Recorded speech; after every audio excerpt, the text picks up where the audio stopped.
The story opens on a city that has already been torn apart. Its streets ruined, its buildings shattered, and smoke hanging over everything like the aftermath of a war. Over the radio, an urgent warning cuts through the chaos, announcing that several Class 4 monsters, known as Beltos, have appeared near the Sedaman intersection.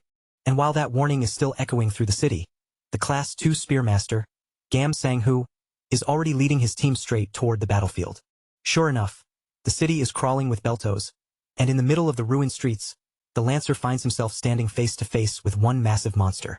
But then the Beltos begin gathering power inside their bodies all at once, and the moment they release it, a violent gust of wind slams forward, making Gam Sang-hoo tense up as if his eardrums might burst from taking the attack of 10 monsters at the same time. Right at that instant, a bolt of lightning slices down from the sky, striking directly above the monster's direction before anyone can even react. The Lancer freezes in confusion, because all he sees is a sudden flash appearing out of nowhere. And in that same split second, every monster's head is cleanly severed. He just stands there, staring at the scene in front of him, unable to understand what exactly just happened. Every single Belto that had been threatening him a moment earlier has been eliminated at the exact same time. His companion immediately praises him, thinking he must have wiped out that many monsters in one move, but Gam Sang-hoo quickly denies it, saying he did nothing at all, especially since large-scale area attacks are not even his specialty. Hearing that, she becomes even more confused and asks who could have possibly done it. He admits that he has no idea, then wonders aloud if another unit might be operating nearby, but she answers that there should not be one, because she has not heard anything about additional support. Gam Sang-hoo falls into thought because as far as he knows, there is no one in the entire country capable of displaying that kind of skill. Just then, the girl notices something strange and points out that whoever killed the monsters left the magic stones behind, which makes no sense to her since those stones are incredibly valuable. But Gam Sang-hoo can only focus on the perfect cuts left across the Beltos' necks. That level of precision could only belong to an awakened of at least rank A, maybe even rank S, and he cannot understand why someone like that would kill the monsters and then disappear without taking credit or leaving a single trace. After a short pause, he pushes the thought aside and orders them to collect the magic stones. Then contact headquarters so the corpse elimination team can be sent in. That is when something beside him catches his attention, and when he turns his head, he realizes there is a restaurant right nearby. He comments that whoever that awakened was, if their cut had been even slightly off, the monster's body and meat probably would have crashed straight into that restaurant, so in his eyes, the owner was unbelievably lucky. Then he stretches his body, loosening up after the fight, and says they should head out because he suddenly feels like having a drink. Meanwhile, not far from that very spot, Chul-ho appears as he calmly descends the stairs, steps out onto the street, and heads toward the restaurant as if nothing unusual has happened. Once he gets inside, he moves straight to the kitchen, turns on the stove and sets a pot down to heat. After that, he walks over to the meat he has prepared and places it carefully on the table. He looks at it for a moment, quietly judging the amount, and wonders if maybe he ended up cutting a little too much Belto meat. Then he figures the monster corpses outside have probably already been collected by now, and with that in mind, he thinks it might be interesting to turn some of the leftover meat into jerky. At that moment, a knock comes from the door, followed by someone outside calling for him. Chul-ho goes to receive the visitor, and the man introduces himself as someone from the Awakened Association before asking if the person there is Chul-ho Kong. Chul-ho confirms that he is, and the man immediately gets to the point, saying he wants to talk about the Beltos that attacked the area earlier. He adds that it is fortunate the monsters were contained so quickly, but since everyone nearby must have been frightened, he came to check whether the restaurant suffered any damage. Chul-ho says he understands, though from his tone, he does not seem to think the incident was anything especially shocking, since the world has already been like this for quite some time. The man agrees, saying that is true, even though things have become more stable recently, and he adds that it is a relief there are no homes close by, meaning the damage in the area should stay minimal. But just then, he catches a different smell in the air, pauses for a second, and says that something smells seriously good. Chul-ho answers plainly that this is normal, since the place is a restaurant. The man gets embarrassed after hearing that, but still admits he would like to eat something if the restaurant is open, because he has been running around since morning. Chul-ho likes the sound of that and casually tells him to come inside. The association employee steps in and is immediately surprised by the restaurant's interior, because it reminds him of the kinds of places people used to see in dramas before the gates appeared. The man asks if there is a menu, but Chul-ho explains that they do not have one, since he cooks according to whatever ingredients they are able to get that day. Chul-ho begins preparing the food and calmly announces that today's dish is Belto steak. The man is startled the moment he hears that name, realizing Chul-ho must be talking about the monsters from earlier that same day, and he explains that thanks to Master Gam Sang-hoo, the Beltos were defeated and their meat probably ended up going to the market. While continuing to prepare the meal, Chul-ho confirms it and says that because of that, he was able to get his hands on a good amount of fresh belto meat. The man starts getting nervous because even though the food looks like it will be delicious, he never expected to suddenly eat monster steak like this, and now he is not sure whether he brought enough money to pay for it. As Chul-ho begins slicing and seasoning the meat with practiced hands, his thoughts drift back to everything that happened before. 30 years ago, Chul-ho woke up in another world, a place where dragons soared through the sky and monsters wandered everywhere. And in simple terms, he had been summoned there without warning. From that moment on, he had no choice but to fight if he wanted to survive. After countless battles, he grew stronger and stronger, eventually reaching a level beyond even dragons, until he finally managed to defeat the Demon King. Because of that victory, he was finally able to return to Earth. But when he came back, the city he remembered was already gone. As he seasons the meat, Chul-ho thinks about the 30 years he spent in the other world, fighting the Demon King and facing so many monsters that he eventually became completely sick of them.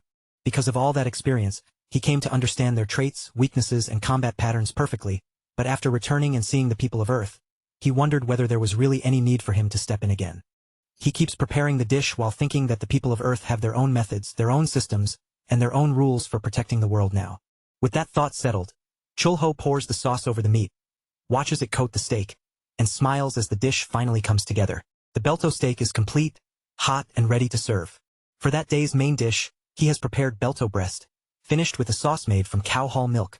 The man's eyes practically sparkle the moment the dish is set before him, because at first, all he wanted was something simple to fill his stomach. Yet he never expected the plate in front of him to look this impressive. He finally picks up his utensils and takes a bite, and as soon as he starts chewing, his expression softens. The steak is unbelievably juicy, and even though the beltos had been a nightmare to deal with that morning, eating this now makes all that tension melt away. So he decides there is no point thinking too hard about it anymore, lowers his head back toward the plate, and simply keeps eating, enjoying each bite like he has completely forgotten the chaos outside. The more he tastes the steak, the less he cares about how much it might cost, because at that point, he just wants to treat himself properly for once and enjoy the night a little. And once he finishes the first serving, he looks up without hesitation and asks Chul-ho for another belto steak. After eating his second steak as well, the man finally rises from his seat and asks for the bill. But Chul-ho calmly explains that he does not take money from his very first customers. The man immediately refuses to accept that, saying the food was far too good to eat for free. He admits that the meal somehow comforted him, washing away the exhaustion built up from the whole morning, and promises that he will come back again, so he wants to pay properly for what he ate. Chul-ho smiles at his insistence and, since the man refuses to back down, finally tells him the total comes to 10 silvers. Choi pays right away without arguing over the price, then thanks Chul-ho once again for the meal before preparing to leave. But before stepping out, Choi turns back and tells Chul-ho to stay safe. In a world like this, ordinary people who are not awakened have it especially hard, so he asks him to evacuate immediately the next time monsters appear anywhere near the restaurant. He then hands Chul-ho a card and adds that although cafes, bars, markets, and places like this have slowly started rebuilding themselves, the world outside is still dangerous. Chul-ho looks down at the card and quietly remarks that it really is a difficult age for the non-awakened. Then, after Choi leaves, he thinks to himself that the public servant is not a bad person at all and hopes the man lives a long life. Once he is alone again, Chul-ho cuts off a piece of the steak for himself, tastes it, and feels a small wave of relief when he realizes it really did turn out delicious. To him, it feels like another peaceful day has passed, and with the restaurant settling down, he starts thinking about having something to drink so he can relax. At the same time, he considers using the belto eggs he bought earlier that day, either turning them into simple snacks or cooking them into a proper dish. Then, all of a sudden, someone appears at the restaurant and knocks on the door. A red-haired guy announces that he has finally found Chul-ho, while Chul-ho looks back in confusion, clearly having no idea what this visitor is talking about. The boy raises his voice and shouts that he has come to take back what belongs to him. A few hours earlier, at Siademan Traditional Market, Chul-ho had been walking through the crowded stalls while people around him bought medicine made from cooked beltos and paid high prices for mono crystals. As he moved through the market, he thought about how, ever since monsters appeared, beef and fresh vegetables had become essential foods that were hard to find. Humans had been forced to eat monsters instead, and although many people resisted the idea at first, others began to wonder whether the acceptance came from the surprisingly decent taste or simply because monster meat was cheap. On the other hand, artificial cultivation had started producing enough meat and vegetables to support people, but even so, monster ingredients had still remained popular. Because of that, Chul-ho believed the city's monster market had plenty of room to grow, and as he thought this, he watched a vendor loudly advertising a large new batch of monster eggs for sale. The vendor explained that the eggs had already been inspected by the Awakened Association, though he honestly admitted he could not tell whether different monster eggs looked alike or not. since they all seemed hard to distinguish. At that moment, Chulho quietly activated his ocular detector. The power came from one of Canis's artifacts, belonging to the silver dragon that once ruled the northern mountain range of that otherworld's empire, and it allowed him to see the true essence of whatever he looked at. The information appeared before him, identifying one item as a Class 4 raptor egg and another as a Class 4 Belto egg. As he read it, Chulho remembered that he had taken this ability when he captured the Demon King, and even now it remained one of the artifacts he used most often. He checked the details of each egg one by one and confirmed that they came from Beltos, types, Triceraptors, and other monsters. It was useful being able to see a target's power, nature, and even whether someone was lying, though he did not like using it too often on people, because learning the truth usually only brought regrets. After thinking that over, Chulho turned to the vendor and said he would buy every egg there. But then something felt strange because for some reason, one particular egg gave him no information at all through the system. His curiosity stirred, and he pointed out that specific egg, telling the vendor that he wanted that one as well. Later, after arriving back at his restaurant, Chulho cracked one of the eggs and began cooking, remembering how eating had felt like a waste of time back on the battlefield. Back then, a delicious meal had been a rare luxury, and over time, only truly memorable flavors stayed with him. With those thoughts in mind, he finished preparing a plate of Belto scrambled eggs. Then he remembered how food and smell had a strange way of bringing a place back to life, especially the meals he once shared with his comrades on the battlefield. He starts eating and notices that the egg has a thick richness to it, but it blends surprisingly well with the cowhall milk, creating a tasty flavor and a soft texture that he likes more than expected. As he continues eating, he lifts his gaze and thinks that if he closes his eyes, he might be able to remember the old days and the faces he misses. Some of those faces are people he can no longer see, and the thought makes him wonder if he is becoming an old man before his eyes drift to the side. He looks toward the egg that his ocular detector could not read and remembers that, as far as he knows, a dragon artifact is naturally formed when a dragon is born, absorbing that dragon's power. Because of that, it can exert tremendous force on other beings, but it cannot be used on its own kind. Chulho places his hand on the egg and wonders if it might actually be a dragon egg, because he never imagined the day would come when he would find something like that in an ordinary market.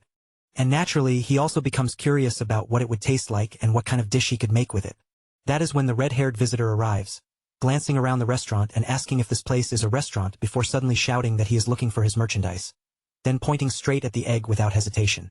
Chulho immediately activates his ability again, but when he realizes he still cannot see any information about the person standing in front of him, he connects it to the egg and calmly asks whether the visitor happens to be a dragon. That single question startles the guy so badly that his expression changes on the spot. Chulho thinks to himself that it is surprising dragons also exist in this world, even though he had already started to suspect it. At that moment, flames begin to flare around the redhead, and in an irritated voice, he demands to know how Chulho figured out his true identity. Then he orders Chulho to answer him again. Chulho calmly says he has no intention of fighting and explains that he possesses an artifact called the ocular detector, and since dragon information is the only thing he cannot see, the visitor's case made the answer obvious. The redhead becomes furious the moment he hears that, and demands to know why a dragon artifact is in Chulho's possession. Chulho finds it convenient that his visitor recognizes the ocular detector, since that should make the conversation easier, but the dragon quickly points out that Chulho is clearly no ordinary restaurant owner and cannot understand how a human can remain so calm in front of a dragon. Chulho tells him to take the dragon egg, since he is glad the owner came to retrieve it, but he also orders him to clean up everything before leaving, because the redhead keeps setting things on fire. The redhead does not like being spoken to that way by a human, and while his irritation grows, he looks up and notices a knife made from blue dragon scale, then asks if that thing is supposed to be a weapon. Chulho answers that it is technically a knife and can be used as a weapon, but most of the time, he only uses it in the kitchen. Khan then catches the scent of the cutting board and realizes it is made from dragon bone. That only makes him angrier because dragon bones, scales, and meat are all incredibly valuable, yet here a human is casually using them as kitchen tools. Unable to believe someone would kill a dragon for that purpose, he warns Chulho that he will never forgive him. Because of that rage, Khan begins releasing even more energy, gathering it into a powerful sphere of force as he shouts that the insect standing before him must die.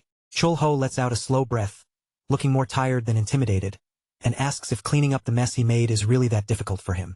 But Khan completely ignores his words, flames surging around him as he releases his power without holding anything back.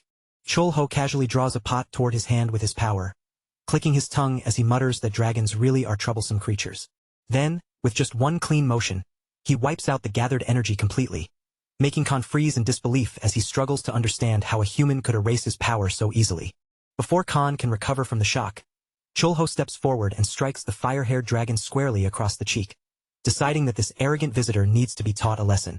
The impact sends Khan drifting into a strange memory-like haze, because he suddenly recognizes Chulho's voice from long ago, back when Chulho had warned that he was going to capture the Demon King. At that time, Chulho had cut straight to the point, demanding that the artifact be handed over since no one was using it, and warning that if they refused to cooperate, he would simply beat them down and take it himself. The colossal dragon standing before him only laughed, seeing nothing but a human spouting nonsense, and began moving closer with an overwhelming presence.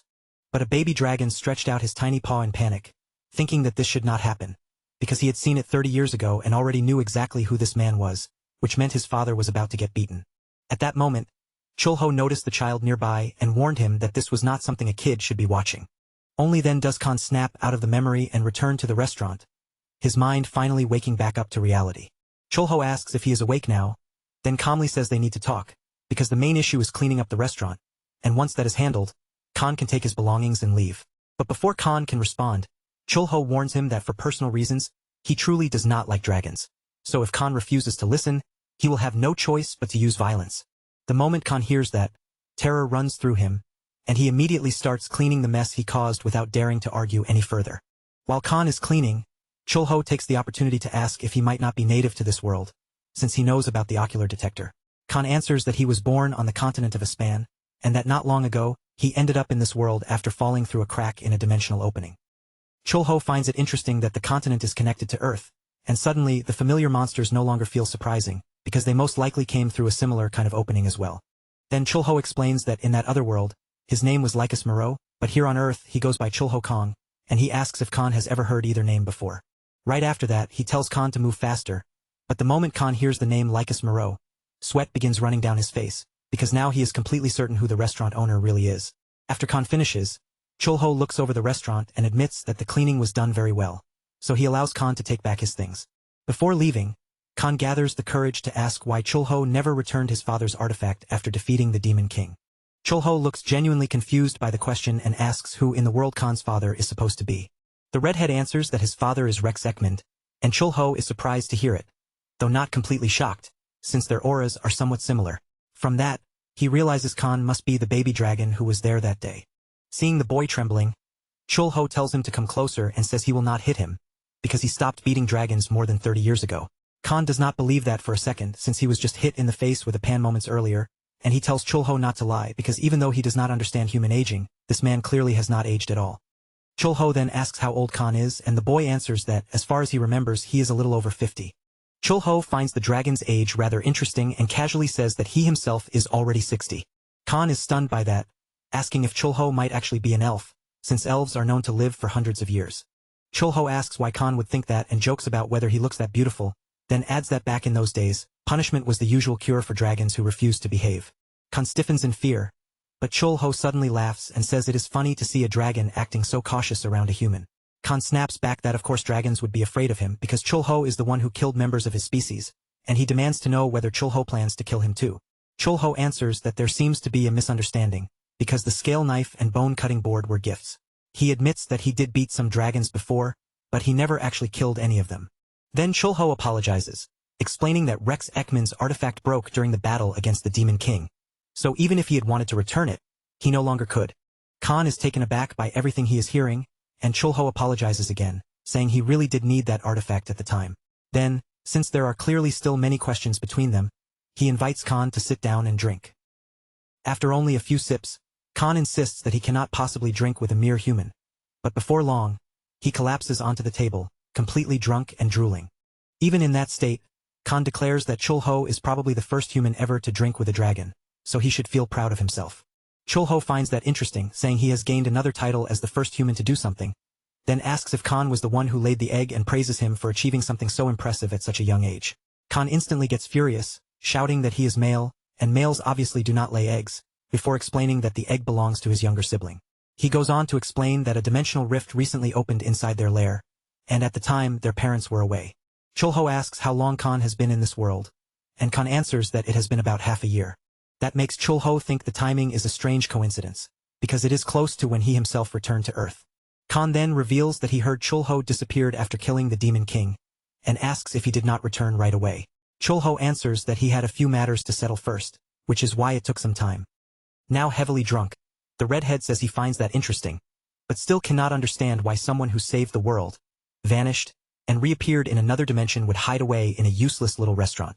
He also points out that a monster like Chulho could easily take control of this entire world if he wanted to.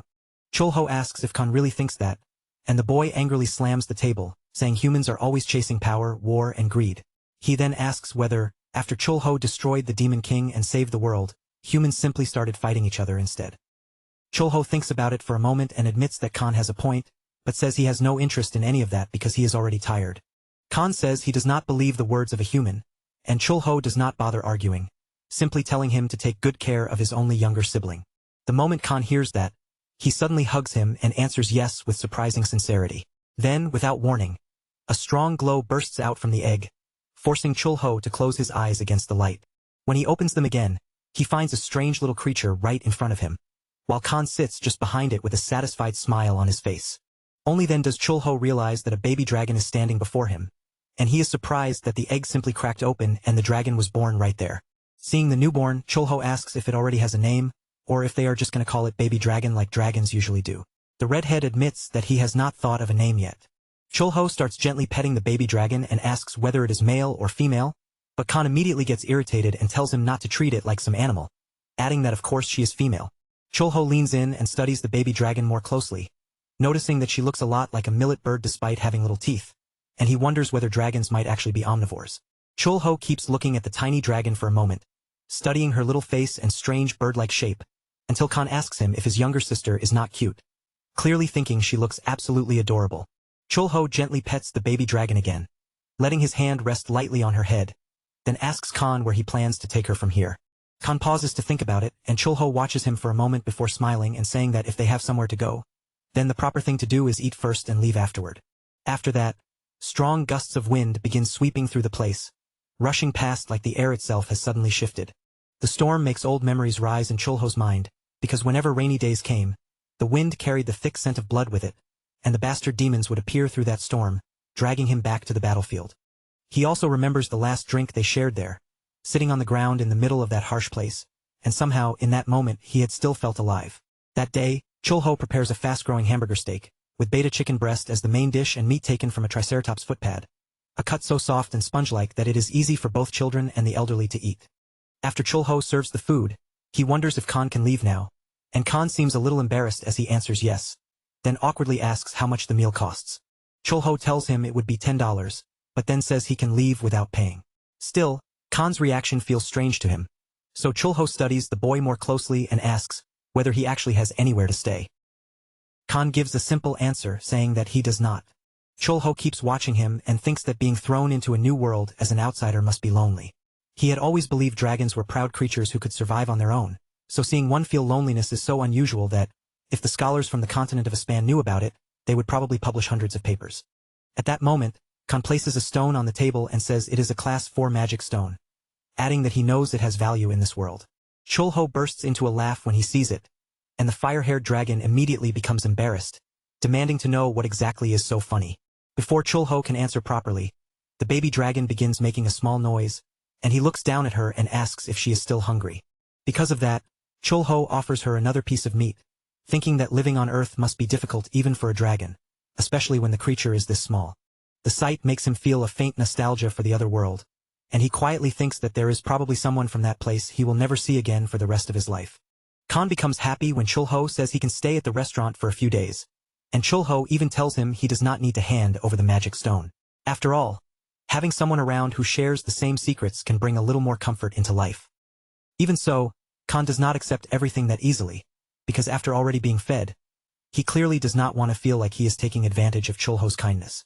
Chulho raises one finger and tells him to wait a moment, then slices through the air with a clean motion, startling Khan as the space itself opens.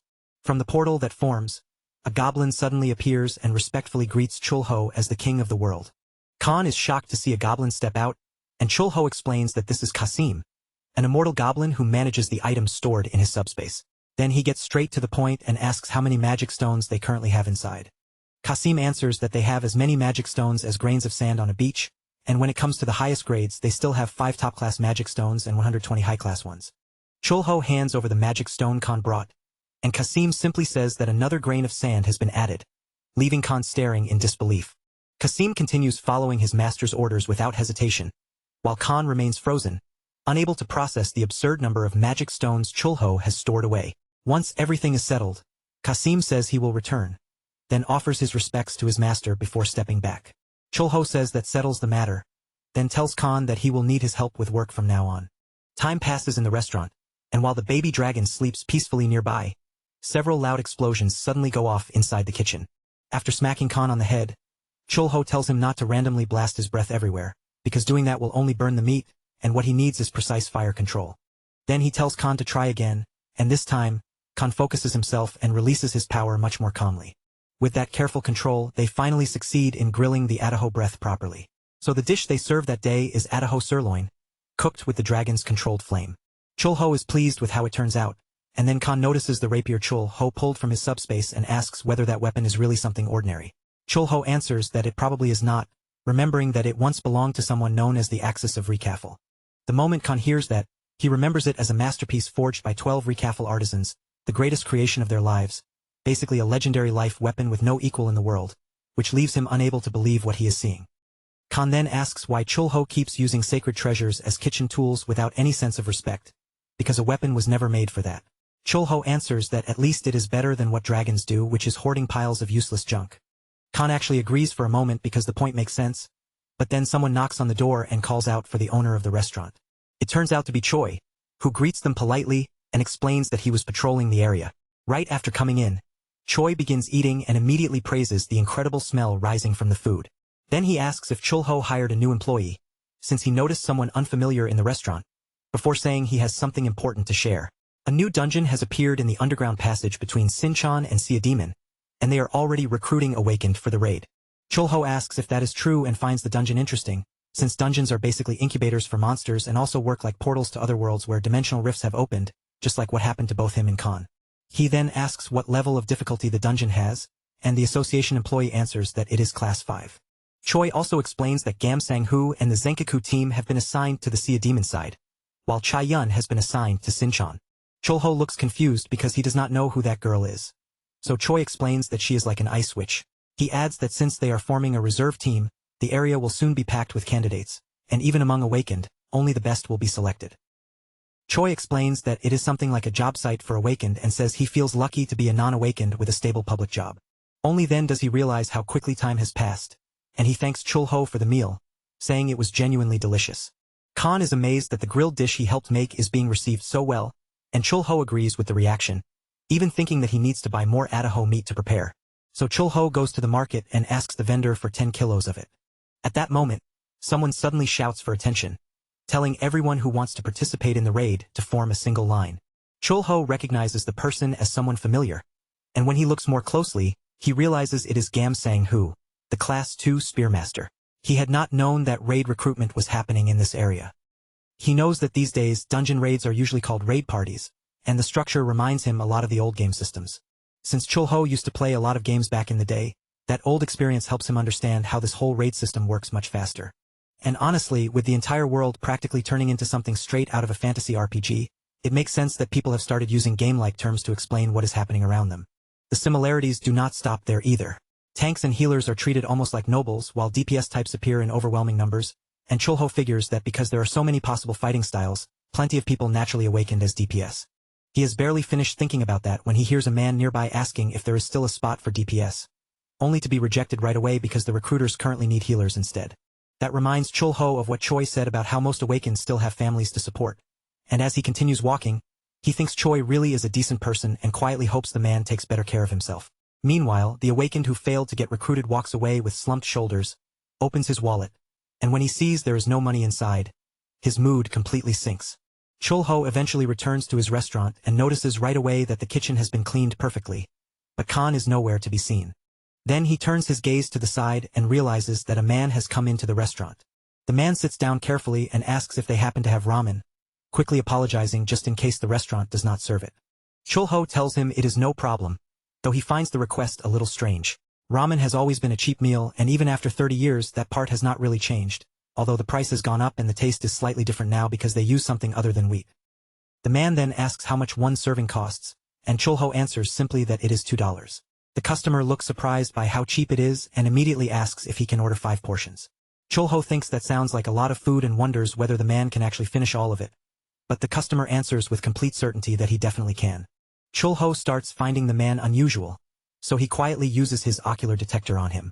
The result shows that his alignment is good, his class is food god, his class proficiency is at the lowest level, but his acquisition skill is unusually high. The class feels familiar to Chulho because one of his former colleagues had it. From what he remembers, the more someone with that class eats, the stronger they become, and the quality of the food directly affects the results. In other words, if someone like him eats high-level monster meat, the benefits can become surprisingly significant. The problem is that the class is extremely weak at the beginning, because until it reaches a certain level, the person is constantly hungry. Chulho knows that once the class is mastered, everything improves, so he quickly concludes that this man is still at the earliest stage. He takes out the ramen package and soon announces that the dish is ready, serving an extra-large bowl of ramen topped with grilled toho meat. The man looks confused as he lifts the piece of meat with his chopsticks, staring at it closely before asking what exactly it is. Chulho tells him not to worry because the topping is on the house. Inwardly, he thinks that good people often live the hardest lives, and in chaotic times those kinds of people are usually the first to fall. If the man's alignment had not been good, Chulho probably would have ignored him even with that ability, but since his acquisition skill is high, this food should give him a useful effect. Seeing that the man still does not understand why he is getting extra food, Chulho explains that his restaurant takes good care of first-time customers, so they will want to come back. The man does not hesitate any longer and starts eating with desperate speed, chewing almost wildly while immediately thanking Chulho for the meal. As soon as the flavor hits him, he is amazed, praising both the meat and the rich smell coming from it, even though he still has no idea what kind of meat it actually is. Then he begins devouring the ramen, eating so intensely that he even drinks the broth straight from the pot, leaving it completely clean. After finishing the meal, he thanks Chulho sincerely, saying he has not eaten anything that good in a long time, and Chulho tells him not to say it like that, because he is simply glad the man enjoyed it. The man reaches into his pocket for his wallet, but as he does, several things spill onto the floor, including some money and one item that immediately catches Chulho's eye. It is a tie. The man hands over the money, apologizes for looking so dirty, and thanks Chulho once again for the delicious meal. Before leaving, he says he will come back again soon. Khan finally appears, saying he had not noticed that his boss had returned, while Chulho keeps thinking about the man's dirty clothes. But the tie had been new, and Chulho wonders if the man had been trying to impress someone. Then he remembers that the man is clearly living through a hard time in this chaotic world, and not long after, Chulho hears about him again. That same man is standing in front of the portal when the gates suddenly explode. The movement around the portal grows more intense by the second, and the guards keep shouting for everyone to stay back and not cross the barricade. Manho steps forward and asks if there is anything he can do, since he is also an awakened.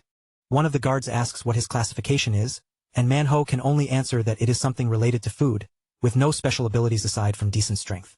The swordsman makes it clear that a dungeon is no place for a mediocre awakened, especially when even his own team came back injured, proving how dangerous the gate is.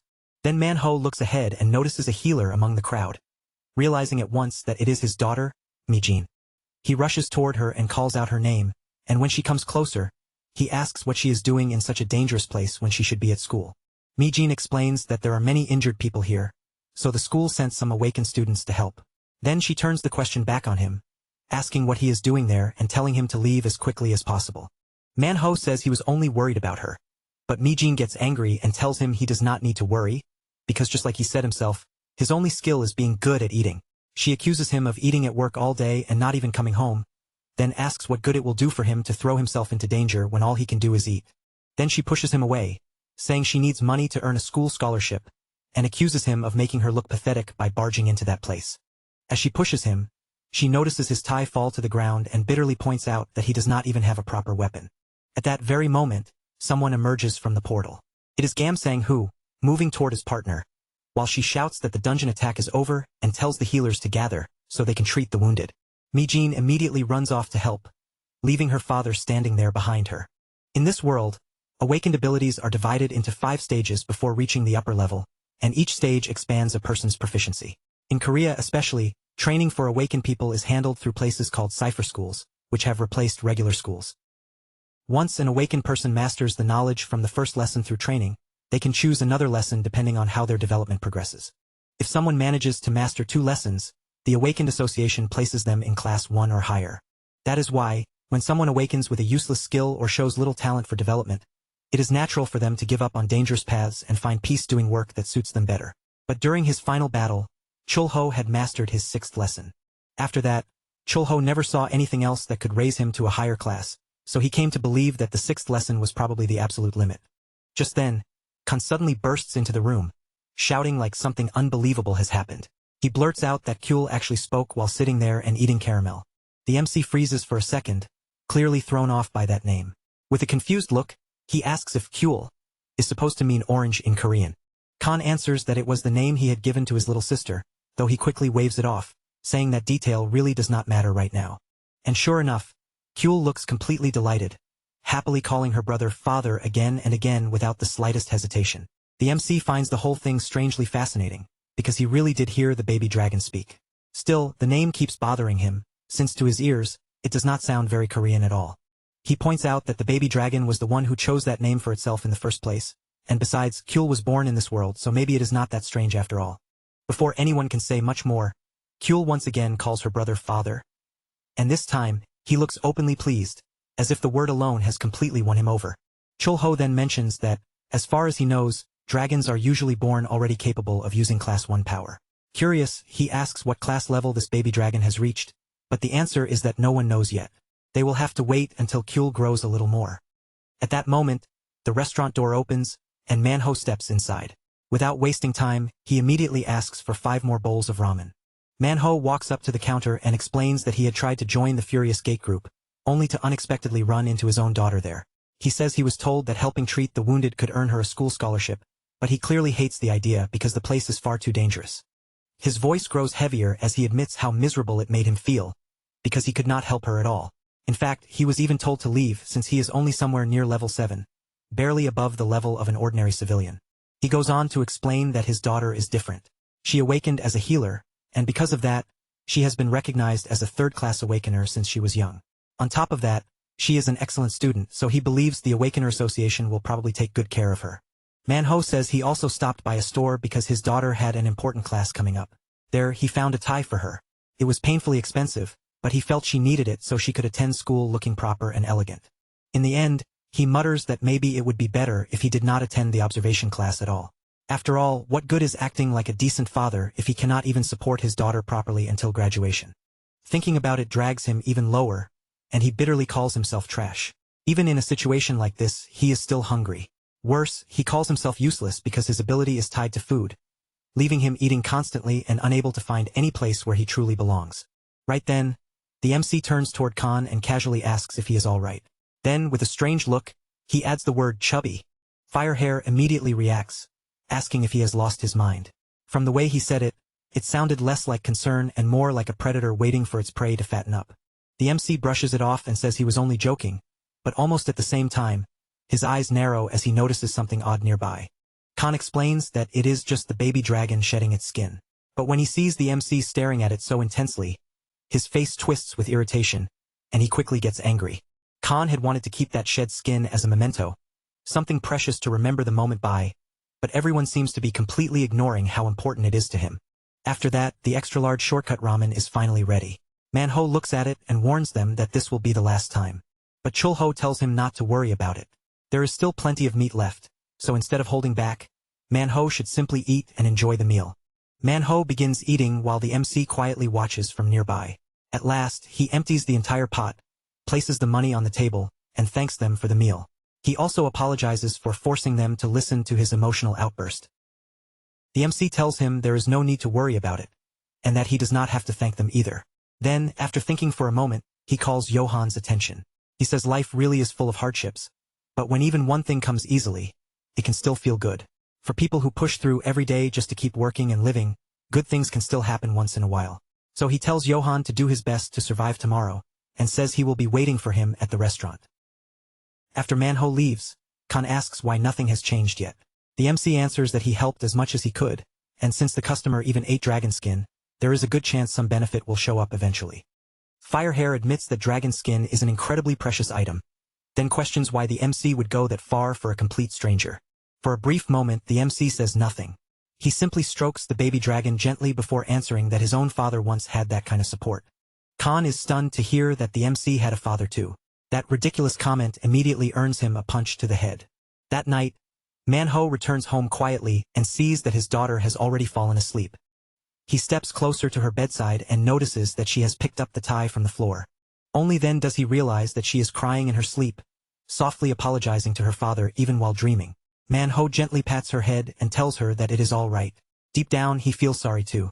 He imagines the apologies people carry when they cannot live like everyone else, and he blames himself for being a father who embarrasses her in front of her friends and cannot give her a comfortable life. Even so, he quietly assures her that he will always love her. The next day, Man-ho appears again, rushing toward the portal to grab the very last available spot. The recruiter stops him and asks him to show his Awakener registration card. After checking the card, the recruiter looks at him more closely and asks if he is the same person from last time, then asks for his name. Man-ho introduces himself, and the recruiter recognizes him almost immediately. He warns that it will become a serious problem if anything goes wrong again, then tells him to do better next time. Man-ho nods and says he will pay close attention from now on. With that settled, the recruiter raises his voice and announces that recruitment is complete, ordering everyone to move out.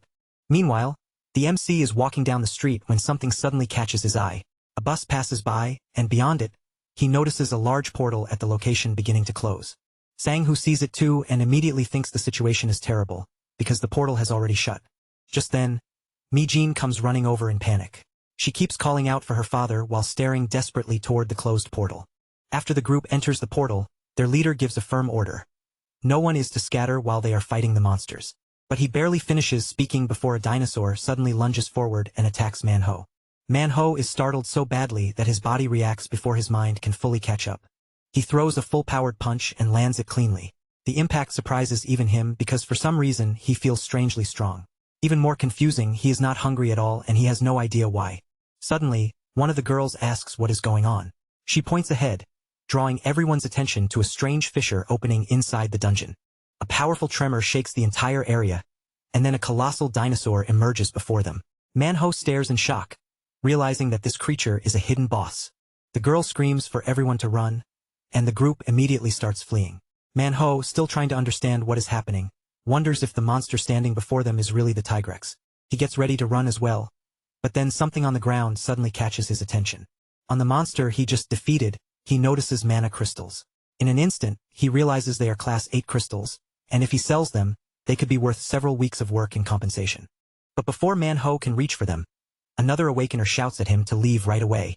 Even with danger closing in, Man-ho refuses to abandon the crystals sitting right in front of him.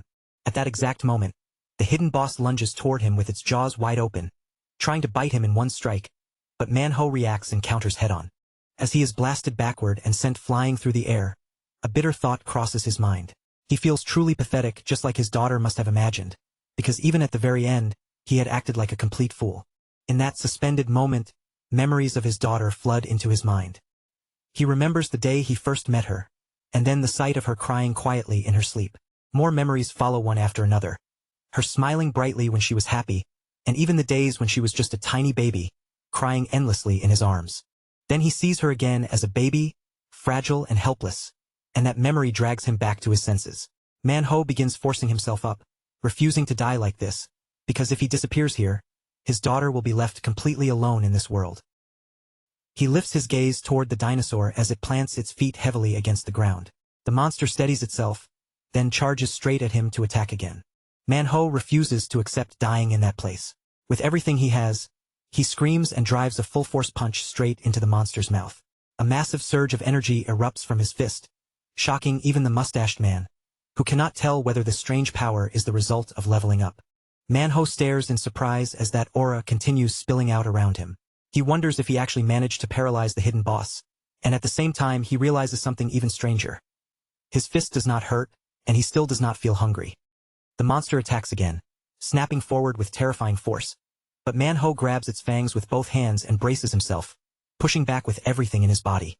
Even as the monster's strength drags him backward across the ground, Man-ho grits his teeth and warns that he will keep holding on for as long as he possibly can. Suddenly, Sang-hoo appears at the scene and immediately questions why everyone still has not escaped, especially when a hidden boss is standing right there. The people nearby point ahead in disbelief, telling him that one man is blocking a Class 2 Tigrex all by himself. The two generals are stunned by what they see. Watching Manho hold the creature back alone, they find it genuinely impressive and even start thinking they should get his card for future business. At that moment, Manho's tendency is revealed to be good, and his class appears as Shikshin. His class achievement is marked as medium, while the skill he has acquired is rated high. The MC sees the hidden information floating in the air and studies it closely. He figures the mirror skill works by catching the enemy's attack and throwing that force back at them. The damage is easy to see, but the way Manho holds his ground makes him look almost like a tank. Because of that, the MC thinks that by Korean Awakener class standards, this is a very satisfying skill, one that could at least qualify as class 3. Then he sees Sang-hoo carrying Manho safely outside. Seeing that everything has worked out well, the MC wonders if it might be time for him to leave too. Back at the restaurant, the baby dragon is already getting sleepy. On the radio, a report announces that during the dungeon team's third attack, the hidden boss was defeated, and the central figure in that victory was a class 7 awakener named Manho. Because of his role in the battle, Manho becomes the greatest contributor to the dungeon conquest. The report also explains that the team had nearly suffered irreversible damage after the hidden boss appeared. The MC listens to the news with a pleased expression, holding the baby dragon gently in his arms as the report continues. While holding her, he suddenly notices that Kyul has gained some weight during all this time. Kyul keeps calling him Daddy in her small voice, but the MC immediately warns her that he is not actually her father. Then the radio shifts to another piece of news. A thief has been terrorizing the city, someone known for being obsessed with shiny objects and food, so the broadcast warns all citizens to stay careful. The MC pauses and thinks over what he just heard. A thief who likes shiny things and food sounds oddly specific, and the details clearly catch his attention. Right then, the baby dragon appears while holding a cup filled with water. The MC looks at it and asks if she brought it for him to drink, already preparing to take it. Before he can drink, Khan suddenly shows up and urgently tells him not to, warning that the water is full of germs. The MC looks at Khan in confusion and asks why he appeared so early while giving off such a heavy, intense aura. Khan simply explains that the baby dragon learned poses from a picture in a book, and that was where she picked this one up. Hearing that, Chulho immediately asks for more details, clearly wanting to understand exactly what happened. Sometime later, Choi is already sitting in the restaurant, tasting the kimchi. After taking a bite, he finds it surprisingly delicious. The MC explains that he recently managed to get some good ingredients from the Shinshin area, which is probably why the flavor came out so well. Just then, more customers step into the shop, interrupting the calm atmosphere inside the restaurant. It is Manho, and he cheerfully announces that he has company with him today. He gestures to the person beside him and introduces him as Captain Sang-hoo. Sang-hoo offers a polite greeting and says he has heard many good things about the MC. The MC is caught off guard by how extremely courteous he is. Choi stands up and greets the spear mage properly. Recognizing him, the spear mage returns the greeting as well, saying it is a pleasant afternoon, or at least it would have been if not for the joint meeting. The man laughs at that. Only then does he realize that the other person in the restaurant is the famous mirror. The spear mage looks confused and asks what he means by mirror. With his eyes practically shining, he explains that mirror is Manho's nickname after his unbelievable performance against the hidden boss. The MC is surprised to see that once someone becomes famous, even their name starts getting honorifics attached to it. Chulho says all of this happened thanks to the MC, but the MC immediately denies it, insisting that he had nothing to do with it and was only waiting to return to the restaurant. He asks if Manho came because he wants another bowl of ramen. Manho answers yes, saying it tasted delicious the other times he had it. Sang-hoo then admits that he has been craving ramen too, so he decides he will order the same dish. Once the food arrives at the table, Manho devours everything in one go. The spear mage is startled by the sight, thinking his friend is incredible for being able to eat that much at once, while Manho only laughs awkwardly in embarrassment. Sang-hoo then politely says they should get going, reminding Manho that he still needs to pick up his daughter from school. The MC listens to the two of them interacting so naturally and feels glad. From the way they talk, their relationship does not seem bad at all. But then the restaurant suddenly grows strangely quiet. When the MC looks back, he sees the spear mage has dozed off right where he is. Inside his dream, the spear mage is shouting angrily, calling another man an idiot for stupidly choosing to mess with a sacred creature. That sacred creature is a fierce wolf with flames pouring from every part of its body.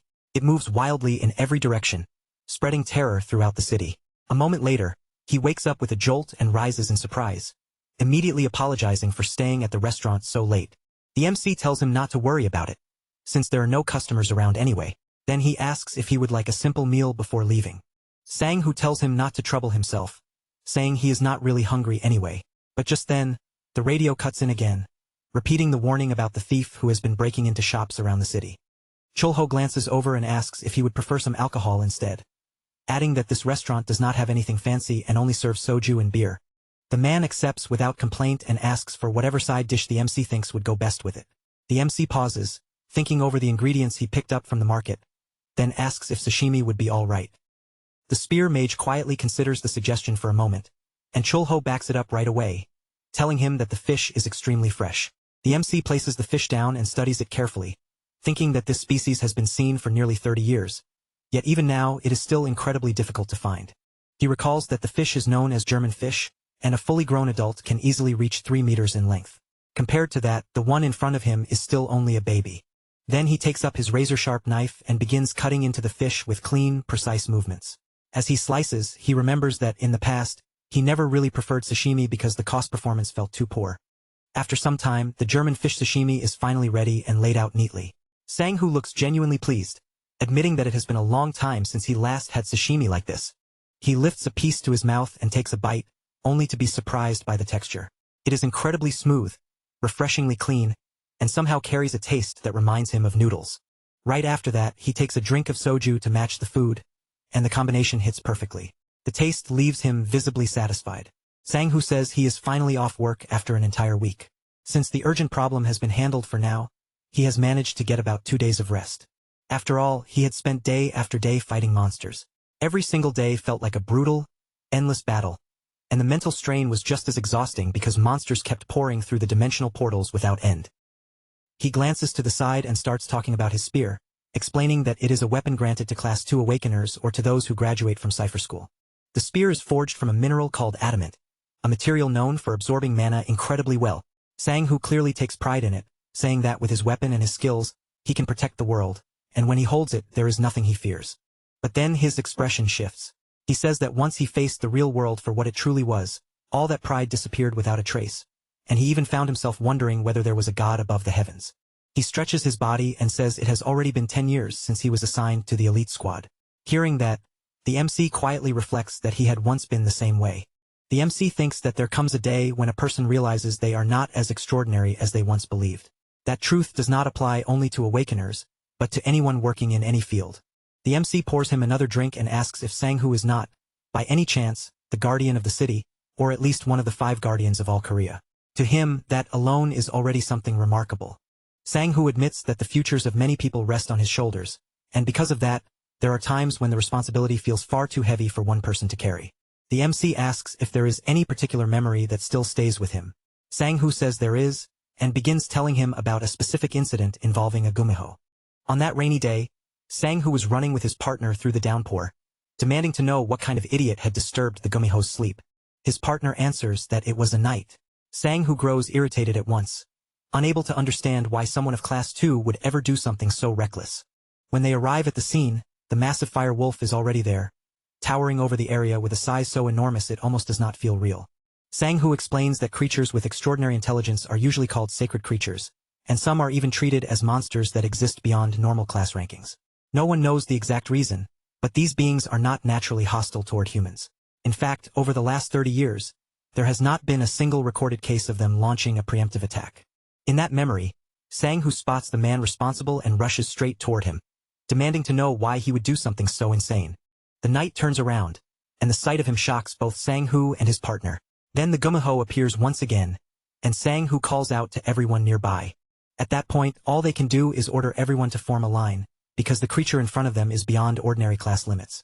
Sang-hoo orders the loading team to move forward, and everyone advances toward the enormous fire wolf. Without hesitation, the creature gathers its energy and launches massive fireballs, leaving people frozen in place as flames begin spreading everywhere. Sang-hoo keeps shouting that no one should look directly at the flaming tails, because they can cause hallucinations. But while he is focused on warning the others, he fails to notice a fireball flying straight toward him. In the next instant, his partner throws herself in front of him and activates her shield, blocking the attack before it can swallow them. Then she looks to the side and starts creating more shields, extending them one after another in the direction of the monster. Sang-hoo gets into position again and charges forward, leaping from shield to close the distance as much as possible. When he finally reaches the top, he aims his spear straight at the monster's mouth. But as he locks eyes with the wolf, he notices tears spilling from one of its eyes, and the sight leaves him stunned.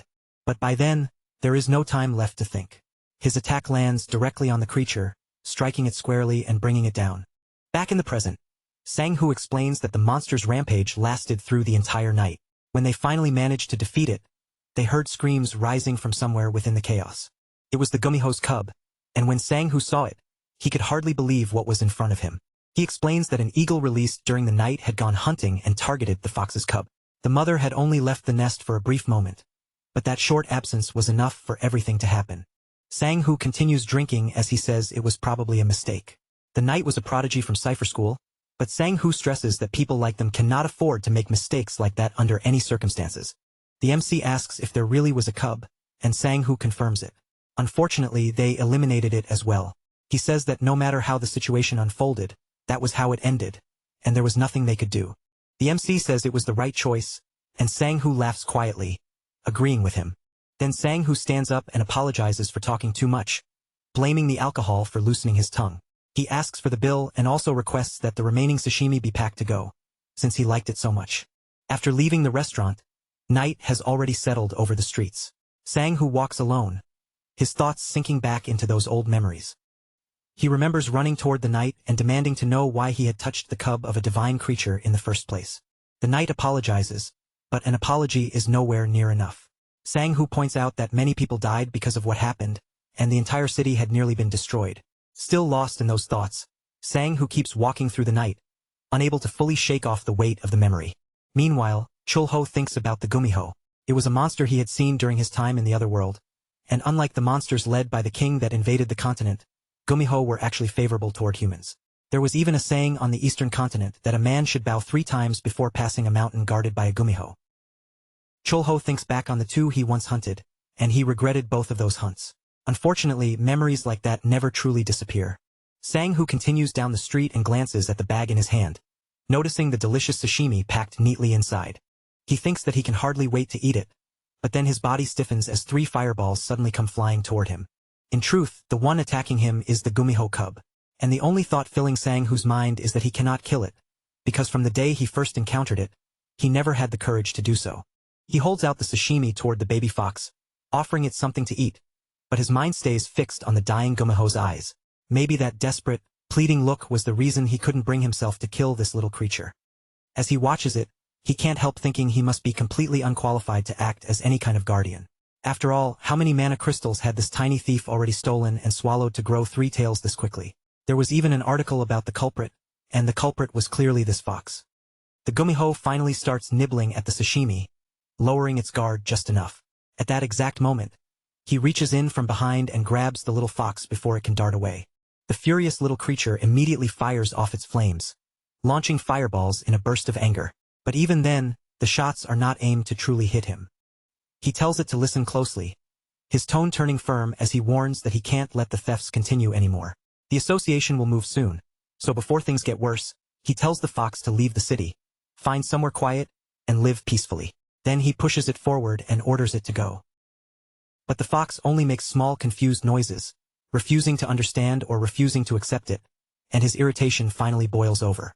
He shouts for it to disappear, making the Gumiho flinch in fear, but he still says there is nothing else he can do and orders it to leave right away. The fox finally obeys and begins wandering through the area alone. It moves around without a clear destination, until something suddenly catches its eye, the baby dragon. Drawn in by curiosity, the little fox approaches the window and raises one paw. Then, very carefully, it presses that paw against Kule's soft face. In the fox's mind, soft things are harmless things. And if something is harmless, then maybe, just maybe, it could become a friend. Right at that moment, the MC appears nearby. The fox immediately tries to hide itself, but he notices the small creature almost instantly. He lifts the baby dragon into his arms and looks toward the fox without much surprise. He says he had already sensed a Gumiho's energy on the mountain, then calmly asks whether it wants something to eat. The fox shakes its head, refusing the offer, and that actually surprises him a little. Since it seems to have already eaten somewhere else, he opens his portal and calls for his goblin butler. The moment the goblin butler arrives, his eyes shift straight to the small Gumiho cub, instantly noticing the unexpected guest. The MC tells Kasim to bring any nearby crystal, and Kasim obeys without hesitation. He quickly hands over the first crystal he can find. The MC passes the crystal to the fox and lets it eat, thinking that a Class 1 mana crystal should be extremely useful for the little creature's growth. As soon as the fox bites into the crystal, powerful energy begins spilling out through its entire body. But once the feeding is done, the MC tells it to leave, and the gumiho hops away between the houses. After stopping on top of a pole, the little fox thinks again that soft things are harmless. And even though Sang, who had once pointed a spear at it, the fox still understands that he is actually a kind person. That thought makes the fox start to cry. It does not know whether it will ever be able to see him again. At the same time, the spear mage lies back beneath the night sky, staring up at the stars. All he can think about is how unusually quiet the night feels. Yet even in that silence, his thoughts keep returning to the fox. He can only hope she does not come back, and that wherever she goes, she manages to live well. Meanwhile, the Korean Association of the Awakened is the organization responsible for monitoring awakened records, status confirmations, and the prevention of civilian damage caused by supernatural incidents. Among the Class 2 Awakened are figures such as the Ice Sorceress and the Spear Mage. Alongside them, the Knight, the Blade Queen, and the Magician are also recognized as guardians. On top of that, 3 Class 1 Expedition Awakened are currently carrying out special missions, and every one of these movements is being watched by the association. At the center of it all is President Jinsa. While drinking his coffee, he remarks to Cha-yun that the coffee is hot. Cha-yun answers that of course it feels hot, because it is summer. Then she asks whether he would prefer her to prepare something cold instead. President Jinsa tells her not to bother, saying summer is meant to be hot anyway. Then he shifts the conversation and asks whether the mandrakes have disappeared. Cha-yun gives a simple answer, yes. Mandrakes are plant-type monsters that grow while buried underground. When they sense danger, they release a poison that spreads through a 1-kilometer radius and requires a special antidote, which is why they are classified as monsters. And even if someone has the antidote ready, removing them is still deadly. The moment anyone tries to dig one up, the mandrake screams loudly enough to instantly kill ordinary people or low-class awakened. Cha-yun reports that 13 mandrakes have vanished completely. There are no traces left behind, and no sign that anyone entered the area, which makes the incident especially strange. Hearing that, President Jinsa laughs and asks since when tuber vegetables grew feet and started running away on their own. Cha-yun suggests that perhaps the plants somehow melted and disappeared. He tells them to come in first, saying he will call Gabby so they can discuss the matter properly. The Ice Sorceress asks if he means the Shadow Cat and whether she has returned, and he answers that she has, though she is still waiting for a mission. Elsewhere, the baby dragon stretches herself awake and starts trying to wake the MC. She looks around, unable to find Khan anywhere. But the MC does not open his eyes. Kyul reaches out and starts touching his hair, only to leave a small scratch in the process. Then her stomach suddenly growls. Hungry now, she grabs a chair and drags it over, placing it right in front of the fridge. She climbs up onto the chair and opens the fridge door. The moment she looks inside, she finds herself face to face with a mandrake. Kyul picks it up, clearly confused by what she is holding. The monster immediately begins screaming wildly, but she simply stuffs it into her mouth and tries to eat it, only to become upset because the taste is absolutely terrible. Sometime later, the MC appears with his fiery hair and finds the baby dragon sitting there with a full belly after eating everything in the fridge. He makes it clear that once he is fully awake, she is going to get scolded. Even Khan can't believe she managed to eat every single thing inside. The MC picks her up and demands to know where the hell Khan has been these past few days. Khan answers that he has been investigating the conditions that cause each rift to form, so he visited the places where dungeons had appeared. The MC is surprised that Khan went that far and asks whether he discovered anything useful. Unfortunately, Khan says he did not, because all he found were monsters commonly seen on the Ispan continent. Chulho is startled by that and asks whether the fiery hair might be a monster too. The question immediately angers him, and he warns that dragons are a great race, so they should never be compared to monsters. That answer makes him think more seriously. If that is true, then there is at least a chance that monsters, or perhaps beings even greater than monsters, can pass through the rifts, and he cannot understand how he forgot such an important possibility. Because of that, he tells Khan to report immediately if he sees anything strange from now on. Khan agrees, then asks whether his friend has not yet reached Master Level 6 and whether he still cannot control dimensional sails. The MC answers no, adding that he does not even know who created them or why they appear. Khan then asks how he managed to return to this world in the first place. The MC says that is a long story, and they can talk about it another day. For now, he says they need to go to the market and buy groceries. Meanwhile, in the Xian Shan suburb, Cha-yun continues her investigation. As she checks the area carefully, she realizes there is not a single trace left behind. At that moment, a green figure suddenly passes behind her and begins moving at incredible speed. Cha-yun instantly prepares her energy, bracing herself as the figure rushes closer. It moves so fast that it almost reaches her face. Only then does Cha-yun recognize who it is. The figure in front of her is the awakened Gabby. The girl looks at Cha-yun with clear surprise, and says she never expected to finally meet the famous Ice Witch of Sinchan in person. She admits that she had been looking around the area for a while. But even then, she had no idea who Cha-yun actually was. Cha-yun becomes slightly flustered, because the person standing in front of her is a level 1 awakened, the highest rank possible. Still, she gathers herself and politely greets her by the nickname Cat Shadow. But Gabby immediately tells her not to call her that. She says Cha-yun can simply call her sister instead. Then leans in with interest, asking if she is a new recruit, because she looks really cute. She tells her not to be nervous, then asks how old she is and what exactly she is doing there. Cha-yun answers that this is already her 10th year. Hearing that, the sorceress is stunned, because someone who crossed the barrier without causing even the slightest disturbance is standing right in front of her.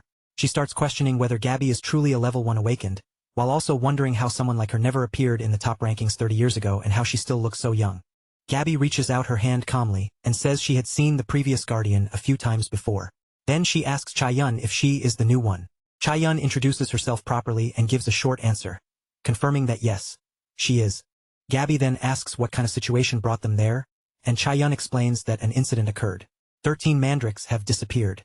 Cat Shadow immediately asks who managed to break through the barrier, and the ice sorceress answers that the barrier had been made by a level 4 awakened from their team. Gabby finds that strange right away. If someone crossed a level 4 barrier without leaving behind a single trace, then that person would have to be at least level 3. Because of that, she suggests they begin by tracking the mercenaries around the city center. After that, she asks where the largest nearby gathering of mercenaries would be. Cha-yun answers that they are at the mercenary temple in Zayudaemon. Gabby says they should go there first, but then adds that she is hungry so they need to stop somewhere to eat before searching for the brat she used to fight with all the time. She also says they can ask that guy to buy food for everyone. At that very moment, Zhang who suddenly gets the feeling that someone is talking about him. Meanwhile, Khan is showering his little sister with kisses, holding her close and calling her cute and adorable again and again. He keeps admiring the baby dragon like he cannot take his eyes off her, wondering aloud who she could have taken after to become this unbelievably cute. Then he suddenly notices the MC standing there and watching him. Embarrassed, Khan stiffens up and asks how long he has been in the room. The MC answers that he has been there from the very beginning. Then he tells Khan not to worry, because he sees nothing strange about an older brother doting on his little sister. After that, he tells Khan to fill a bowl with water. Firehair notices what the MC is carrying and asks what exactly he has in his hands. The MC explains that it is something called watermelon, then asks if Khan has never seen one back on the Ispan continent. Khan says this is his first time seeing it. Staring at the bright red inside, he asks if that part is meat. The MC tells him no, it is not meat. At first, he thought watermelon was a fruit, but apparently it is classified as a vegetable. Then Khan picks up a chicken nearby and looks at it with curiosity, asking what that thing is doing there. The MC answers that it is a chicken, but Khan immediately says he already knows what a chicken is. That answer catches the MC off guard, and he asks in surprise whether chickens also existed on the Ispan continent. Next, the MC shows him a mandrake. The moment Firehair recognizes what it is, he reacts sharply and asks where the hell he managed to get one. The MC casually says he found it while walking outside and simply picked it up from the ground. As he looks it over, he begins thinking that mandrakes must absorb heat energy and help cool the body down. He also knows that they have a rough texture and a sweet flavor, which is why they can work well in both hot dishes and cold dishes. While handling the chicken, Khan asks why the MC keeps stuffing things inside it. The MC explains that this step is necessary, then places the chicken into the pot and says now they just need to wait until it is ready. Right then, someone walks into the restaurant and remarks that they had no idea a place like this existed here. The visitors turn out to be Cha-yun, arriving together with Sang-hoo and Gabby. The ice sorceress greets the MC first, and the MC welcomes all of them into the restaurant. Sang-hoo immediately apologizes after noticing there is already another guest present, then asks Khan if he is the one working there. Chulho says it is always good to have customers in the restaurant and explains that Firehair is one of the cooks. Then he adds that they have just made samjitang and asks if the group would like to try it. Gabby quickly raises her hand and asks to be left out, explaining that she is vegetarian. The MC thinks about that for a moment, then serves the other samjitang along with cubes of mandrake kimchi. The awakened are surprised the moment they see the dish. Cha-yun does not hesitate at all and takes a bite of the chicken, only to freeze for a second because it tastes absurdly delicious. With her eyes practically sparkling, Cha-yun says the kimchi is unbelievably refreshing. Gabby simply watches everything from a little distance away, and the MC turns to her, asking if she really does not eat meat. She replies that yes, she is vegetarian, then asks if he has any dish that fits that style. The MC admits he does not know much about vegetarian food, but asks if she would like some watermelons since the restaurant has a few. Gabi's expression brightens immediately.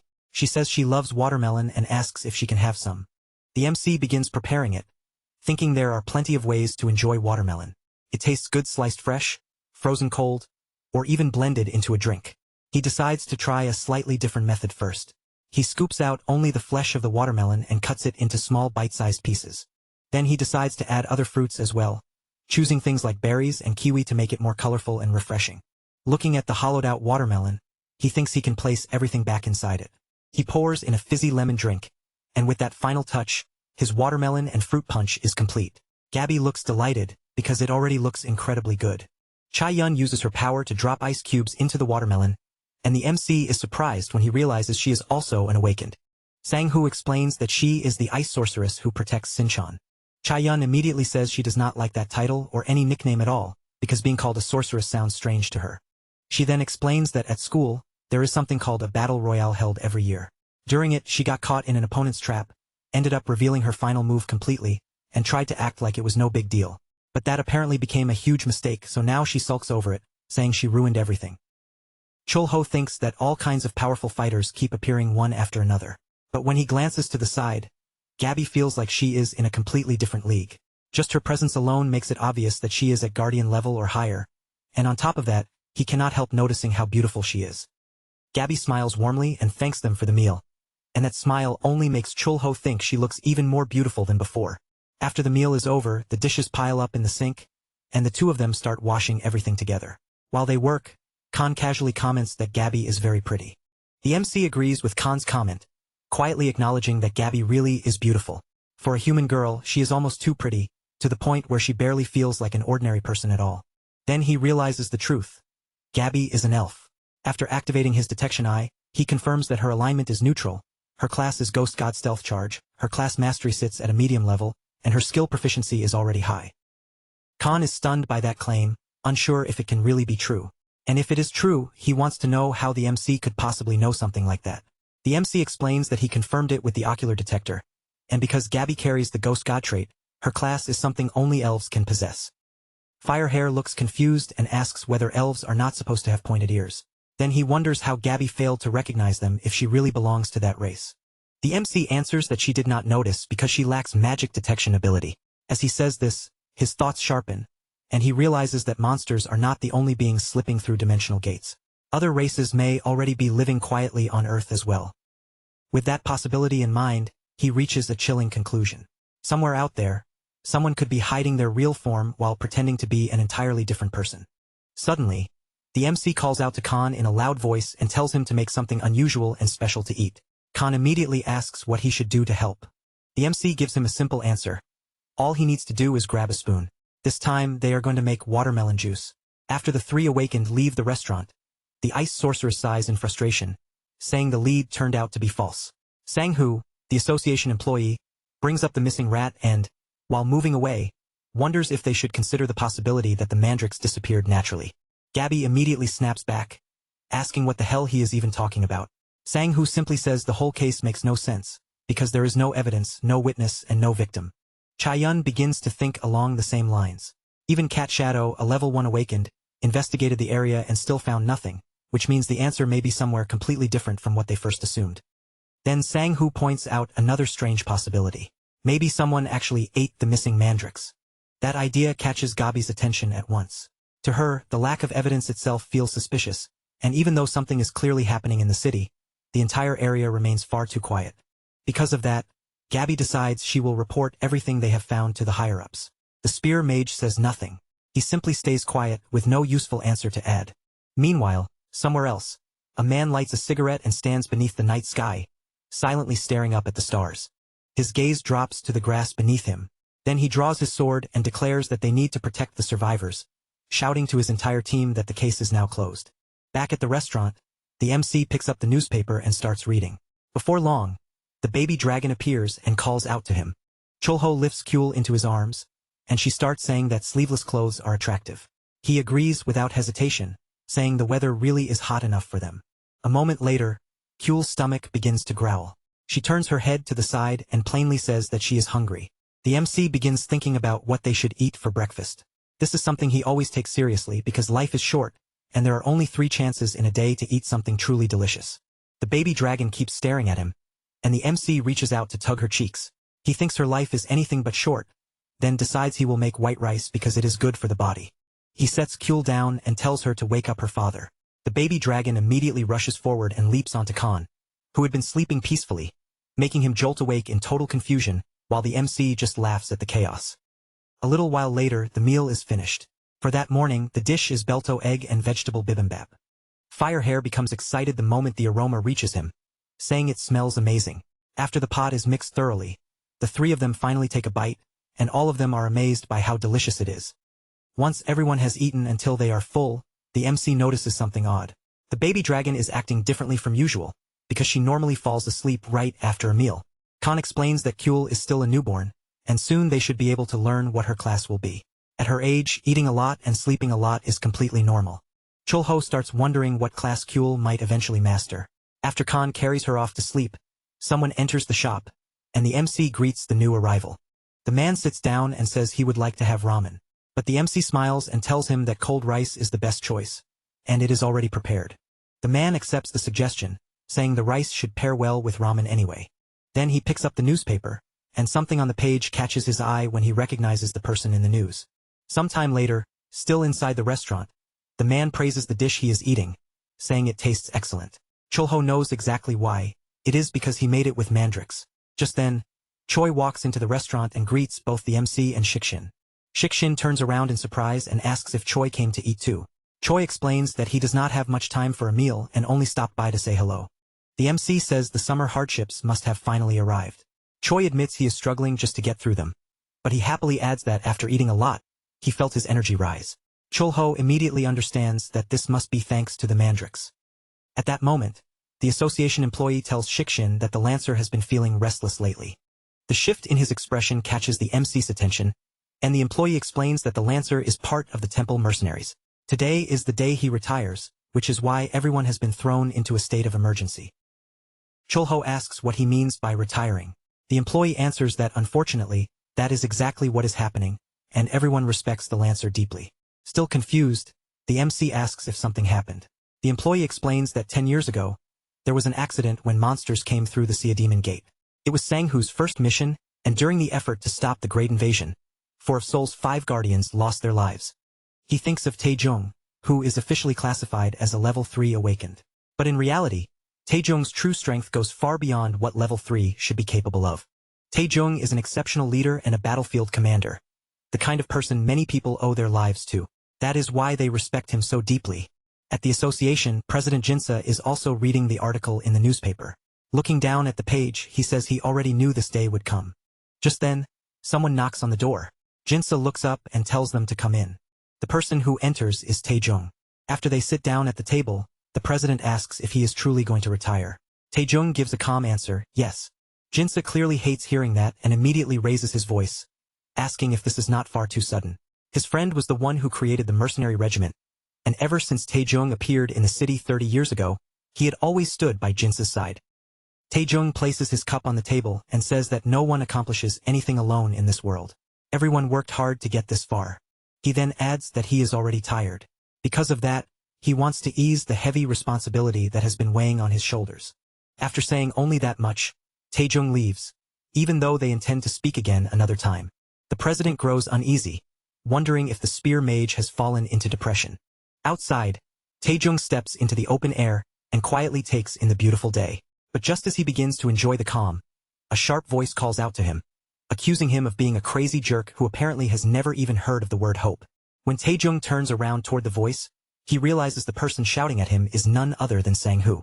Back at the restaurant, the MC is in the middle of preparing another dish, focused on the food in front of him, when he suddenly notices that visitors have arrived. The people who enter are Sang-hoo and Taejong, with Sang-hoo having brought the older man along to the restaurant. The MC welcomes them in and announces that today's dish is a homemade Korean meal, made with the kind of familiar flavor people remember from home. As he looks at Taejong more closely, he quietly thinks the retired man seems to be around his own age. Even so, the title of old general fits him perfectly, as if it belongs naturally to him. Taejung calmly says he is not in any hurry, so the food can take as long as it needs. There is no need to rush the cooking. Hearing that, Chulho feels pleased, because those are exactly the kind of words a cook likes to hear. The spear mage says he will not stay for a drink because he is a little busy. He only came to show Taejung the way to the restaurant, and once that is done, he prepares to leave.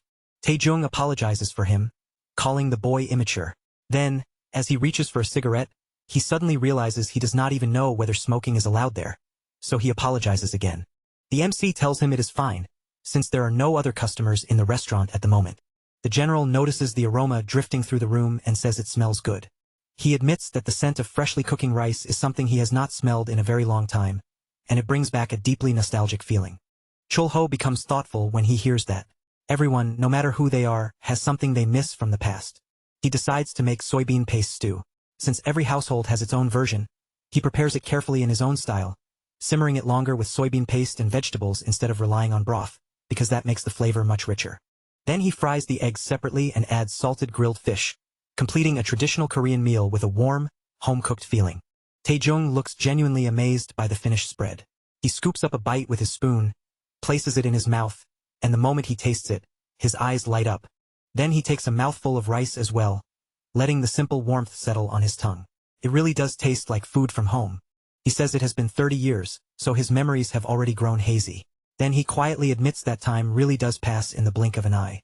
He begins talking about the past, saying that when he first left his city, he believed he would return soon. Back then, everyone wanted to reach Seoul for the simple reason of survival, and because of that, he could never forget the great final invasion that happened 10 years ago. He continues, explaining how it all began. 30 years ago, monsters started appearing, and as they spread, countless countries and cities around the world collapsed, causing an unimaginable number of people to lose their lives. At that time, he had no choice but to take up his sword and defend his hometown. Through battle after battle, his physical abilities improved drastically, and because of that, he led the awakened and the people from his city towards Seoul. That journey became the beginning of the mercenary temple corps he created. From there, more people gathered, the city slowly rebuilt itself, the world began to change again, and eventually the title of Guardian started to appear. Taejung says that although they call it Korea, what they are really talking about is the Seoul where they now live. And just when the world had finally begun adapting, another change came 10 years ago. The monsters that appeared every day were suddenly classified as boss-level threats, and that disaster became known as the Great Final Invasion. During that invasion, the spear mage was being attacked. Even though he managed to block the blow, he immediately understood that by himself, he was no match for the monster in front of him. If the fight continued like that, he knew exactly what would happen. He would die. In that moment, all he wanted was simple. He just wanted to stay alive. And then Taejung appeared, stepping into the battle and finishing the monster with a single devastating strike. After cutting down the threat, Taejung called out to the boy and told him to wake up. But all Sang-hoo could do was tremble, frozen in place by fear and shock. Inside his mind, only one thought kept repeating. He needed to run away no matter what it took. But the general encouraged him instead, telling him that enduring hard times is what it means to stay alive. If he gave in and cowered now, he would spend the rest of his life backing away from everything. After Taejung takes his hand and pulls him back from that fear, he asks the young spear lancer for his name, and the boy answers that he is Sang-hoo. Taejung asks whether he is the newly appointed guardian, and the lancer answers immediately, confirming that he is. Taejung readies his sword and tells the novice guardian to watch closely. Then he steps in front of the giant monster and releases one clean, precise strike, cutting the boss completely in half. After finishing the battle, Taejung turns back with a smile and says they have to carve open their own path. Hearing those words back then left Sang-hoo completely amazed. Back in the present, Sang-hoo stands on top of the mountain, holding his helmet as he looks out over the area below. Then he starts moving again, patrolling the region while trying to find any sign of a monster. He keeps looking from one side to the other, because this place is supposed to be a resting area, yet his mind remains restless. He believes this silent zone should become a place of true peace, a place where people can finally rest without fear. But suddenly, his emotions break through. Tears spill from his eyes, and he drops to his knees. He struggles to understand why there is not even a single monster in the region. With nothing left for him to fight, he feels as though he will no longer be able to help with anything. Meanwhile, Taejung continues speaking. After putting out his cigarette, he says that day after day, he has lived with regrets, because he always had to be perfect in order to protect people and keep them alive. He says mistakes were never allowed. In their world, one person's mistake could easily cost someone else their life. Those words make Chulho pause and think. At first, He had assumed Taejung's way of thinking was immature for someone his age. But now he understands more clearly. Taejung learned that lesson as a person who carried too much, and anyone who keeps chasing perfection like that will eventually start breaking on the inside. Chulho then asks if he is truly planning to return to his hometown. Taejung answers quietly that he is. The MC looks at him and feels he understands at least part of the pain Taejung must have endured. After all, he himself had lived all over the world, and most of that time had been spent in a world just as harsh. Suddenly, the former general asks for the bill, but the MC answers right away that the meal is free. Taejung is surprised by that, so Chulho explains calmly that this restaurant offers free service to people who are returning to their hometown. Taejung finds the restaurant a little unusual for offering something like that, but he still bows his head and thanks Chulho for the meal. Before leaving, he asks him to please keep looking after that stubborn Sang-hoo. The MC stops him there and calmly says that Sang-hoo is already a good guardian. Hearing those words, Taejung finally lets out a quiet sigh of relief. Taejung agrees, then admits that in his heart, he has always thought of the boy almost like a son. With one last gentle smile, he says he had a truly pleasant night, and then he turns to leave. As he reaches the door, Chulho watches his back and quietly thinks that old people do not really die. They simply disappear one day. Taejung gets on his motorcycle and rides away through the city. After traveling for a while, he finally stops and gazes out over the wide landscape before him. From the top of the hill, Sang-hoo is watching him too. With tears in his eyes, all he can wish is for the old man to take care of himself and live well. And then, Taejung disappears from sight. At that moment, the Gumaho appears nearby, quietly watching everything while thinking that humans are soft creatures. It still finds the MC amazing for giving it soft stones that did not hurt at all. To the little fox, that means another kind person has appeared in its life. After that, the MC falls deep into thought, his mind drifting into something hazy and unstable. All he can do is shout out, asking if Lantera has awakened, while his memory grows weaker and weaker around him. The next moment, he finds himself standing before the king of the world.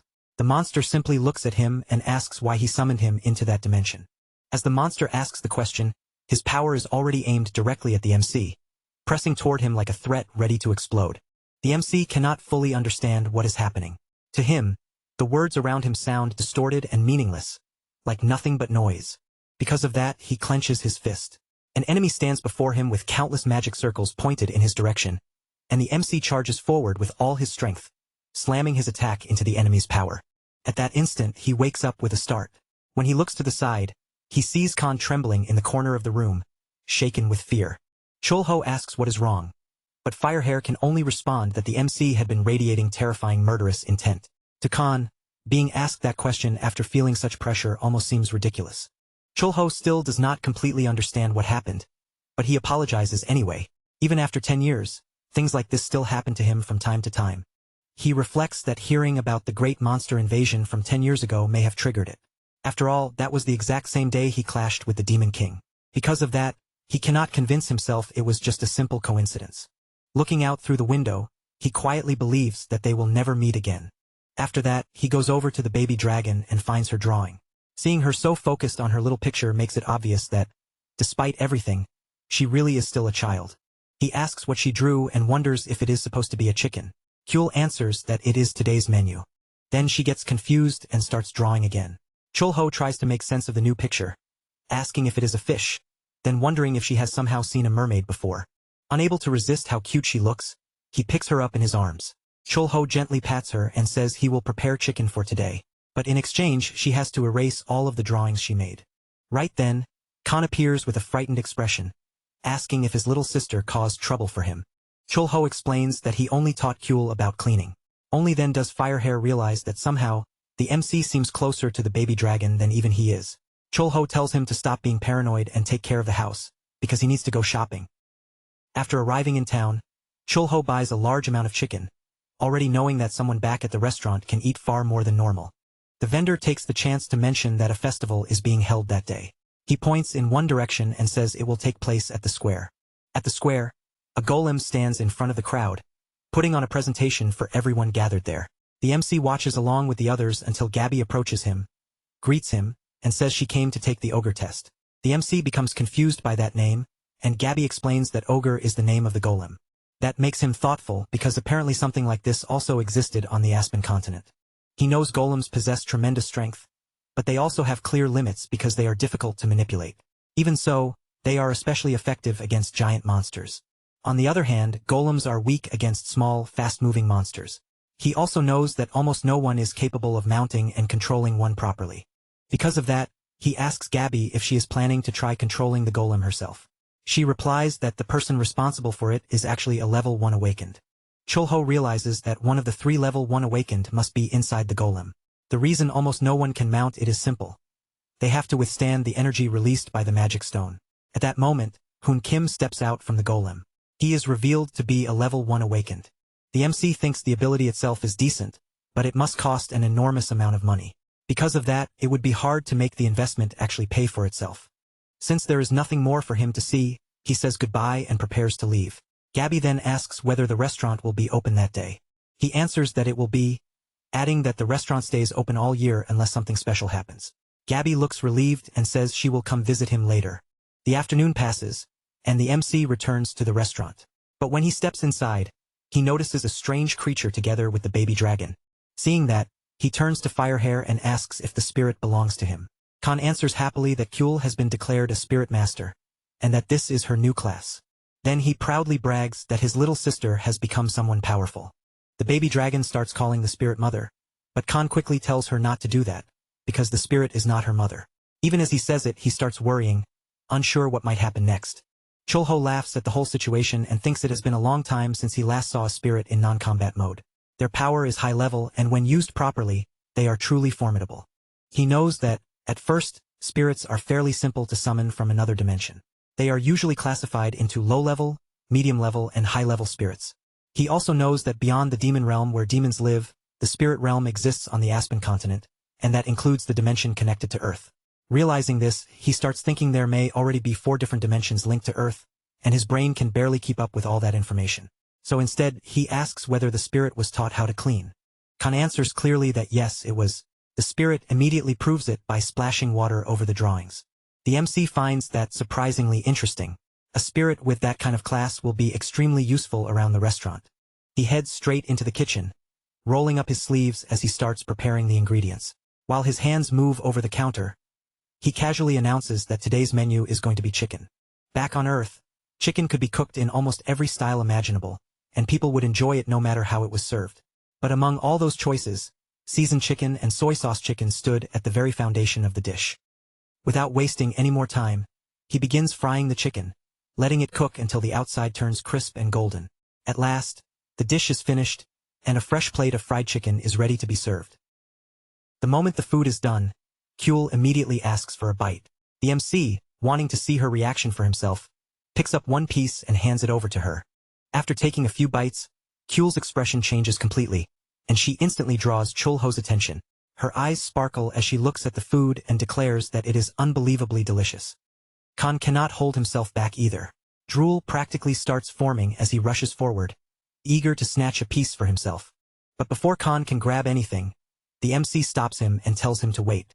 With a strangely serious, almost intimidating look, he says that in this world, there is a special way to uncover a person's true essence when eating chicken together.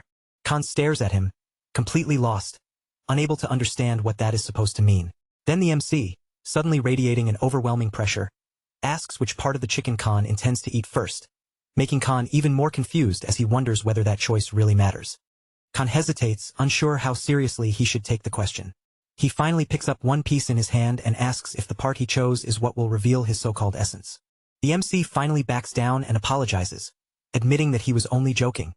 He tells everyone to go ahead and eat, but when they turn back to the food, they find the baby dragon lying there satisfied, having eaten every piece of chicken by herself without leaving any for the others. Chulho reaches for a beer, since for him that is the proper drink to have with chicken. Since alcohol is allowed, the two raise their drinks and share a toast. Khan finally starts eating too, driven by how hungry he is. As he watches the MC cleanly separate the meat from the bones, he cannot help being amazed by how effortless and precise his deboning looks. The two continue chatting while they eat, the meal carrying on in a relaxed mood. Then the baby dragon suddenly notices something outside and turns toward the window, where bursts of fireworks are lighting up the sky. The MC realizes that the festival is still going on outside. Khan, startled by the sudden explosions of light and sound, admits that for a moment he genuinely thought a war had broken out. Chulho walks over to the window and brings Kyul with him so she can see the fireworks more clearly. Kyul gazes outside with pure delight, her face brightening as the colors bloom across the night sky. Watching her reaction makes the MC grow quiet for a moment. He thinks about how the baby dragon has spent all this time inside the restaurant, and he begins to feel that she must have been suffocating in that closed-off world. Khan says that once Kyul releases her powers, she should be able to go outside soon. Hearing that, the MC asks if she will also be able to breathe fire, and Khan answers that yes, she will. The MC finds that idea fascinating and admits he is already looking forward to seeing it happen. Outside, the festival continues at full force, with fireworks still bursting across the sky one after another. Meanwhile, Hoon is busy testing out his golems. As he observes their movement, he notices that they are far too heavy, meaning they will need more adjustments before they can function properly. After finally finishing his work, Hoon steps out and immediately runs into Gabby, who greets him by acknowledging how hard he has been working. Hoon walks closer and immediately teases her, asking whether she has really become a grandmother now after everyone started calling her an old witch. Gabby snaps at him and tells him to shut up, but Hoon simply passes by as if nothing happened. He says he needs to take a shower before eating, then asks whether she knows any interesting restaurant nearby. Gabby has also heard that Taejung has retired and that Sang-hoo must be feeling lonely because of it. She replies that she heard the old man return to his hometown, but she admits it felt fitting, since it was about time he finally rested.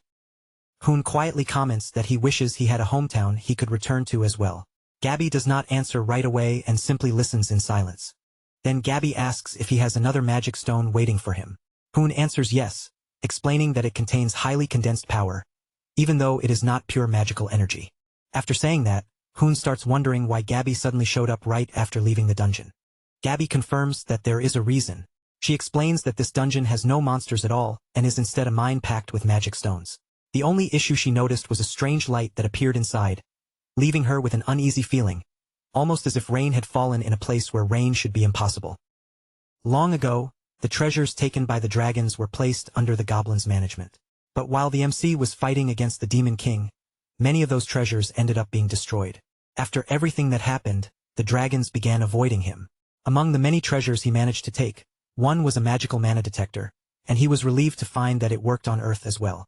Inside the dungeon, he observes the Awakened while trying to determine whether the place is truly a mana crystal mine. If it can be used properly, he knows it could become an extraordinary discovery in a very short time. Even so, something feels wrong to him. If the dungeon had simply collapsed because of the Demon King, then the amount of mana being detected there is far too excessive. At that exact moment, he notices a crack forming. One look is enough for him to realize that whatever he feared has already begun. The crack grows more violent with each passing second, widening and twisting until it takes the shape of a gate. Then the opening bursts alive, and several creatures begin emerging from inside. The Lancer Mage reacts immediately, shouting for everyone to move into Formation D. Giant boars are already charging out, and the attack has begun. He orders the rest of the team to block the outside and hold their ground. A level 6 boar is already dangerous enough, and its body is built to evolve extremely well for combat. The Awakened quickly brace themselves, shifting into position as the monsters rush forward. Moments later, they activate their blocking techniques to stop the advance. At the same time, Sang-hoo leaps into action, but confusion flashes across him. The monsters have suddenly been defeated without any clear warning or explanation. Sang-hoo understands what that means and immediately shouts that the king is coming. Since the dungeon boss is about to appear, the large boars should disappear, so he tells everyone to focus first on helping the wounded. The portal grows even more intense, its light swelling and twisting as the pressure inside the dungeon continues to rise. For a brief moment, the air hangs heavy, as if everyone is waiting for the next disaster to break through. But then Sang-hoo realizes the monsters have not disappeared at all. Even worse, his entire team is now being pushed back and cornered by them. Panic starts to surge through him because he knows he has to act immediately. If he wants to protect his teammates, he has to make a decision and choose the rear guard. But some of the team members are trapped near the king as well, and that throws him into deeper uncertainty. He cannot tell which side he should protect first. His body begins to tremble as the weight of regret presses down on him.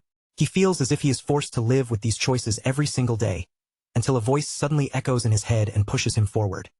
That voice tells him not to let someone else disappear in his place, and not to let the chaos of the moment make him cower or run away.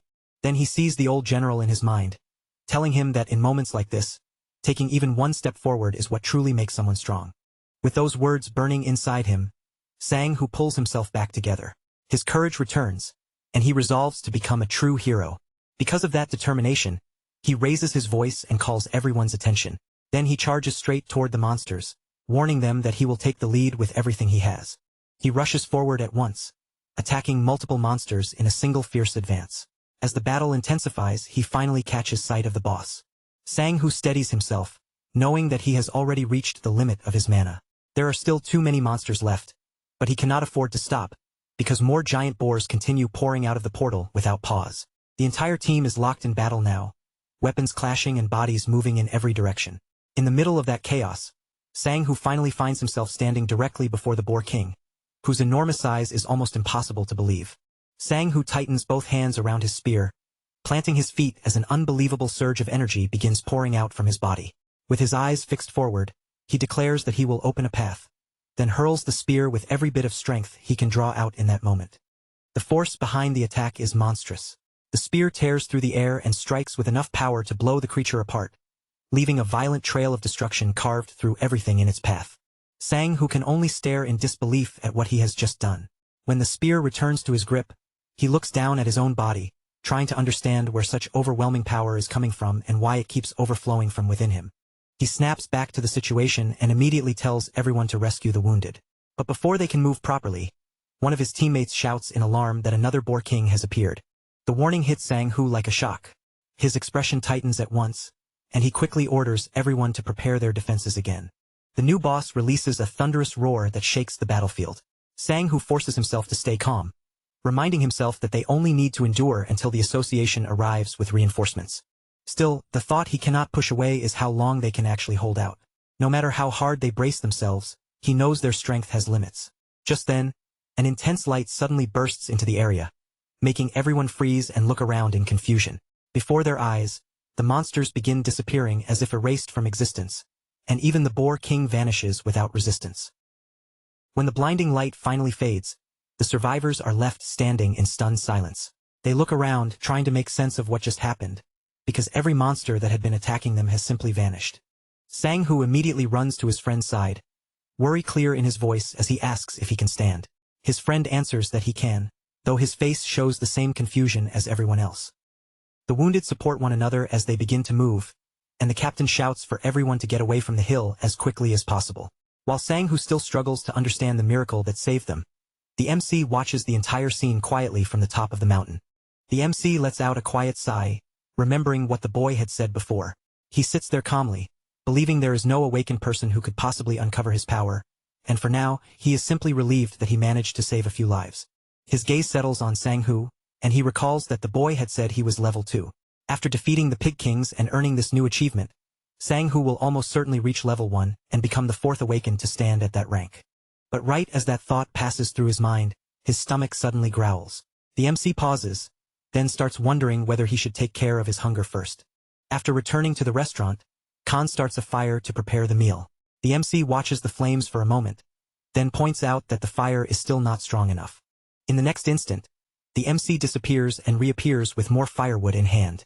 The sudden movement catches the fire-haired one completely off guard.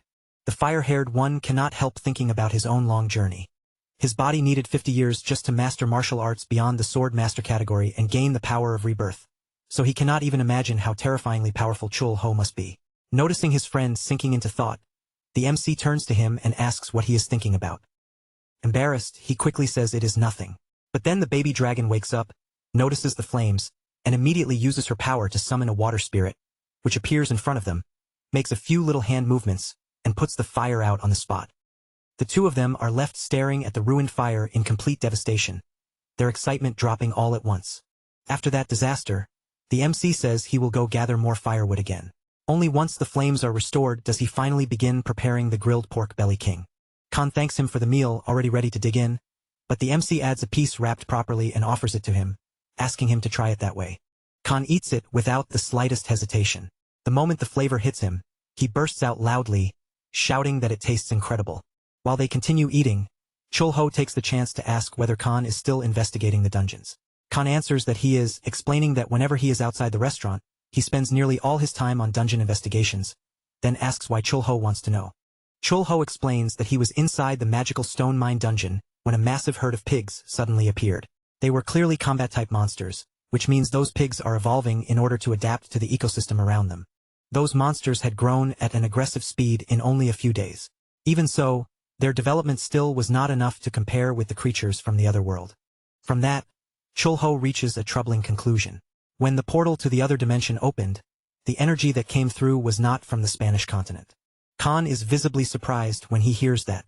Chulho continues, saying the new portals may be connected to dimensions beyond the Spanish continent, and that something far beyond their current understanding is probably unfolding. Meanwhile, at the Korean Awakened Association, Sang-hoo reports everything that happened inside the dungeon. He explains that a blinding flash of light appeared, and then all the monsters vanished at once, including the boss. The president says that Gabby reported the same thing, though he still does not know what caused it. Then he congratulates Sang-hoo, saying he has advanced to classmaster and is now close to becoming the 4th level 1 awakened, before asking how he feels about it. Sang-hoo considers the news for a moment and admits that it sounds great. Then, in a very practical tone, he asks whether his salary will increase too. Even as he asks, he realizes there may not be much point to it.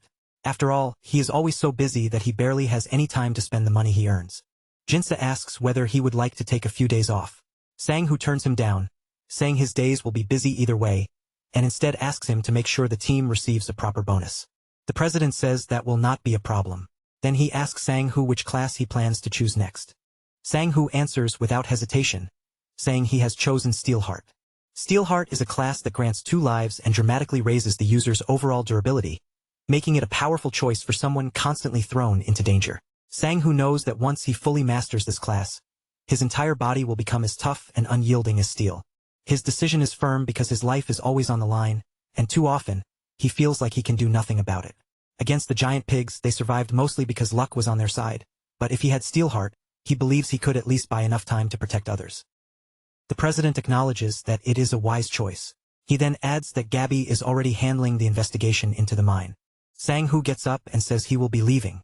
As he rides the elevator down, he reflects on the flash of light that wiped out the giant pigs, remembering that he felt no malice from it, only a strange warmth that made him want to get closer and see it for himself. He also remembers that the same kind of thing happened with the Beltos. He still cannot tell whether it is some mysterious force or whether someone is secretly helping them from the shadows. In the end, Sang-hoo can only conclude that whoever helped them both times possesses power beyond comparison. All he can do is pray that the source of that power never turns against them. Meanwhile, back at the restaurant, another drink is poured and served. Khan turns toward the MC, catching his attention, then carefully asks whether the Demon King was truly strong. The MC answers that the Demon King was definitely an incredible being. But without hesitation, he adds that he himself is even stronger. Then the fire-haired one asks whether the MC hates the Demon King. The MC says that yes, there was a time when he hated him deeply, and he begins recalling how he was summoned to Earth, where the people he loved helped him adjust to that new world. But those very same people were later killed by the Demon King's army.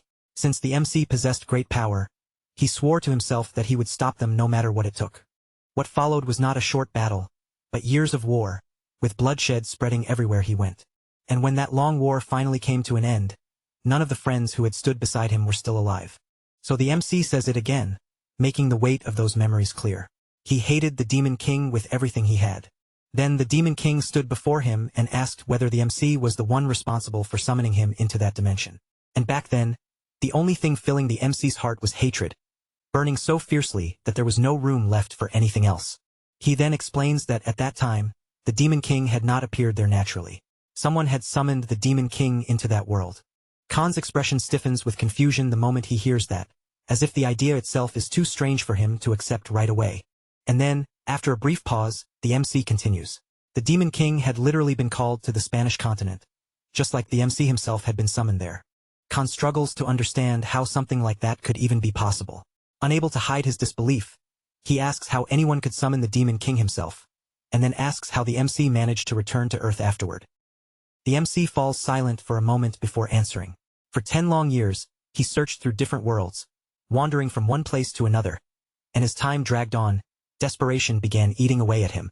Then, one day, a massive rift opened before his eyes, and beyond it, he saw countless buildings stretching out in the distance. That was how he finally found his way home, stepping through the rift and returning to Earth. After finishing the story, he looks at Khan and asks whether he actually believes any of it. The fire-haired one does not hesitate for even a second. He answers that he absolutely believes everything the MC said, and he also understands that the MC must have endured more than most people could imagine. The MC gives a faint smile because Khan is right. He really had gone through a great deal, and with that shared understanding between them, The two raise their drinks and toast to their hatred for the Demon King. As they drink together, Chulho quietly thinks back on those feelings. There was a time when he hated the Demon King, but at the same time part of him also feels pity for him, because the Demon King had been thrown into an unfamiliar world too, trapped in a loneliness that must have been unbearable. In his memories, Chulho sees himself with one eye closed, desperately trying to wake his friend no matter what it took. But no matter how hard he struggled, the war only left behind countless deaths. He remembers shouting because the fighting never seemed to end. In the end, he had to cling to whatever helped him survive, even alcohol, because getting drunk was the only way he could sometimes force himself to sleep. He also knows that if he had not been strong, his mind would have shattered long ago. Or maybe it already did at some point, and he simply no longer remembers it. Then, all at once, he wakes up drenched in sweat. When he realizes he is lying down, he understands immediately that he has been trapped in another nightmare. He also notices the baby dragon lying beside him, curled up close as if she had been there for a while. Chulho does not even know when he turned over and fell asleep like that. Afterward, he walks into another room and finds Khan sleeping there as well, twisted into a strange and awkward position. Seeing that, Chulho realizes that despite the nightmare, this is just another ordinary morning. Because of that, he decides to step outside for a smoke and clear his head. But not long after he gets out, someone suddenly calls out to him, addressing him as young man. Chulho turns toward the voice and asks what the lady needs. The elderly woman looks at him and asks if he can tell her the way to the Arirang Express. He does not understand what she means, because he has never heard of that train before. The old woman slowly walks away, murmuring sadly that no one seems to know. Chulho returns inside the restaurant still feeling puzzled. He has never seen that lady before, and he has no idea what the Arirang Express is, so he thinks that if he sees her again, he should ask her properly. He decides he should open the restaurant before the morning gets too late. Once the doors are ready, he heads into the kitchen and begins preparing his utensils for the day. Chulho wipes down the counter carefully, clearing the surface as he gets ready to cook. Right at that moment, someone steps into the restaurant and greets him with a cheerful good morning. The person who came in is Choi, and he immediately asks what is on the menu for the day. The MC tells him that he is still in the middle of preparing everything. For now, he suggests starting with something simple like fried rice as an appetizer. Choi then notices water on the window and comments that it looks like the new season is finally beginning. As he looks at the damp glass, he thinks that the day has already been strangely chaotic. Chulho, still busy preparing the food, pretends not to hear that comment. In truth, the water is there because he failed to adjust the inside properly, but instead of explaining, he simply announces a moment later that the fried rice is ready. Choi looks surprised when the dish is placed in front of him. As he takes it in, he casually mentions that Grandma Arirang has been wandering around the streets quite often lately. Chulho becomes confused, having no idea who Choi is talking about. Choi explains that she is an elderly woman who collects cardboard nearby, and because her mind is not in a stable state, he asks whether Chulho happened to see her. Chulho answers that he did see her, since she passed in front of the restaurant early that morning wearing a scarf despite the summer heat. He adds that the old woman asked him about something called the Arirang Express, though he admits he has no idea what that means. Choi says that, honestly, no one really knows what she means by it. He believes many people have lost loved ones, and some of them simply cannot move on, so their grief slowly breaks them. After saying that, Choi gets up because it is time for him to leave. The MC watches him go and tells him to be careful on his way out. Chulho thinks about how time keeps moving forward, yet the events that shape a person's life never truly disappear. That world is still carrying an old scar from the past. So perhaps the customers who come through his doors, even someone like that old woman, are all living while carrying wounds of their own. That is all he allows himself to think in that moment, letting the thought pass as he looks out at the beautiful rain falling that morning. The next day, the MC is brushing his teeth, when he suddenly hears voices from outside the bathroom. When he steps out, he sees Khan looking unusually excited. The reason becomes clear right away. The baby dragon seems a little different from before. Kyul begins glowing with a powerful light, and her body starts changing shape. But the form she takes is oddly incomplete, making both Firehair and the MC realize that the attempt has failed. The MC asks whether polymorphing is something she can do as well. Firehair answers that she can, but the first attempt is always difficult. Chulho starts wondering whether he should dress the baby dragon in her new form and decides to test it. But then he realizes that her body is quite large, and once she fully succeeds in polymorphing, she will probably look about 5 years old. He nearly gives up on the idea, but another glow suddenly begins forming around Kyul. Her body shifts again, and this time she starts growing arms and legs until she looks much more like a real child. The MC is surprised to see the newly transformed little girl already trying to run. But her balance gives out almost immediately, and he quickly catches her, which makes the little girl brighten with happiness at the attention he gives her. Khan instantly grows jealous, scooping her up into his arms. With a proud and happy expression, he says that although it is still too early for her to walk around outside, at least she succeeded in polymorphing. Chulho begins getting up because he needs to prepare food. Before leaving, he tells his friend to find some proper clothes that will fit Kyul. Outside, rain is pouring down heavily, and the MC steps out beneath an umbrella. As he walks, he thinks about the leftover flank steak and decides that he will use it to make sweet and sour pork. When he arrives in front of the restaurant, he notices someone standing nearby through the rain. Looking closer, he realizes it is the elderly lady from before. The woman greets him politely, then asks if she can stay there for a little while because the rain is falling too heavily for her to keep walking. The MC tells her there is no problem at all. He even invites her inside and offers her some tea to warm herself up. As he listens to her, he starts to find something strange about the way she speaks. This time, the lady is not using the dialect from before, and she notices that he is watching her more closely than usual. Without hesitating, the MC hands her his umbrella and tells her to at least use it if she needs to go back out. She thanks him and says she will return it properly. Before leaving the subject there, she also asks whether the restaurant happens to sell jangmyeon. The request catches him off guard, and he admits that he does not have the ingredients prepared for it.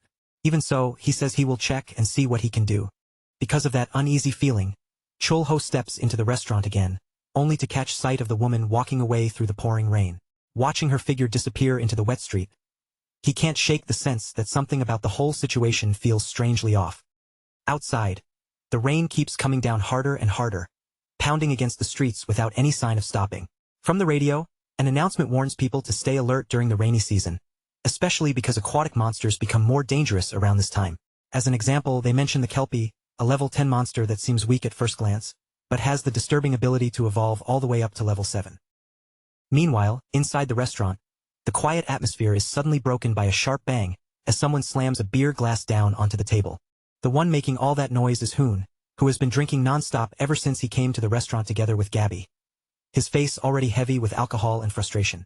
Hoon says he wants to understand how he is supposed to deal with women, and that question makes Chulho pause for a moment. Before he was summoned into this other world, he had only ever gone out with one girlfriend, so even he isn't exactly confident enough to give proper advice. Then Hoon leans in as if he is about to reveal something important, saying he will tell Chulho a secret. 2 years ago, inside a newly discovered dungeon, a hidden boss suddenly appeared, and at that dangerous moment, Gabby was the one who saved his life. Because of that, Hoon admits that his ideal type has always been strong women. In his eyes, women with strength are not only impressive, but also attractive, kind, and beautiful in a way that completely pulls him in. Chulho listens and says he understands, but deep down, that confession hits a little close to home. He realizes he was not all that different, since he had always found himself drawn to women who were stronger, softer in personality, and prettier. Thinking about his own past makes Chulho's mood sink slightly, and while he quietly reflects on it, Hoon lowers his head again and mutters that his feelings are, unfortunately, completely one-sided. With his emotions getting sharper and his eyes nearly welling up, Hoon continues rambling. He says that, strange as it may sound, he actually likes women who treat him harshly and come at him with a fierce attitude. But the painful problem is that Gabby absolutely hates guys like him. Hoon knows very well that if he ever clings to her too much or pushes his luck even once, it could easily end with him getting killed. That thought finally breaks him, and Hoon bursts into tears right there at the table. Chulho, hearing that Gabby's ideal man is apparently Sang-hoo, can only feel confused, especially since those two are always fighting. Still, in the end, he quietly thinks that the Lancer mage really is surprisingly friendly. After crying out his feelings, Hoon adds that this is another secret matter that should not get out. Chulho calmly tells him not to worry, because he has no intention of telling anyone. Hoon thanks him in a weak, drunken voice, then immediately asks for another beer as if the confession has only made him want to drink even more. At the same time, the radio continues with another warning, announcing that the heavy rainfall will halt work at the Tomb of Rest and that visitors should avoid going there for the time being. Both of them fall silent for a moment, and Chulho finally asks what exactly this Tomb of Rest mentioned on the radio is. Hoon explains that it is a cemetery built for victims from the past. Many people died back then, and because retrieving all the bodies had been extremely difficult, the place eventually became a resting ground for those who could not be properly brought home. Right then, the restaurant door opens, and a woman steps inside through the rainy darkness. She is Yuna, known by many as the Blade Queen, and a level 2 awakened. Her eyes glances over his shoulder, and the moment he sees her, his whole body stiffens in terror. Yuna immediately calls him a bastard and demands to know why he is sitting here drinking again. He tries to greet her casually, acting as though he has done nothing wrong. But Yuna is not buying that act for even a second. She grabs him by the head and tells him not to play dumb, asking why he keeps sneaking out alone just to bother other people. With that terrifying look in her eyes, Yuna drags him straight toward the exit. Chulho can only watch the whole thing happen and call after her, asking her to make sure they come back safely. The two of them step out into the heavy rain together, and Chulho watches from inside the restaurant, noticing just how close they seem as they disappear into the wet street. Chulho gets ready to clean up the restaurant, but as he moves around inside, he starts overhearing their conversation outside. Hoon asks why Yuna came all the way to the restaurant to pick him up, and she answers that she was sent by her superiors because Kelpies have been appearing in greater numbers and acting far more violently than usual. After catching that conversation, Chulho feels a heavy, unpleasant premonition settle in his chest, as if the rain outside is carrying something much worse with it. The downpour continues outside without letting up, but inside the restaurant, a very different problem is happening. The baby dragon has somehow climbed into the fridge, driven there by hunger. Chulho grabs her by the arm and asks if she is trying to steal ingredients again. As he pulls her back, he realizes that the little girl still has not learned how to properly hide her tail and wings. Kyul simply opens her mouth into a big, innocent smile, and seeing that cheerful face makes Chulho soften a little. He thinks Haiwan needs to make something delicious for her, something that will help this little girl create plenty of happy and fun memories. Just then, a noise comes from the restaurant, snapping Chulho back to attention. He immediately hides the little girl and quietly tells her to stay still, regretting that he let his guard down just because there were no customers around. He heads toward the door to check who has come in, and once he gets a proper look, he realizes it is the old woman from before. The old woman asks how long it would take to prepare a bowl of jangmyeon. Chulho answers honestly that it will unfortunately take a little while, then politely asks her to come inside first instead of standing out in the rain. She looks worried and says she is in a hurry, and Chulho notices her dialect once again. At the same time, he catches a subtle difference in her appearance, something small but strange enough that he decides to use his detection eye. The old woman's condition appears stable, but there is no information at all about her class achievements, or acquired skills. Chulho concludes that she is completely civilian, not some elderly awakened in disguise, though the note also reveals that she has dementia. That detail makes him think about how many people have lost loved ones in this world. Some minds simply could not endure that kind of grief, and the damage left behind was not always physical. Chulho understands that pain more than most, because he still has nightmares of his own. Since he knows there are wounds he cannot simply erase, the only thing he can do in that moment is repay her with good food. But then the old woman suddenly lets out a startled cry. In front of her, Kyul looks adorable at first glance, but her exposed tail is impossible to miss, and the old woman freezes in shock while trying to process what she has just seen. Chulho can only break into a cold sweat, staring at the situation in disbelief as everything starts going wrong right in front of him. The two of them stare at each other in tense silence. When the old woman finally asks what exactly she is looking at, Chulho quickly forces out an answer and says she is just a child. But the old woman immediately takes the baby dragon into her arms, calling her cute instead of panicking. She even says Kyul reminds her of her little dog, holding her with surprising affection. Kyul says her own name, and that only fascinates the old woman even more. She is amazed that such a young little girl can already speak so clearly. At that moment, Khan suddenly appears, looking completely terrified. He cannot understand why his little sister is being held by a human, and the sight leaves him frozen in alarm. Chulho quickly tells him that everything is fine, trying to keep the situation from exploding.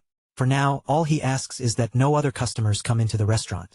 Then Chulho turns his mind back to the old woman's order and wonders if he should make jjajangmyeon for her. He remembers that in the past, it was an ordinary dish people could find almost anywhere, but in these difficult times, the ingredients have become nearly impossible to get. He knows that the first thing he needs to do is separate the Japanese-style approach from the Chinese-style one, because the key ingredient will be a fermented black soybean paste. The next issue is the noodles.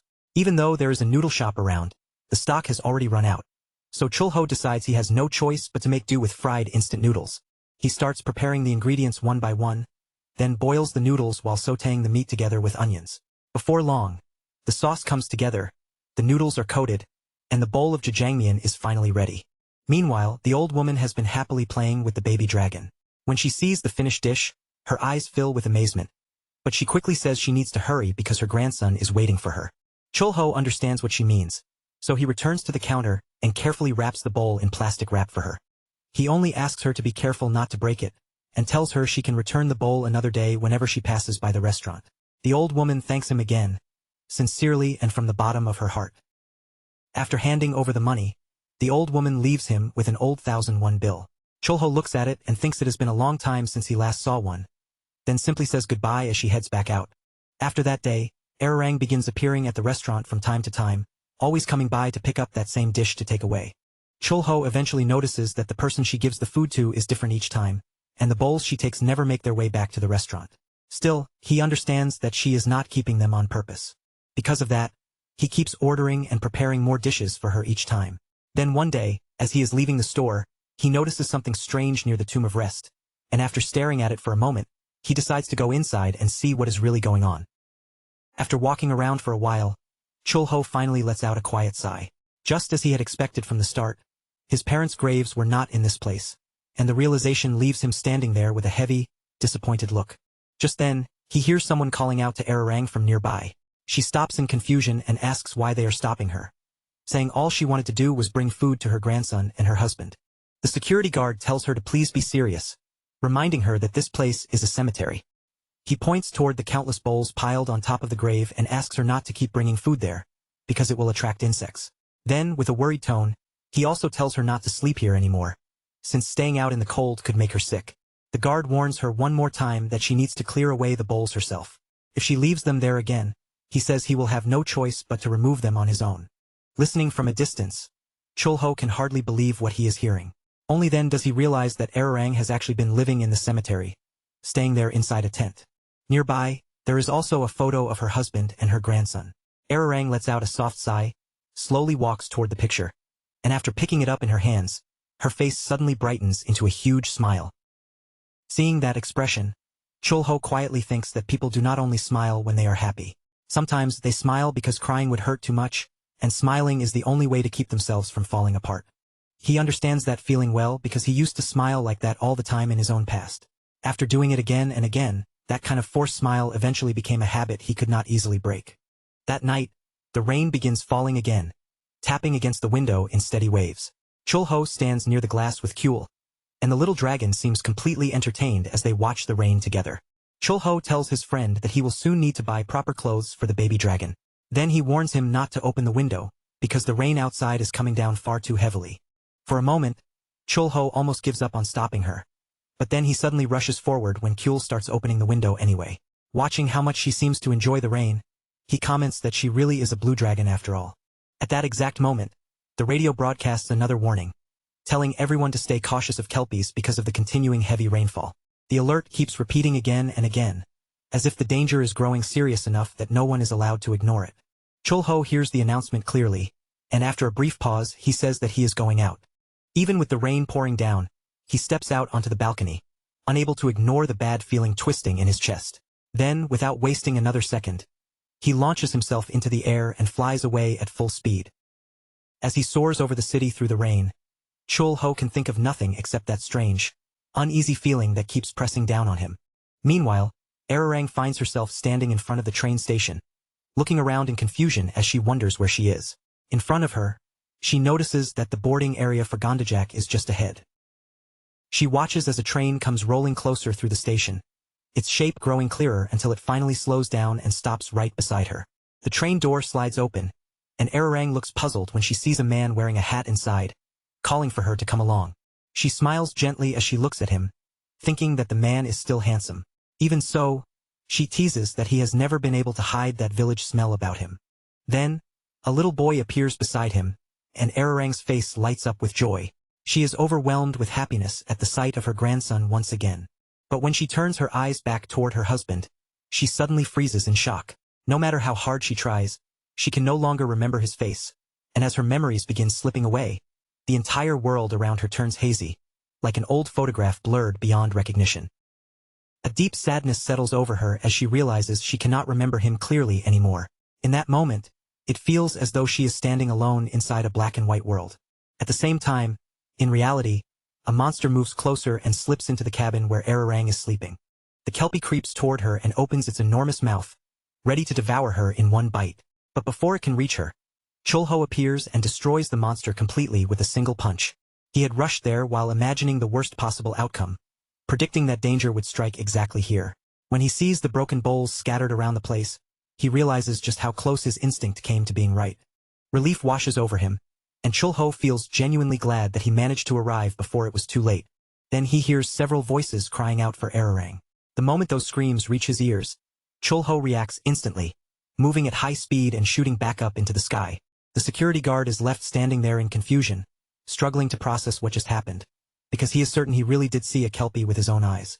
Soon after, the Lancer Mage approaches the area.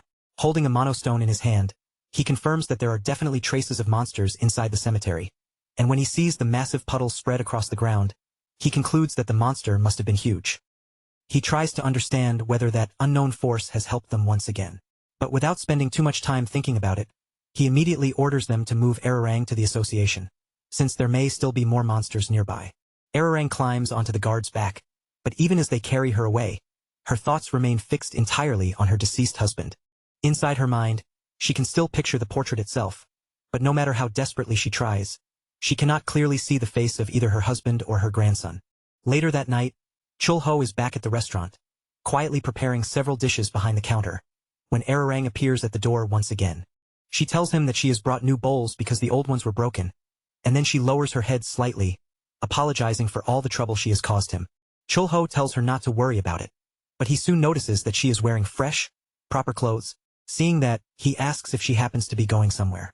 Ararang answers that she is, and Chulho grows quiet for a moment, thinking about her situation. Then he gently asks her to have a meal before she goes to her appointment. As Chulho starts washing the dishes, he asks whether jajangmyeon would be a suitable meal for her today. Ararang responds right away, saying that it sounds wonderful and that she would be happy to have it. Chulho thinks to himself that he still has enough ingredients for the noodles, especially since he can use instant noodles like last time. But then a new idea comes to mind, and he asks Ararang if she is in a hurry. The old woman tells him that she is not in any rush, so Chulho asks her to wait for him just a little while. Without hesitation, he starts kneading dough by hand. He knows that proper hand-pulled noodles usually require a long aging process, but with the time he has, he cannot go that far. Even so, he figures the result will be closer to kalguksu-style noodles, and that alone should give the dish a better, fuller texture than fried instant noodles. Once everything is finished, Chulho carries the bowl over and places it in front of her. Ararang stares at the beautiful dish before her, visibly impressed by the care put into it. For a brief moment, she cannot say anything at all. Then, as if the sight of the food has brought her memories back to the surface, she begins talking about how she was once a farmer and lived a busy, hard-working life. She says her husband was a good man, and he always spoke with the city dialect. Because she heard it from him so often, she eventually learned it herself until it became part of the way she spoke. She also remembers that once a week, she would go into the city with her husband and grandson, and the three of them would take a walk together before eating jajangmyeon. Those memories make her smile softly. She says that whenever they watched her grandson eating, she and her husband felt happy just sitting there and looking at him. But then her voice turns heavy as she admits something painful. She can no longer remember the faces of her husband or her grandson, and in her mind, both of them now appear blurred and distant. Even though she does not want to forget them, the memories keep slipping away from her little by little. With a trembling honesty, she confesses that the thought of losing them completely scares her. Suddenly, Kyul comes bursting into the room at incredible speed, shouting with excitement as she runs straight toward Ararang.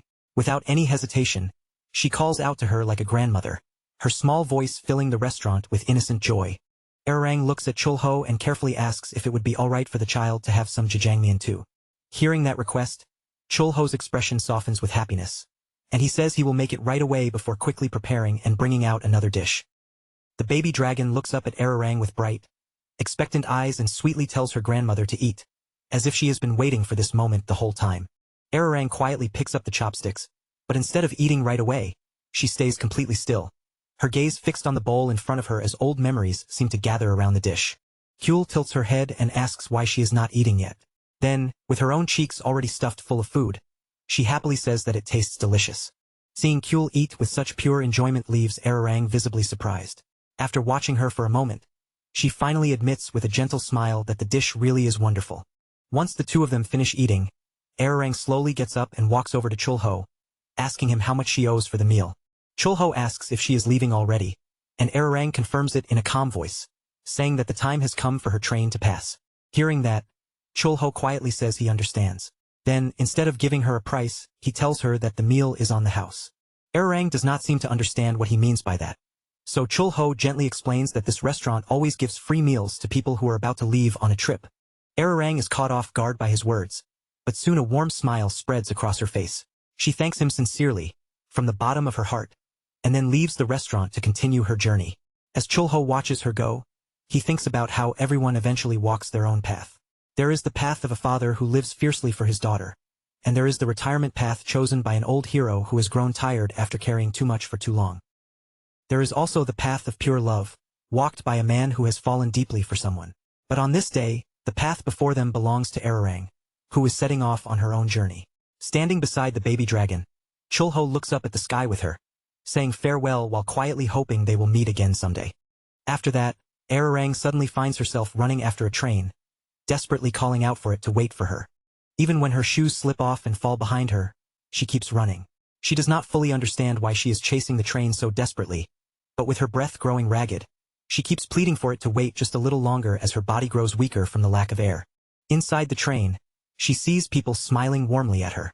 Then Ararang realizes that her first daughter, her second son, her youngest baby, and even her grandson are all there waiting for her. She is stunned, because one by one, she can remember their faces clearly again.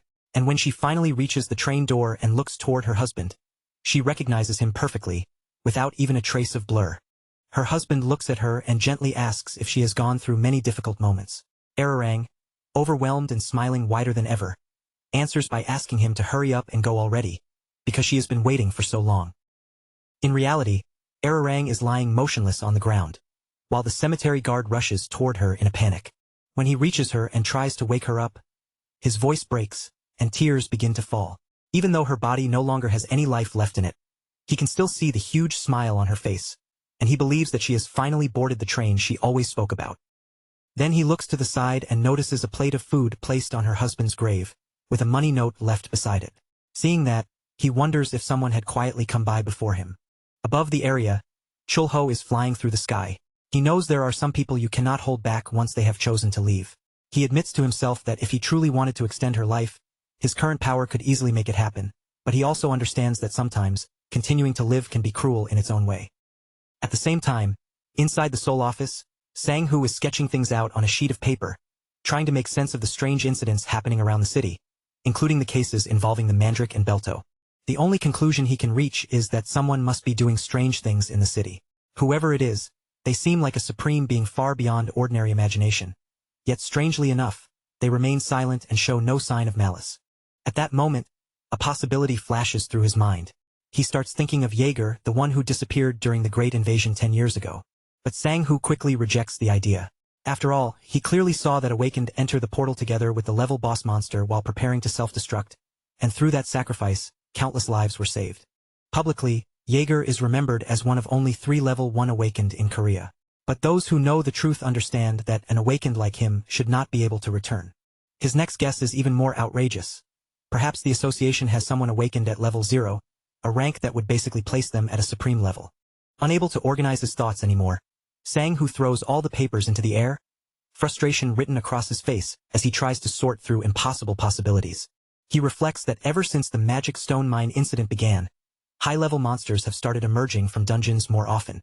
It almost feels as though someone or something is preventing another great invasion, and he cannot understand why he is worrying over so many tangled problems at once. In the end, Sang-hoo decides to focus on the most urgent matters first. And the biggest problem right now is one specific person, the younger brother of the level 1 Awakened, Jaeger. Meanwhile, at the Korean Association of the Awakened, an employee arrives with a stack of reports about the students graduating that semester. The director takes the documents and asks if these happen to be the 3 newcomers he has been hearing about. He begins by opening the file of a student from Cipher School, carefully scanning the information written on the page. The file belongs to Mi-jin, a 3rd-grade healer with a record that immediately catches his attention. He notes that there is a strong chance Mi-jin will be promoted to 2nd grade, and on top of that, she is also the daughter of Shikshin. However, the director also knows that the person in charge already has a healer type awakened under them, so he quietly thinks it is a bit of a shame.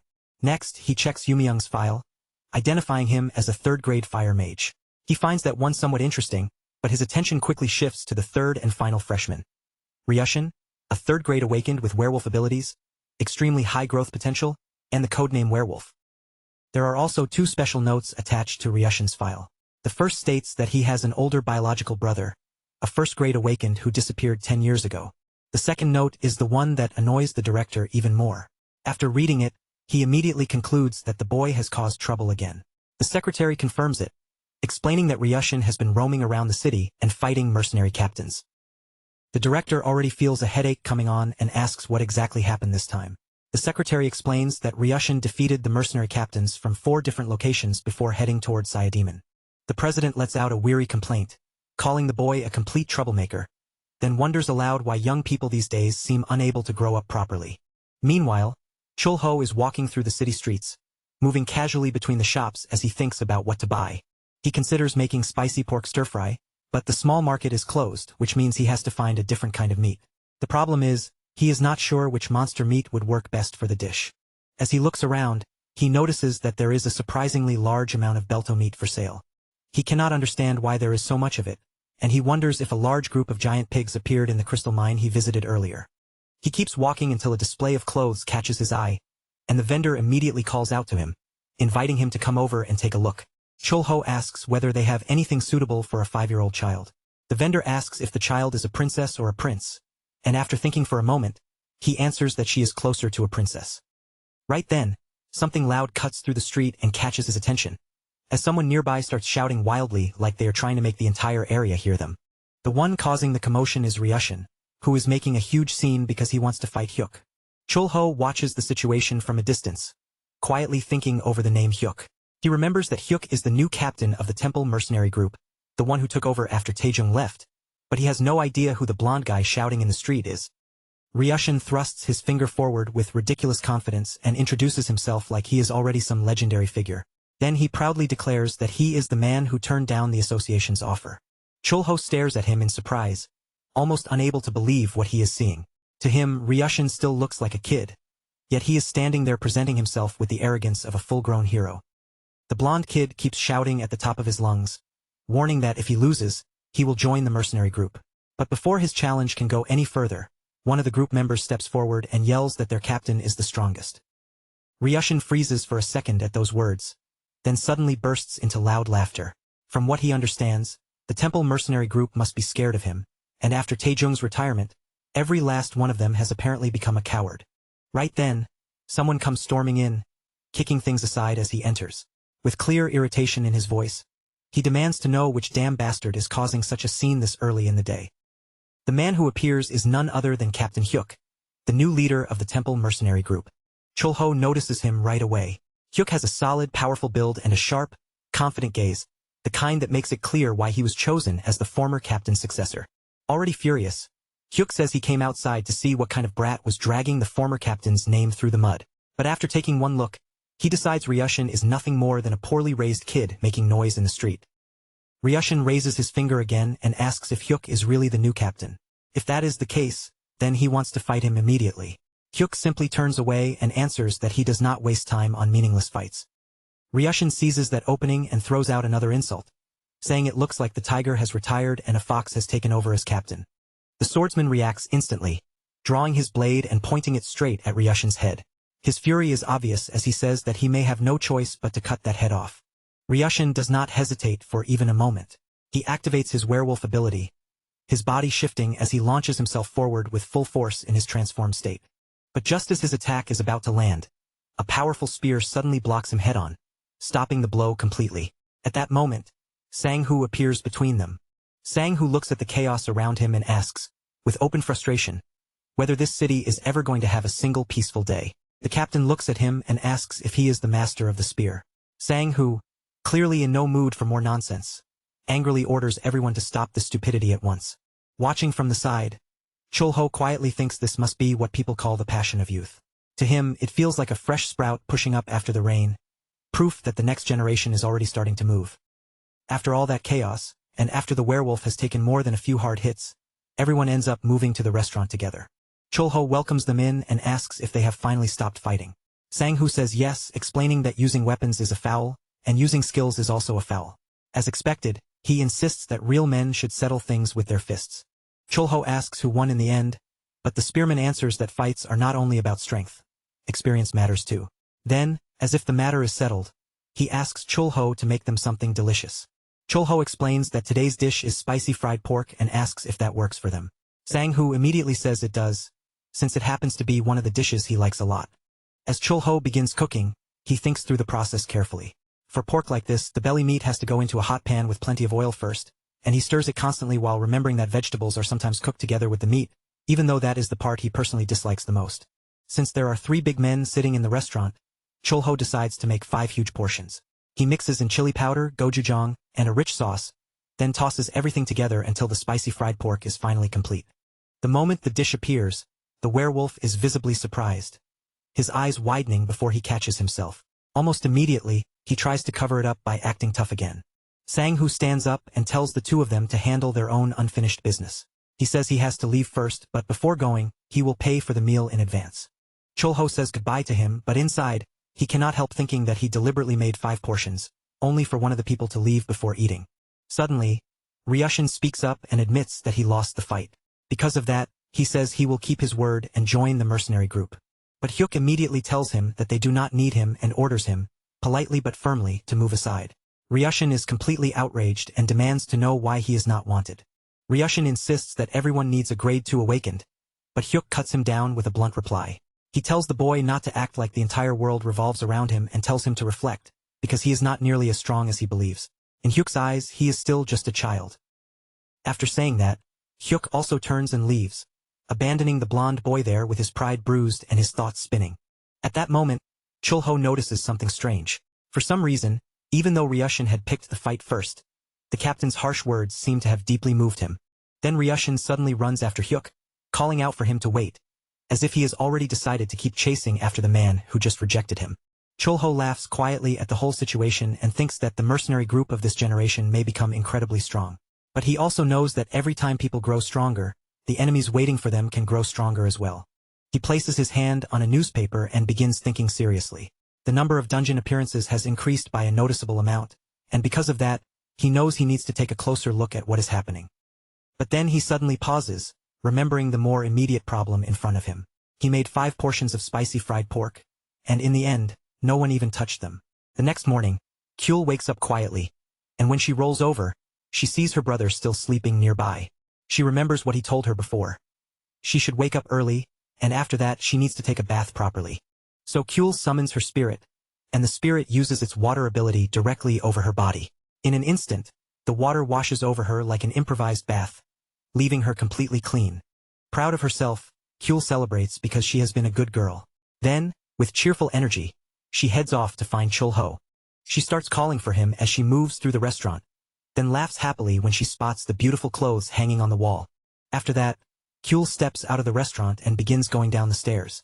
But before she can get far, she suddenly freezes in shock when a red portal appears right in front of her out of nowhere, and she has no idea what she is looking at. Driven by curiosity, Kyul reaches her small hand toward the portal. The moment she touches it, she is pulled inside, vanishing completely and leaving only one of her slippers behind. After arriving inside the dungeon, Kyul runs around with her spirit, eager to play. But then she accidentally steps on a bone, and something ahead catches her attention as several minotaurs appear in front of her. Kyul looks at the creatures in confusion, staring at their large bodies and horns. Then, in complete innocence, she asks if they are cows. The monsters immediately start mooing in response, and the spirit moves as if preparing for battle.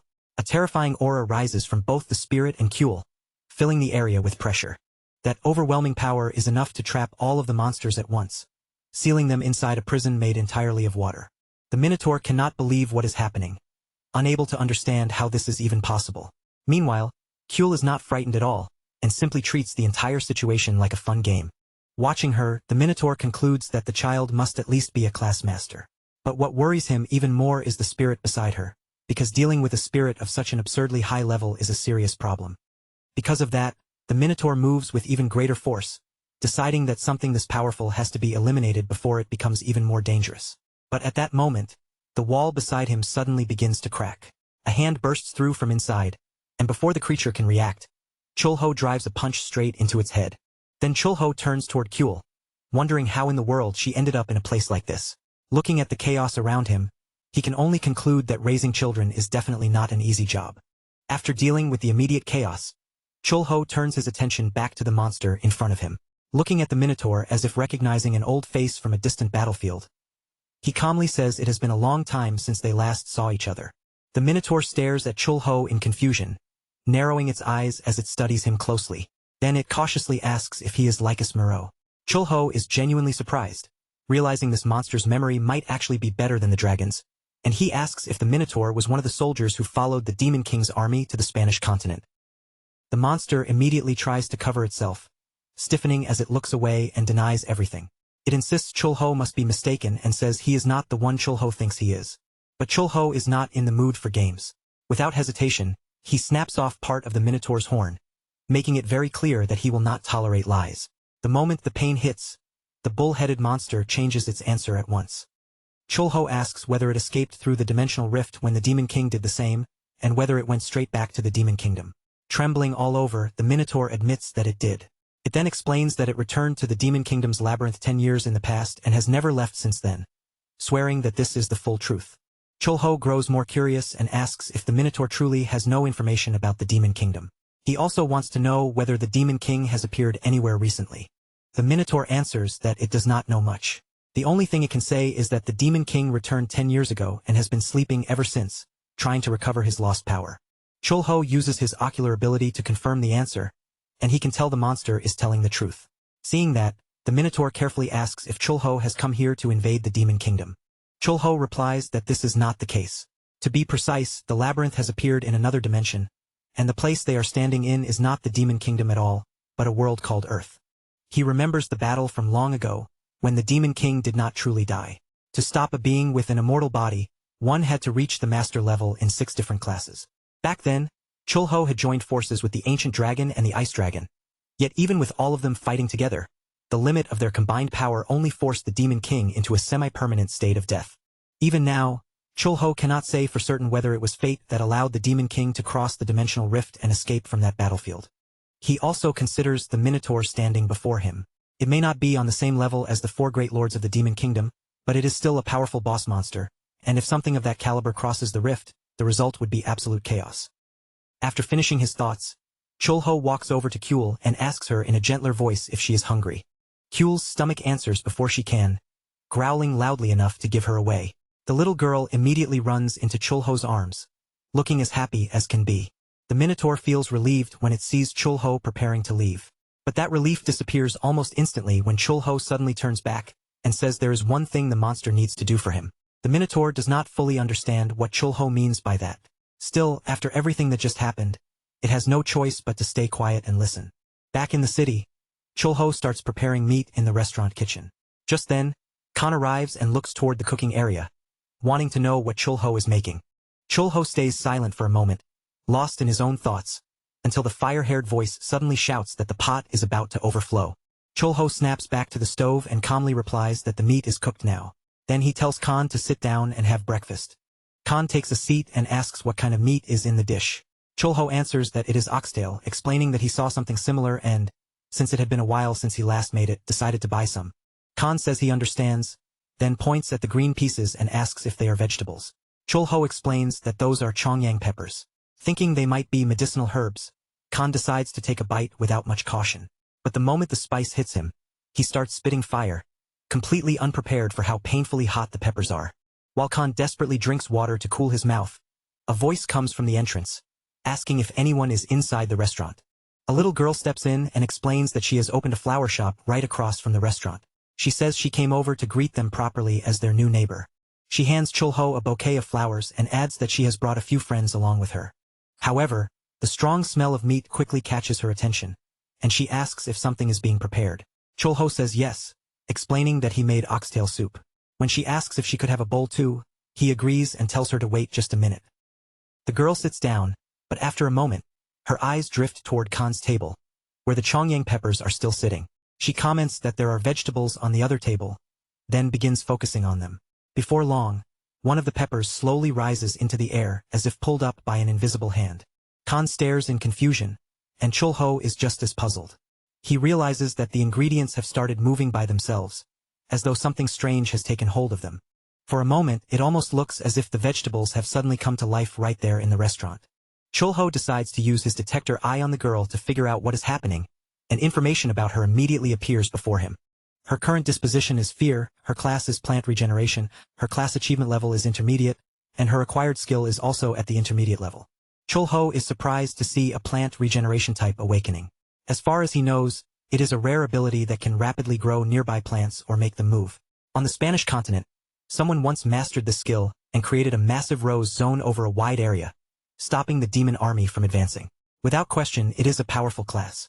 Chul-ho approaches the girl and admits that he is surprised to find out she is awakened. The girl quickly apologizes, explaining that she simply feels bad whenever she sees someone eating vegetables.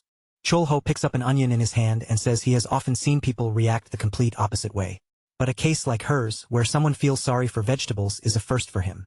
At that moment, Gabby enters the restaurant, casually greeting everyone before placing an order for a salad. Then Gabby notices something strange and looks toward the girl. She asks if the girl happens to be part of the Florist Knights team, and the girl immediately becomes embarrassed as she answers that she is not. But Gabby can tell right away that it is a lie. Her gaze sharpens, and she asks what the girl is doing in this area. Angela grows more and more embarrassed, unable to hide her panic. Then she finally bursts out, admitting that she knows very well she made a huge mistake in a dungeon that appeared some time ago. Gabby does not fully understand what Angela means by that, so she asks what kind of mistake she is talking about. Angela explains that the dungeon was filled with plant-type monsters, and because of that, she could not bring herself to kill them with her own hands. She spent the entire time running away, and because she failed to fight, her older brother ended up badly injured. Gabby admits that she respects someone who can acknowledge their own mistakes and try to learn from them. Then she asks whether Angela ran away from the dungeon and opened a flower shop at the end of the alley, and whether she ever apologized. Angela replies that the place she opened the shop in was originally her home, and that this neighborhood is her hometown. Even so, Gabby tells her plainly that running away will not solve anything. Angela understands what Gabby is saying and quietly asks if she should apologize before leaving. She stands up and says she wants to pay for what she has done. Chul-ho then asks if she happens to have farming seeds, saying he could accept those as payment later. Angela looks startled by the request and asks if she heard him correctly. Chul-ho says yes, and Angela's expression immediately brightens. Excited, she says she will bring him the very best seeds she has. But right at that moment, someone appears at the restaurant entrance and says they have finally found the person they were looking for. The moment Angela sees who it is, she turns desperate. Standing there in front of her is none other than her captain. He openly admits that seeing Gabby there catches him off guard, because it has been so long since the last time he saw her that her sudden appearance feels completely unexpected. Chul-ho, watching the exchange with a puzzled look, cannot help wondering who this person might be. Gabby, however, does not react with the same confusion and simply tells him not to speak so stiffly, especially not while calling her Miss. The captain then looks at his disciple and asks, in a blunt but practical tone, whether she is planning to retire. If that is what she wants, he says he can prepare the official paperwork for her, but she quickly answers that this is not what she means. What she is really struggling with is the feeling that she has become useless, as if she can no longer do anything properly. The captain places a firm hand on her shoulder and tells her that mistakes happen to everyone. In his eyes, she is no exception, and failing once does not mean she has lost her worth. But he clearly has no time to keep standing around for a long heart-to-heart. With his patience already running thin, he grabs her by the arm and starts dragging her out of the restaurant, saying they have no time left to waste. Just before stepping out, the captain suddenly stops and asks who the owner of the restaurant is. Chul-ho then steps forward and calmly introduces himself. The captain tells him that Sang-hoo has spoken very highly of this restaurant, and says that the next time he comes by, he will visit properly as a customer. Hearing that, Chul-ho finally relaxes a little, relieved to know that the horse seller has such a good impression of his place. Gabby grows increasingly worn out by all the commotion around her, but then her eyes drift forward. She notices the red-haired boy behaving oddly and asks why he is acting so strange.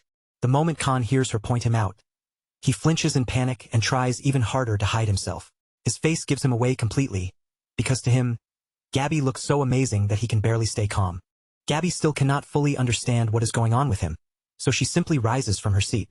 Since she also has to leave soon, she decides not to dwell on it and says she will settle the meal payment first. Chul-ho says goodbye to her as she leaves, but the moment he turns back around, his expression shifts with confusion. He wants to know exactly what is wrong. Khan can no longer hold back the flood of emotion building inside him. In that instant, it becomes painfully obvious that he has completely fallen for Gabby. Chul-ho stares at him in disbelief, unable to accept how ridiculous this sudden turn is, and immediately asks when something like this even happened. Khan answers with complete sincerity, saying that it happened just now, He has only just fallen in love. After all of that, Chulho returns through the portal and arrives back in the dungeon area, where he meets the Minotaur again along with the servants under him. As Chulho looks around, the wide-open surroundings catch his attention. The space feels far less confined than expected, making him wonder whether the labyrinth's ecosystem has somehow begun to change. He also notices a weathering system installed there, a magical device powered by roughly 2 0-grade mana crystals. As he studies it, he starts thinking about how far this setup can actually be expanded, since the whole system seems designed for one specifically assigned area. That means if the monsters are removed from this place, the magical power maintaining it will also disappear. Even so, Chulho knows he cannot simply leave everything untouched, because there is already a great deal of potential labor gathered here. Then his gaze lands on several cows plowing a field, moving steadily through the soil. Curious, Chulho asks whether they might originally be vegetarians, because if that is true, then they probably do not eat people. The Minotaur answers that they are indeed vegetarians. He admits that humans were used as food long ago, but says that things are different now, and they no longer live that way. Chulho steps closer and asks what they mainly grow inside this dungeon. The Minotaur gives a simple answer, saying that their primary crop is grass. Chulho asks him to come a little closer, then starts pressing down on his head while pointing out that there are many different kinds of grass. The big guy then explains that what they mainly cultivate are apple seeds and pineapple seeds.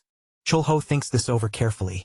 The apple seed came from a fruit that was more like a nut, crunchy in texture, while the pineapple was only about the size of a fist and had a soft peel. The Minotaur then shows him a bag and reveals that it contains all sorts of other plant seeds as well, including cabbage, lettuce, carrots, and several more useful crops. But while the explanation is still going on, Chulho spots something nearby that looks like a small cabin or storage shed, and he immediately asks what it is. The Minotaur explains that they gathered various items there. Then, with visible fear in his voice, he cautiously asks whether Chulho is planning to take them away. Chulho questions what he means by that, then walks over and opens the compartment he had noticed earlier. As soon as he looks inside, he realizes the place is packed with all kinds of seeds and weapons. It looks almost like a pile of war spoils left behind from the time they invaded the Spanish continent. While searching through the storage, Chulho notices something giving off a brilliant shine. When he activates his detection eye, he realizes it is an ocean tear, a treasure belonging to the mermaids who rule the northern sea of the Spanish continent. Something he never imagined he would actually see. Chulho knows that this item is no ordinary jewel. In its original legend, it was a treasure that would obey whatever its owner desired. At first, the ocean tear was given to a poor farmer, and that farmer used it to pour rice across the entire continent. But after that, a greedy rich man stole the jewel from the farmer and immediately fled toward the great sea with it in his possession. Back then, salt was extremely valuable, so the rich man made a request for the jewel to pour out salt without limit. The jewel obeyed exactly as commanded and began producing salt endlessly, pouring it out non-stop until the ship filled completely and finally sank beneath the waves. Chulho reflects on how famous that story is, since it is said to be the reason the northern seawater became salty in the first place. He turns away from the storage, already certain that this treasure will be incredibly useful for the restaurant. Seeing him prepare to leave, Helko asks if he is going already. Chulho answers that he is, then advises his new friend to eat well and build up his resistance, because from now on, they will be seeing each other much more often. The Minotaur says he understands. But after Chulho leaves, the huge monster can only think about how fortunate he is that his horns grow back quickly, even though the fear carved into him by the war still has not disappeared. He also realizes something even more unsettling. The powerful being known as the Demon King does not exist in this world, and in order to recover from the damage he suffered, the Demon King must sleep for 100 years. His thoughts then drift to the little girl he saw earlier. She looked like a human child of about 5 years old, yet she had horns, a tail, and monstrous abilities, and the only creatures he knows with traits like that are dragons. The more he thinks about it, the more convinced he becomes that Chulho is turning dragons into his servants. He starts wondering whether Chulho has already conquered the entire world and is now raising great dragons to invade the Demon Kingdom. That idea terrifies him even more, because his only hope, the Demon King, has been asleep for just 10 years so far. So he decides that their best chance of survival is to side with the good monsters and make themselves useful. With that thought burning in his mind, he shouts for everyone to start working at once. Meanwhile, back on Earth, Gabby arrives in front of a dimensional rift. An Awakener immediately reports that this is the largest portal they have discovered so far, and Gabby warns that they will enter right away, so support should be requested from Zenkak. Gabby then begins stepping into the portal while thinking that its massive size should reflect the scale of the dungeon inside. If that is true, then the monsters waiting there must be extremely powerful. However, the moment she enters, she is taken aback. Instead of a dangerous dungeon filled with monsters, there is absolutely nothing inside. Gabby looks up toward the sky, sensing an eerie pressure as if something should be falling from above. Yet nothing actually happens. The emptiness feels like a predator that has already swallowed its prey, making it clear that this is a zero-grade dungeon. Because of that, Gabby withdraws from the rift. Sang-hoo quickly approaches her and asks what could possibly be inside for the place to receive a zero-grade designation. Gabby gives him a simple answer. There is nothing inside. That only makes Sang-hoo more uneasy, because the rifts are becoming more unpredictable with each case, and he asks whether the observation team is currently inside the dungeon. One of the Awakeners answers that they are still inside, and so far, there have been no serious problems. The only strange change is the wave spreading across the sky, growing stronger by the moment, so he believes another rift may open within the next few hours or possibly in the coming days. Just then, a girl hurries over and reports that the president has issued a Class 3 alert. The moment Gabby hears that, she immediately starts thinking about who might be sent as support, then turns back to the others and tells them to resolve the situation as quickly as they can. The one who arrives is Hoon, stepping into the tense scene with a casual greeting. Instead of matching the heavy atmosphere, he simply asks if everyone else also feels like the days have been getting hotter lately. The Lancer draws in a deep breath, clearly trying to steady himself, while Gabby asks for a little time to rest. She has not slept properly for the past few days, and the exhaustion is finally starting to show on her face. Meanwhile, back at the restaurant, Kan finishes preparing himself and steps out looking unusually polished and elegant. With a slightly nervous expression, he turns to Chul-ho and asks if he looks strange by any chance. Chul-ho looks him over and admits that he does look stylish, but his curiosity immediately takes over. He asks what exactly is going on for Kan to dress up like this all of a sudden. Kan explains that a certain woman will be coming to the new restaurant again. Chul-ho quickly catches on and asks if he means Gabby, because if that is the case, then yes, she will probably show up, since she has been visiting the restaurant every single day. Almost the moment Chul-ho says that, Gabby appears at the entrance as if on cue. She greets them naturally and asks for a salad like it has already become part of her daily routine. Chul-ho greets her back and says he will prepare it right away, but then something catches his eye. Out of nowhere, Kan is suddenly standing in front of Gabby, holding out a flower and asking her to marry him. Gabby stares at him, clearly unable to process what just happened, and asks if that proposal is really meant for her. Kan answers without hesitation, telling her that yes, it absolutely is. Gabby lets out a small, amused laugh and gently tells him that she does not like dating. On top of that, marrying someone younger sounds exhausting to her, so she has no intention of accepting. Kan's confidence immediately crumbles into frustration. Unable to hold back, he asks her how old she actually is. Gabby apologizes with a calm smile and says that her age is a secret. Then, turning the question back on him, she asks how old he is instead. Before Kan can answer, Chul-ho quickly grabs him and drags him into another room. He then apologizes to Gabby, saying that his nephew is sick and has started spouting nonsense. Once they are out of sight and separated from Gabby, Kan looks at Chul-ho with concern and asks whether what he did was really that strange. Chul-ho answers without even trying to soften it, saying that of course it was strange. At the same time, he feels a little uncomfortable with the whole situation and starts wondering whether he should use the item he recently obtained. He takes the ocean tear into his hand, not expecting that he would need to use it this soon. Then he activates the treasure's ability over the sliced watermelon, letting it sprinkle salt neatly across the pieces. With that final touch, the watermelon salad is ready. Gabby wastes no time taking a bite, and the flavor immediately surprises her. She admits that she cannot understand how watermelon can taste this good, and even feels as though her strength is returning while her fatigue melts away. She adds that she has not had much of an appetite lately, but thanks to Chul-ho's food, she has finally been able to eat properly again. After that, her tone turns more serious. She tells Chul-ho to be careful, because a grade 3 alert will likely be issued soon. Chul-ho looks confused by the mention of the alert, so Gabby explains that grade 3 is technically the lowest level. Even so, a grade 1 boss monster can still appear under that warning. She goes on to explain that grade 2 alerts are issued when 2 or more grade 1 boss monsters appear. And above that is the most terrifying level of all, the grade 1 alert, which has not been issued once since the tragedy from 10 years ago. Gabby also tells him that a 0-grade dungeon has appeared in Sayademon, though even she does not fully understand how a dungeon like that is supposed to function. Then her expression softens as she mentions that his nephew is very cute. Still, she says Chul-ho should suggest that Kan meet a nice woman, because she herself is definitely not the right person for him. After saying that, Gabby leaves the restaurant, ending the conversation before Kan can create any more chaos. Kan approaches Chul-ho and asks if his proposal was a failure. Chul-ho tells him it absolutely was.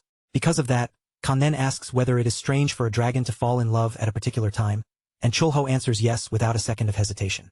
In his thoughts, Chulho suddenly remembers an elf who once explained to him that their sense of time is completely different from that of humans. That elf had asked him to keep living without throwing away or sacrificing his own life. The memory leaves Chulho feeling heavy, but he still says that race does not really matter, because he once went through something similar himself. Khan is caught off guard by that admission and immediately asks him to explain more, since Chulho has just admitted that he also fell in love. Chulho quickly tells Khan to forget he said anything and says he is going out for a walk. But before he can even finish speaking, Chulho senses a sinister aura spreading through the air. Khan notices it as well, his expression sharpening as he asks where that dreadful smell of blood is coming from. Chulho realizes that the stench is disturbingly familiar.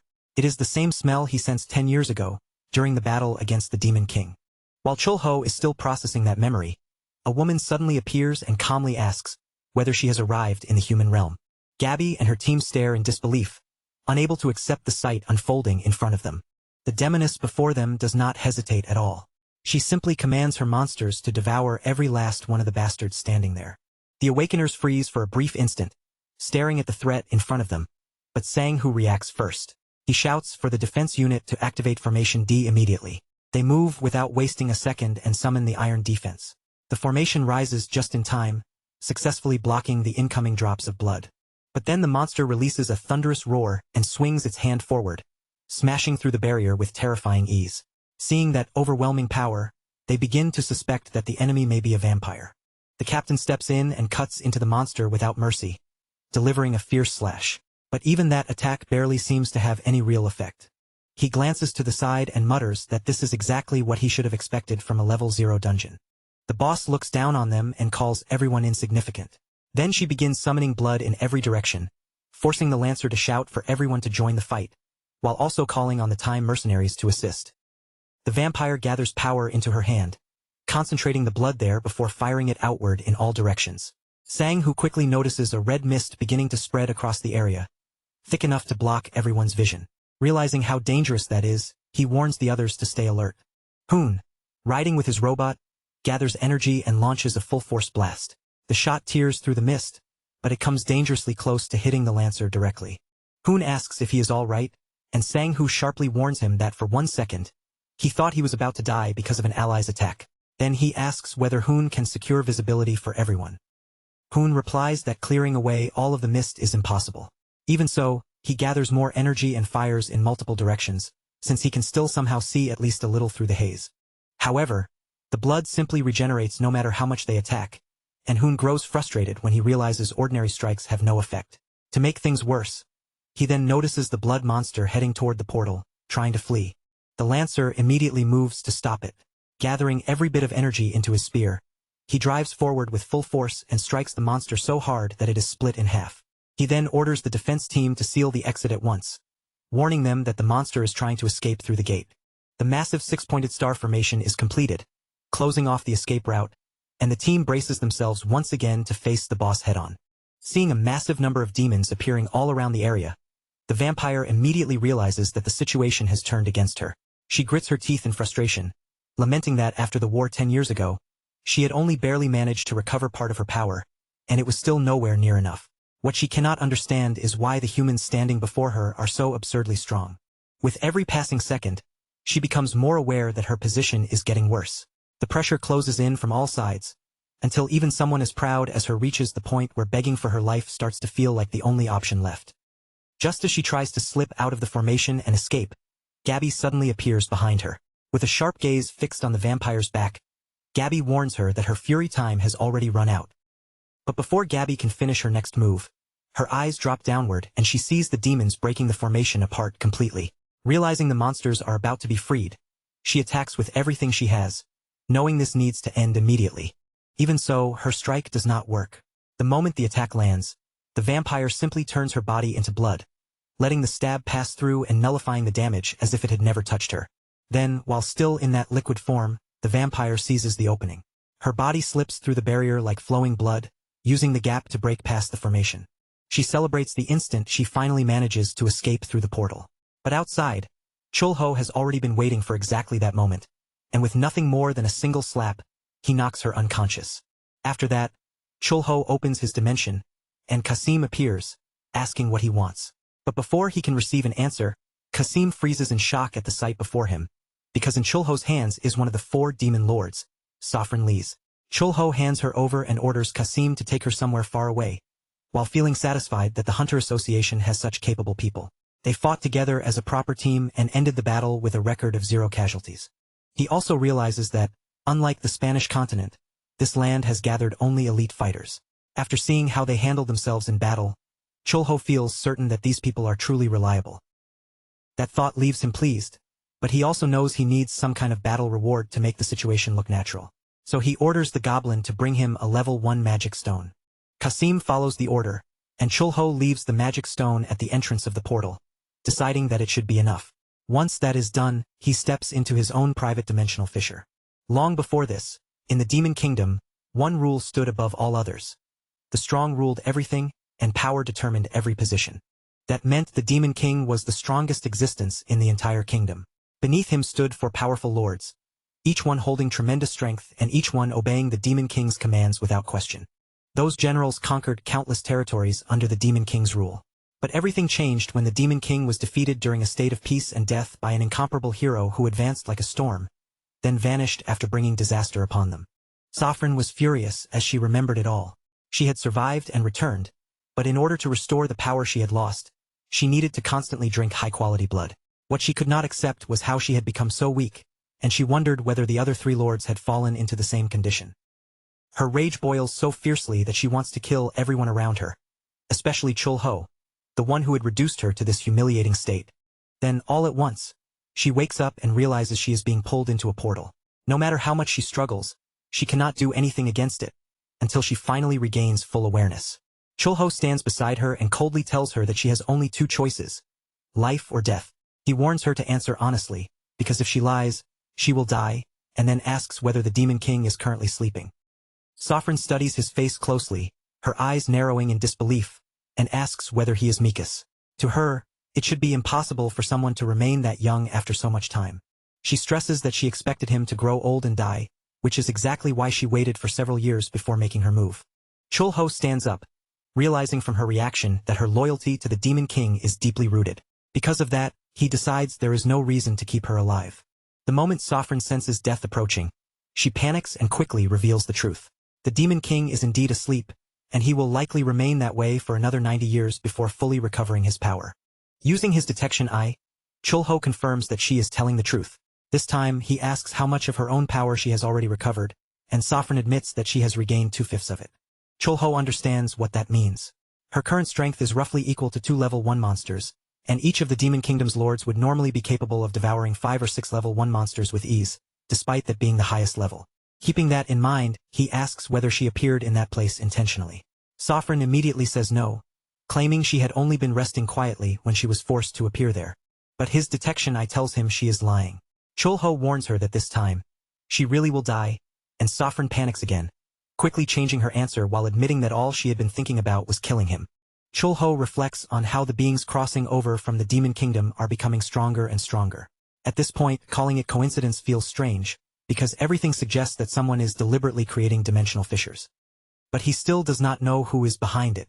So instead, he asks Saffron about the current state of the Demon Kingdom, and she reports that ever since the king fell into deep sleep, the entire place has been thrown into chaos with endless wars breaking out. Chulho then asks whether the other lords are in a similar state to hers. Saffron answers that all 3 of them are also recovering their powers in the same way. Hearing that, Chulho says that this is great. Saffron immediately brightens a little, thinking those words might mean she will be spared. Chulho grabs her by the clothing, because he does keep his promises. Then, without any hesitation, he throws her out of the portal and into another fissure. After Saffron crashes face first into the ground, Chulho calls for Mino and announces that a new worker has arrived. He tells him to teach Saffron the rules of the labyrinth. Mino is instantly startled when he realizes who she is. Knowing that Saffron is one of the Demon Kingdom's lords, he cannot stop staring at her in disbelief. Mino makes it clear that Chulho already has dragons serving under him and may even possess a massive army on top of that. Saffron is stunned by what she hears and begins to believe that the humans she fought earlier must also be Chulho's subordinates. On top of that, she cannot understand how he has not aged at all while wielding such ridiculous power, and she starts suspecting that he may have achieved immortality. At that moment, Chulho draws both of their attention back to him and warns them that if they keep wasting time with useless chatter, instant death will be waiting for them. Mino immediately straightens up and begins explaining every rule of the maze. Eventually, he reaches the part he considers most important. Saffron must eat a lot if she wants to build great strength and endurance. Saffron hears this and simply stares in confusion, unable to understand what that is supposed to mean for her. Even so, Chulho has successfully gained a new worker who can be put to use for the restaurant. Later, Chulho opens a portal and arrives at the Minotaur's labyrinth. As soon as he sees everyone looking weak, he asks why they are all in such a poor state, and his attention is especially drawn toward Saffron. Saffron jolts the moment she sees him and immediately shouts that she did her best. She insists that she worked hard, tried to eat a lot, and even avoided making any attempt to escape. Chulho has no idea what she is talking about, and Saffron asks whether the rule was not to eat a lot in order to gain stamina. That is why she kept sucking blood non-stop, but instead of gaining strength, all she gained was weight, and now she has no idea what to do. Chulho can hardly believe what he is hearing, because Saffron is clearly an exception to the rule. Rather than continue the discussion, he tells her to put on some clothes. Saffron stands up and asks if he is serious. Then she explains that she tried using the blood of hell cows as fertilizer because it makes vegetables grow well, and since she can purify the blood she drinks, she is able to turn it into something clean. Chulho is genuinely surprised, realizing that he had forgotten about her ability to refine the blood she consumes and transform it into an extremely pure liquid with healing properties. He thinks that a day will definitely come when he can make proper use of that ability. And after seeing that the plants are growing in good condition, he decides to take them and use them as ingredients for the restaurant. With that decided, Chulho heads back to his establishment and immediately asks Khan to prepare the vegetables he brought. But when he notices Khan looking depressed, he asks if he is getting weak again. Khan explains in a tired voice that he had only just finished dealing with the carrot, yet now more orders are already being handed to him. That makes Chulho think about how Khan has been constantly helping with the restaurant work while also searching for a way to return to the Spanish continent. Realizing how exhausted he must be, Chulho tells him that he will give him a few days of rest. Khan is visibly surprised when he hears that, as if he never expected Chulho to suddenly offer him time off. Kyul looks up with obvious excitement and asks if they are really going to the Great Blue, her whole face brightening as if the words alone already sound like an adventure. At first, MC has no idea what she means by the Great Blue. Kyul keeps pleading, almost unable to stand still, and then she quickly shows him a magazine page, pointing at the picture, so he can finally understand what this blue actually is. Only after looking at the magazine does Chulho realize that Kyul is talking about the sea. Since she has been doing a surprisingly good job hiding both her horns and her tail, he decides there should not be much harm in letting her go. The moment she hears his answer, Kyul's eyes light up, sparkling with pure happiness, as if the whole world has suddenly opened in front of her. Then, without wasting a second, she lowers her head and gives him a neat little bow, thanking him with all the seriousness her small body can manage. MC cannot help finding the gesture funny, and with a faint smile, he asks if Khan was the one who taught her to bow like that. Khan answers with visible pride, puffing himself up slightly as he says that this is the result of his careful training. But Chulho quickly cuts in and reminds them that this is not the time to stand around bowing, because before they can go anywhere, they still need to change into something suitable for going outside. After that, they close up the restaurant for the day, and once everyone is gathered together, MC looks at both of them and asks if they are ready to leave. Then he reaches out and touches the little girl, and in the next instant, all of them begin floating into the air under the force of his power. Khan stares in surprise and immediately asks when MC learned how to do something like this. MC answers calmly that he has actually had this power for a long time, mentioning that he once used it to kill many beings. Then, while holding the two of them firmly, he tells them to brace themselves before shooting forward at terrifying speed. Khan ends up enjoying the flight more than expected. Moving through the air in his human form feels completely different from soaring as a dragon, and the unfamiliar sensation seems to thrill him. MC finds Khan's reaction amusing, and before long, he announces that they are almost there. The scenery beneath them slowly shifts, the land opening wider and wider, until the vast sea finally spreads out before their eyes. The instant they arrive, Kyul runs straight toward the water with her spirit beside her. Meanwhile, Chulho notices Khan sitting on the ground and asks if he is not going into the water, or if perhaps water is a problem for the Red Dragon race. Khan replies that he does not especially like water, though he does not hate it either. For him, just watching his little sister enjoy herself is already enough. MC smiles as if he understands exactly what Khan means, then opens a portal and calls for Kasim, asking him to look for the fishing rod he once received from the eastern continent. As dependable as ever, the goblin quickly brings out the tool without delay and hands it over, telling them to enjoy themselves before stepping back. Khan watches the exchange and asks what that thing is. Chulho explains that it was a reward he earned on the eastern continent after completing a request from an immortal, and that this special fishing rod can pull up enormous catches even without using bait. With the fishing rod in hand, he flies out at full speed and casts the hook far into the sea, eager to try using it again after leaving it untouched for such a long time. But as he waits, his expression changes slightly.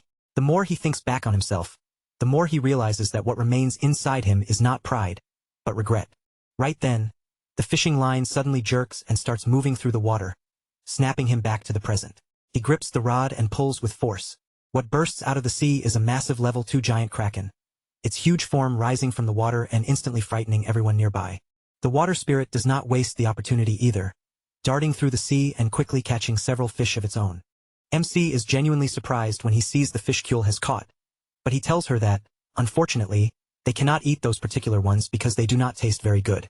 Even so, he praises her and the water spirit for doing an excellent job with the catches. Then he thinks about how, in most cases when squid-type marine creatures grow too large, ammonia builds up inside their bodies, giving them a smell almost like a bathroom. After using his ability, his eyes begin to shine, and he slices the kraken into countless clean pieces.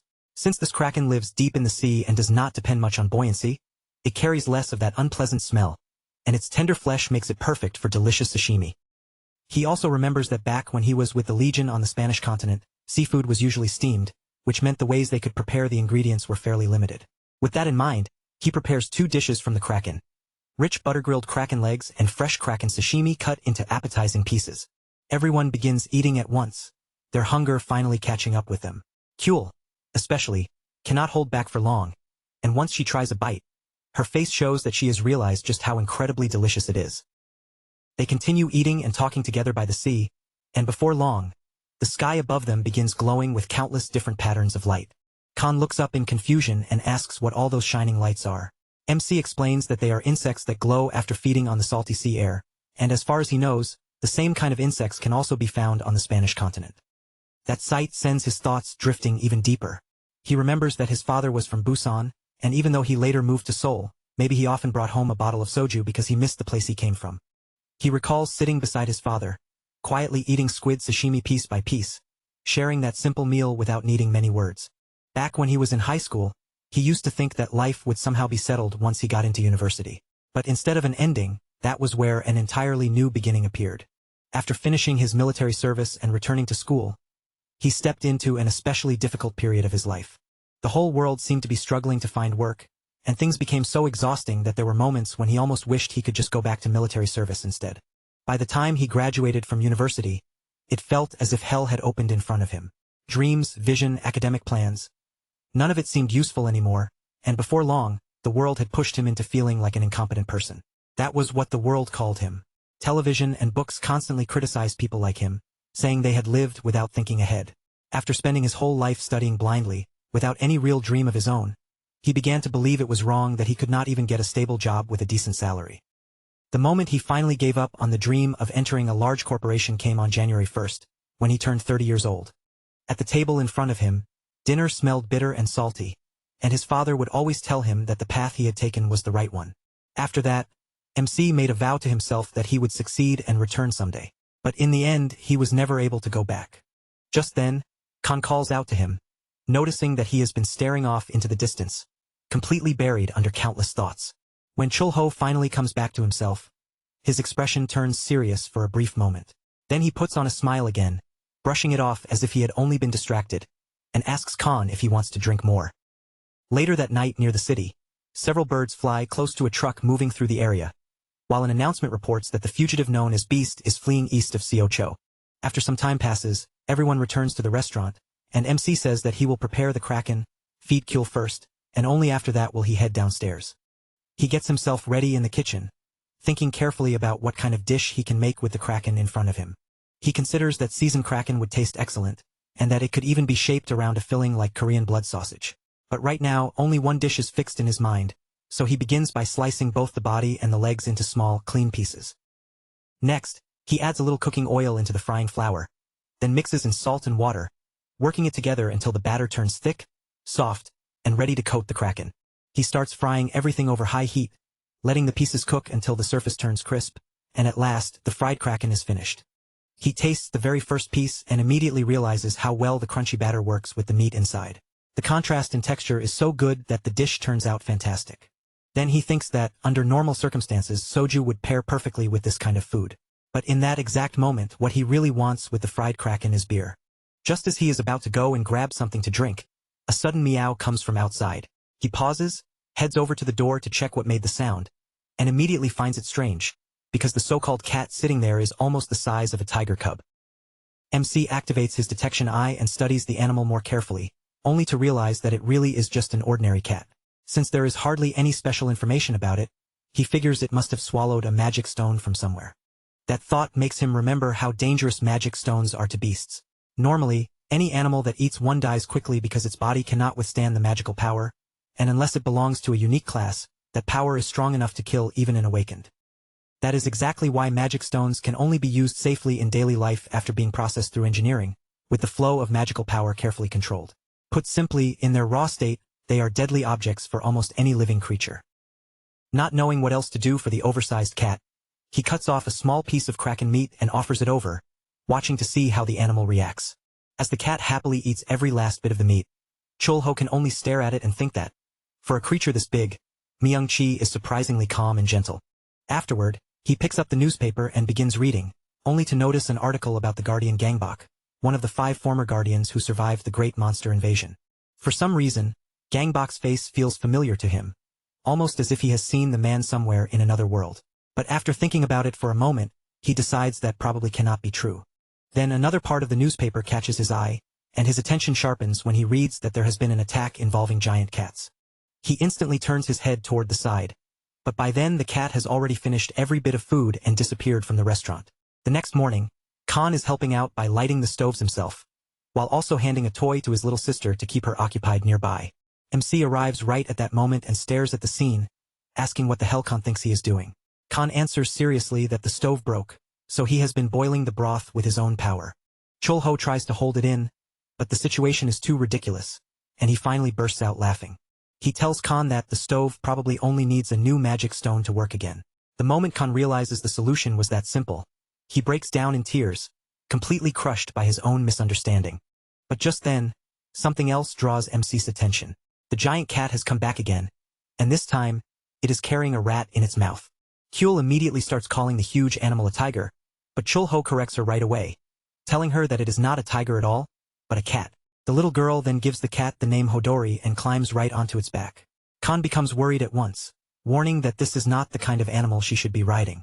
Kyul keeps stroking the cat without the slightest fear, and MC watches the animal's gentle behavior closely. Seeing how calm it is around her, he starts thinking that this cat must not be the same as the ones mentioned in the newspaper attacks.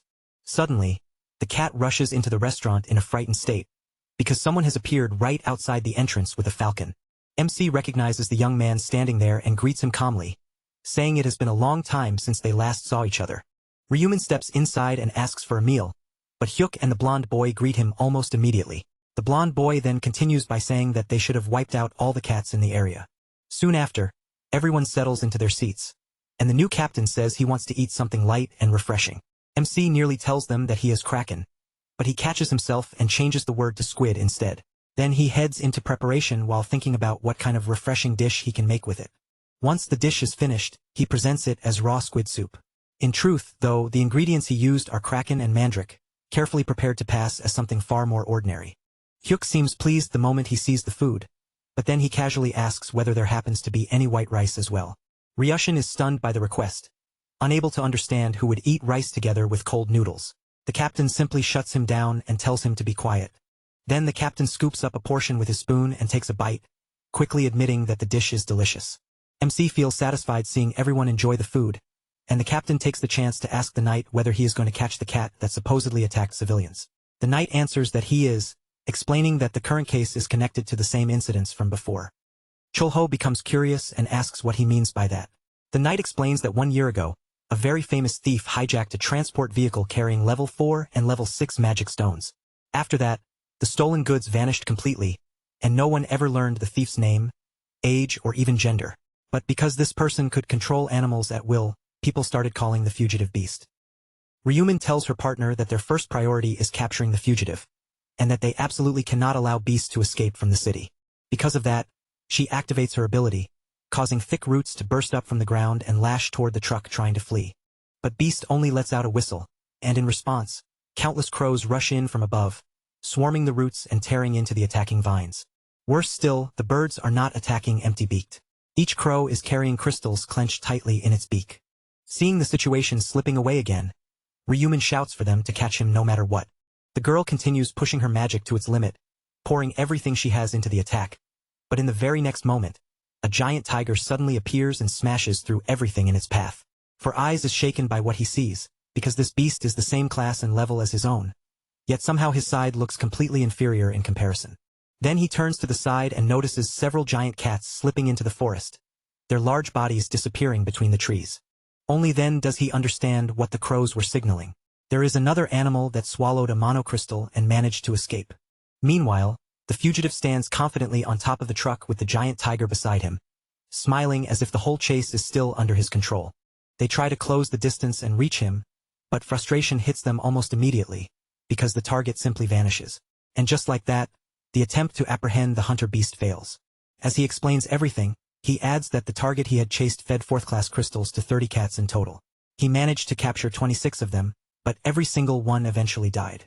It is known that very few animals can withstand the force of a monocrystal, though for a short time, they gain powers far beyond what their species should be capable of. Chulho listens carefully, then asks if that means they are going after the 4 remaining cats. The answer is yes. He says that, with some luck, they might be able to capture the remaining cats alive, but even if they do, the animals will be killed afterward. MC takes that moment to think things through, unable to understand why this phantom thief is so determined to steal magical stones. Ryuman guesses that Beast is probably trying to use them to create something major, and although nothing has been confirmed yet, it may be connected to the fact that many awakened active in the uninhabited zone are foreigners. MC is visibly surprised by that, because this is the first time he has heard anything about those foreigners. For Eyes then says he is about to leave, but before going, he warns that he will be coming back again soon. The other 2 awakened say the same thing, making it clear that this matter is not finished yet. As Ryuman moves through the forest, something catches his attention. He finds some of the cats collapsed on the ground, just as expected, because their bodies could not endure the power. But then he freezes when he sees one of them still standing. He cannot believe it is alive after eating a monocrystal, and he struggles to understand how it developed this well, or whether such a thing should even be possible. The cat suddenly lunges forward the moment it gets close, forcing him to focus on it at once. As he watches its aggressive movement, he starts wondering if the animal is not attacking out of malice, but simply trying to protect its fallen companions. A cold sweat runs down his face as he thinks about how troublesome this has become. In truth, all he needs to do is lift a single finger, and everything would be finished. The year-long case of the missing magical stones resolved cleanly in an instant. Even though his conscience feels heavy, he tells himself he cannot let one brief moment of pity ruin all the work that has been done. Public duty and private feelings must stay separate, and he convinces himself that this is the correct path to take. Meanwhile, back at the restaurant, MC keeps thinking about the foreigners. They must be awakened from the land of no one, and he knows that outside Seoul, the world turns into a lawless territory filled with countless gates left completely unmanaged. Because of that, monsters roam freely through those abandoned areas, and ordinary people are not allowed to enter unless they have a death wish. He soon reaches a conclusion. If there are people who can move around freely in a place that dangerous, then they must be powerful awakened. And since the topic does not seem to be some deep secret, he wants to ask more about it when he gets the chance. Just as that thought is barely forming in his mind, the restaurant door opens, and someone steps inside. It is Ryuman again, appearing at the entrance late in the day and asking if there is any strong alcohol available. Chulho tells him that the only strong drink they have is the fire drink, and honestly it is not exactly the best option. Still, he asks if that will be enough for him.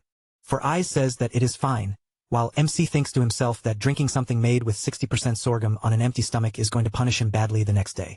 So he decides it needs a proper pairing, something like sweet and sour meat. But when he checks the ingredients, he realizes there is no pork left, which means he has no choice but to use the beef he bought last time.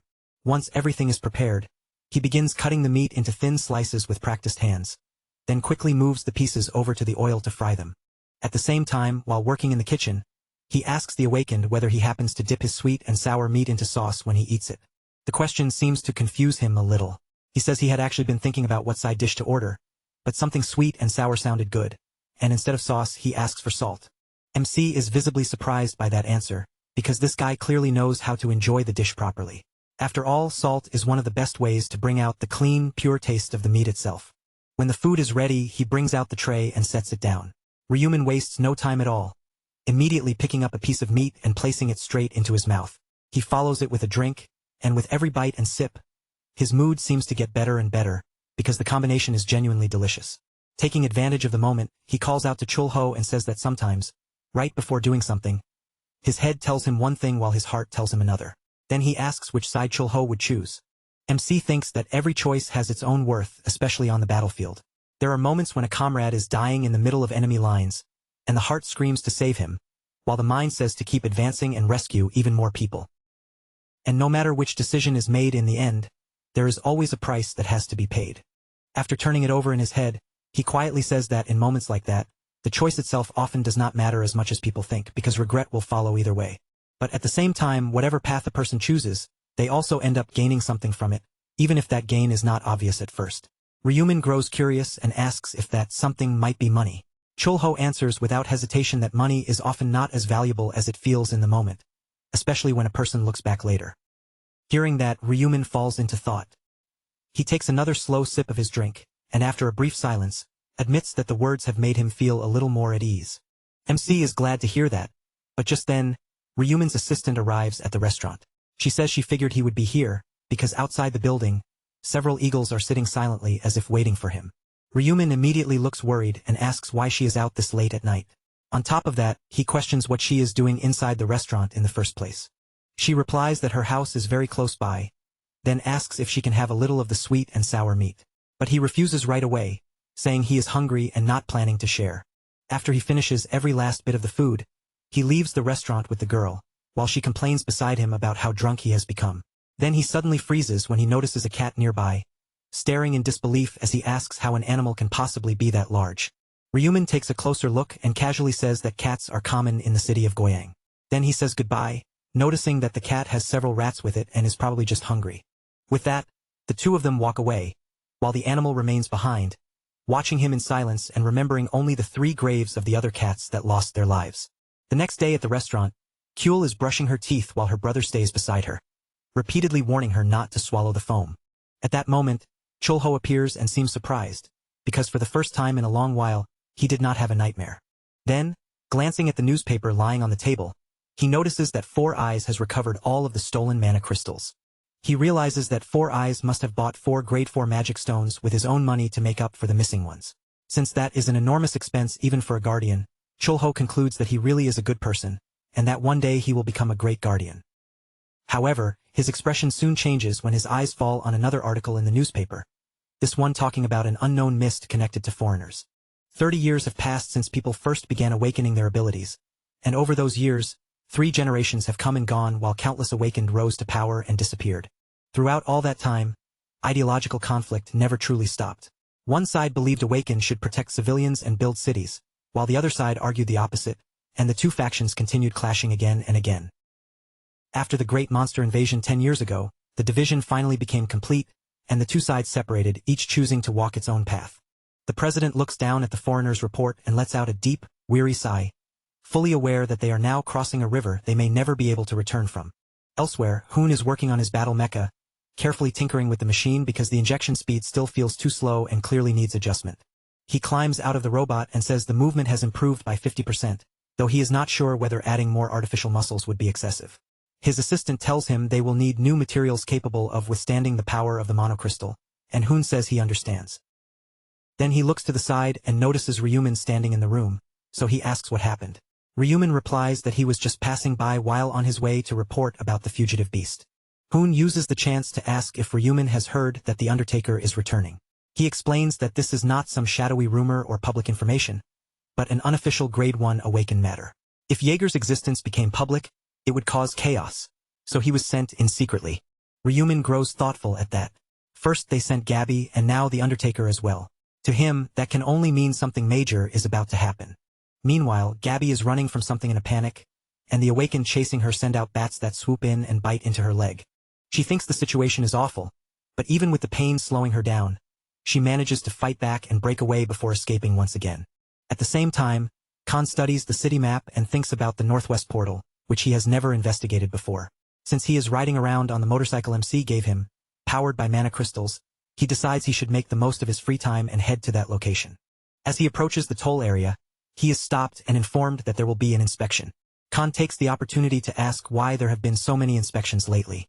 The employee answers that the uninhabited area has become dangerous in recent days, and then asks Khan to show his ID.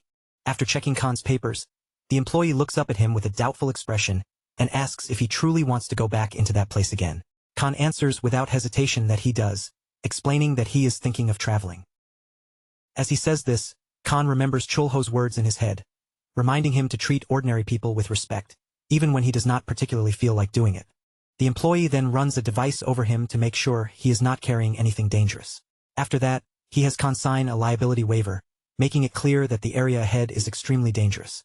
Once the formalities are finished, the dragon continues on his way, riding farther into the area until, after some time, he finally slows down and stops. He looks around the surroundings and judges that the place he has reached should already be safe enough for him to move more freely. Khan steadies himself, reminding himself that this investigation needs to be taken seriously, and then he launches himself toward the portals. He jumps from one portal to another, checking their levels one by one, but the constant movement quickly makes him dizzy. One of the portals turns out to be a habitat for monsters that attack in groups, and after seeing it, he feels like the whole trip was a complete waste of time. On top of that, hunger starts to bother him. While hunting inside the portals, he cannot understand why no monsters are showing themselves, not realizing that they are all hiding in terror because his overwhelming dragon aura is enough to make them freeze. At that moment, Khan senses something unusual. He realizes there are awakened inside the portal as well, and not just one of them because he can feel more than 10 presences nearby. As he focuses on those presences, he becomes even more startled when he sees Gabby among them, surrounded on all sides by several other awakened. The group starts mocking her, saying she has finally fallen into their trap after interfering with their operations again and again. Gabby understands that her situation is bad. The vampire venom is spreading through her body far too quickly, and she thinks back to how long she had been investigating the foreign portals with her stealth ability, always moving easily and without trouble until now. For the first time, she does not know what to do. Just then, someone approaches her and says in a low voice that she should not be killed. He reveals that it took 5 years to set up a trap capable of capturing her alive, and then he finally gives his name, telling her that he is Besta. Besta makes his intention clear. He did not go through all this just to kill her quickly. He wants to capture her first, torment her properly, and only then allow her to die. Gabby grows more and more tense as she listens, and with the enemy closing in around her, she decides that her only remaining option may be to throw herself off the cliff. Suddenly, everyone notices something strange at the same time. Gabby lifts her eyes toward the sky and sees a massive sphere of energy dropping straight toward them. The blast crashes down with overwhelming force, its firepower so intense that even the high-level tiger is frightened by the impact. Besta is shaken by what he sees, completely unable to believe that the Awakened Association could have produced someone with such an absurd level of power. Because of that, he decides retreat is the only reasonable choice, judging that anyone capable of an attack like this must be at least a rank 0 awakened. Meanwhile, Gabby stands near the cliff, trembling like a thin green branch in the wind.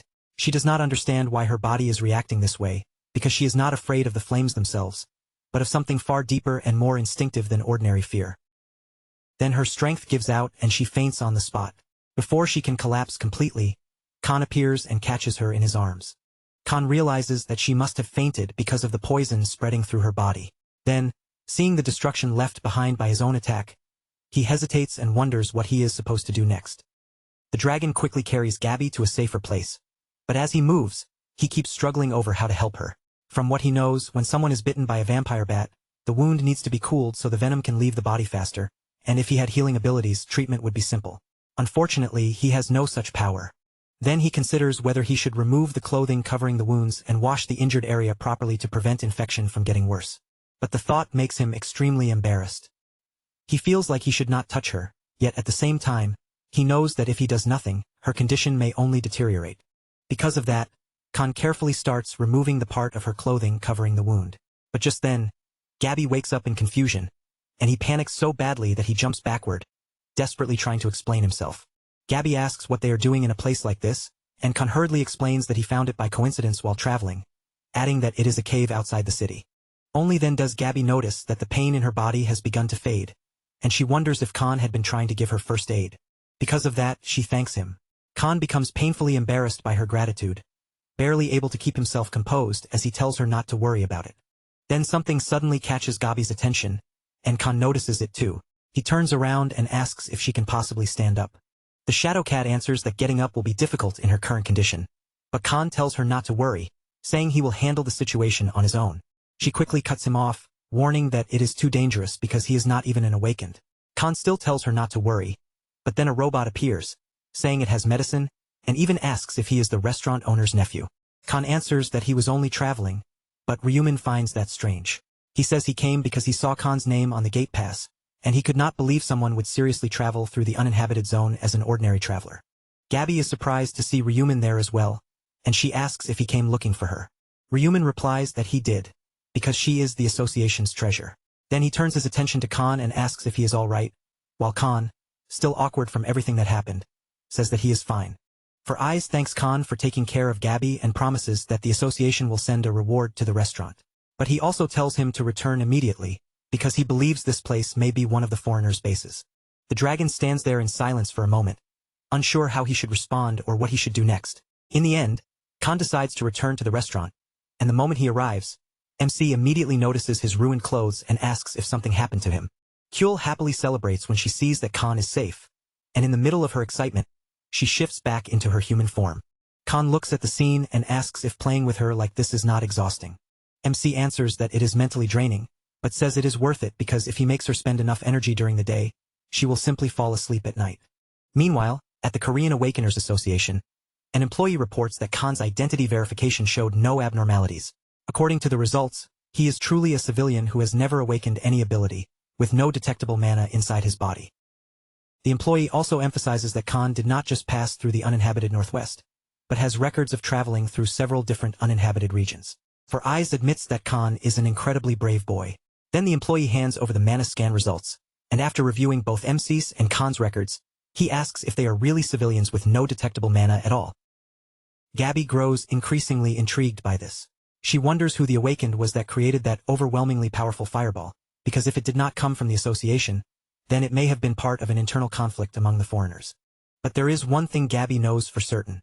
Even though the boy had been helping her, every nerve in her body had screamed at her to run. The fear she felt from him was even stronger than what she felt while being chased by the foreigners, a kind of primal terror that went beyond reason. If she had been an elf, she would have instinctively avoided that aura without question. And that is exactly why she cannot understand it. She has no idea why Khan made her feel something so overwhelming. Some time later, a man appears, walking forward alone with a quiet, heavy presence. It is MC, but older now, his appearance changed by age and time. For 10 long years, he had wandered without stopping, moving from place to place as if the answer might be waiting somewhere beyond the next horizon. All he could think about was how vast the Spanish continent truly was, just like the Western and Eastern continents.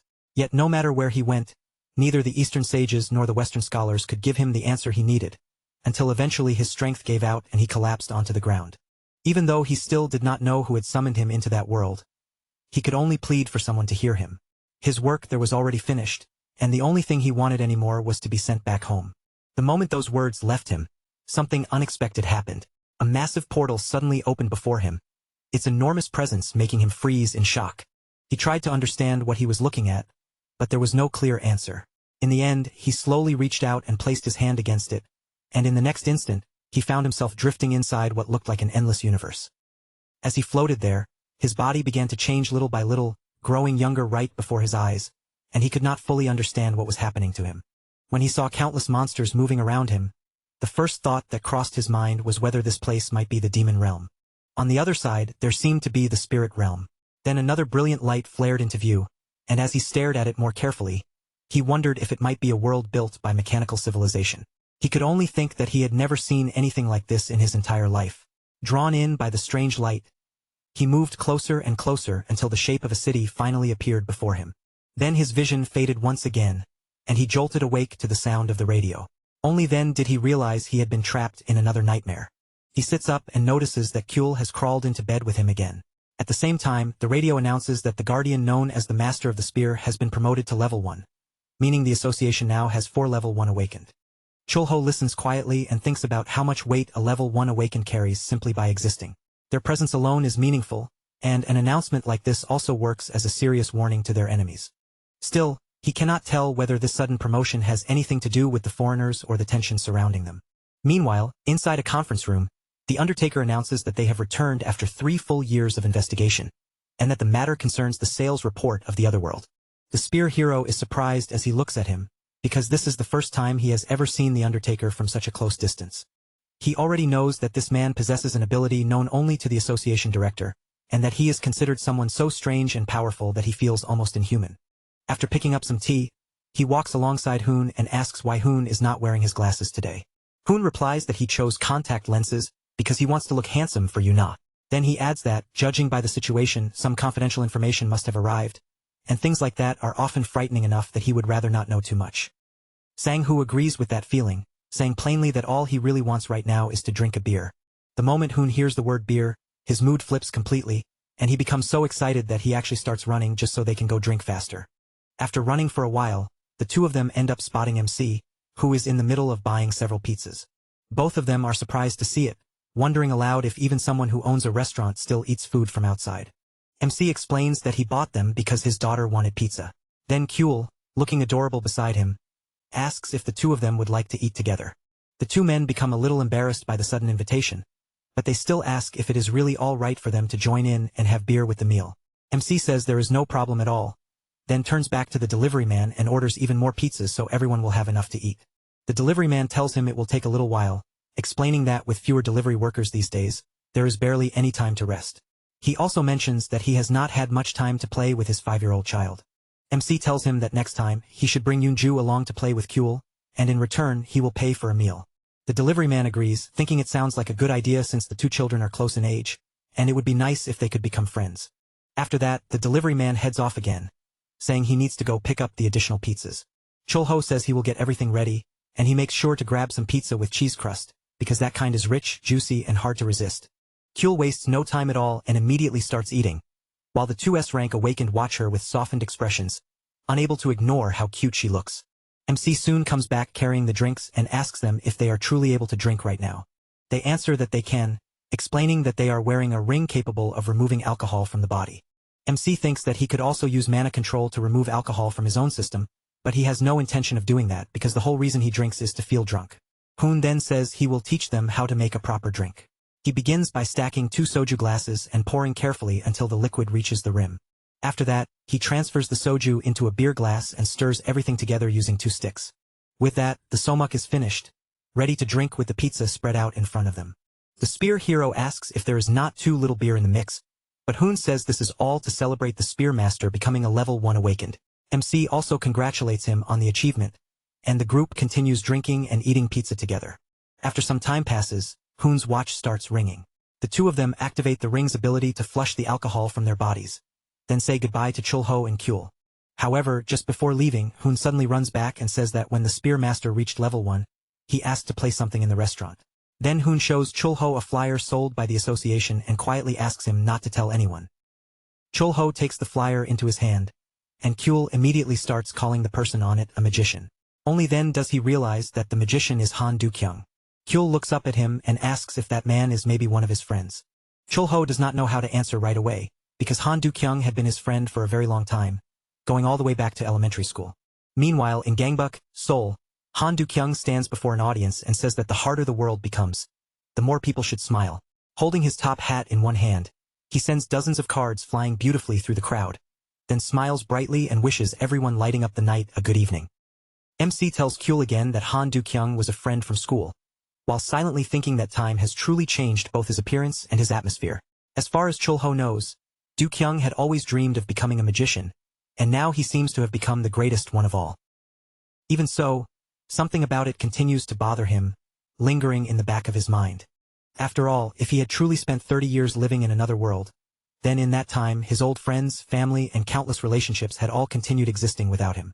And as time moved on without mercy, many of those people would have changed, died, or disappeared entirely. He knows that on the inside, he is already over 60 years old, and because of that, many of his old memories have become hazy and blurred around the edges. As he remembers the days when that boy used to walk beside him, the uneasiness does not fade. He cannot help wondering whether his old friend had really changed this much in recent years. After finishing his entire performance, Han Du-kyung finally steps back into the dressing room. The energy from the stage is still clinging to him as everyone around him praises how incredible the show was, and he answers them one by one with a calm smile, thanking them for the compliments.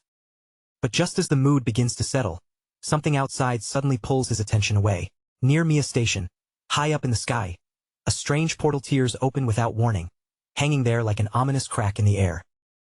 Han Du-kyung reacts almost immediately. He activates his communicator and reports the sudden appearance, his expression turning serious as he prepares to move out, already deciding that the safest option is to deal with it before the situation spreads any further. Without wasting another second, he calls forth a massive card beneath him. The card expands like a flying platform, and Han Du-kyung rides it straight through the air, heading directly toward the portal above Mia Station.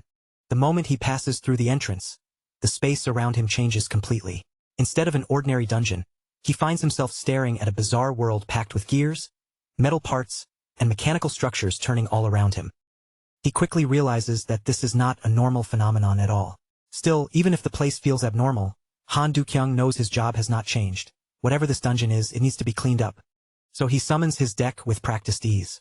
The cards spread out around him in position, and from each one, a spirit begins to emerge, filling the mechanical space with the presence of his summoned forces.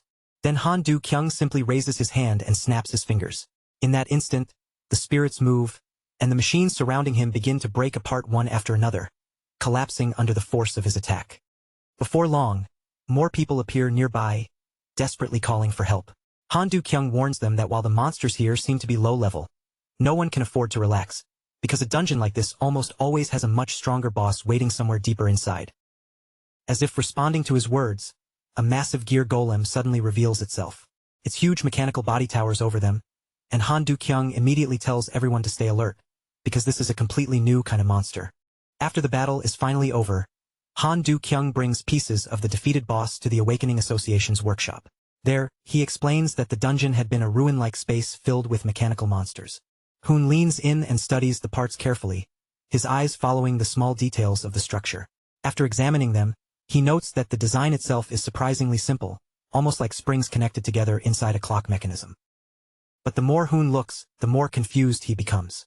He wonders whether the energy source might actually be level 8 or level 9 magic stones, yet he cannot understand how such a simple mechanical structure could handle the raw, unprocessed power inside those stones. Because of that, he turns to the Master Mage and asks more about the dungeon, including whether the boss truly had no level. Han Du-kyung answers that the monster's body was far too large to bring back normally. Because of its size, he had already contacted the association, and they would be responsible for handling the transport. Hearing that, Hoon immediately starts moving to prepare. He thanks Han Du-kyung for the report while running off, and at the same time, he remembers the Undertaker's report from a few days ago. That report had stated that worlds connected through dimensional rifts were not all the same, and if one happened to connect to a world with advanced mechanical engineering, they had to make full use of it. With that thought in mind, Hoon gives the staff a direct order. He tells them to begin analyzing the materials from the recovered pieces as quickly and carefully as possible. As he holds the box containing the parts, Hoon thinks through the problem again. The materials should not be able to endure the magical power of those stones, but this discovery might finally be the clue they needed to understand what step they should take next. Once the urgent instructions are given, Hoon suddenly shifts his attention back to the mage and asks him a much simpler question, whether he has eaten yet. The mage says he has not, and Hoon's face brightens with a small smile. As a reward for the report, he tells him that he knows a place and will personally show it to him. Later that same day, as late afternoon settles over the streets, Chul-ho stands outside the restaurant. The entrance is right in front of him, but his mind is clearly somewhere else. All Chul-ho can think about is what he should say if he actually ends up meeting Han Du-kyung there. The possibility alone makes his thoughts spin, pulling him back into memories he has not forgotten. He remembers a day from the past, when a woman announced that there would be a cooking class with the students' parents the next day. For Chul-ho, that was the one thing he hated most, having to do anything at school together with his parents. The reason was painfully simple.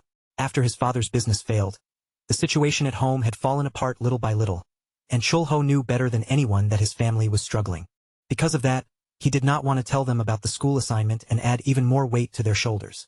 So he quietly looked through a magazine filled with expensive ingredients he had never even heard of, until one familiar dish finally caught his eye. The moment he saw it, Chul-ho felt a small spark of hope. It looked like something he might be able to make by himself, especially since he already had some seasonings and rice cakes on hand. But when he reaches into his pocket, that hope shrinks almost immediately. All he finds are a few small coins resting in his palm. Still, Chulho runs to the store with what little money he has. Standing in front of the owner, he politely asks if he can buy fish cakes because he wants to prepare a dish. The store owner apologizes gently and tells him that, with that amount of money, it is not enough to buy the ingredients he wants. Chulho's shoulders sink in frustration, but then the man offers him lettuce instead as a possible alternative. Chulho decides to accept it.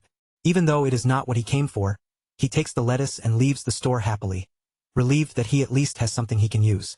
Back in the classroom, every student has their parents standing beside them, helping with their cooking.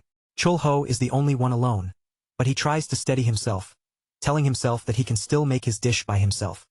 But things quickly start going wrong. His pot begins to overflow, and when he carefully tastes a little of what he made, the first thing he notices is that it tastes strangely healthy. He keeps trying anyway, stirring and tasting again and again. But the more he checks it, the more obvious it becomes. The dish has almost no flavor at all. Chulho grows more and more frustrated as he stares at the pot. He has no extra ingredients left, and without them, it feels like there is no way he can make anything decent on his own. Right then, someone nearby suddenly asks if he made tteokbokki. The question catches Chulho off guard and pulls him out of his frustration. It is Han Du-kyung standing there, asking if he can try some. After taking a bite, Han Du-kyung breaks into a wide, bright smile and openly approves of the food. Chulho can only stare at him in confusion. He knows exactly how bland that dish tastes, so Han Du-kyung's reaction makes no sense to him. Then Han Du-kyung raises his voice so the entire classroom can hear him. He announces loudly that Chulho's dish is delicious, drawing everyone's attention toward the pot. But Chulho quickly warns him that it is not actually good. Flustered and suspicious, he asks why Han Du-kyung is lying about something so obvious. Han Du-kyung tells him not to worry about it. With an easy confidence, he says this will just become another ordinary day, and then adds that he will use magic to make the dish truly delicious. Chulho is stunned when he hears the word magic. But Han Du-kyung does not explain right away and simply tells him to turn the heat all the way up. Then Han Du-kyung positions his hands, as if preparing for a grand final move. His expression says he is completely serious, even though the situation feels unbelievable. After that, the boys in the classroom begin gathering around, curious about what is happening. When they ask what Chulho is making, he answers that he is preparing tteokbokki.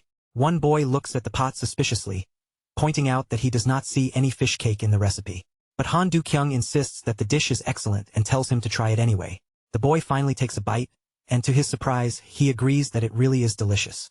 Hearing that leaves Chulho completely shocked. Unable to believe it, he tastes the dish himself, and when the flavor hits him, he realizes it actually is good. Staring at Han Du-kyung, he asks how in the world he managed to do that. Han Du-kyung answers as if it is the most natural thing in the world, saying it is just magic. After that, even more classmates crowd closer, each wanting to taste Chulho's dish for themselves. Chulho cannot hide the happiness spreading across his face. He thanks Han Du-kyung sincerely, though he still cannot stop wondering how that tasteless dish somehow turned into something so delicious. Han Du-kyung only smiles at him and says he cannot reveal the secret for free. His tone is playful, but he clearly has something specific in mind. Chulho immediately reaches into his pocket and says he will give him the only money he has. But Han Du-kyung cuts him off before he can offer it, saying he does not want money. Instead, he asks Chulho to walk home with him every day, promising that only then will he tell him the secret. Chulho looks closely at Han Du-kyung, and the meaning behind that request slowly sinks in. His emotions rise as he realizes that maybe he is not the only one in class who has been going to school alone, and because of that, he accepts the proposal. Back in the present, the recipe in front of Chulho is almost finished. Yet his thoughts remain in the past, remembering that moment after he moved into second grade and before he left his house, the moment when he first became friends with Han Du-kyung. After that, the two of them eventually lost contact, and their friendship ended up lasting only a short while. Even so, the kindness Han Du-kyung showed him back then had never faded, leaving a deep mark in Chulho's memory. Coming back from those old memories, Chulho checks the pot again and notices that the seasoning has reached just the right balance. Since the flavor is finally where he wants it, he lowers the heat, letting the sauce slowly soak into everything.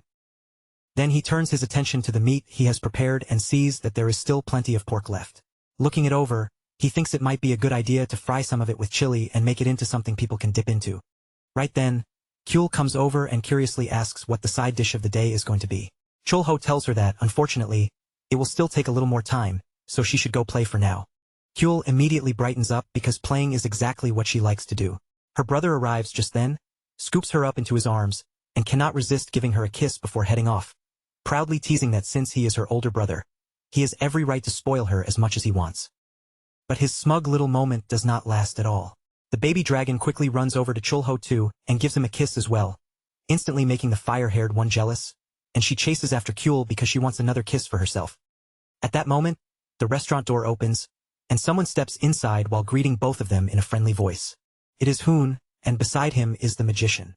The magician greets them politely, saying he has heard nothing but good things about this restaurant and has been looking forward to trying it. Chulho freezes for a moment when he realizes the person standing there is his old friend.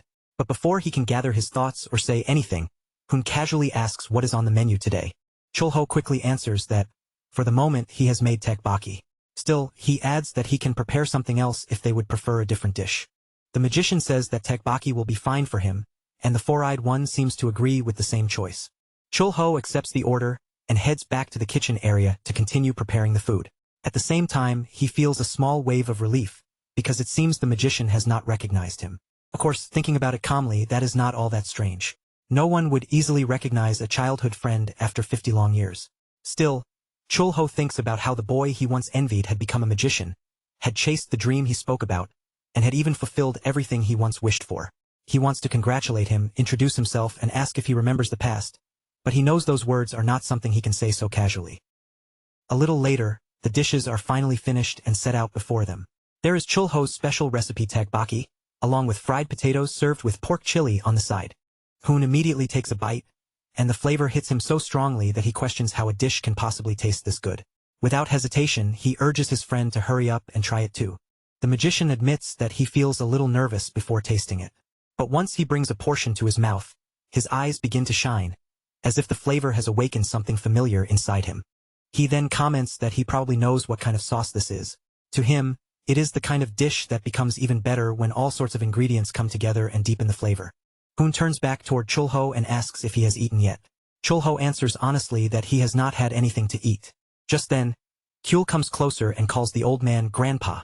She points out that there is sauce stuck in his beard. The old man thanks her for warning him, then gently asks whether the little one might have gotten something on her new clothes too. Kyul flinches in surprise because those clothes are new. But instead of scolding her, the magician performs a little trick, smoothly pulling a card from her clothes, which makes the little girl stare in wonder. Next, he places something carefully into her hand and asks her to bring it to her father, saying that he would like to eat tteokbokki together with him. Then, with another small flick of magic, a flower suddenly appears in Kyul's hand, blooming there as if it had been waiting for her all along. The old man gently repeats his request, telling Kyul to give the flower to her father, and say that he would like Chulho to sit with him, so they can eat together. Kyul runs straight over to Chulho and proudly hands him the flower. Then she asks him, in her own innocent way, to eat together with the magician. Chulho feels a little embarrassed by the sudden invitation, but after a brief pause, he agrees and says he will sit down and eat with them. At that exact moment, Hoon's watch suddenly begins ringing. The sound makes him jolt, and he immediately stands up in surprise. The exam results have come out, and Hoon clearly cannot ignore them. He quickly apologizes, saying he has to leave right away, then mentions that he will pay next time before rushing out. The magician watches him go and laughs softly, saying his colleague is a young man overflowing with passion. Then he turns his attention back to Chulho and asks whether the dish happens to contain ramen soup powder. Chulho is left speechless for a brief moment. After the surprise passes, he answers that the magician is right. The magician admits that the flavor feels deeply nostalgic. It reminds him of an old friend he used to visit every day. Back then, his own family was poor, so they could not afford many things, but they still managed to make wonderful tteokbokki. Day after day, the two of them would prepare that dish, eat as much as they could, and spend their time talking together. Chulho quietly asks what they used to talk about. The old man gives a light laugh and answers that they used to talk about their dreams. He says his own dream was to become a magician, because he loved watching people smile whenever they saw his tricks. To him, a smile meant that someone was happy, and he had always believed that happiness was the true meaning of joy. Then he explains that he spent a long part of his life as a magician. Unfortunately, perhaps because he lacked real talent, he eventually became nothing more than a third-rate magician wandering the streets.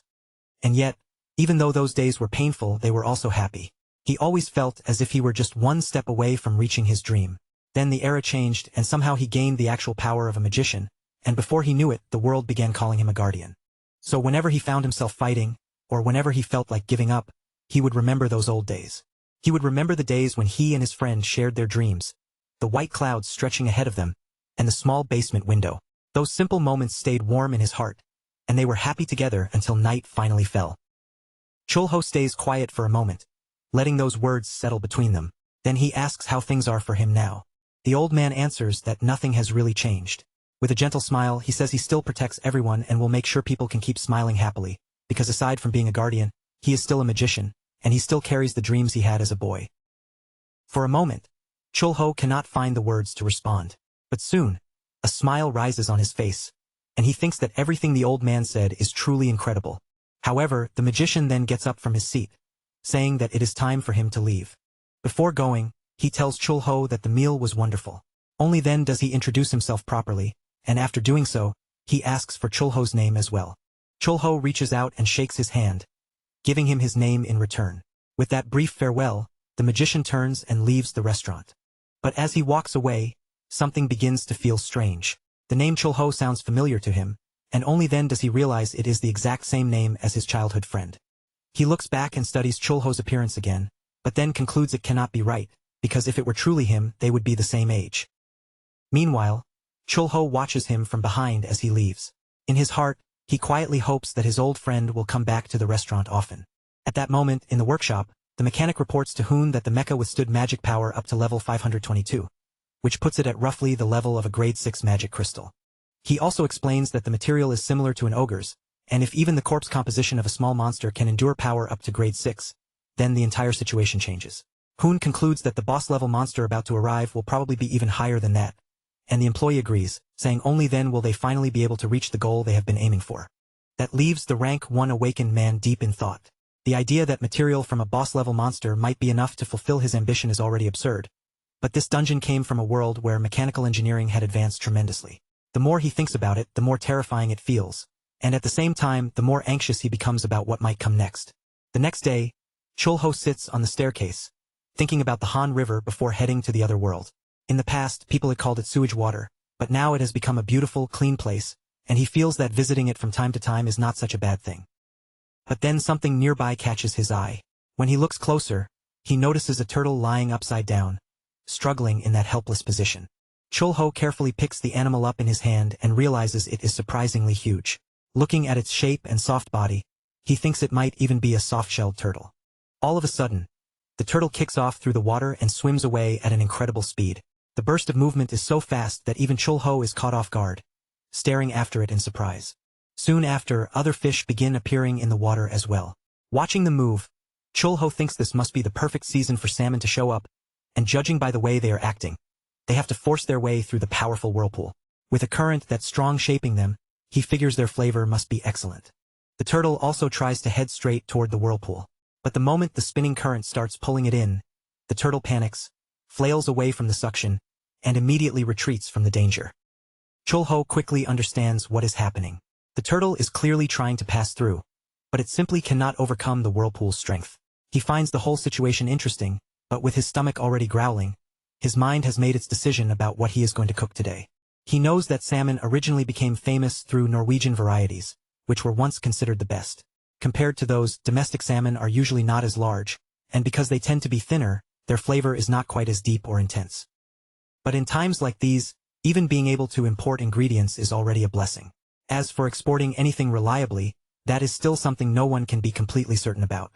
On top of that, salmon is not an easy fish to prepare. Tiny bones are lodged between the soft flesh, and because the meat itself is delicate, one careless cut can ruin the texture. So Chulho uses his absurd agility to begin cutting the fish into clean pieces.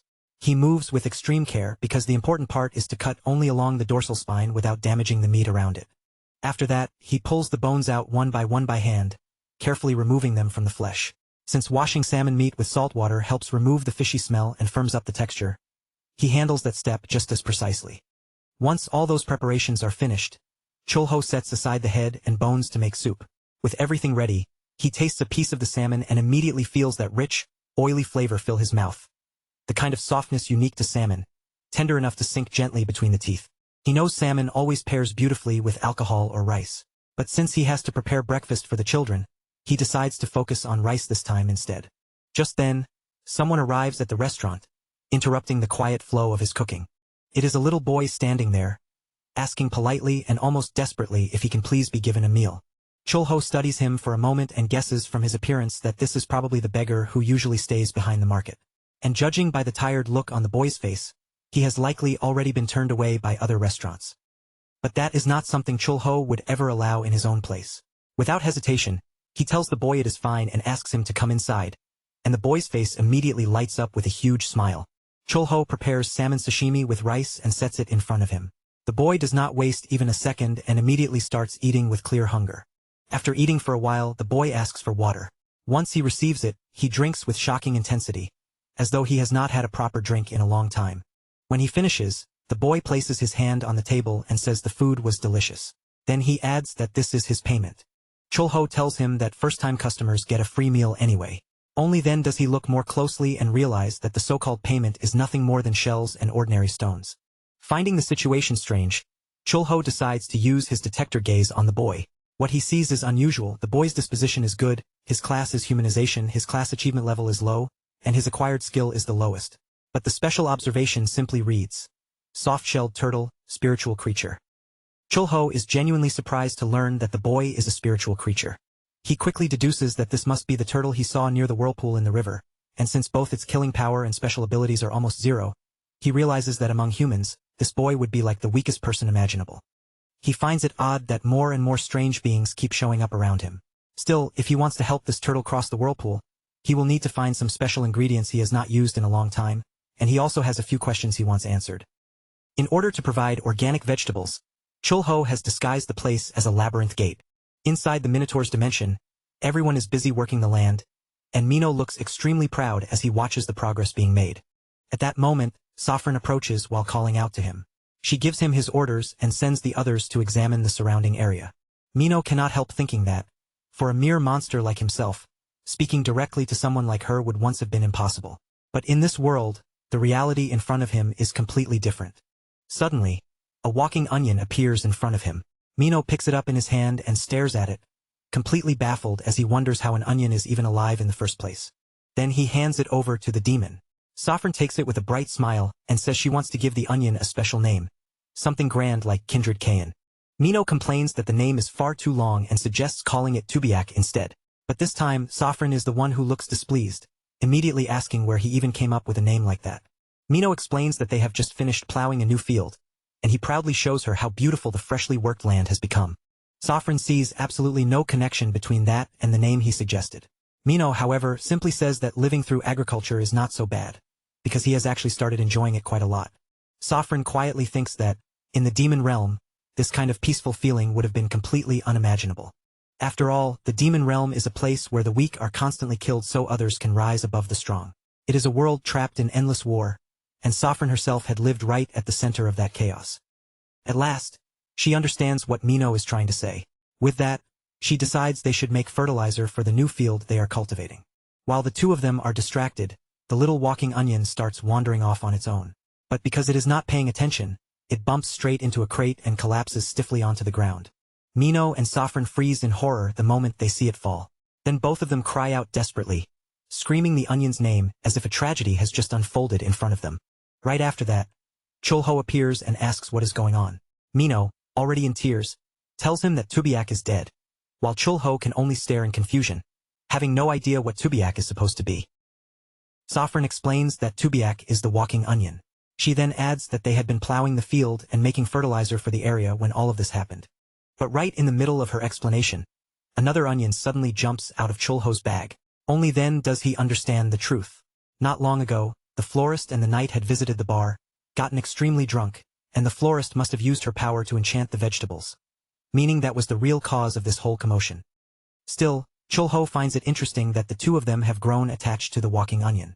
He tells them they should handle that problem on their own, then mentions that something else has been bothering him and he wants to ask about it separately. Without wasting time, he asks Mino whether he was once a subordinate of the Demon King. Mino answers that he was. Chulho then asks whether the dimension the Demon King invaded was only the Spanish continent. Both Mino and Saffron are left speechless, because the Minotaur had never even known that other dimensions existed, and Saffron also confirms that, so far, they have only invaded the Spanish continent. Chulho presses further, asking if they truly never tried targeting any other dimensions. Saffron reveals that, In truth, even choosing the Spanish continent as the first invasion target had not been their decision. That answer makes Chulho uneasy, so he asks whether they know anything at all about other dimensions. Saffron thinks for a moment before answering. She says she only knows a little about the demonic realm, the spiritual realm, the intermediate realm, and 2 unnamed dimensions. Beyond that, she admits she has no further details. Chulho thinks back to the previous night, when Hoon suddenly left and something about it bothered him. That uneasiness made him go for a walk, and there he saw a truck carrying a giant mechanical doll. Something that clearly could not have been made with the technology of this world. Because of that, he believes it probably came from a civilization in another dimension, and after returning to reality, he became even more convinced that the machine world had somehow created a dimensional rift connected to this world. Suddenly, Saffron calls his attention again and asks whether the Demon King might know about those other dimensions. That question immediately catches Chulho's interest, but he has no way of knowing the answer. Saffron quickly apologizes, saying the thought simply came to mind, and she regrets that they have no way to find the Demon King and ask him directly. Chulho says he understands, but in his mind, he can only keep turning over the possibilities. To him, this feels less like a simple dungeon problem and more like another dimension maybe trying to devour this world. After that, back at the restaurant, the little boy continues eating. Khan watches him closely and asks whether he is truly not a person, but some kind of mystical being. Chulho confirms that Khan is right, explaining that the boy is actually the soft-shelled turtle from earlier. At that moment, the boy finishes the last of his food, politely thanks Chulho for the meal, and begins making his way out of the restaurant. He slips back into the water and begins drawing on his magic again, the surface rippling around him as his body slowly changes shape. Before long, he has transformed back into a turtle. Chulho keeps watching from the side with Khan, both of them focused on the strange sight, until a sudden voice cuts through the moment. The shout belongs to Ryushin, who blurts out that he just saw a boy turn into a turtle right in front of them. Hyuk, standing there with the others, calmly guesses that the boy must be some kind of mystical being. Curious about the situation, they head over to Chulho and ask what exactly they are all doing there. Chulho answers without taking his eyes off the water, saying they are watching the turtle try to make it through the whirlpool. But from what he has seen so far, every single attempt has ended the same way, with one failure after another. The blonde boy stares at the scene in confusion and admits he cannot understand why the turtle keeps forcing himself down that same route. To him, it seems obvious that the turtle could simply climb out of the water and crawl around through another path instead. Chulho silently thinks that mystical beings always seem to cling to something strange with almost frightening stubbornness. One memory comes to mind. A mystical dog that remained obsessed with its former master, even after that master had died long ago, sitting faithfully in front of the grave for decades without moving on. Then there was the mystical fox that had visited not too long ago, a fox that showed a clear fondness for magical stones. Through that odd attachment and the process that came with it, they had obtained the price of growth. In the end, Chulho can only admit to himself that he still does not understand the rules behind mystical beings. No matter how many times he encounters them, their thoughts, their habits, and their fixations always remain impossible to fully grasp. A few more days pass, and once again, the turtle boy returns to the restaurant. The moment he steps inside, he looks toward Chulho and asks for food, just like he has done before. Chulho realizes this is already the 6th day. He has seen the boy come back after failing again and again. Noticing the heavy, gloomy air around him, Chulho figures the repeated failures must have worn him down, so he turns toward the salmon he had saved and decides it is time to use it.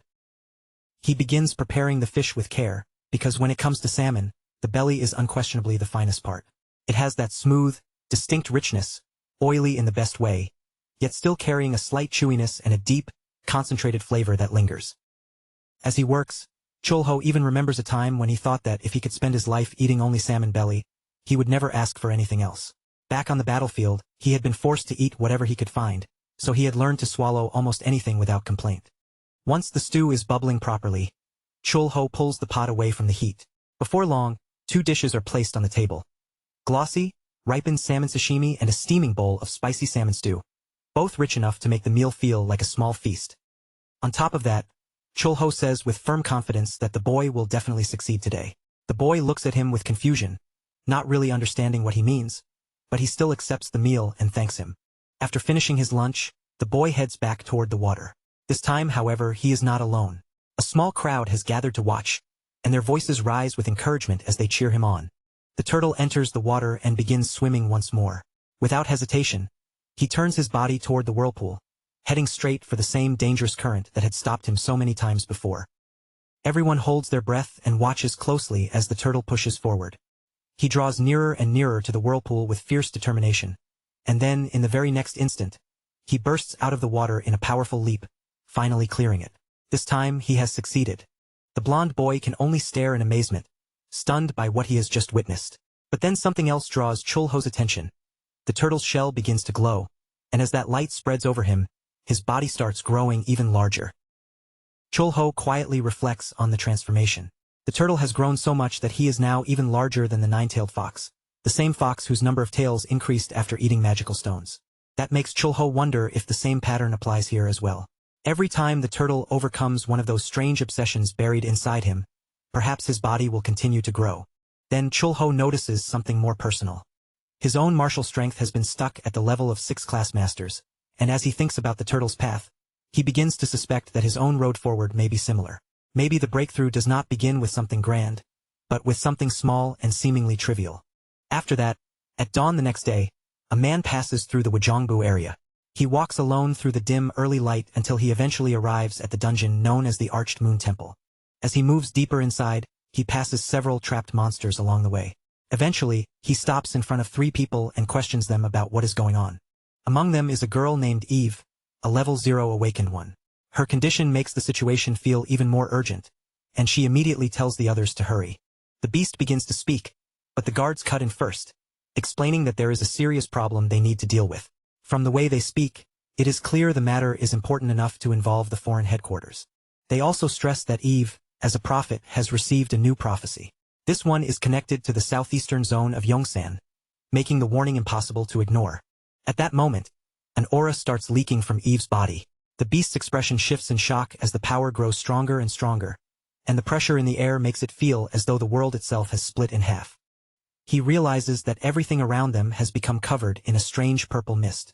Within that haze, a gate starts to open, widening little by little until it finally takes shape as a thick, dense portal. He cannot hide his surprise at the sight, but then the strength radiating from the portal begins to weaken. At the same time, Eve suddenly starts coughing, and his concern sharpens the moment he sees her struggling. Blood stains Eve's hands as she coughs, but she still forces herself to speak. She warns them that something massive is about to happen in the world, because a powerful being is going to appear. However, the next scene she saw in her prophecy was unclear, so for now, they have no choice but to wait for another prophecy. Even so, Eve gives one warning with absolute certainty.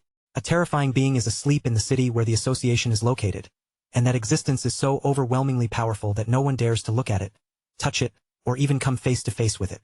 The guards add that Eve's prophecies have never once been wrong. They then tell Farah where the mission will take place, explaining that he must conceal his identity while gathering information. If possible, they say it would be best for him to infiltrate the association building itself. Farah thinks the order over, then says that handling something like this by himself is too much. But before he can push back further, Eve surprises him by saying she will assign Black Mamba, a level 1 awakened one, to accompany him. Farah knows that if he works with someone that famous, his chances of success will rise sharply. Black Mamba is known as the perfect assassin spy, so Farah accepts the arrangement. Still, he asks about the report he submitted earlier, the one concerning a powerful being who appeared and saved the Shadow Cat. The guards tell him that the investigation has already been completed. According to their conclusion, the person responsible was only a Class 3 individual. Farah immediately refuses to accept that answer. The power he personally witnessed back then was far beyond what a mere level 3 could possibly possess. He says he will find a way to investigate the matter himself, because it is not something he can simply ignore. Then, shifting his attention back to Eve, he asks whether her treatment is ready yet. They answer that it is still under development. Creating a way to suppress magic power that has gone out of control is not easy, and the solution is not ready yet. Farah becomes visibly irritated by that response, frustration tightening in his expression. But Eve looks at him with a gentle smile and tells him not to worry, insisting that she is fine. Hearing her say that, Farah has no choice but to hold back. Since there is nothing more he can do for the moment, he steps through the portal and returns to Earth. As he prepares himself for what comes next, his resolve only grows stronger. Deep down, Farah becomes even more certain that he will do whatever it takes to save Eve. Meanwhile, in Hongdae, Seoul, Yuna is walking with her companion when she looks around uneasily. The number of crows gathering in the area gives her a bad feeling, and she cannot shake the sense that something is wrong. Her partner asks whether that uneasy mood is really because of the crows, or if it has more to do with the new recruit being absent without leave. Yuna reacts with irritation and confirms that this is part of the problem. The missing recruit is Jumyong, a rare level 3 fire awakener, and she has no idea where that brat has disappeared to. As her frustration simmers, Yuna wonders if his disappearance might have something to do with what she said the day before. The thought leaves her uncertain, and she does not know how she should handle it. Suddenly, Yuna senses something nearby. Her body tenses at once as she prepares for combat, warning her companion that there is something close to them.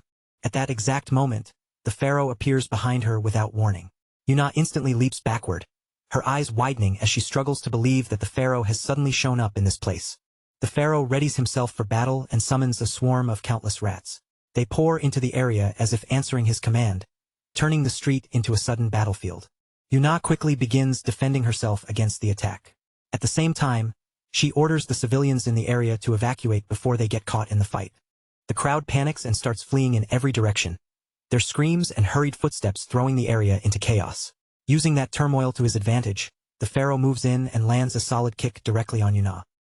Right after striking her, he climbs onto his tiger without wasting another second.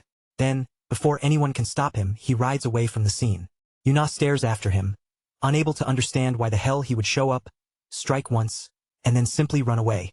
But as she tracks the direction he is heading, her expression hardens, because she realizes his path leads straight toward the Awakeners Association. Inside the association building, the alarm is immediately raised. A warning spreads through the facility that a level 2 awakened beast has appeared in Hongdae and is now advancing directly toward the association. The president listens to the report and falls into thought, troubled by how much the pharaoh has changed. In the past, he was the kind of man who stood on the front line more than anyone else, risking himself again and again to protect ordinary citizens. Back then, if they judged only by hunter-class achievements, the pharaoh may have been slightly behind the knight. But when it came to fighting inside a city, surrounded by buildings, streets, and civilians, urban warfare was where he truly excelled. His fighting style was completely his own, sharp and specialized in a way no one else could easily imitate. That makes the president remember the great monster invasion, when the pharaoh protected the city with an outstanding performance that left a deep impression. Because of that past, the president honestly cannot bring himself to believe that the pharaoh would abandon the association completely and choose to become an outsider. Even though years have passed and everything around them has changed, a part of him still believes the pharaoh is the same man he once knew.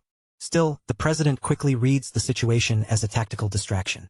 The outsider's recent target has been the association's classified documents, so if they are creating chaos outside to draw everyone's attention away, then someone is almost certainly planning to infiltrate the building from another side. With that in mind, the president narrows the possibilities down to the outsiders who specialize in infiltration: Nightmare and Black Mamba. He knows their abilities better than anyone, and because they were comrades until 10 years ago, he understands exactly how troublesome either one of them would be. After weighing the danger, the president turns to Undertaker and asks whether they should request a barrier.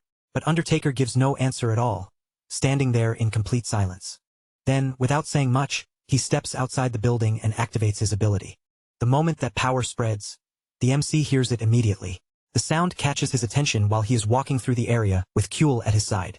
Kuehl happily says the food was delicious, and the MC notices how excited the little girl is. She is in such a good mood that she keeps buying everything she wants, enjoying the outing without a care. But right then, the MC senses something dangerous.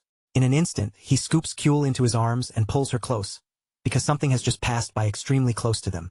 He thinks about the level of stealth he just witnessed. In the human world, the only thing he has seen move that silently was the shadow cat, which means this presence is likely an assassin, or possibly something even more dangerous than that. A little later, a figure appears near the association building and attempts to slip through the barrier. But the moment he tries to pass, the barrier stops him cold. He wonders if the barrier might belong to a classmaster because no matter how he tests it, he cannot break through. That makes him even more interested, since 10 years ago, he never knew anyone like this existed on the association side. At that exact moment, Gabby appears and launches straight into an attack. She strikes from every possible angle, pushing the enemy back again and again until both of them finally crash down toward the ground. Only after getting a clear look at the invader does Gabby realize who she is facing. The person in front of her is none other than Black Mamba. Gabby cannot help but feel bitter about it. After so much time apart, this is hardly the kind of reunion either of them would have wanted. Then a spear suddenly cuts through the air toward Black Mamba. He dodges it with ease, his body slipping aside smoothly, and for a moment he studies the weapon while trying to figure out exactly what it is. That is when Sang-Hoo appears, looking straight at him and asking whether he was not supposed to have retired already. Black Mamba looks at the boy and remarks that he is still standing firm and strong. He can hardly believe that a brat has grown this much, and as expected, he notices that Sang who has not aged at all. Meanwhile, in another part of the city, Yuna shouts for the beast to stop. As she watches the chaos spreading around them, she realizes that guardians who fight to protect citizens are at their weakest in this kind of disorder. The enemy has deliberately created this environment, and if a full battle breaks out here, there will be far too many casualties. Chaeyun uses that opening and immediately activates her ice barrier. Cold energy spreads outward, forming a frozen enclosure that traps everyone inside. Then she shifts into position and says she will provide support. Even so, she does not like the situation at all because she knows very well how dangerous Yunwoo, the beast, truly is. Yunwoo says he is surprised, since both the queen and the witch have shown up. Chaeyun makes it clear at once that she does not like being called by that codename, and then she asks where Eve is. The question clearly bothers Yunwoo. His expression darkens as he thinks about it, and he asks whether he really has any reason to tell them. Chaeyun immediately understands that the answer cannot be anything good. Instead of backing down, she presses him with a sharper question, asking why he took Eve away in the first place. At that moment, a voice reaches Yunwoo and tells him that the plan has failed. It says there is an excellent barrier on the east side, and because of that, he needs to retreat. Yunwoo accepts the order without arguing. As his body begins to disappear, he leaves them with a final warning, saying they will see each other again. Yuna tries to launch one more attack before he can escape, but she is a step too late. By the time she moves, he is already gone. Frustration washes over Yuna as she realizes they let him slip away. Beside her, Chaeyun lowers her gaze, clearly weighed down by the fact that the enemies they just faced were once her partners. At the same time, the MC watches everything from above. After taking in the whole situation, he concludes that no one died and no one was seriously injured, which means this was never a battle meant to kill, especially when it came to the man called the Beast. From an objective point of view, there were plenty of gaps in the Queen of Blades fighting style. The Beast had several chances to kill her, or at the very least leave her with fatal injuries, but every time one of those openings appeared, he simply let it pass. That makes the MC suspect there are more complicated circumstances behind this than what can be seen on the surface. Meanwhile, at the Mercenary Corps headquarters, Ryushin reads through the newspaper and comments that the scale of the damage is quite serious. Thankfully, there were no casualties, but complaints from affected citizens are pouring in, including one person saying it makes no sense to pay taxes if destruction still happens anyway. Ryushin becomes furious after reading those comments. Unable to hold back his anger, he asks his boss whether those bastards are seriously in their right minds. Hyuk asks whether he is included among those bastards, then calmly says this is simply what happens when you protect people. In the end, they are protecting lives, not buildings or objects, so even when they do the right thing, reality does not guarantee that they will receive gratitude. The blonde man says he understands that much. Still, to him, complaining about the guardians who went out there to protect people feels completely insane. As he says this, he thinks he should bring a ball to the training field later to clear his head. But then he remembers the Anti-Awakened Association group protesting in front of the market, and that alone tells him things are going to become troublesome. The thought makes him even angrier. The people who died protecting that place during the Great War sacrificed themselves, and now it feels as if their sacrifices are being treated as worthless. To him, it almost seems like everyone is determined to get themselves killed. At that moment, the captain places a steady hand on his shoulder and tells him to calm down. In chaotic times, he says, those with strength must understand how to extend that power properly. Meanwhile, back at the restaurant, Kyul is sleeping peacefully. After a while, she wakes up quietly and wanders over to the MC, then starts playing with his hair. Then she remembers the kiss she had once given him on the cheek. Following that memory, she leans in and gently does the same thing again, this time placing a kiss on his forehead.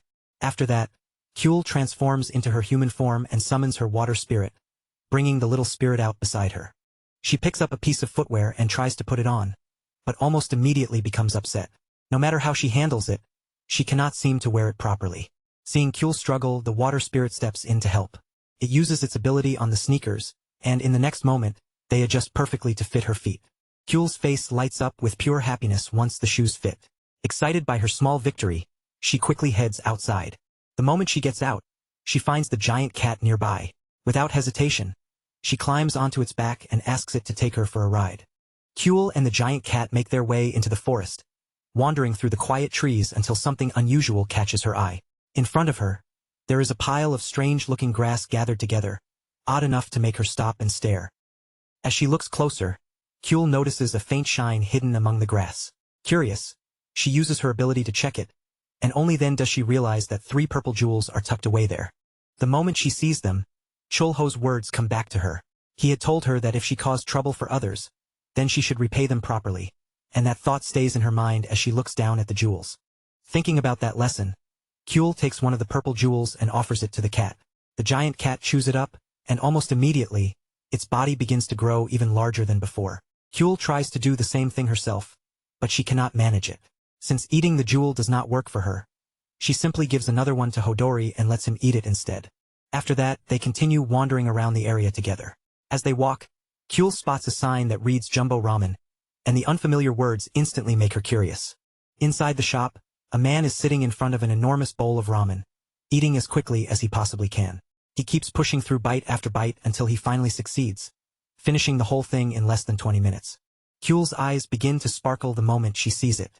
Watching that huge bowl disappear makes her want to try the so-called jumbo ramen for herself. A while later, Chul returns to the restaurant and brings up jumbo ramen. The MC asks what that even means, then points out that eating ramen first thing in the morning would sit too heavily in her stomach. So instead, he suggests using the pork ribs he bought the day before. As he looks at her more carefully, he notices that her clothes are covered in dirt. He cannot understand how much she must have been running around to end up in such a messy state. Then his attention shifts to something even stranger. He asks where she got level 4 magic stones from, and on top of that why Hodori has suddenly grown so much bigger. Chul happily explains everything that happened, speaking with obvious excitement. After the MC listens and understands the situation, he decides there is no point delaying any longer and starts preparing to cook. Chulho knows there are many different styles of pork cutlet, from Japanese-style versions to bar-style dishes, diner-style plates, and more. But the pork ribs he has in mind carry a nostalgic feeling that is a little different from all of them. What he plans to make today is thick pork loin ribs, the kind with a generous layer of meat that looks satisfying from the first glance. They are high-quality cuts and expensive as well, but for Chulho that part does not really matter. Still, his thoughts shift for a moment. The fact that he keeps seeing giant pigs so often means the connection with the demonic realm is growing stronger, and that realization leaves him unable to ignore the bigger picture. Right then, Chulho hears someone arrive. It is Manho greeting everyone as he comes in, clearly here because he wants something to eat. Chulho tells him it has been a long time since they last met. As he says this, he also realizes that it has been quite a while since he has seen any of the guardians around. That makes him remember the barrier he saw being raised at the association the day before. It was not something created by a moderate-class awakened one, which means it had to be a double barrier made by someone at master class. Chulho asks them to wait for just a moment. Then he turns back to the kitchen and begins frying the food, letting the cooking take over. Next, he focuses on the sauce and the crispness. Since he bought the sauce from a pork cutlet shop, he knows the fried ribs need to come out extra crispy to match it properly. He could use the dragon eye to figure out every ingredient and proportion in the sauce if he wanted to. But doing that would feel like taking unfair advantage of the shop, so he decides not to go that far. Chulho thinks that he personally likes dipping the cutlet deeply into the sauce. Still, if he serves it separately with salt as well, it might give the dish a more interesting balance. At that moment, another customer arrives at the restaurant. The man says he noticed the sign while passing by and asks if he can take a look at the menu. The MC explains that the menu usually changes from day to day depending on what ingredients are available. Today, the dish is pork cutlet. The man says he likes pork cutlet and immediately orders 1 plate. Before long, the pork loin ribs are finished, golden and crisp as they come out ready to serve. The man looks down at the plate and cannot hide his surprise.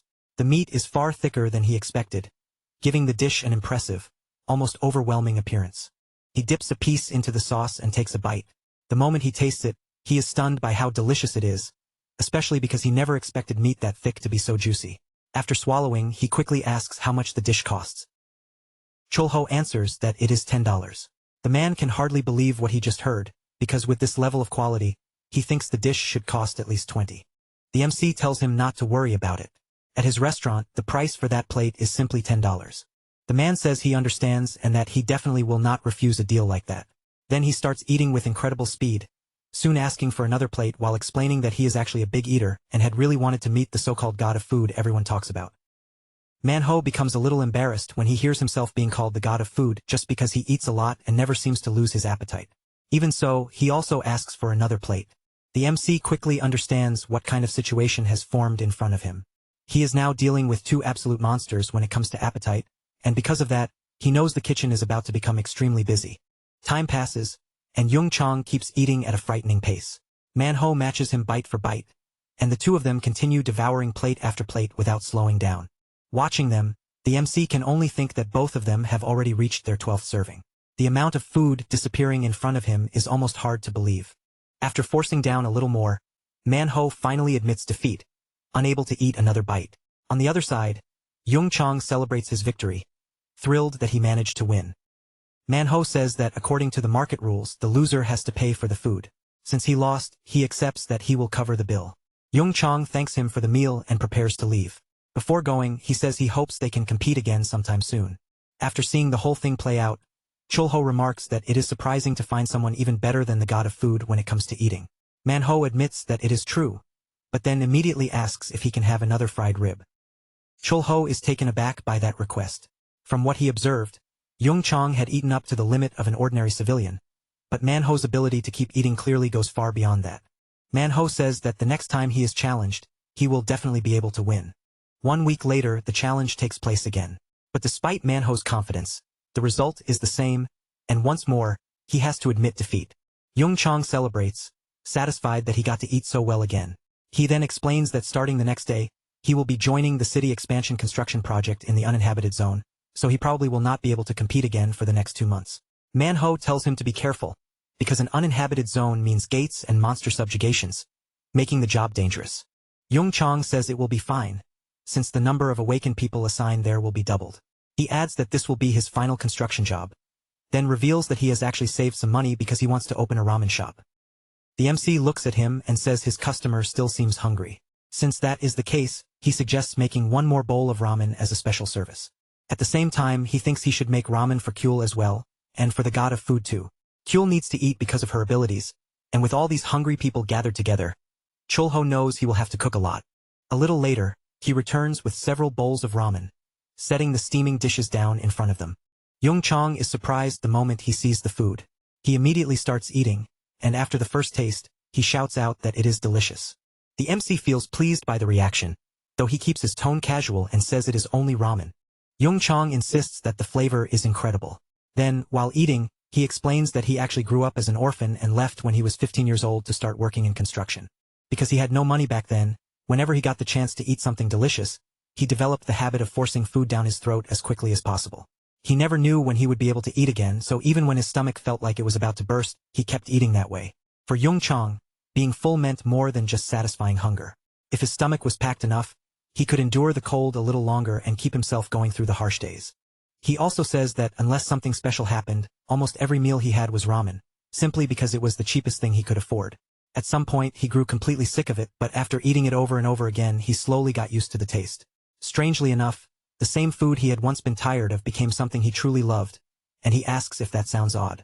The MC answers without hesitation, telling him that it is not strange at all. Hearing that, Jung Chang breaks into laughter, his expression loosening with relief, and he thanks him from the heart. Then Jung Chang speaks about his dream. He wants to open a ramen shop of his own, and on Market Street, he plans to build his own story by serving massive portions of noodles. In his shop, a single bowl will be so huge that anyone who eats it will feel like they might burst. At that moment, Kyul appears and calls out to him, drawing his attention. She asks him to get an egg, holding herself with the innocent confidence of someone who has already decided what should happen next. Jung Chang bends down toward her and thanks her warmly, saying that 2 boiled eggs would be perfect with the ramen. But Kyul immediately says that is not it.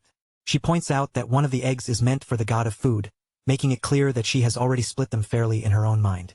Jung Chang is surprised when he sees how she arranged it, and then he bursts into laughter. He says the little girl really is kind, then tells Manho that they should compete again soon. Manho accepts without making a fuss, saying that it is fine. As the MC watches all of this, a faint uneasiness settles in him for some reason.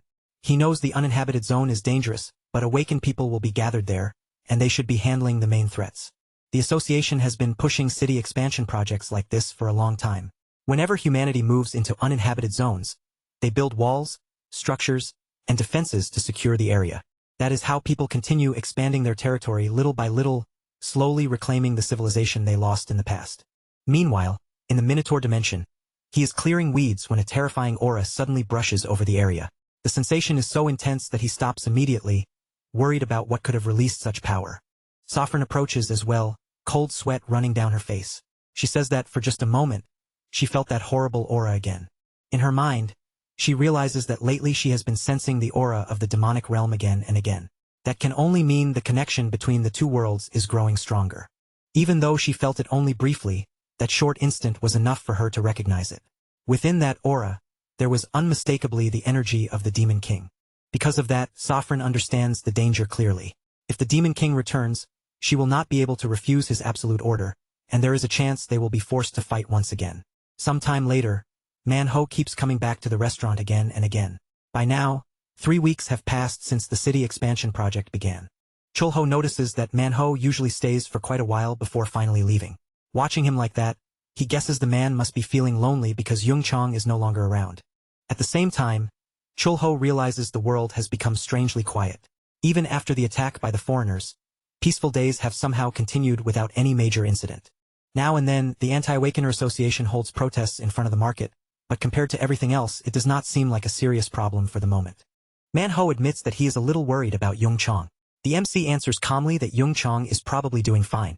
Just then, the radio announces that the hot wind has passed and a cool breeze has arrived, calling it a night made beautiful by its quiet atmosphere. After that calm introduction, the broadcast says the first song will begin. The MC grows thoughtful as he hears it, thinking about someone spending the night remembering another person. Calling them simply people may feel a little strange, but one memory after another passes through his mind.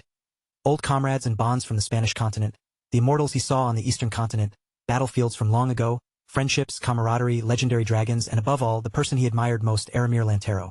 Suddenly, an alert goes off on Man-ho's watch. He shoots up from his seat and says he has to hurry, adding that he will leave the money right away. The MC finds his reaction strange and wonders what could have happened. Then the radio cuts in with breaking news, announcing that a huge gate has appeared in the uninhabited zone. The report continues, saying that the moment the gate appeared, it began spewing out monsters. The association is now taking every possible measure to respond. Hearing that, the MC wonders if the gate might be a colossal one. But almost as soon as the thought crosses his mind, he feels it directly. An intense aura from the demonic realm pressing into the world. The MC reacts instantly, slamming the radio as his expression changes. Then he rushes out of the restaurant at full speed. At the same time, in the Minotaur dimension, everyone is trembling uncontrollably, except for Saffron. Even Mino is shaking badly, his whole body reacting to the aura they have just felt. On top of that crushing pressure, a voice makes it clear that if anyone hesitates to answer, they will be killed on the spot. It is Chul-ho, releasing a devastating aura of his own. He demands to know whether the power he just felt belongs to the Demon King. Meanwhile, around the outskirts of the deserted area, Gabby runs at full speed toward the designated location. When she arrives, she immediately sees that the gate is far larger than the last one she encountered. She also realizes something is wrong with the space around her.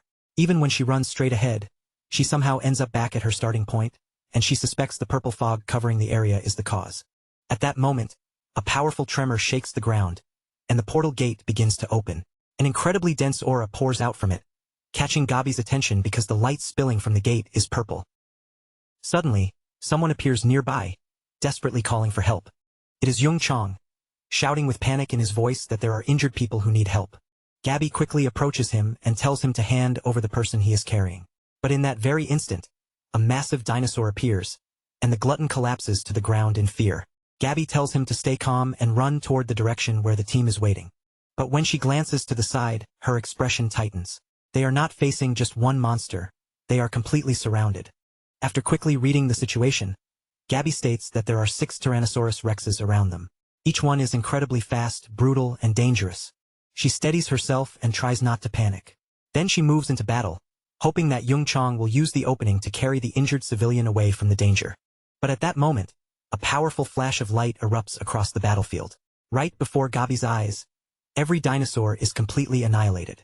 For a brief instant, Gabby sees the silhouette of someone within that light. But before she can react or understand who it is, absolutely everything vanishes. Yung-chong asks what just happened, saying that a sudden light appeared and then everything disappeared. Gabby explains that all the boss-level monsters were turned into ash in an instant, and that this is the same phenomenon as the secret power reported by the Lancer. Only then does Gabby notice a strange smell spreading through the air. Her concern rises immediately because it seems like poisonous gas. Meanwhile, in the demonic realm, every demon has been ordered to stand by, waiting in tense silence. Even the Demon King himself remains there, watching the situation unfold with the heavy air of someone preparing for something dangerous. He remembers what happened after the four lords who once ruled over the demonic realm vanished to the Spanish continent. For reasons no one fully understood, they had all been summoned exclusively to Earth, and after he himself had fallen once before, most of his original power had been stripped away. Naturally, rumors of his weakened state spread quickly through the demonic realm. Before long, a war erupted among those trying to claim the position of the next Demon King. But even that chaos is not the biggest problem right now. The true problem is the man currently rushing straight toward them. That thought drags him back to what happened 10 years ago, when a monstrous human suddenly appeared and tore through the central section of the demonic realm like a disaster given human form. He also understands something even more unsettling. Apparently, humans have now grown strong enough to enter this dimension on their own. To him, the whole situation is absolute nonsense. 3 of the lords surrendered far too quickly, Sovereign is missing, and in his current weakened state, he has no chance of winning a direct fight. In his mind, every bit of blame points straight back to the MC. At that moment, a gate suddenly opens behind him. The instant he senses it, he realizes it feels similar to the forced summoning that once dragged them to the Spanish continent. But this time, he decides he will not repeat the same mistake from the past. Rather than backing away, he feels a rising eagerness to meet the enemies waiting on the other side. With his resolve hardening, he declares that his strength has returned and that he will dominate everything before him. Meanwhile, in front of the gate, people are running in terror.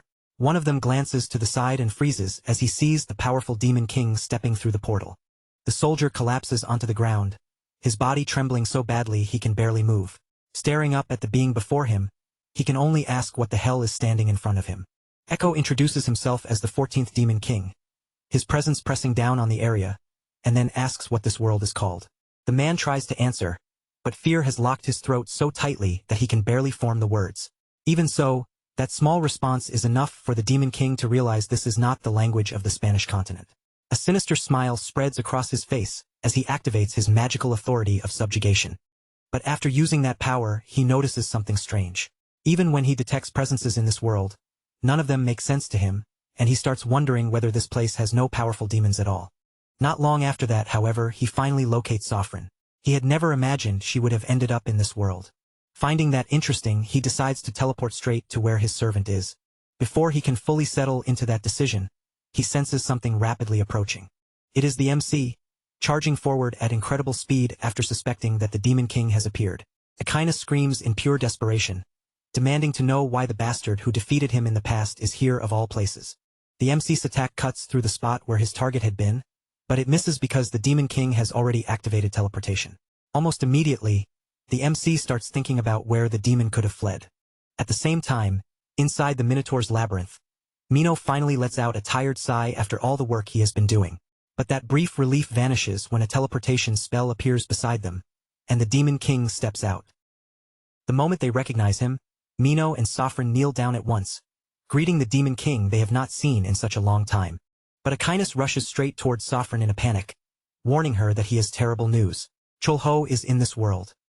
He says he saw it with his own eyes, and what terrifies him even more is that Chulho has not aged at all. Sovereign calmly replies that she already knows, and then adds that the dragons are obeying him as well. That information sends the Demon King even further into disbelief. He never imagined that the dragons would one day bow their heads to a human.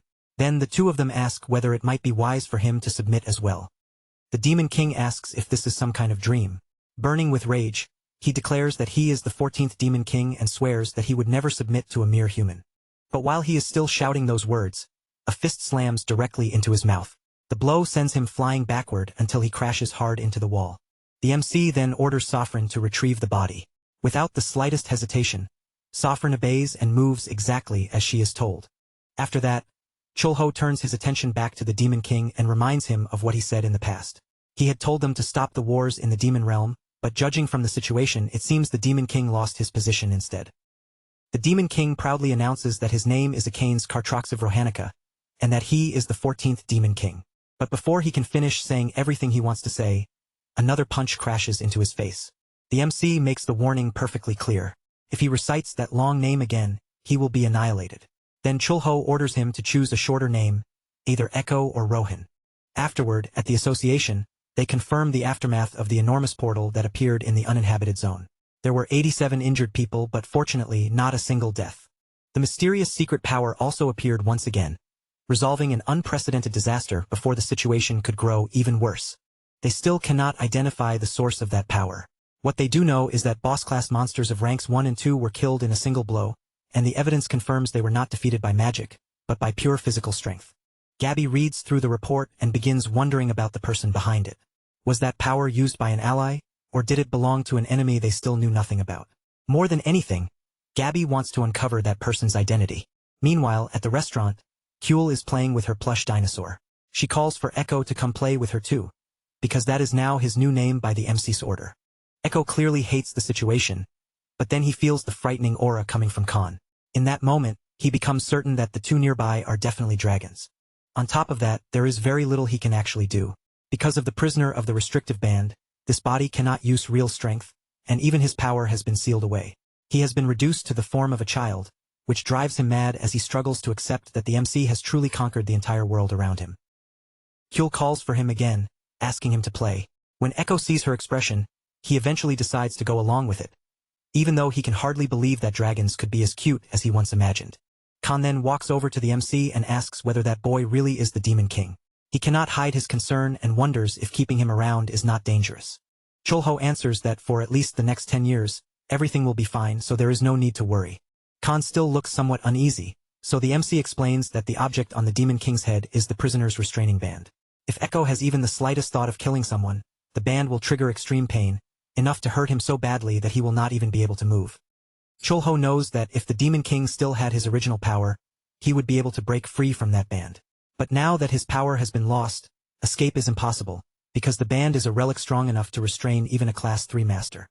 Khan asks how strong the Demon King is right now, and Chulho answers that in his current state, he is at about the same level as Khan himself. Khan immediately becomes excited when he hears that, realizing he could beat the Demon King up if he needed to. But Chulho cuts the moment short, saying it is time to open the shop, and calls for Echo to wash the dishes.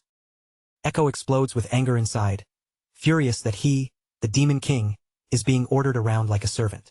But the moment those thoughts rise, the band on his head activates, and he collapses to the floor, rolling in agony.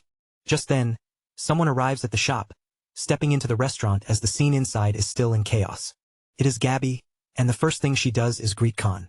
She timidly asks if it would be all right for her to order a salad, and the moment he hears it, his face nearly burns with embarrassment. Unable to keep standing there, he quickly hurries off to prepare and attend to her order.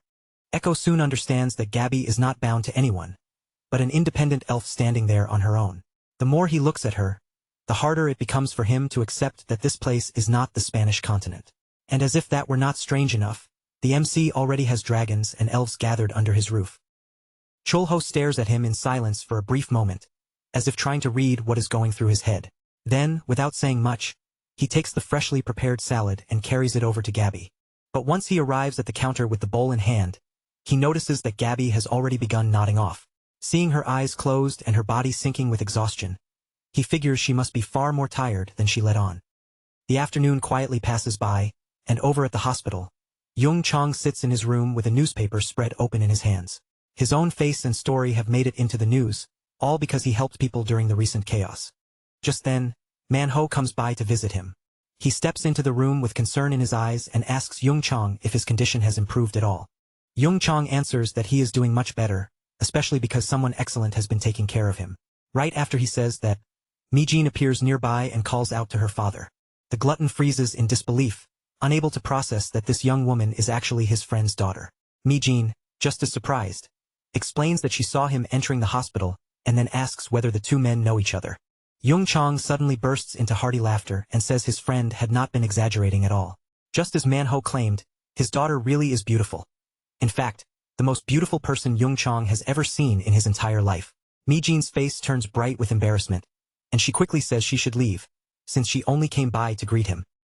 The glutton uses that moment to speak more seriously, saying that because of his friend, he now has the chance to keep living. Life, he says, is far too unpredictable for anyone to take it lightly. Man-ho asks him what he means by that, and Jung Chang explains that human life reminds him of the time he fought desperately just to stay alive. Back then, everyone abandoned him. But now, after surviving all of that, he is suddenly receiving donations, appearing in newspaper articles, and gaining more support than he ever had in his whole life. He also points out that he was not really the one who saved everyone. The people involved were awakened ones. Among them was even a female awakened who stood against the giant monsters herself, and her name was Shadowcat. Then he adds that another awakened appeared after that and wiped out the monsters completely with a single attack. In what felt like less than a blink, every last one of those creatures had been destroyed. Manho grows quiet as those words sink in. After a moment, he reaches out, takes his friend's hand, and sincerely thanks him for surviving through everything. Jung Chong laughs softly when he hears that, the tension easing from his face. Then he thanks Manho in return, as if the two of them both understand how precious that survival really is. Back at the restaurant, Gabby finally stirs awake after resting for a while. The MC notices her opening her eyes and gently asks whether she managed to sleep well. Gabby quickly apologizes for dozing off there, but he tells her not to worry about it. Some people fall asleep from time to time, he says, and in this place, guests are always welcome. His easygoing response makes her laugh a little, easing the awkwardness. Then her gaze drops to the bowl of salad sitting in front of her. When Gabby takes a bite, she immediately notices that the flavor feels a little different from what she expected. The MC explains that he added a special ingredient, something meant to help her body recover from fatigue. Gabby thanks him for the thoughtful meal, but before the moment can settle, Khan calls out to the MC from the kitchen, warning him that the frying is almost finished. The MC turns around to check whether the frying has come out properly. As the aroma spreads through the air, Gabby catches the scent as well, and her body reacts, because it is the exact same smell she remembers from the moment she was surrounded by Tyrannosaurus Rex. Panic shoots through her, and she suddenly rises from her seat. Seeing her react so sharply, the MC immediately asks if something is wrong. Gabby has no idea how to explain what she just felt, so she forces herself to answer that everything is fine. She slowly sits back down, convincing herself that she must simply be imagining things because the week's meetings have left her exhausted. The next day arrives, and everyone in the restaurant is still asleep when Echo wakes up. As he opens his eyes, he notices how bright the place is, a sharp contrast to the demon realm, where everything is always stained in shades of purple. Then Echo turns his head and sees Khan sleeping peacefully nearby. Rage immediately rises inside him, because Khan is resting so casually right in front of the 14th Demon King. Even so, Echo forces himself to hold back. He knows very well that if he acts out here, Chulho will not hesitate to punch him again. So instead of causing trouble, Echo leaves the room quietly. A moment later, he begins washing the dishes, carrying out the chores he has been ordered to do. Kyul soon appears as well, still heavy with sleep. She opens the bathroom door and, in a drowsy voice, starts asking for water. The two of them end up staring directly at each other. Kyul asks, half asleep, whether he happens to want water too, but Echo instantly grows irritated because someone he sees as beneath him is speaking to him so informally. But Kyul is far too sleepy to care about his pride. Without warning, she simply loses strength and collapses right onto the floor.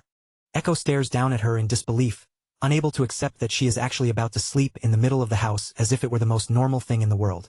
Still, he reminds himself that he has to behave and follow the rules of this place. The MC made everything painfully clear. Echo must do the household chores, including washing the dishes, greet customers properly when they arrive, never use force against humans, and above all, speak politely. Echo is certain that if he breaks even one of those rules, his life here will turn into a nightmare. The thought alone terrifies him, so he carefully lifts Kyul into his arms instead of complaining. As he holds the baby dragon, he is startled by the warm, gentle scent coming from her, something strangely loving and comforting. He also catches the scent of flowers, along with other soft and unfamiliar traces that simply do not exist in the demon realm. The more he notices, the more certain he becomes that this place is undeniably strange. As the day continues, the Demon King grows more and more dissatisfied. Watching the MC's daily life unfold, he cannot help thinking that it is far too plain and simple. First, when the MC wakes up, he rubs his sleepy eyes and heads out to smoke, moving through the morning with no grand purpose or urgency. Echo has also learned that smoking is bad for one's health. Because of that, a dark little wish crosses his mind. He hopes the MC smokes a lot and eventually dies from it.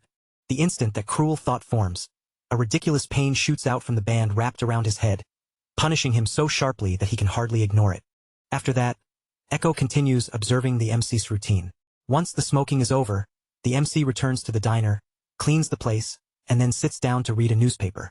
Later on, he goes out to the market to buy ingredients. And once that errand is finished, he heads back into the kitchen to begin preparing several dishes. The smell is so good that Echo's mouth starts watering before he can stop it.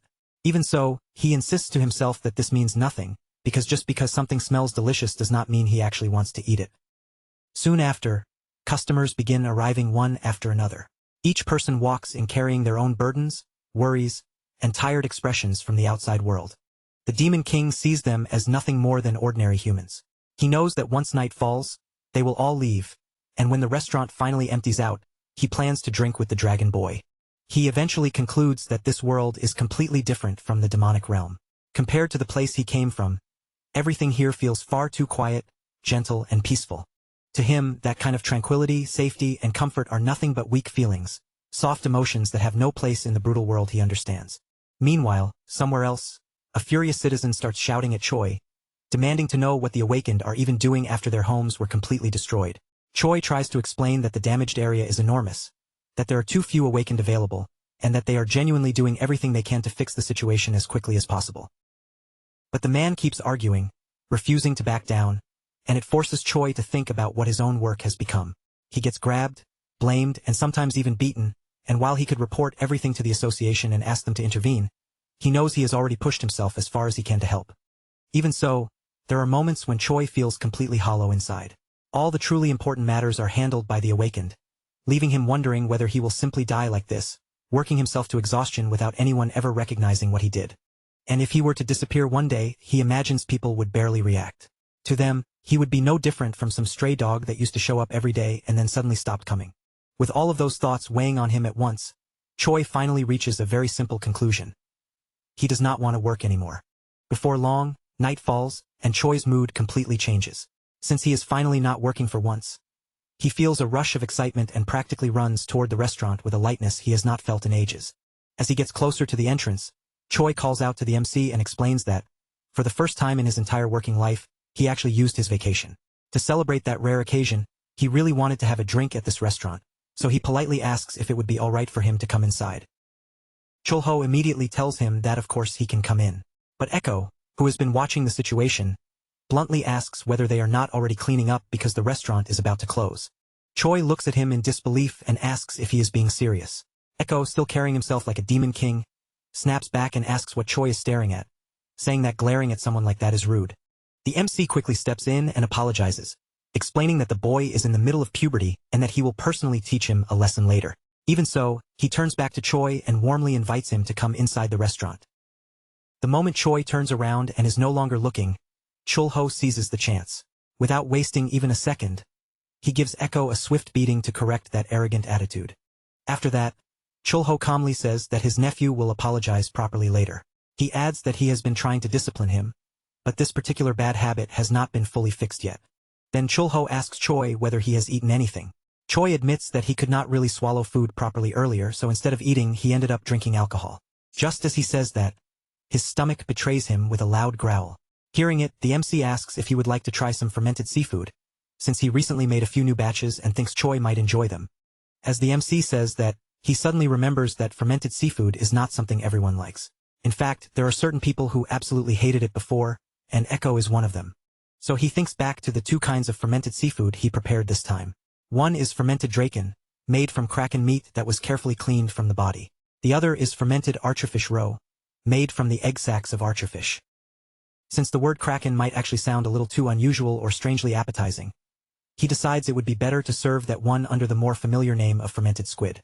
He knows very well that when it comes to making seafood dishes, the quality of the ingredients matters more than anything else. And because he used sea salt with the seafood, he is confident the flavor will come out rich, deep, and impressive. Once all of those thoughts settle in his mind, he moves through the final steps and finishes preparing each dish, setting everything together with care. When Choi sees the food placed in front of him, he cannot hide his surprise. He admits honestly that he has never seen dishes like these before.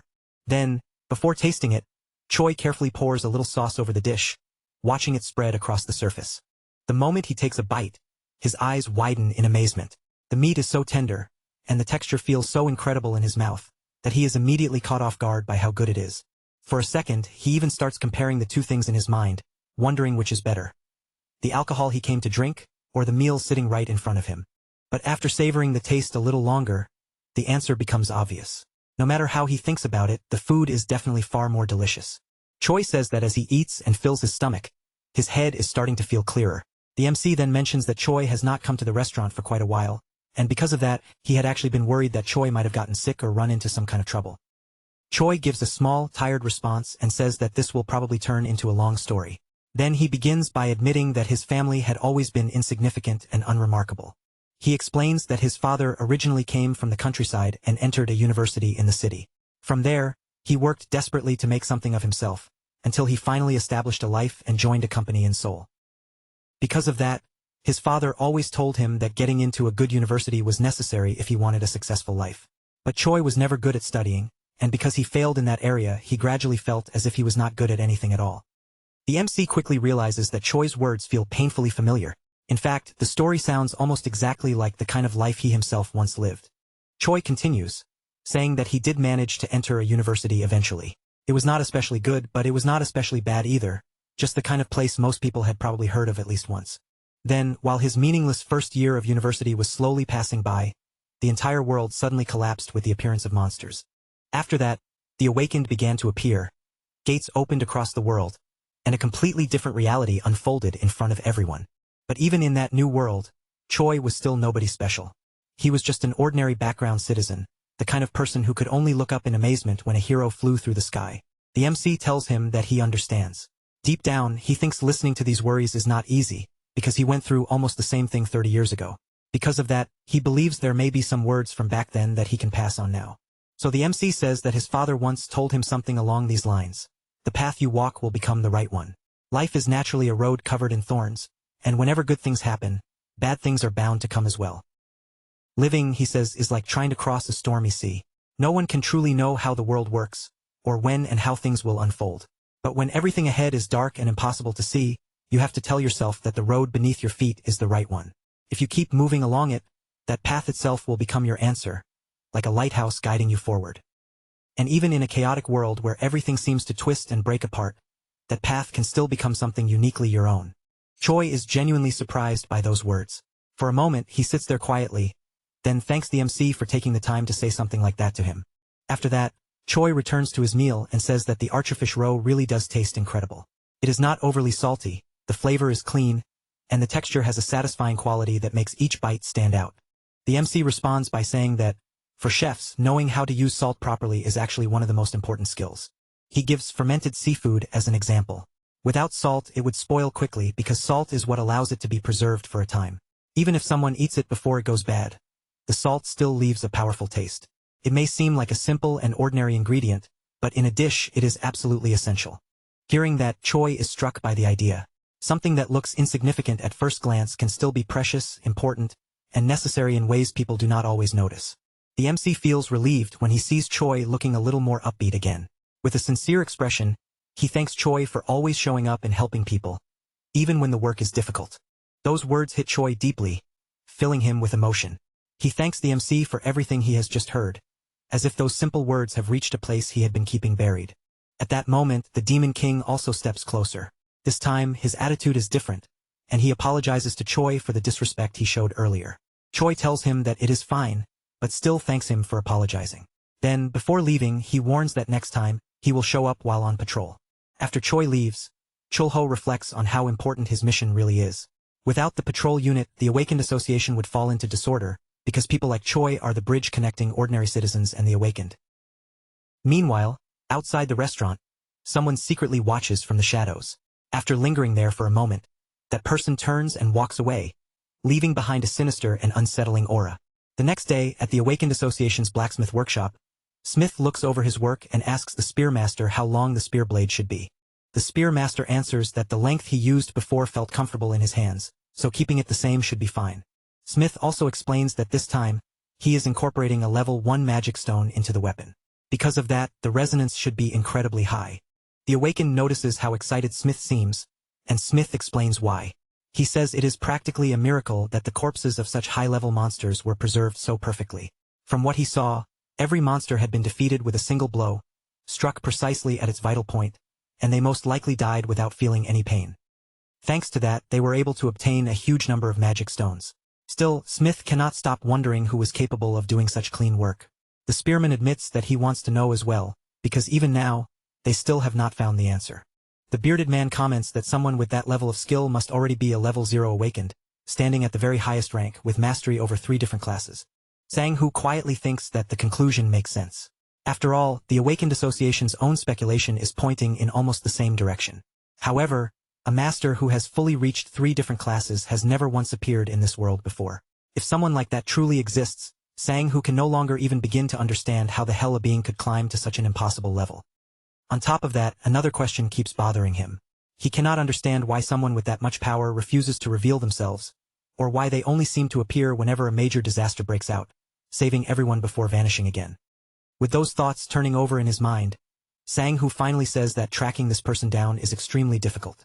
No matter where they look, finding even a single clear clue seems almost impossible. Smith tells him that searching for answers is part of his job. Then he shifts the conversation and asks what Sang-hoo wants to do with his old weapon, explaining that he can either return it to him or let him keep it as a secondary weapon. The spearman falls into thought for a moment, looking at the old weapon with a quiet attachment. Then he says he wants to keep it because he has grown fond of it, and in some strange way it feels familiar in his hands. Smith accepts that without objection and tells him that the new weapon will take about a week to complete. Once it is finished, it will be sent to the association, where Sang-hoo can pick it up. Meanwhile, deep in the forest, Kyul wanders around with the giant cat at her side. As she walks through the greenery, she happily gathers jewels wherever she happens to find them. She even picks out one of the jewels and gives it to her pet as something to eat. But just then, Hodori hears a suspicious noise nearby and immediately turns his head toward the bushes. In the next instant, Hodori launches himself at the creature that had been sneaking through the undergrowth. When he pins it down and gets a closer look, it turns out to be a goblin. Kyul looks at the little monster and wonders if it might be Kasim. But as the goblin screams in panic, she suddenly remembers Chulho's words, that you should not simply ignore someone who needs help. Because of that memory, Kyul reaches out and grabs the monster with her small hand. Then she places it on top of the giant cat, deciding to bring it all the way back to the restaurant. When they arrive, Echo immediately recoils at the sight of the goblin, his face twisting with disgust. Khan, however, looks at him and says he does not understand what the problem is. The Demon King, clearly irritated, says he hates goblins because they are skinny, filthy, and disgusting. And the one beside Kyul is especially unpleasant to him, because judging from its appearance, it looks like a treasure goblin. He explains that these particular goblins are notorious for their bad habit of stealing rare treasures and hiding them away inside their bags and sacks. But this one, strangely enough, seems to have lost its own bag. Because of that, the Demon King's anger flares even harder. He wants to beat the monster to death right there, but the moment that violent thought rises, an absurd pain strikes him because he knows he is not allowed to do it. Kyul then says she is hungry, and her brother immediately grows worried because the MC is still out at the market. But then he thinks about how long he has been living at the restaurant, and if he could cook something well, he might impress both his little sister and Gabby. The thought instantly appeals to him. Feeling a burst of confidence, he announces that he will serve them the greatest dish in the entire world. Sometime later, Chulho returns to the restaurant. But the moment he opens the door, he is met with a scene of complete chaos spreading through his establishment. He also notices the monster inside the restaurant. Using his dragon eye to inspect it more closely, he immediately realizes what kind of creature it is and asks about the gourmet goblin. The Demon King looks confused when he hears that. He had been so certain of his own judgment that he questions whether the creature is not actually a treasure goblin. The MC thinks about this type of monster and how it evolves in strange, unique directions. Even though it is born weak, it survives by using every trick and method it can possibly find. And among those strange evolutions are gourmet goblins. They are famous for refusing to touch any food unless it is truly delicious, and when they are served something they genuinely like, they give a reward of equal value in return. Kyul explains that she found the little monster outside, and Chulho praises her for doing well. Then he asks the MC to give the goblin something to eat. That instantly makes her brother feel upset, because if someone else has to feed it now, then the dish he made earlier must have been a complete failure. Chulho then offers Kyul some of his fruit jelly instead. The little girl accepts it happily and thanks him, saying with a bright expression that it tastes delicious. After that, the MC opens his subspace, preparing to deal with the unusual guest properly. Since he wants to know what the gourmet goblin is trying to say, he calls Kasim over and asks him to try speaking with the other goblin. After the two goblins communicate, Kasim explains that the gourmet goblin wants a delicious meal and will offer a treasure in exchange. Chulho then asks exactly what kind of food the monster wants to eat. Kasim explains that the gourmet goblin originally lived on a very high mountain where an enormous bird made its home. According to him, the eggs from that bird were incredibly delicious. The MC considers that information and thinks the bird might be an albalong bird, since that type of monster is known to live in high mountain regions. He checks through his stock and finds that he does have a giant egg available. Although it is not from an albalong bird, he figures it should still work well enough as a substitute.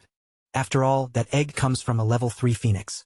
It is far cleaner and likely far tastier than the eggs of lower-level monsters like Felto. Once he decides what to use, the MC starts thinking through the dishes he can make. Then he begins preparing the egg, shaping the food into a plump, oval form. Since he has plenty of eggs on hand, he decides not to stop with just one dish. Along with the main preparation, he also makes spring rolls and a soup. Then, after dividing the rice neatly in half, the powerful egg meal is finally completed and placed before the waiting gourmet goblin. However, the MC notices something strange. Instead of looking excited, the gourmet goblin seems frightened, and he cannot understand why the little monster is reacting that way. Kasim explains that when the goblin heard the words, brutal eggs, it remembered the terrifying things from the place where it used to live, because those scary creatures were also called brutal. The MC calmly tells the goblin to eat without worry. He also says that it does not have to give any treasure in return, as long as it simply enjoys the food. Jobu still looks hesitant, but eventually he climbs onto the chair and sits down. Then, in a strangely elegant manner, he summons his own cutlery. He brings a portion of the dish to his mouth and takes a bite. The moment the flavor hits him, his entire body lights up with excitement, overwhelmed by how incredible the meal tastes. Everyone in the restaurant is left completely stunned by the reaction, especially the Demon King. The goblin he had found so disgusting moments earlier has somehow grown a mustache out of nowhere. The MC observes the goblin's changed appearance and realizes that it must have suited his taste perfectly. Then the monster presents the reward it had promised in exchange for the meal. Chulho looks at the offered treasure and says that if the goblin is giving it of its own free will, then he will accept it with gratitude. But even after seeing all of that, the Demon King's opinion does not improve at all. If anything, he mutters that he hates goblins even more now. The MC figures that when the goblin gets hungry again, it will probably wander into some other shop and offer another treasure there as well. With that in mind, he decides to check what kind of treasure he has just received. At that same moment, somewhere else, Yung Chong is preparing food inside his own shop. When he hears someone entering, he looks pleased, assuming another customer has arrived. But the one who steps in is the gourmet goblin, now looking unusually fancy with his large mustache. Yung Chong cannot hide his shock at the unexpected visitor standing before him. Meanwhile, Gabby is busy filling out reports, carefully recording information about the mysterious disappearances of the Mandragoras. She also writes down the other inexplicable events she personally witnessed, trying to organize each strange incident in front of her. As Gabby connects the clues one by one, her thoughts eventually lead her back to Khan. From there, she reaches a troubling conclusion. It may actually be true that the restaurant and that mysterious power are connected. She thinks back to the burst of flames that had struck the foreigner down in a single blow, the impact so sudden and overwhelming that it still lingers clearly in her mind. And what bothers her even more is that, by pure coincidence, Khan had been standing right there at the scene. She tries to make sense of why that boy would have been in such a place at all, quietly turning the question over in her head as if one small detail might finally explain everything. On top of that, her thoughts drift toward the MC. The information she has on him is strangely plain. His name is Chulho, he is 30 years old, he lived in Payu, and according to the records, he has no relatives. She also remembers Kuel, the small girl whose cute appearance makes her stand out immediately, even among all the other strange people connected to the restaurant. Then, finally, her mind returns to Echo's sudden appearance. No matter how hard she searches her memory, she cannot recall a single record connected to that individual. She tries to line up every clue in her head, placing each person beside the next, but no matter how she looks at it, she cannot find any clear similarity tying them together. The one who troubles her the most is Khan, because on paper he is nothing more than a civilian, yet his magical power cannot be measured by ordinary means. Only then does a possibility rise in her mind, sharp enough to make her pause. That mysterious power is estimated to be at least on the level of a Class 3 master. And with that thought, she realizes the magical device itself has a major limitation. It cannot detect anyone beyond Class 2, and people at that level would almost always be considered ascendants in this world. A situation like that would explain far too much, especially when even her own comrades had eventually ended up standing against her as enemies. In the end, she reaches one uneasy conclusion. The people gathered at that restaurant may actually be masters above the second class. But suspicion alone is not proof, so she decides she will keep investigating everything on her own. Meanwhile, the MC heads out to buy ingredients, filling his arms with supplies while thinking that he needs to be a little more generous now. After all, there is one more mouth to feed. As he walks, he reflects on the strange people now around him. Once, they had been hostile toward him, even enemies. Back then, he had only thought about defeating them, or if needed, killing them outright. But in this world, each of them has appeared in a different form, and that change leaves him with a quiet sense of loneliness. Somewhere along the way, he even begins to think that maybe he could build something like a family. He never imagined it would happen in this form, yet at this point he has no other real choice. Then he catches himself having those thoughts and quietly admits that maybe this is what it means to grow older. Back at the restaurant, the Demon King is still bickering with Khan when the MC suddenly appears and asks what the hell is going on. Both of them flinch at once, startled by his timing, and quickly claim they were only looking at the plum blossom vase. Chulho explains that the vase is actually the treasure he received as payment from Goblin Gourmet. It is no ordinary decoration either, but an artifact capable of turning water into wine. Then he calls the two of them over, telling them to come drink with him while they share a simple snack. Echo approaches the MC and asks whether this is a situation where drinking freely is allowed. At the same time, he brings up the girl with a tail, probably an elf, remembering that she has stealth abilities. The MC tells him to just leave her alone. But deep down, he has already noticed what is going on. Gabby has started to suspect the true identity of the restaurant. He even thinks back to the day when her reaction had clearly been different, that small change in her behavior standing out more than she probably realized. Even so, he finds her secretive behavior oddly cute. Since she is trying so hard not to be obvious, he decides it would be polite to act as though he has noticed nothing. The Demon King, however, refuses to accept that. He hates elves because of how cunning they are, and the moment he starts thinking about killing off the entire race, a violent headache from the torture item strikes him hard. Kuehl finds his suffering funny and, without any fear at all, holds up her teddy bear toward him as if inviting him to play. The Demon King looks at the bear and bluntly says that he hates bears too. But after hearing complaint after complaint, the MC finally gets irritated. He snaps back that he hates demons too, so what exactly is he supposed to do about that? Echo breaks into a cold sweat at the exchange, but he still gathers himself enough to ask a serious question. With strength like Chulho's, why does he not simply dominate the world? Chulho does not understand the question at all. To him, there is no obvious reason why he should do something like that. The Demon King responds by saying that possessing such overwhelming power and not using it to its fullest potential is, in itself, a truly sad thing. He goes even further, asking whether it is not natural for the strong to defeat the weak. In his view, if the strong do not rule, the world will eventually fall into chaos without law or order. Then he presses Chulho again, questioning whether he became strong without any real purpose. The MC gives no answer. Seeing that silence, the boy continues speaking, saying he lived in the demon realm, a place where beings possess an innate ability like dragons to polymorph. Because of that, he can clearly sense that the magical power flowing through this world is connected to the demon realm. Chulho replies that he already knows that much. But the boy adds that he can also smell something completely opposite mixed in with it, the scent of spirits and even the scent of machines. He insists that this combination carries a very dangerous feeling. That catches Chulho's attention. Echo then points toward the side, in the direction of the window, and says that from that way, an especially strong smell is drifting in. The MC immediately thinks of the uninhabited zone, a place filled with countless portals and strange activity. Because of that, he asks whether the smell might be coming from demons.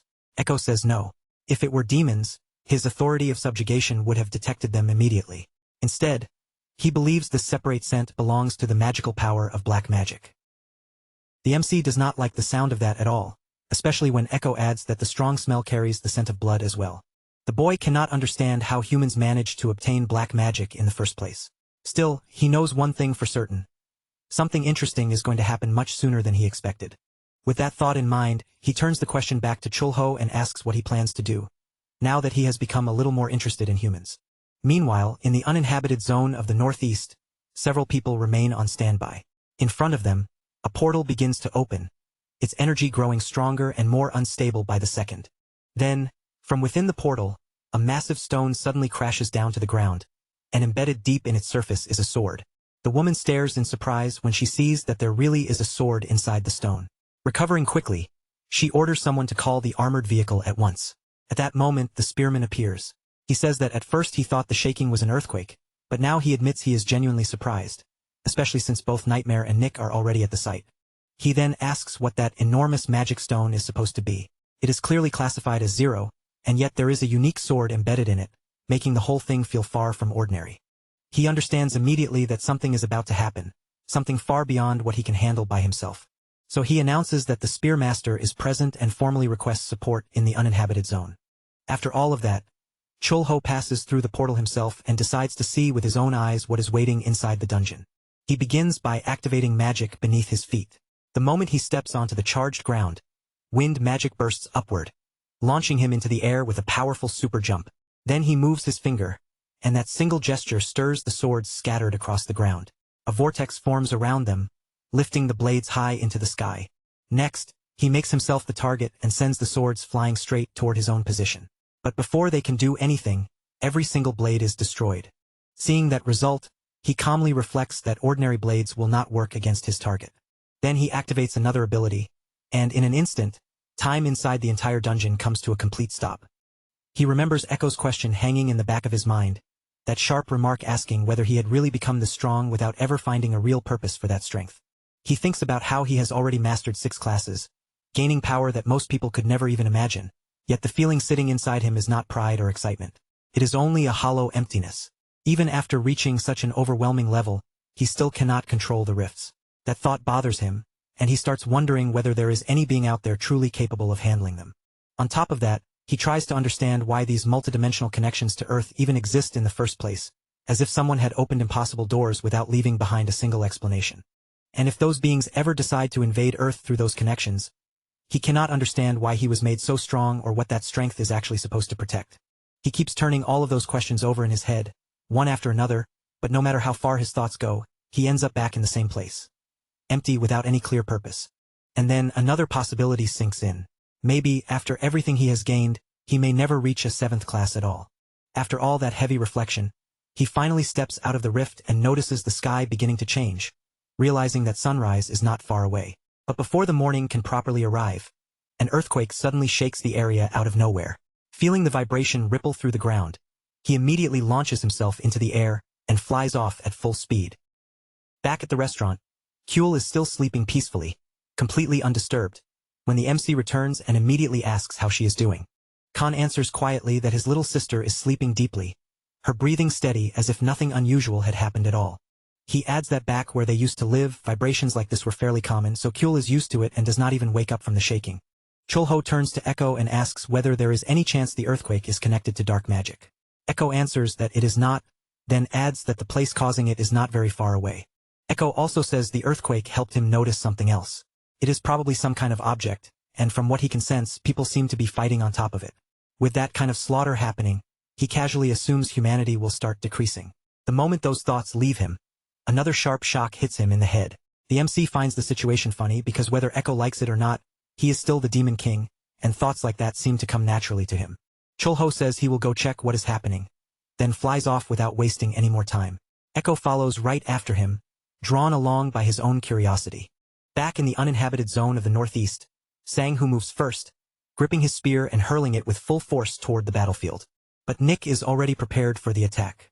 He fires back with an arrow, and when the spear and arrow collide, the impact erupts into a massive explosion. An Awakened tries to take advantage of the opening while the spearman is distracted, but before he can act, Hoon appears with his robot and completely electrocutes him. Hoon declares that he will handle the big guy himself, then tells Sang-Hoo to focus on taking down the archer. But almost as soon as he says it, his mecha begins to rise into the air. Nightmare treats the whole situation like child's play, lifting it effortlessly as if Hoon's machine weighs nothing. Meanwhile, Gabby arrives at the scene and immediately throws her dagger, driving it into the girl's arm. After being struck, the girl turns her gaze to the side and asks whether the Catwoman has finally shown up. Right away, Hoon reports the situation to Gabby, explaining what is happening with the magic stone and the sword, while also identifying the enemies they are facing. Gabby's expression darkens at the news. Nightmare and Black Mamba are not just enemies to her, they are former comrades who have turned evil. Still, the bigger problem appears to be on the archer's side, because his abilities are so overwhelming that they can only be described as divine. Gabby looks at the boy and quickly realizes he is not an ordinary human, not with that kind of power surrounding him. Because of that, Hoon passes all the information to the Lancer. If they can close the distance to the archer, they have a chance to win, and Hoon assures him that he will hold Nightmare back in the meantime. But before that plan can move forward, Black Mamba appears and coldly says she cannot allow them to do that. Meanwhile, high above the battlefield, Echo watches everything unfold and asks whether 2 elves are fighting down below. Since they look like children, he finds it surprising that they are actually that strong. Then he turns his eyes to the side and says that what is truly incredible is not the fighting at all, but the sword.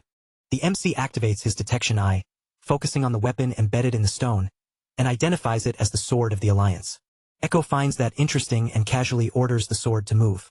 Nothing happens, but even so, he says the sword carries the scent of the demonic realm. He explains that the demonic realm is divided into north and south, and in the south, many different races are mixed together. Because of that, only pure-blood lineages from the north have the right to challenge the position of king. Echo begins telling a story about unification, but Chulho's detector immediately picks up that he is lying. So Chulho orders him to tell the truth, warning that things will only get worse if he keeps twisting the facts.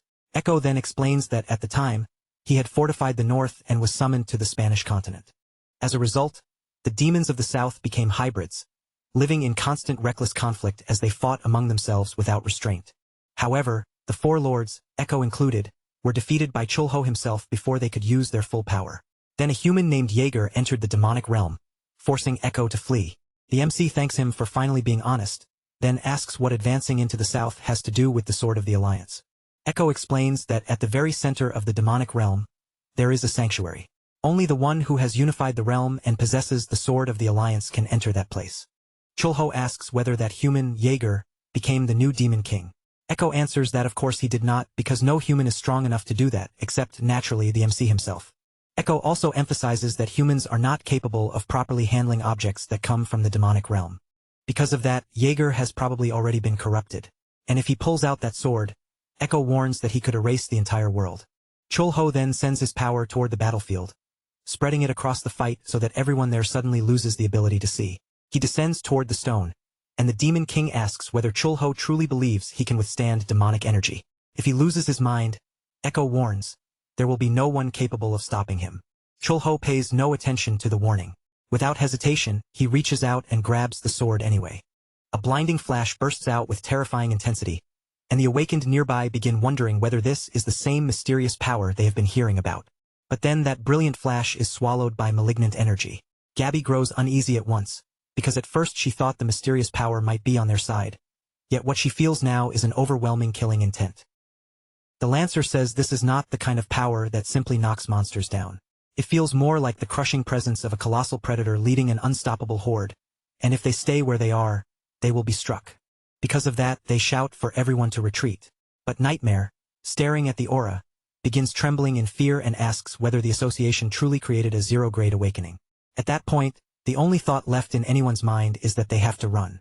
Meanwhile, Chulho grips the sword buried in the stone and begins pulling with steady force, but the moment his hand tightens around the hilt, a malignant energy starts spilling out, pressing against him and urging him to draw the blade immediately. That dark energy keeps whispering for him to kill everyone around him, pushing its bloodlust into the air. Then Chulho finally pulls the sword free, and the demonic energy surges with twisted joy, celebrating the fact that it has finally been released. Chulho coldly orders the aura to disappear, but the presence only laughs at him, mocking the idea of a mere human giving it commands. Then Chulho's own terrifying aura rises around him, and this time, he repeats the order with enough pressure to crush the laughter completely. This time, the aura obeys without resisting. The dark energy pulls back, gathers itself, and flows straight toward the crystal as if forced into submission. The Demon King can hardly believe what he just witnessed. But before anyone can fully process it, the figures gathered there remain in position and begin summoning several creatures around them. Echo explains that these are the 8 tribes of the demonic realm. Long ago, 4 lords commanded the northern side, while the other 4 stood as leaders of the south, making 8 ruling forces in total. The monsters bow and pay their respects to the Demon King, answering the sword's call as if bound by ancient duty. But the moment they lift their heads, confusion spreads among them, because the one standing before them is clearly a human. The Minotaur remarks that the Demon King is indeed present, but he cannot understand who the brat beside him is supposed to be. Echo immediately reacts, asking if he has lost his mind for daring to call the MC a brat. Even so, the leaders ignore the tension for the moment and begin questioning who the true master of the sword is. None of them can make sense of it, because in their eyes, not a single one among them is worthy. Chulho turns his gaze toward one of the bizarre monsters and simply asks who he is. The leader bristles at the way a human speaks so arrogantly, and that disrespect quickly begins testing his patience. Echo notices the mood turning dangerous and quickly tells everyone to calm down. Then he reveals his identity, making it clear that he is the 14th Demon King. The vampire studies him carefully and realizes an enormous amount of time must have passed. Still, he questions whether Echo really is the Demon King, and more importantly, why a human is holding the sword. Chulho ignores their confusion and once again demands an answer, asking who placed the 8 seals on the sword. The Minotaur explains that the seals came from the ancestors of the 8 tribes, and that the first Demon King was the one who sealed them there. Echo is visibly shocked by that answer because if what they are saying is true, then those seals have been there for more than 1,000 years. They explain that the first Demon King had foreseen a day when the borders of the 5 worlds would collapse. For that reason, they were sealed away, waiting to help achieve dominion over the demonic realm when the time finally came. Chulho silently thinks about the kings of the 5 worlds, while one of the monsters turns its attention to the surroundings and asks whether this place is the land of humans. Chulho answers that it is. The leaders then state without hesitation that they will begin by spreading a plague to wipe out the humans, since it has been far too long since they last tasted blood. Echo is deeply displeased by that answer and asks whether the first Demon King truly believed a meaningless massacre like this would somehow help the demonic realm. But Chulho has already run out of patience. With the release of his power, he sends the monsters flying one after another, crushing them in sequence and sealing them back inside a magic stone before they can cause any more trouble. When only a snake remains, Chulho orders it to repeat exactly what the Demon King mentioned. The snake reveals that the king once said a day would come when the 5 kings of the 5 dimensions would gather together on the battlefield, and that is all it knows. The moment the snake finishes speaking, Chulho ends it with a single attack, leaving no room for another word. He estimates that these ancient ancestors were roughly on the level of Class 2 masters. Even so, he knows they have to be eliminated before they can spread their influence into the world. Echo stands there stunned, unable to believe that everything ended so abruptly after all that ancient buildup. The MC then asks whether Echo happens to want the sword. Echo, completely outraged, snaps that Chulho destroyed every seal on the blade, turning it into useless scrap, and now he is offering it as if it were some valuable gift. The MC laughs at Echo's reaction, and the two of them leave the place behind. At least now, Chulho has gained a little more understanding of what is truly happening. After they return to the restaurant, Kyul runs over to greet them at once. Kan then tells Chulho that after they left, the earthquakes completely stopped. The MC is relieved to hear that, but his mind quickly drifts back to the same troubling idea: the 5 dimensions and the battle between kings. On the Spanish continent, there had been a title known as the King of the World. That means one of those kings must already exist there. Another one is Echo, the Demon King of the demonic realm. With that alone, it means 2 kings have already appeared in this world. From there, Chulho realizes the obvious next step. If there are 5 dimensions, then there must be other kings hidden somewhere in the remaining worlds. The Demon King asks whether Chulho has finally run out of ideas, then questions why he keeps bothering to save humans when it is clear he has no interest in ruling the world himself. The MC answers that the world still needs to be protected. But even as he says it, he is troubled because things are moving beyond his control, and he no longer knows what the right move is. Because of that, he calls out for Echo, intending to speak with him, only to see the boy calmly petting Kyul instead. Echo looks up and asks whether Chulho called him. The MC stares for a moment, then simply tells him to forget it. Just thinking about all of it is already exhausting, so instead of continuing the conversation, Chulho tells him to go to the market and buy food. Meanwhile, inside the association's conference room, the members gather to discuss the mysterious power that has appeared once again. They also bring up the fact that the magic stone disappeared right before their eyes. In the worst-case scenario, they announce that mysterious power could be a secret weapon controlled by the foreigners. The moment Gabby hears that, she jumps up from her seat and insists that this may not be true. She explains that if the mysterious power were truly an enemy force, there would be no reason for it to have saved them so many times. She also brings up the city expansion project, where more than 100 level 1 and level 2 magic stones were obtained and then simply vanished, and she does not believe they were the real target. The awakened listen to her reasoning and agree that her point makes sense. The secretary then asks everyone to move on to the next item on the agenda, which is the report concerning the recent appearance of new monsters. The woman announces that the Undertaker will handle this part of the briefing, and the awakened explains that 2 newly discovered types of monsters have now been confirmed. The first type is a mechanical monster, while the second is a spirit-type monster. As for the spirits, they do not seem to enjoy fighting and show no particular interest in humans. The conference continues around her, but Gabby remains lost in thought, quietly turning over everything she has heard. Later that afternoon, out in the city, Echo goes to buy the ingredients the MC asked for. But while walking through the streets, he suddenly catches a strange smell in the air. He quickly realizes that the scent is different from the demonic energy of the sword, so he concludes that what he is sensing must be black magic. Even then, this does not feel like ordinary black magic. The smell is more layered, more complicated, and far more dangerous than what he expected. Still, Echo starts getting excited because in the end, this is a human problem. To him, it means humans may end up killing each other just because of the ugly thoughts inside their own minds. The item on his head immediately shocks him with powerful force, and Echo grows more and more irritated, frustrated that he cannot even think malicious things freely anymore. At that moment, he notices a candy snack shop right beside him. His attention shifts instantly, and he decides to go inside and see what good things they have. Back at the restaurant, Kyul is happily playing with her kitten, crouched close beside it as she focuses on the tiny creature with innocent excitement. Then, behind her, a dark shadow creeps into view with a chilling smile, saying in a sinister voice that he has finally found the baby dragon. Of course, the figure turns out to be Echo, who appears with his usual mysterious atmosphere and proudly reveals that he bought chocolate just for her.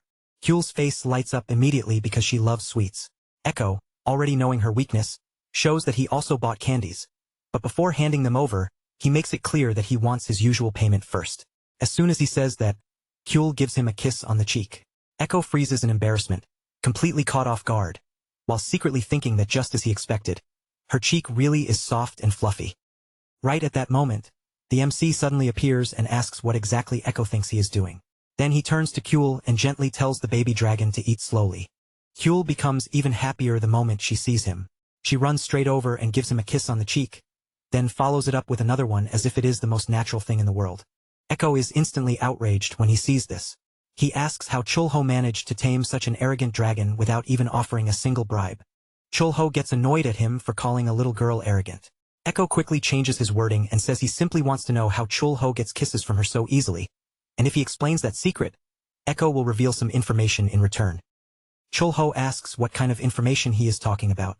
Echo refuses to answer right away and warns that he will only tell him after Chulho explains how he gets along so well with the baby dragon. Chulho gives him a simple answer. Spend 10 hours a day doing a few basic things, like playing with Kyul the whole time, and make sure not to let her ride the giant cat. He adds that if Echo keeps doing that for a full week, it should work. Echo looks unconvinced, clearly doubting it because the method sounds far too simple. But Chulho only says that children are like that, as if the answer should have been obvious from the beginning. The Demon King reluctantly accepts the explanation, then finally begins talking about the information he picked up outside. He says that, from what he can tell, the humans seem to have done something using black magic. There is also a strong smell of blood coming from the uninhabited zone, almost as if someone is experimenting with something there. The MC immediately thinks it may be the foreigners causing trouble again. At the same time, he wonders whether the association knows anything about it, since they seem more focused on worrying over the vanished sword. He starts feeling a little guilty for simply taking the sword without saying anything, and decides that the next time the Awakened visit the restaurant, he should probably give them something for free. Then he calls Kyul over to eat, but notices that somehow she looks a bit chubbier than before. Because of that, he turns to Khan and asks whether dragons can develop lifestyle-related diseases. Khan answers that they probably cannot, since he has never seen an obese dragon or anything similar in his life. Chulho thinks about that for a moment, but when he gently pulls Kyul's cheeks, he realizes she really does feel heavier. Seeing that, he starts to think this situation might not end well if they leave it alone. Because of that, he calls Echo over. Since Echo clearly likes the baby dragon, Chulho informs him that from now on, he will be responsible for helping Kyul exercise. Echo can only stare at him in disbelief, unable to accept that something so ridiculous has suddenly become his responsibility. Meanwhile, inside a cave in the uninhabited zone, a treatment is being carried out. A woman stands beside Yunwoo and injects a serum directly into his vein. The moment the serum enters his body, his veins begin bulging sharply beneath his skin, and Yunwoo lets out a scream of pain. At that moment, two other men enter the room and ask whether he can feel his magical powers returning, or if there is any sign of a reaction like that. Yunwoo replies that he has not felt any abnormal symptoms so far, so for now, they will simply have to wait and see what happens. The two men then announce that they received a report claiming there may really be a zero-class awakened person inside the association. Still, they find the situation strange. If the association truly had someone at that level, there would be no reason for them to drag out these conflicts for so long. Yunwoo asks instead about Eve's cure, because that is what interests him more. They answer that the first stage of treatment has already been administered, but they are concerned about the cost. Yunwoo tells them not to beat around the bush. If they want him to do something, then they should stop circling the topic and say it directly. The two men do not hesitate after hearing that. They tell him that, in that case, there is indeed a mission waiting for him. Back at the restaurant, the ordinary rhythm of the day returns, with Chulho once again watching over the place as everything settles into its usual pace. The MC comments that it has been quite a while since the Awakened came by to eat. He assumes they still have not noticed the dark magic and are probably too distracted by the disappearance of the Alliance sword. Because of that, he again thinks it might be best to offer them a few freebies when they finally show up, at least as a small way to smooth things over. Nearby, Echo keeps calling Kyul over to play. As the MC watches them, He finds it strange that Kyul does not seem to be growing much anymore, and he wonders if that might simply be a dragon trait. The Demon King complains that playing with Kyul is not easy at all, saying he would rather fight a full-grown adult dragon than keep up with her energy.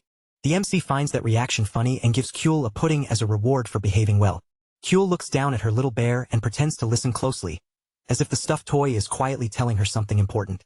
Then she looks back up and asks if Jory can have some pudding too. Chulho picks her up, and even while being held, the little girl keeps pleading with him to give some to the little bear as well. He finds the whole act amusing and places another pudding in front of the little bear, but he already knows exactly what she is doing. Kyul is being sneaky and trying to steal an extra pudding for herself. Sure enough, Kyul immediately uses all her cleverness and says that Jory does not want it after all, so she will eat it instead. The Demon King then approaches Chulho and asks what he would like him to buy next. Chulho tells him there is no need to buy anything, because the seafood is arriving that day, so Echo can simply wait and look forward to it. Chulho heads to the fishing center, and once there, he notices a sea ram lying on the ground. The sight makes him remember that it was also a monster from the Spanish continent. Because of that, he asks them to prepare as much rib meat as possible. Just then, something suddenly catches his attention and makes him pause. He feels someone's gaze on him, the kind of stare that is too focused to ignore. It is Gabby, standing there at the same location and watching him from nearby. Gabby tells herself that no matter how she appears, the people in this place are still just ordinary people. But Chulho, sensing her presence, cannot help wondering whether she is simply bad at pretending. At that exact moment, the MC suddenly appears right behind her, close enough to make his presence impossible to ignore, and calmly asks what she is doing there. Gabby jolts in surprise and quickly answers that she is only buying fish, clearly caught off guard because she has no idea when he managed to approach her. But Chulho's detector immediately reacts, telling him that her answer is a lie. Chulho simply says he understands, choosing not to press her right away. Instead, he casually asks whether she likes broccoli, since he had been thinking about buying some while he was there. Gabby says that broccoli is fine, and Chulho takes that answer positively because to him it means she has agreed to eat with him. Meanwhile, back at the restaurant, Khan is reading a romantic history book, but the ending irritates him so much that he can barely stand it, because it feels like it was written by someone who has never dated even once. Even after throwing the book away in frustration, he ends up picking it back up again, since it is still the only thing he has right now that might teach him anything about romance. He does not notice the MC approaching at all. With his eyes closed and the lines from the book still fresh in his mind, he recites, "You are so beautiful. Can I get your number?" Only after saying it does Khan open his eyes and realize that Gabby is standing right in front of him, and he had somehow failed to notice her presence completely. To make the misunderstanding even worse, Gabby apologizes with a serious expression, saying she thought about it carefully and younger guys are not really her type. Khan immediately sinks into depression, devastated because she has misunderstood everything in the worst possible way. Not long after that, Chulho appears with her salad. Kyul also shows up nearby, staring at the dish with concern before saying that broccoli looks scary. Gabby continues eating quietly, and as Kyul stays close beside her, she gently pats the little girl on the head. Only then does Gabby feel herself relaxing a little. The peaceful atmosphere around her makes her think that a master of the heavens would never hide in such a calm and ordinary restaurant. She stands up after finishing, politely thanking them for the delicious salad, but then says she needs to leave because she still has work to handle. The MC tells her that is fine, watching her go without making a fuss, and then realizes that today will probably turn into another quiet day with no real customers. He figures it might be better to rest a little, so he tells Khan they should close earlier than usual and take it easy for the rest of the day. They prepare all the meat together, and then the dragon uses his power to begin cooking, breathing fire over the food to start the preparation. Suddenly, the MC brings up the romance book Khan had been reading, saying he saw it earlier, and the comment immediately gives Khan a fright. But Chulho only says that the book was interesting. Then, while looking up, he notices Echo hiding nearby for some reason, as if the boy has been quietly watching from the shadows. So Chulho tells him to come closer and join them, since they are about to have dinner together. The Demon King cannot resist the invitation for long and finally decides to join in. From there, they keep raising their glasses and toasting to the delicious dinner waiting in front of them. After everyone finishes eating, the MC notices that Khan looks strangely downcast, and he starts thinking that maybe he teased him a little too much during dinner. To make up for it, he opens his subspace and says he managed to get something good. Then he pulls out the sword and reveals that it is meant to be a gift. The fire-haired man asks if Chulho is serious, clearly stunned.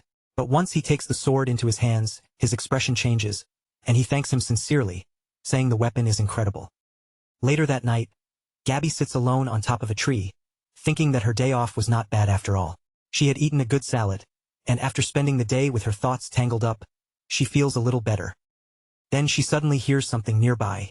The moment she turns around, a beast bursts into view and smashes through the tree, shocking her even more when she realizes who it is. However, Yunwoo looks completely different from before, his entire appearance twisted and altered, as if his body has undergone some kind of violent mutation.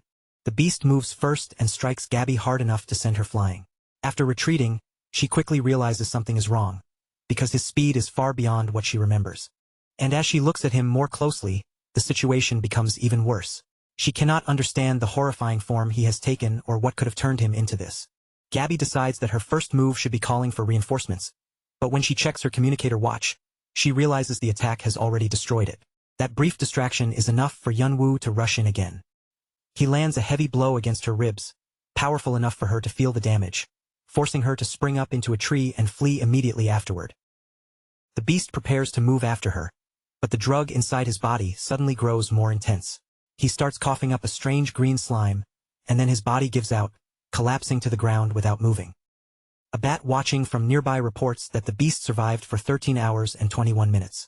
Because of that, the new drug still needs improvement, especially since he failed to eliminate the shadow cat.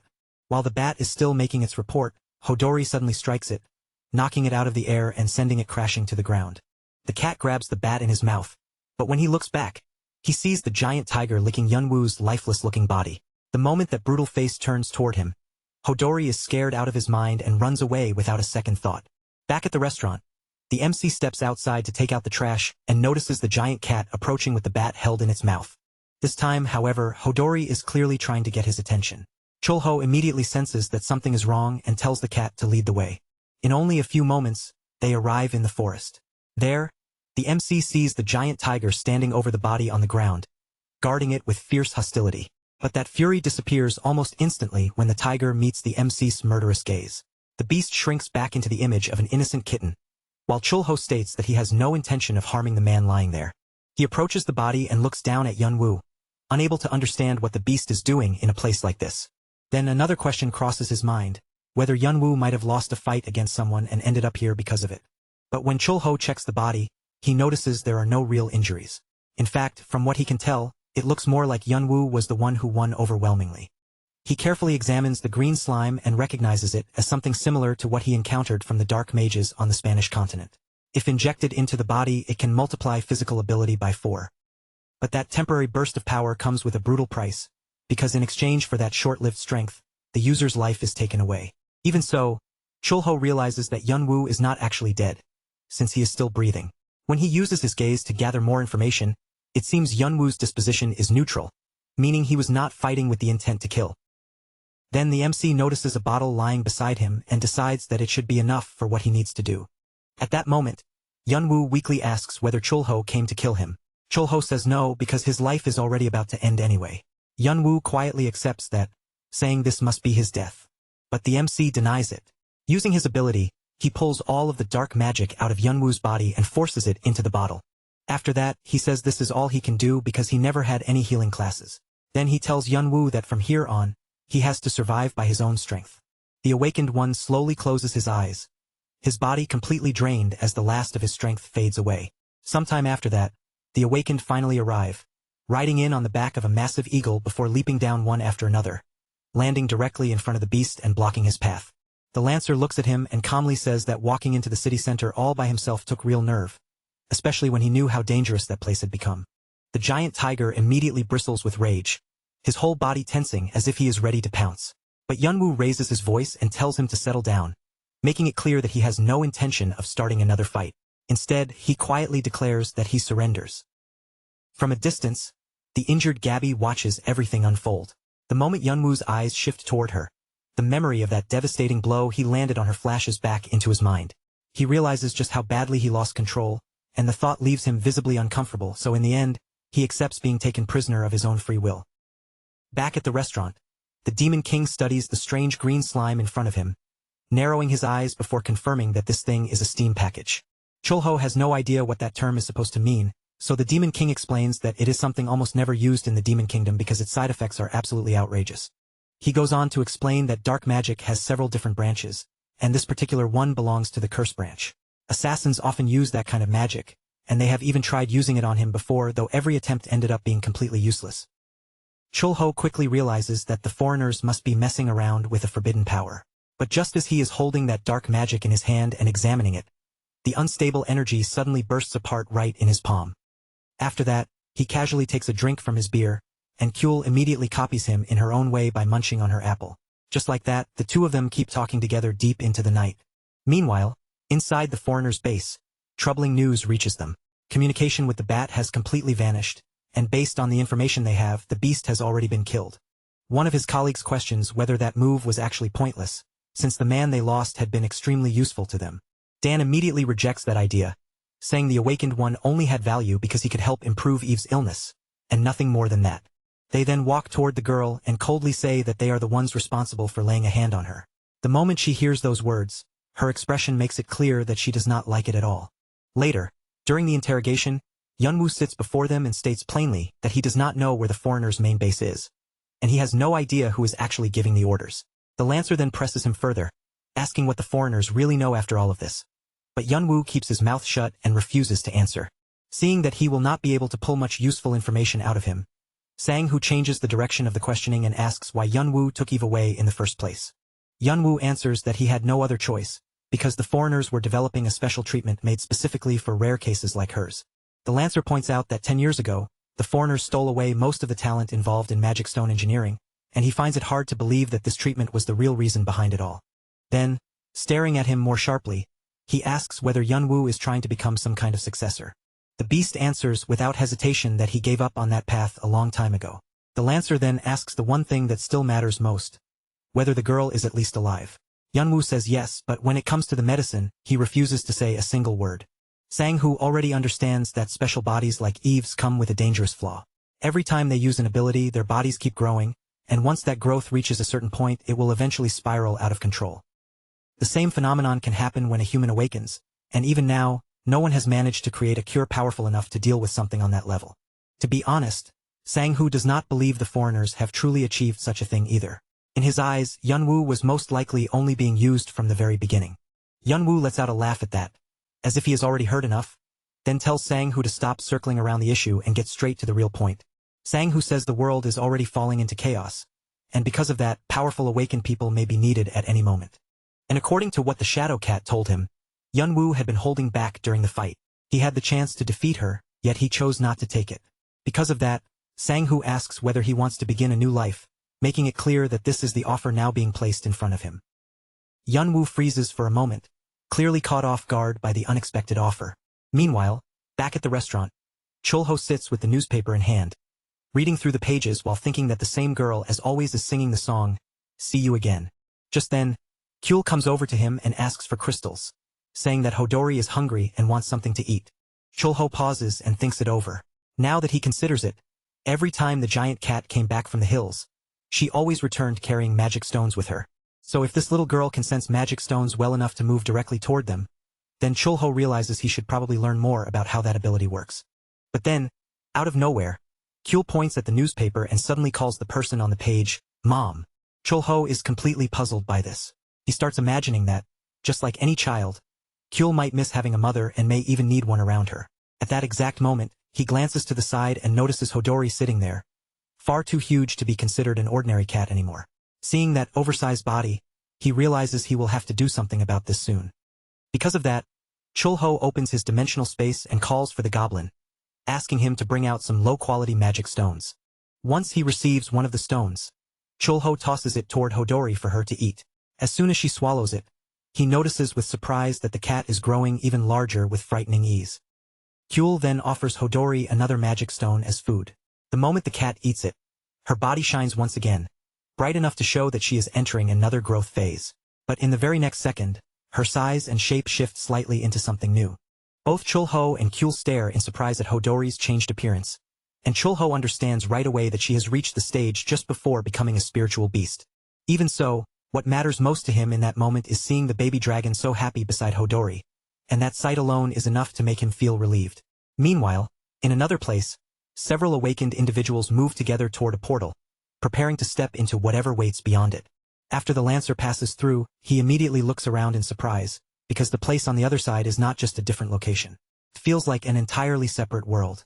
But before he can fully take in the strange surroundings, he senses that something nearby is not quite right. One of his colleagues notices his sudden reaction and asks what he is doing. The Lancer tells them to be quiet, explaining that a low-rank wind spirit is approaching their position. That spirit turns out to be Sylph, who comes right up to the awakened. The moment she sees him, she grabs his hand and starts playing with him as if nothing is dangerous at all. Marana asks what they should do now, and the Lancer simply tells everyone not to touch the drinks, saying that they will be heading back soon. He understands that this must be the captain's will, and he also knows that gates where spirits live have been appearing far more often lately. After that, Chulho visits a colleague at another restaurant and is surprised by how busy the place has become. Yung Chong explains that it is all thanks to customers coming in to cure their hangovers, and they keep asking for ramen again and again. As Yung Chong seasons the dish, Chulho watches closely and finds something odd. The pepper shows up on his detector, but it clearly does not seem like any ordinary pepper. From the look of it, he suspects a gourmet goblin may have passed through that shop. The boy gets to work preparing the usual ramen, moving through the kitchen like he has made it countless times before. While he cooks, he mentions that Angel will be performing soon and asks Chulho if he plans to go. Chulho thinks for a moment, then says he might, especially if he can bring the children along. Yung Chong nods as if that sounds like a good plan, saying it would probably be fun for the kids. He adds that he is thinking of going too, possibly together with the god of food, and maybe even bringing his daughter with him. After finishing the meal, Chulho steps out and walks away while picturing the show in his head. The more he thinks about it, the more it feels like something Kyul would enjoy, and he figures Khan and Echo would probably be just as interested. He checks the direction where the performance is supposed to take place and mentally marks the location. It is definitely not close, but if the surrounding buildings do not block the view too much, then from the right spot they should still be able to see the stage. When he looks over and spots the stage already being set up, something about the atmosphere feels off. The organizers are moving around anxiously, looking restless and unsettled, and Chulho starts wondering if some kind of problem has come up. Right at that moment, rain suddenly begins to fall. Chulho immediately breaks into a run, caught off guard by the weather, especially because it has been a long time since rain had fallen like this. As the raindrops come down, an old superstition crosses his mind. They used to say that if you could split falling rain in half with your sword, then you would survive on the battlefield. He remembers his friends laughing loudly as they swung their swords through the rain, cutting at the drops like it was a game. But those same friends are no longer here. Then, while the rain continues around him, someone suddenly approaches from nearby and politely asks for permission to speak. Chulho looks at the person and feels a strange sense of familiarity, as if he has seen them somewhere before. The girl, still covered by her hood, tells him that she is very hungry and asks whether there is anywhere nearby where she can get something to eat. Only after saying that does she slowly pull back her hood, revealing her face beneath it. She adds that she would prefer somewhere quiet, a place where she can eat without being surrounded by a crowd. That is when Chulho finally recognizes her.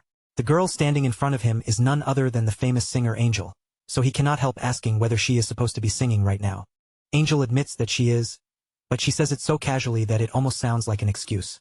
The rain started falling, and on top of that, she is hungry, so for her eating clearly comes first. Chulho accepts her explanation without making a fuss. He simply says he understands, then invites her to come with him and eat at the restaurant. The moment Angel enters the restaurant, Khan suddenly reacts with shock and excitement, immediately asking her for an autograph. Chulho looks at him in disbelief and questions whether Khan even knows whose autograph he is asking for. Khan answers with bright-eyed excitement, saying of course he knows. She is the most famous singer right now. Chulho is honestly surprised, because he never expected Khan to be that interested in the human world. Angel wastes no time and asks what is on the menu. Chulho explains that the restaurant does not really have a fixed menu, since they usually decide what to serve each day based on whatever ingredients they have available. But since she came all this way, he says he will make an exception and let her order whatever she wants. Angel's face lights up the moment she hears that. Without hesitation, she says she wants grilled mushrooms. Khan finds that choice completely ridiculous and cannot understand how anyone could be that happy about mushrooms. Even so, he still heads into the kitchen to prepare the dish. For the meal, they decide to use a giant mushroom, the kind so strange and lively that it even has legs attached to it. Chulho knows that if they are dealing with a pine mushroom, grilling it is the best method. That way, the heat brings out the fragrance while preserving the mushroom's natural aroma. After the preparation is finished, the giant grilled mushroom is finally served, steaming hot and ready to eat. Angel leans in and smells the dish, then immediately cries out that it is delicious. Chulho finds that strange, because she has not even taken a bite yet and is already praising the flavor. Curious about what she really is, he decides to use his detection eye. What he sees is unexpected. Her alignment is good, her class is Wind Spirit Arts, and both her class achievement and acquired skills have reached the highest possible level. Chulho realizes then that Angel is actually a spirit, and apparently, this world has far more non-human beings living in it than he first thought. Even more surprising, she is a max-level wind spirit, something so advanced that even Kyul could not summon it the way she once summoned the water spirit. While eating, Angel mentions that she will still be in the city the next morning. Then she casually asks whether she should promote the restaurant a little for him. Chulho turns her down, saying there is no need for that. For him, it would already be enough if she simply stopped by from time to time. Angel agrees and says that works for her too. She tells him she will come alone, quietly, without anyone finding out, and she understands that kind of feeling because she also prefers things when they are peaceful and calm. Chulho thinks about her words and quietly agrees with the logic. Spirits really do love peace, and they tend to hate conflict more than anything. Even so, he knows it is always wise to avoid provoking spirits. Once a spirit becomes angry, the power it releases can be terrifyingly destructive. He still remembers the time when he lived as Lycus Moreau and witnessed the highest grade fire spirit, Ifrit. That spirit was so powerful that it faced 3 of the Demon King's legions all alone. Because of that, Chulho thinks Angel's work as a singer suits her perfectly. As a wind spirit, her voice and her presence fit that role almost too well. To the public, Angel is known as an awakened with the siren class. But in reality, she carries magic on the wind through her voice, spreading it outward to create all kinds of effects. Chulho cannot even imagine who would be foolish enough to anger such a gentle wind spirit. The next morning, a boy is out on his usual walk, pushing himself through his training route. After finally completing 10 full laps, he takes a deep breath and thinks that if he keeps going at this pace, he might eventually catch the Spearmaster's attention. As he looks down near the water, he suddenly notices something strange. There is a baby there, but no parents or guardians seem to be anywhere nearby. At that exact moment, Kyul, who is happily playing around, jumps straight into the water. The boy panics the instant he sees it and, without stopping to think, throws himself in after her to save her. But Kyul is perfectly fine and still enjoying herself in the water. When she glances to the side, she notices the boy has jumped in too. The problem is that the boy cannot breathe underwater, and as he struggles, he suddenly realizes something even worse. He does not know how to swim. Kyul laughs at first, cheerfully telling him that he is swimming well. But then she notices that he is not breathing, and Chulho's warning comes back to her. Humans are different from her, he once told her, because they cannot breathe underwater. And if she ever sees someone fall in, she needs to save them. Remembering that, Kyul quickly calls upon her water spirit and uses its power to rescue the boy from the water. Later, Chulho listens to everything that happened, though he is not entirely sure whether the story is completely accurate. After hearing Kyul out, he looks at her and asks where her shoes went. Only then does Kyul realize her shoes are missing. Her mood instantly drops, and she becomes gloomy over losing her precious shoe. Chulho gently tells her not to worry, saying they will go look for it together. But when he goes outside, he sees a far more serious sight waiting for him. Both Hodori and the boy are lying there unconscious after nearly drowning. Kyul points at the boy again and repeats that he is the one she saved from the water. And this time, Chulho can see that she really is telling the truth. He thanks her sincerely, praising her for doing such a good job. After a little while, the water spirit draws all the water out of the boy's body. As Chulho checks on him, he notices an identification card among his belongings. When Chulho picks it up and takes a closer look, he realizes it is a student ID. The boy is apparently a student from Cipher School. Just then, the boy finally wakes up. Still dazed, he asks if he has ended up in paradise, because the last thing he remembers is jumping into the water to save a child who had fallen in, and after that, everything went blank. Chulho tells him that he is not in paradise, but inside a restaurant. Then, with a calm but sincere expression, he thanks the boy for trying to save his daughter. The boy quickly shakes his head and says he really did not do anything impressive, especially since he cannot even swim in the first place. Still a little embarrassed, he explains that he is a student, and his graduation is already scheduled for the next semester. Chulho quietly activates his detection eye and takes a closer look at the boy. His alignment is good, his class belongs to fire, but his class achievement is still low, and his overall abilities are only average. Judging from his age, Chulho figures he is probably lagging behind his classmates right now, but even so, there is something about him that feels like he will definitely become someone great one day. Hyukjun suddenly looks troubled and says this turned into a real problem, because he still needs to practice for the upcoming demonstration. Chulho asks what kind of demonstration he means, and Hyukjun explains that students who are about to graduate have to perform in front of the guardians. Normally, students have to register for it ahead of time, and the ones with outstanding grades are always the first to apply for the field they want. After that, Each guardian watches the demonstration and chooses the talents they personally need for their own teams. Hyuk-jun knows very well that he is not the most gifted student there. If he wants to join a guardian's team, he understands that ordinary effort will not be enough, and that he needs excellent grades along with skills that truly stand out. Chul-ho then asks what happens if he fails to make it onto one of the guardians' teams. Hyuk-jun says there are usually 2 routes left after that. Some graduates take administrative jobs inside the association, while others are assigned to the public response team. He says he would not complain no matter where he works, though deep down, he still prefers being out in the field. Chul-ho realizes the boy has real courage, the same kind he showed when he jumped into the water to save Kyul despite not knowing how to swim. Because of that, Chul-ho asks whether working in the field is not too dangerous for him. Hyuk-jun admits that there are many casualties in that line of work, and he understands the risk. Even knowing that, he still wants to stand there and do the job. On top of that, he says his biggest dream is to join the Spearmaster's side, because he wants to become a cool man just like him. While Hyuk-jun is saying all of this with complete sincerity, the Spearmaster himself walks into the restaurant and hears everything. The instant Hyuk-jun realizes his idol is standing right there, he practically explodes with excitement, introducing himself as a student from Cipher School and saying how much he respects the Awakened One. He tells him he is a huge fan, says he looks even cooler in person, and immediately asks for both an autograph and a handshake. After blurting out all of those requests in one breath, Hyuk-jun is so overwhelmed with excitement that he ends up dashing away. Chul-ho calls after him and tells him to at least stay for lunch, but by then it is already too late. Hyuk-jun has already run off. Sang-hoo says graduation season has arrived, and honestly, it is a harsh time for those kids.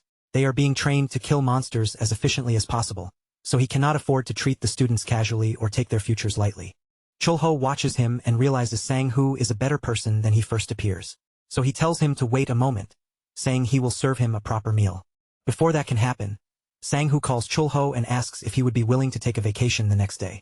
If possible, he wants him to stay as far away as he can from Angel's concert, which is set to take place in the square. Chul-ho does not like the sound of that at all, and the request immediately leaves him uneasy. When the night of the concert finally arrives, Sang-hoo is already stationed in position, watching the area carefully. The reason goes back to a few days earlier, inside the interrogation room of the Awakened Association, where Sang-hoo asked Farah whether he had changed his mind. Farah says he has not changed it. But before he can truly begin a new life, there are still things he needs to take care of, because he has done things he deeply regrets. He also says that is not the only reason he called them there. There is something everyone needs to know, and that is the foreigners' plan to launch an attack on the city. Remembering that warning, the Spearmaster figures the foreigners still believe Farah is dead, which means they have no idea their surprise operation has already been exposed. He has already discussed the plan with Angel as well, because in order to defeat them, they have no choice but to use her as bait. On stage, Angel announces that the performance has reached its final song, and she tells the crowd that the song is called "See You Next Time." At that moment, a dark shadow appears high above on the roof of a building. The foreigners reveal themselves there, staring down and questioning whether that girl on the stage is really the one called Angel. Nightmare says that although she looks like an ordinary girl, she is actually a high-level spirit pretending to be a singer. Black Mamba gives the order for the sniper to get into position, saying they will observe the next point from there. The purple-haired girl lifts her rifle, prepares her special ammunition, and steadies herself to fire, while Black Mamba tells her to wait for the right moment. Meanwhile, Black Mamba notices the restaurant called Bapjip Rice House and thinks the name sounds plain and boring. But the strange quietness around the area bothers him, and an uneasy feeling settles in his chest, so he orders them to begin immediately. After aiming for a while, the sniper finally pulls the trigger. The special ammunition cuts through the air and lands directly in Angel's chest. The instant the shot hits, Sang-hoo shouts for Formation F to begin, and all the Awakened respond at once, calling out that they are already in position. Gabby quickly reports that she has located the sniper on top of a building. Hoon has also completed a sweep as a precaution, and he tells the Spearmaster to move on to the next point. Sang-hoo launches forward at incredible speed, racing across the area before leaping toward the building and landing face-to-face with the foreigners. Without hesitating for even a second, he grips his spear and prepares to strike. He already knew they would appear near the restaurant alley, so he pours all his strength into the attack. But Nightmare calmly creates a shield around them, blocking the blow, then questions why the association has suddenly appeared there. Sang-hoo lands on the building and declares that the two of them are now trapped. No sooner has he said that than Black Mamba attacks him, demanding to know how they discovered the plan when the association reacted so quickly. Sang-hoo dismisses the question as nonsense, saying they will always find out about evil plans like this. Suddenly, the sniper fires another shot. Sang-hoo's eyes widen as he realizes the danger, But by the time he notices it, the shot is already too close. However, a shield forms around his body at the last moment. Sang-hoo is surprised when he realizes another awakened has arrived just in time to help him. Black Mamba clearly does not like this unexpected interruption and angrily demands to know who that man is. Meanwhile, back on the stage, Angel remains collapsed after being shot. But when someone approaches her, the truth becomes clear. The fallen angel is actually a magical doll.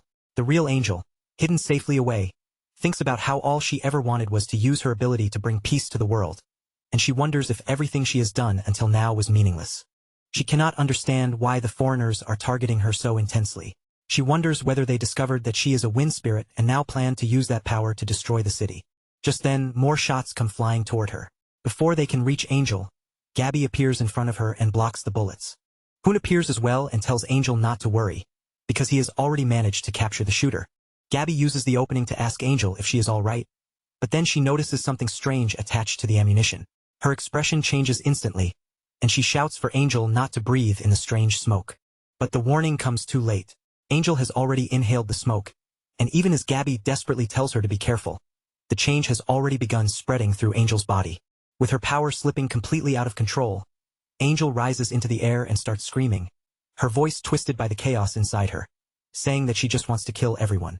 Gabby's heart immediately tightens with panic as she realizes her body is hanging in midair. She is completely trapped there, unable to break free, unable to move even a finger, with nothing but helpless worry spreading across her face. And right at that moment, the sky suddenly tears open with a blinding flash, as a powerful bolt of lightning comes crashing down from above, heading straight toward Angel and Chul-ho. After forming that barrier just in time, Chul-ho finally lets out a quiet breath of relief. He had managed to arrive before things became worse, sealing her safely inside the absolute barrier. Because if that raging hurricane had reached the crowd gathered nearby, the entire city center could have turned into a disaster zone in an instant. Then Chul-ho gently places his hand on the girl's head and begins drawing the poison out of her body, removing it little by little until not a single trace remains. At the same time, Gabby notices that strange, mysterious power appearing right in the center of the tornado. And after she drops down, she realizes she has landed on top of a barrier. But what shocks her even more is the sight beneath her eyes. Chul-ho is inside the barrier together with Angel, standing there as if he had been controlling everything from the start. Gabby freezes for a second, trying to make sense of what she is seeing. Chul-ho notices that she has spotted him, but instead of explaining, he simply raises a finger and silently signals her to keep quiet. Right after that, he dispels the barrier and vanishes from the scene, leaving Gabby behind to retrieve Angel, who has now been completely cured of the poison. Gabby feels genuine relief when she sees that the singer is safe again, but her mind is still spinning from the impossible thing she has just witnessed. By the next day, the incident has already spread through the newspapers. Reports announce that the association captured 2 people connected to the attack in the city center. The 2 captured foreigners are revealed to be the elite sniper and the awakened archer, the same attackers who had caused the chaos the night before. Hoon calls Yuna over to look at the article, because the newspaper claims there was a brilliant performance by the Shadow Cat, saying she protected Angel from the attacks all by herself. That line immediately makes Hoon sink into depression, because the article makes it sound as if he did absolutely nothing. Yuna coldly tells him that if he hates it so much, he should go complain to the newspaper's editorial office. Hoon asks if she is still angry about what happened. Yuna, clearly embarrassed, grabs the newspaper again, because her resentment toward Gabby has not faded at all, and she goes right back to reading the report about last night. Meanwhile, inside the restaurant, Chul-ho is busy preparing food. As he works on a pot of kimchi stew, he thinks about how, especially in Korea, every household has its own version of this dish. As for him, he prefers the simple method: throw everything into the pot at once and let it cook together, because that usually brings out a deep, balanced flavor. He also knows that for anyone feeling lazy, adding a packet of ramen seasoning can solve almost everything. Since the restaurant is quiet anyway, he decides to let the stew simmer slowly over low heat. On top of that, there is still plenty of leftover pork belly sitting around, so Chul-ho figures it would be a waste not to cook some of it too. Since cooked kimchi pairs perfectly with drinks, Chul-ho raises his voice and calls out to Khan, saying they should open the jar of plum wine. But the moment the words leave his mouth, he remembers the obvious problem.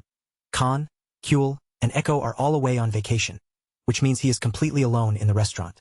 Then he thinks back to the Spearmaster's advice, warning him to stay as far away from Angel's show as possible. Because of that suggestion, Chul-ho had sent all 3 of them off to the sea for a vacation. On the way there, they had been desperate to watch the show, so he allowed them to enjoy the first few songs. But because he did not want Kyul to witness Angel losing control, He made them leave before the performance ended. They were clearly unhappy about being dragged away early, but after some complaining, they eventually accepted his decision. Chulho decides it is about time to clean the front of the restaurant. But while he is working outside, something suddenly catches his attention. Gabby appears in front of him, looking unsure of what to say. Since she cannot find the right words, Gabby simply asks if she can eat. Chulho starts heading inside and casually asks if he should prepare her usual salad. But before answering his question, the shadow cat can no longer hold back. She looks at him directly and asks if he is the one behind those mysterious powers. Chulho quietly turns his face away without giving her an answer. Gabby, far from convinced, presses him again and asks what exactly he really is. From what she has seen, she believes he must be capable of handling at least 3 different classes.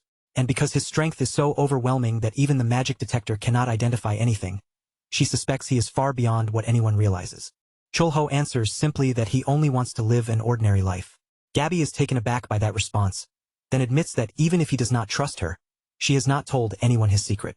Chulho tells her that he does trust her, because elves cannot lie to those they consider friends. Gabby's eyes widen in shock. She never imagined that Chulho had already seen through her hidden identity and knew her true race. Those words make Chulho remember his old teammates, the ones who used to tell him they trusted him and that he should always protect his own blood. Remembering that gives him a small but real sense of encouragement, even while all the problems around him continue to pile up. Meanwhile, Gabby realizes there is no point hiding it from him anymore. She releases her magic, and her concealed elf ears finally appear. Then she removes her gloves, uses her tiara to cut her finger, and raises the blood on her fingertip. With a serious expression, she declares an elven promise that she will never disrespect him and will keep his secret forever. Chulho reaches out and touches the blood, fully aware that elves are willing to risk their own lives in order to fulfill the vows they make. He has always found the power of that vow incredible. So after acknowledging the weight behind it, he calmly tells her that he accepts her promise. Gabby thanks him, and then the pleasant aroma drifting from the pot catches her attention. She asks what that fragrance is, and Chulho tells her it is plum wine before asking if she wants some. Gabby immediately brightens up, finding the idea interesting. Since she is already there, she thinks drinking at least 1 cup before leaving would not be bad at all.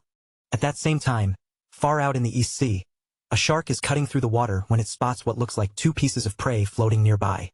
The shark lunges forward and tries to bite, but it completely misses its target, which turns out to be Kuel, who is innocently playing with the turtle. The baby dragon gets excited instead of scared, thinking the creature must want to play. So Kuel traps the shark inside a bubble and curiously asks what it is. The turtle, trembling in fear, explains that it is a Mythidos, a dangerous creature known for eating turtles like her. Kuel listens and says she understands. Then she tells the shark to go away, because she does not want to see her friend get hurt. The turtle is stunned that such a frightening monster runs off without even hesitating.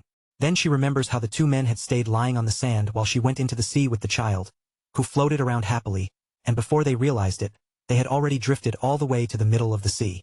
At that moment, the turtle notices something in the distance and quickly shouts to Kuel that a massive storm is heading toward them. A huge wave rushes in and swallows them whole.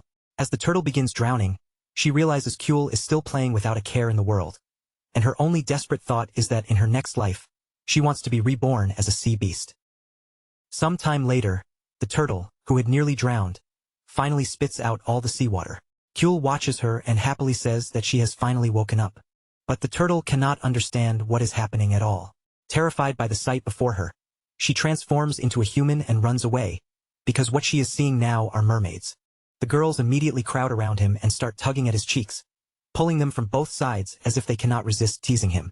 But right at that moment, a massive shadow suddenly spreads over them, darkening the area as a colossal dragon rises into view. The dragon's presence is overwhelming, and the sheer pressure of his imposing aura makes Math freeze in terror, unable to understand what kind of monster has appeared before him. Then Echo appears sitting on the dragon's back, looking down at them and saying with relief that they have finally managed to find the child. They ask Kuel why she ended up so far away, and the baby dragon, still treating everything like a game, casually answers that she simply caught a wave. Math is completely lost as he stares at the huge dragon in front of him, and he cannot help asking who that dragon actually is. Echo finds the question strange and answers as if it is obvious, saying that the dragon is Kuel's older brother. Math is left utterly stunned when he realizes that the ordinary human who had been lying around before was actually a colossal dragon. Kuel looks up at her brother and says she wants to fly too, but he gently tells her that she still has to wait until her next stage of growth.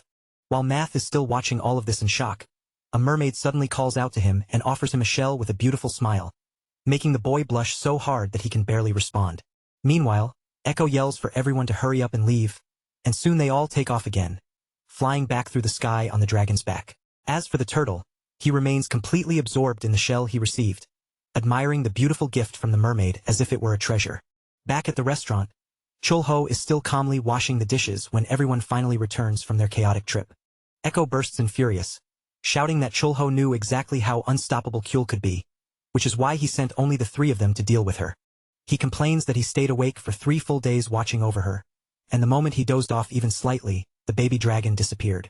At that point, he felt like fighting the king of the world again would have been easier.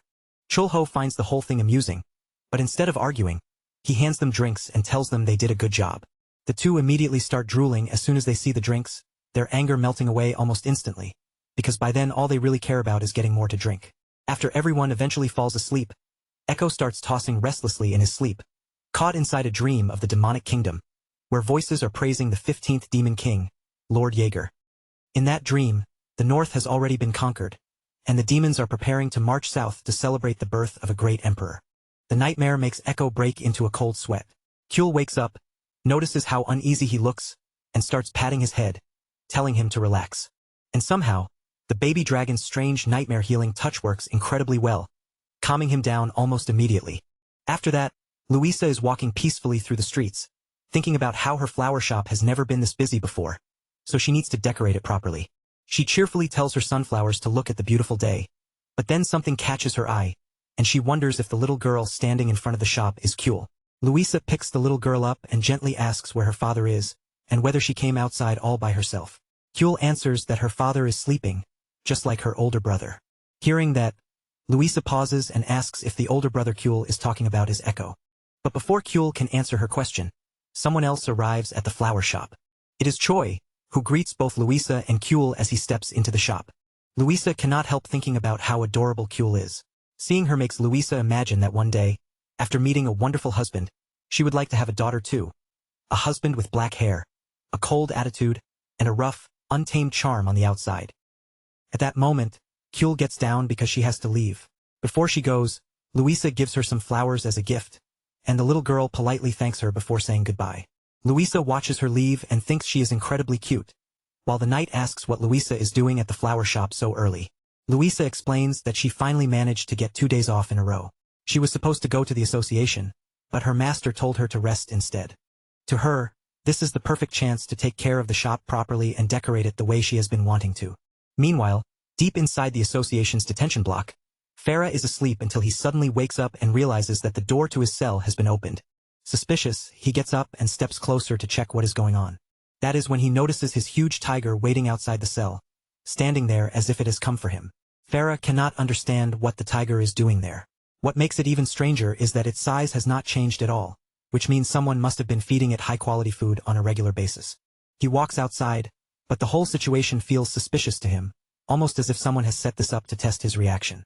Almost immediately, he notices Sang-Hoo waiting nearby, and Farah asks what they are planning to do with him. The spearman asks what he means by that, but Farah does not believe they would simply let him walk away. Sang-Hoo tells him that after he revealed the truth about the attack on the city, he now sees him as a comrade. If Farah wants to die, then he can die. If he wants to live, then he can live. Yunwoo, still unable to fully believe what he is hearing, asks whether they will stop him if he decides to run away. The Spearmaster says that choice belongs to him because it is his freedom. Still, he adds that it would be a shame if Yunwoo returned to the foreigners, because if that happens the next time they meet, they will fight to the death. Farah asks whether it would not be smarter to kill him now, while he is still weak and easier to deal with. Sang-Hoo says no, repeating that he already considers him a comrade. Those words hit Farah harder than expected, and he becomes visibly emotional. Without saying anything more, Farah climbs onto his tiger's back and leaves the detention area. Through the communicator, the director asks if Sang-Hoo is really sure about this decision. Sang-Hoo answers that Yunwoo is from the same department, so letting him go is not a problem. The president accepts the decision, but he is still worried that Yunwoo might end up harming civilians. Sang-Hoo believes that is impossible.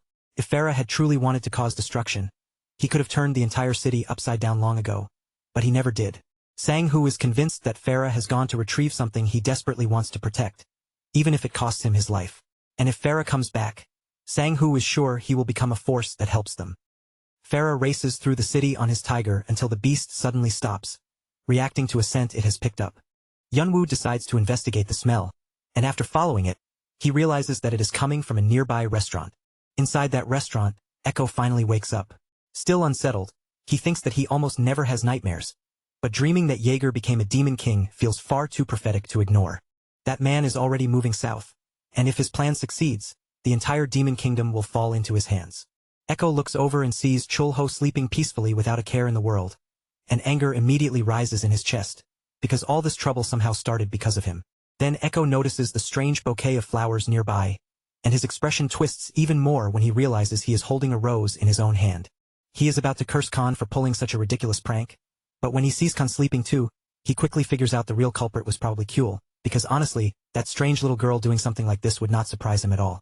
Echo decides to sleep a little longer, but the moment a strange scent reaches his nose, his eyes snap open, and he rushes over to wake Chulho. Chulho opens his eyes and immediately asks, with a tired look, what Echo has done this time. Echo quickly argues that he obviously has not done anything, and explains that he only woke him up because he sensed a faint trace of dark magic approaching the restaurant. Chulho notices the same presence soon after, so the two of them step outside. And when Chulho sees that the one standing there is Farah, he calmly says it has been a while since they had a guest. Then Chulho gives him a relaxed smile and says that, no matter who they are, guests are always welcome in his restaurant. Meanwhile, after stepping inside, Yunwoo thinks back on the interrogation. He had not felt hungry at the time, so he refused the food on purpose, only now realizing that his body is drained because he has not eaten anything. A moment later, Chulho comes over and places a warm bowl of bento porridge in front of him. Farah immediately begins eating, and as the warmth spreads through him, the comforting taste seems to soften the exhaustion weighing on his body. Before long, another plate is brought to the table, filling the space with a rich, savory smell. This time it is the dish of the day, a hamburger steak, served hot and ready to eat. Yunwoo looks at the food but says he has to refuse it, because he does not have enough money to pay for the meal. Chulho tells him not to worry about that, because for the first guest of the day, the meal is completely free. Those words strike Yunwoo deeply, bringing back the memory of an old friend who used to say something similar about helping people who had no money. Chulho quietly watches him and feels relieved to see that the man's expression has finally regained a little warmth. Still, there is one thing Chulho cannot stop thinking about, and that is the tiger standing beside him. At first, Chulho assumed the animal simply had not seen his face clearly, but he soon realizes the truth. The monster is actually a spiritual beast. Spiritual beasts in the form of tigers are extremely rare, and they are known for their intelligence, loyalty, and instinctive refusal to follow anyone truly wicked. Because of that, Chulho concludes that Farah must be trapped in complicated circumstances, and once he understands that, he cannot simply ignore him. He also remembers the look Farah gave him earlier. It was the expression of someone already prepared to die, and Chulho has seen that kind of face many times before. Most of those people never survived. After finishing the food, Yunwoo lowers his head and thanks Chulho for the meal, saying it was truly delicious. Chulho starts talking about how the dish is prepared, explaining that food tastes best when people eat together, and that sharing a proper meal usually leaves everyone satisfied. Because of that, he tells Yunwoo that if there is someone important waiting for him, he should go back to that person. And next time, Chulho promises to serve him something even better. Those words immediately make Yunwoo think of Eve, who always used to smile and say she was fine, even when she clearly was not. The memory hits him hard, filling him with guilt and pain. He suddenly rushes out of the restaurant, and the expression on his face catches Chulho's eye, because it is filled with sadness tangled together with anger. Farah rides his spiritual tiger through the streets at full speed, and as the wind cuts past him, he remembers the time when he was homeless and found the little black tiger trembling in the cold. He soon reaches the laboratory and storms inside, grabbing the scientist and slamming him hard against the machine. The four-eyed scientist shouts in panic, demanding to know what Farah thinks he is doing by attacking the laboratory, especially when the steamroid he fought before was already dangerous enough. Farah releases his aura, making it clear that he is ready to kill anyone in his way, because he is determined to free Eve even if it costs him his own life. Back when Farah was still a child, Eve was the one who found him. She noticed he looked hungry, offered him food, and then took him away from that place. At that time, when gates had appeared across the world and monsters began attacking, he was only a refugee who had already lost his hometown. He had lost his parents and his siblings, and with nowhere else to go, he ended up joining the long line of refugees. No one paid any attention to a starving refugee child, and no one seemed to care whether he lived or collapsed where he stood. That was when Eve approached him and gently asked if he was hungry, because just by looking at him, she could tell that he was. He had no idea what was happening. Eve introduced herself, pointed toward her house, and with a warm smile, invited him to come eat something. After she put rice into water, Yunwoo thought she was trying to make porridge or something similar, but it quickly became clear that she did not actually know how to cook it properly. He tried to take the food over to the fire himself, but in the process, he accidentally burned his hand. Eve immediately panicked and began blowing on the burn to ease the pain, then carefully made an improvised bandage for him. Yunwoo could not understand why someone was treating him with so much kindness, and the same confusion seemed to apply to his little tiger as well. While they were eating, Eve asked if he wanted to live with her, but he refused right away, saying he had no money. Eve told him she did not need anything like that, but he still insisted that he had already lost everything except his pet. Then, with all the resolve a child could gather, he declared that he would entrust his life to her. Back in the present, Farah returns to the foreigner's base, and the guards are visibly surprised to see that he is still alive. He quickly realizes that Eve has lost consciousness again after using mana, because unlike ordinary abilities that simply consume mana, inevitable precognition makes an awakened person's mana unstable. Seeing her in that condition fills him with rage, because it means they have been using Eve like a test subject. The guards immediately prepare themselves after sensing the threat. They draw their swords, but before they can react, Farah appears behind them in an instant and sends them flying with a single attack. Then he drives his knife into one guard's back, and just as he is about to finish off the other, Black Mamba suddenly appears, blocks the strike, and counters by smashing Farah down into the ground. Black Mamba coldly adds that Farah has breathed in far too much steroid, and that drug is not harmless at all. It eats away at a person's life the more they rely on it. Yunwoo does not care about the cost to himself. All he wants is to take Eve away from this place, and he reminds Black Mamba that he once promised the final stage of the drug's development would suppress Eve's powers and become her only hope. Hearing that, Black Mamba lets out a laugh and says it plainly. He chose to save everyone else by sacrificing just one person. Those words snap the last thread of Farah's patience, and in a burst of fury, he lunges forward and sinks his teeth into the man's leg. Using that brief opening, Farah rushes straight toward Eve. Even with his body badly wounded, he gathers her into his arms and hurries toward the black tiger, knowing they have to escape immediately. But at that exact moment, the foreigners attack from behind, throwing multiple swords that pierce deeply into Farah's back. Even with his body torn open and pain flooding through him, Farah can only focus on one thought. He has to endure long enough to free Eve. Then, just as everything seems lost, a portal suddenly opens in front of him, and the black tiger charges through it with Farah and Eve. Black Mamba is left staring at the empty space in confusion, unable to understand how they vanished right in front of him. Meanwhile, back at the restaurant, everyone is gathered around the table eating fried chicken when they suddenly notice someone arriving. Echo is startled the moment he sees Farah covered in wounds, and he shouts at him, asking what the hell he did to end up looking like he was trying to get himself killed.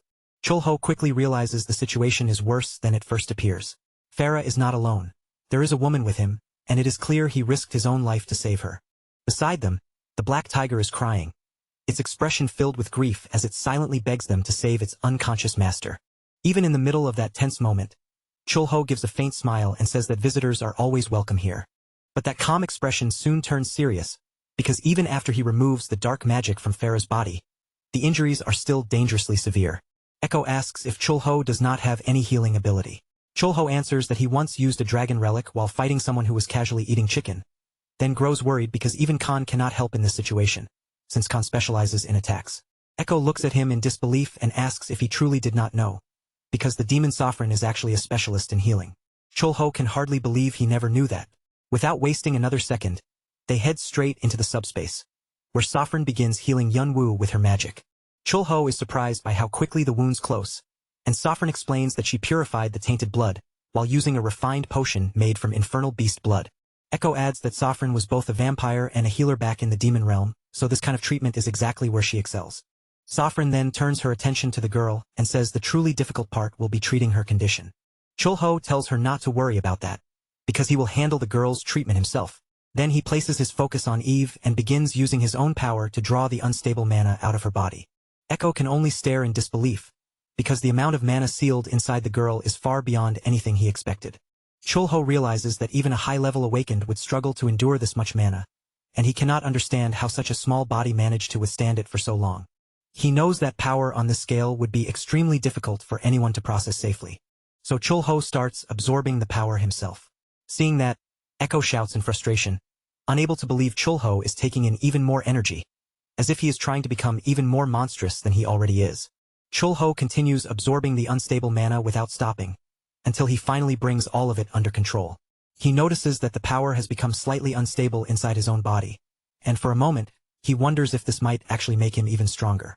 Inside Yunwoo's memories, the younger him once told Eve with complete sincerity that he would give his life for her. Eve smiled at him and refused right away, because what she truly wanted was not a sacrifice. She wanted them to be friends, and in her eyes, friends were not allowed to die.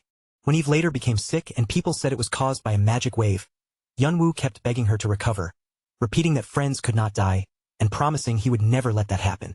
From that day onward, he took Eve with him, left the association behind, and ended up joining the foreigners. He realizes his life is flashing before his eyes, including the day he betrayed the heroes, and the day he himself was betrayed in return. Then another memory surfaces, the day he met Eve for the very first time. Back then, food was difficult to obtain, but even so, Yunwoo desperately wanted Eve to taste a delicious hamburger steak at least once. Suddenly, Yunwoo wakes up and lifts his upper body, still trying to understand what happened. Then he realizes the wound left by Black Mamba's attack has completely healed.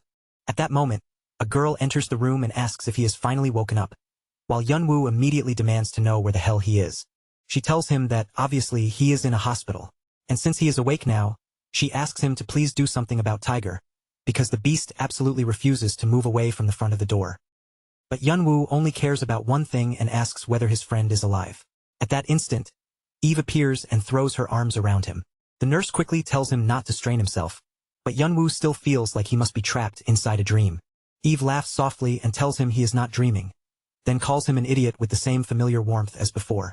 Meanwhile, outside the room, Sang-hoo quietly watches the reunion unfold. The tiger slowly sneaks closer to him, inching forward little by little, until it suddenly bites down on his arm. Sang-hoo immediately yells at the animal, shouting for it to stop being such a pain in the ass. Then he turns his anger toward Beast, asking if he has completely lost his mind for invading enemy territory alone, and whether he was trying to get himself killed, because even at his age that was far too reckless. Yunwoo admits that he has no idea what happened. Sang-hoo explains that the tiger appeared in front of the association building with both of them, and what made it even stranger was that Yunwoo was asleep without a single visible injury. Yunwoo wonders what could have caused that, especially since Eve's magic had been pushed to its absolute limit, and yet she is now completely unharmed. Eve explains that she had already reached her limit before Yunwoo even arrived and honestly believed that would be the end of her. But when she came back to her senses, all of the rising magic inside her had vanished completely. The Spearmaster thinks over her words carefully. Magic that had been building for 20 years disappeared out of nowhere, so he asks whether her prediction ability vanished along with it. Eve answers that her ability has not disappeared, and that she apparently can still see predictions just as before. Hearing that, Sang-hoo starts suspecting that the same mysterious power was involved again, because Beast had charged into the foreigner's base alone and should have been gravely injured, yet somehow came back without a wound. Whatever that strange power really is, Sang-hoo knows one thing for certain: the return of those two will cause a massive stir. Even the possibility of an all-out war against the foreigners has now shifted into an event that could turn the tide in the association's favor. Unable to fully understand what kind of hidden force keeps helping them, Sang-hoo still pulls both of them into a firm embrace and tells them honestly that he is simply glad to see them alive. Meanwhile, back at the restaurant, Chulho suddenly gets the odd feeling that someone, somewhere, is talking about him. Kyul toddles over, notices him touching his ear, and says that it looks itchy. Then she gives him a small kiss, confidently promising that it will feel better now. Chulho laughs at her serious little face and says that, somehow it really did work. Then he gently moves Kyul aside so she will not get hurt, and turns his attention to the swords he had picked up, deciding to examine them carefully with his detector eye. He identifies them as the Blades of Chaos, the same weapons that had been lodged in Beast's back. Chulho also knows they originate from Dark Cliff in the southeastern region of the Spanish continent, and that they belong to the Dark Elf clan settled there. He does not even need to investigate much further, because the owner is obviously Black Mamba. At first, Chulho worries the blades might contain some kind of detection or tracking spell, but once he confirms the weapons are clean, he tosses them into his portal. After that, Chulho wonders what he should make next, and since the weather is starting to feel cold, the idea of serving a hot curry suddenly sounds perfect. He begins preparing the curry, and before long, Gabby appears at the restaurant entrance, already drawn in by the rich, delicious aroma drifting through the air. Chulho greets her naturally and, without making her wait, serves a plate of the freshly cooked curry in front of her. Gabby reminds him that she does not eat meat, But Chulho explains that there is nothing for her to worry about, because he made this curry entirely with vegetables. She thanks him with unexpected sincerity, but Chulho waves it off casually, telling her there is no need to be so grateful over a simple plate of curry. Gabby explains that she is not only thanking him for the food. The Spearmaster is deeply grateful for what happened, and Chulho simply smiles, already understanding exactly what she means. At that moment, Kyul appears and announces that Hodori needs to eat too. Apparently, the cat has gotten so hungry that it even tried to eat the turtle, which makes the situation impossible to ignore. Chulho tells Kyul not to worry, because he will prepare a delicious hamburger for Hodori right away. Just then, someone else steps into the restaurant. It is Beast, but the moment he sees Gabby sitting there, his expression stiffens and he suddenly looks awkward. Because of that uncomfortable atmosphere, Beast says he should leave for now and come back another time instead. But Gabby does not seem bothered by what happened before. She calmly asks him to stay, even saying that she would like to pay for the dishes herself. Beast hesitates, unsure of what to do, but eventually sits down. As he looks at Kyul, he quietly wonders if the little girl might be Chulho's daughter. Kyul happily says that she loves hamburgers, and Chulho looks around at everyone gathered together, feeling satisfied to see them all safe and doing well. Meanwhile, in the southern demon realm, countless demons are raising their voices, hailing Jaeger as the new demon king. Jaeger finds the praise irritating, and his mind drifts back to the time he was invited to join a mercenary group, when someone advised him to use his power to help people. But the memory of being told not to kill anyone shatters inside his head, because now the only thought running through him is the urge to kill them all. At that instant, he hears a small voice calling him older brother. When he turns around, he sees a little boy standing there. Even so, Jaeger cannot remember anything clearly, and none of it matters to him in that moment. The only thing fixed in his mind is domination. He will rule the demon realm, obtain the sword of the alliance, and become the greatest demon king of all. Elsewhere, Ryushin is out on patrol when a notification comes in, reporting that a large pack of rabid dogs has appeared along the main road and that any nearby member must move out immediately. Ryushin clicks his tongue in annoyance, thinking that this neighborhood never gets a single peaceful day. In his mind, if his brother were still here, even these streets would probably feel different.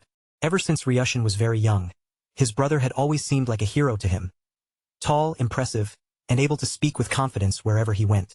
On top of being handsome and cool, his brother was also an incredible fighter, the kind of person so many people naturally admired. Ryushin had always felt proud to call him his brother, because no matter where that man went, he seemed to shine in Ryushin's eyes. He was also the leader of Cipher School, and when Ryushin watched him graduate as a Rank 1 awakened, his chest filled with pride. To a small boy looking up at him, his brother was not just strong. He was the coolest person in the world, the kind of hero no one else could replace.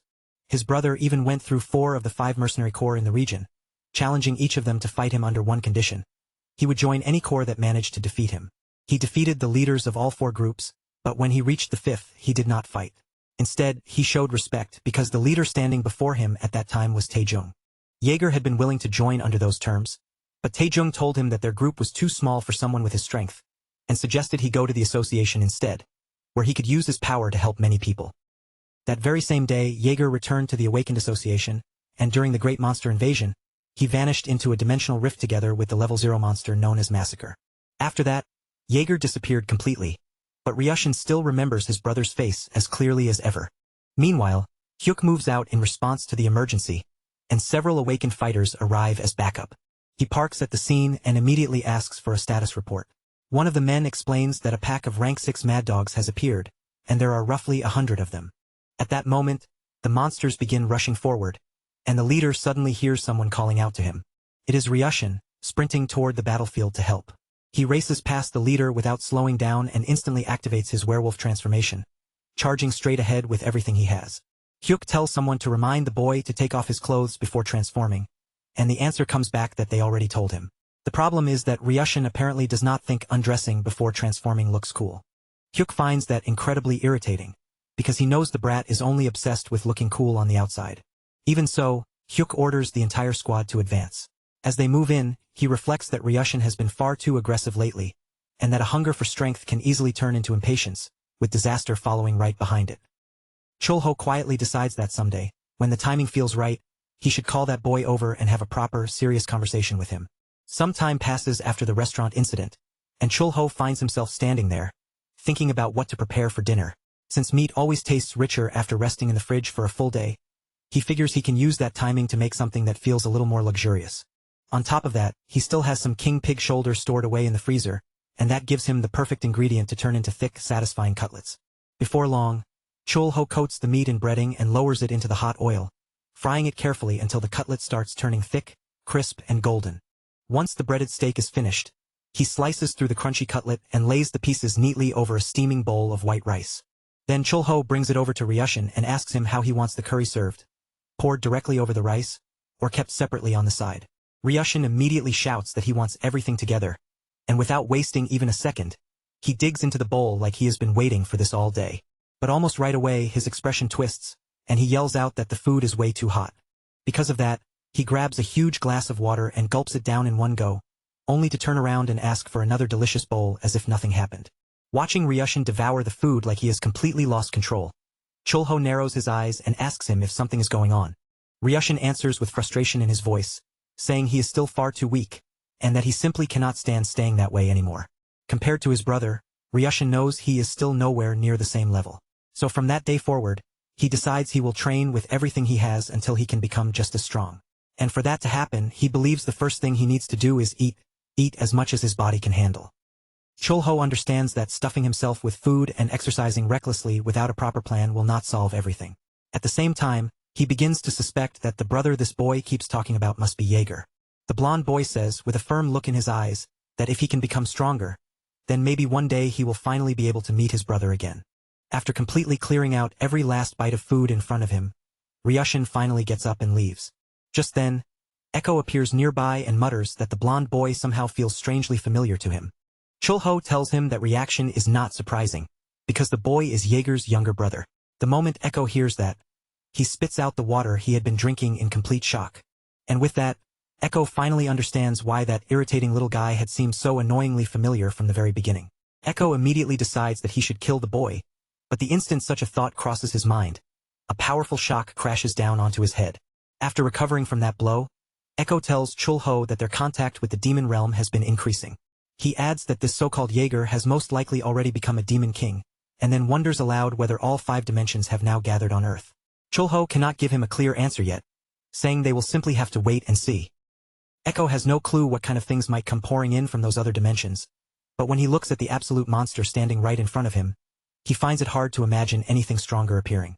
Still, a dangerous thought slips into his mind. What if Chul-ho somehow ends up getting overpowered and defeated one day? The moment that thought forms, Echo gets struck on the head again, and Chul-ho sharply tells him not to waste his time imagining such pointless nonsense. Meanwhile, in another place entirely, Ryushin is locked in battle in his werewolf form, tearing through the monsters gathered in front of him. But because he has been moving without pause, pushing his body from one attack to the next, exhaustion is already starting to weigh heavily on him. The squad leader watches the battlefield in silence, unable to accept the situation as normal. These rabid dogs are monsters that had never appeared before, yet they suddenly started showing up around 3 months ago, and lately, their appearances have become more and more frequent. Sensing that something about this is wrong, the squad leader shouts for Ryushin to fall back, saying he has a bad feeling about what is happening. Ryushin snaps back, asking what the hell the leader is talking about, because from his point of view, all they need to do is wipe out every monster in front of them. At that very instant, the sky above them splits open like shattered glass, and Hyuk immediately realizes what kind of disaster is about to descend. Because of that, Hyuk breaks into a run and shouts for everyone to form an attack formation, warning them that a hidden boss has appeared. Ryushin barely has time to process the order before the impact from the gigantic boss sends his body flying violently into the air. The captain yells Ryushin's name, but his concern deepens the moment he sees the creature before them. An enormous dog with 3 terrifying heads. Hyuk shouts that the monster is a hellhound, and he immediately orders everyone to switch into a defensive formation as well. His alarm grows even worse because hellhounds are classified as rank 1 monsters. A single scratch from their venomous fangs can become fatal, and their claws carry a lethal paralytic toxin capable of stopping a body cold. The blonde boy crashes down to the ground, his transformation already gone, and with a sinking feeling, he realizes his body will not move. To make things even worse, when Ryushin turns his eyes to the side, he sees the massive boss preparing to strike him. Ryushin has no idea how to respond to the incoming attack, and Hyuk is just as desperate, sprinting with everything he has in an attempt to do something before it is too late. The hellhound keeps pressing down with terrifying force, and Ryushin struggles to understand exactly what has just happened. Then he sees the leader standing directly in front of him, holding back that enormous paw with his sword. Ryushin knows the captain is a rank 3 awakened from the association, and even though his abilities rival those of a level 2, he still cannot understand how Hyuk is managing to withstand the attack of a rank 1 monster. Hyuk somehow manages to drive in a slash, and the squad immediately shouts that they have to move quickly if they want to save the blonde boy. They rush in to pull Ryushin out of danger, while the others call for the rest of the squad to support the captain. Ryushin can hardly believe it as he lies there, forced to accept that he will not be able to take part in the battle. After everything is finally over, Ryushin gets slapped across the face, and the leader asks him if he understands why he was hit. Ryushin answers that he does understand, saying it was because he acted recklessly, and he promises that he will never do something like that again. But then he gets slapped again, and now completely confused, he asks if the real reason is because he drank that beverage the leader liked so much. Even after that, Hyuk keeps slapping him again and again, until Ryushin finally loses his temper and demands that he just say the reason already, asking if he simply wanted an excuse to hit him. Hyuk shouts back that Ryushin must never throw his life away for nothing, because dying like that is nothing more than a meaningless death. He tells him that if he is going to risk his life, then it has to be for something truly worth that risk. Charging in without a reason and dying for no purpose at all is the kind of death no one should accept. Hyuk knows Ryushin often acts on his own, but at the end of the day he is still human. There are times when Hyuk cannot stay angry after seeing certain things. Even ignoring basic manners or drinking too much does not truly make him furious, because those flaws do not make Ryushin a bad person. But when it comes to life, everything is different. A person only gets one, and Hyuk is angry because his precious youngest son almost died over something so stupid. After saying everything he needed to say, Hyuk does not add another word. He simply turns his back on Ryushin and tells him to leave. Ryushin stands there for a moment, letting every harsh word sink in. Then, still carrying that heavy feeling in his chest, he decides to head toward the restaurant. When he arrives, he quietly takes a seat, his blonde head lowered slightly, while both of his cheeks are visibly swollen. Chulho looks at Ryushin's puffed-up face and immediately starts wondering what could have happened. There should not be many monsters capable of leaving a level 2 awakened in that condition, so he figures the boy must have done something reckless and gotten beaten by his captain instead. At that moment, Ryushin suddenly speaks up and asks Chulho for just a small amount of alcohol.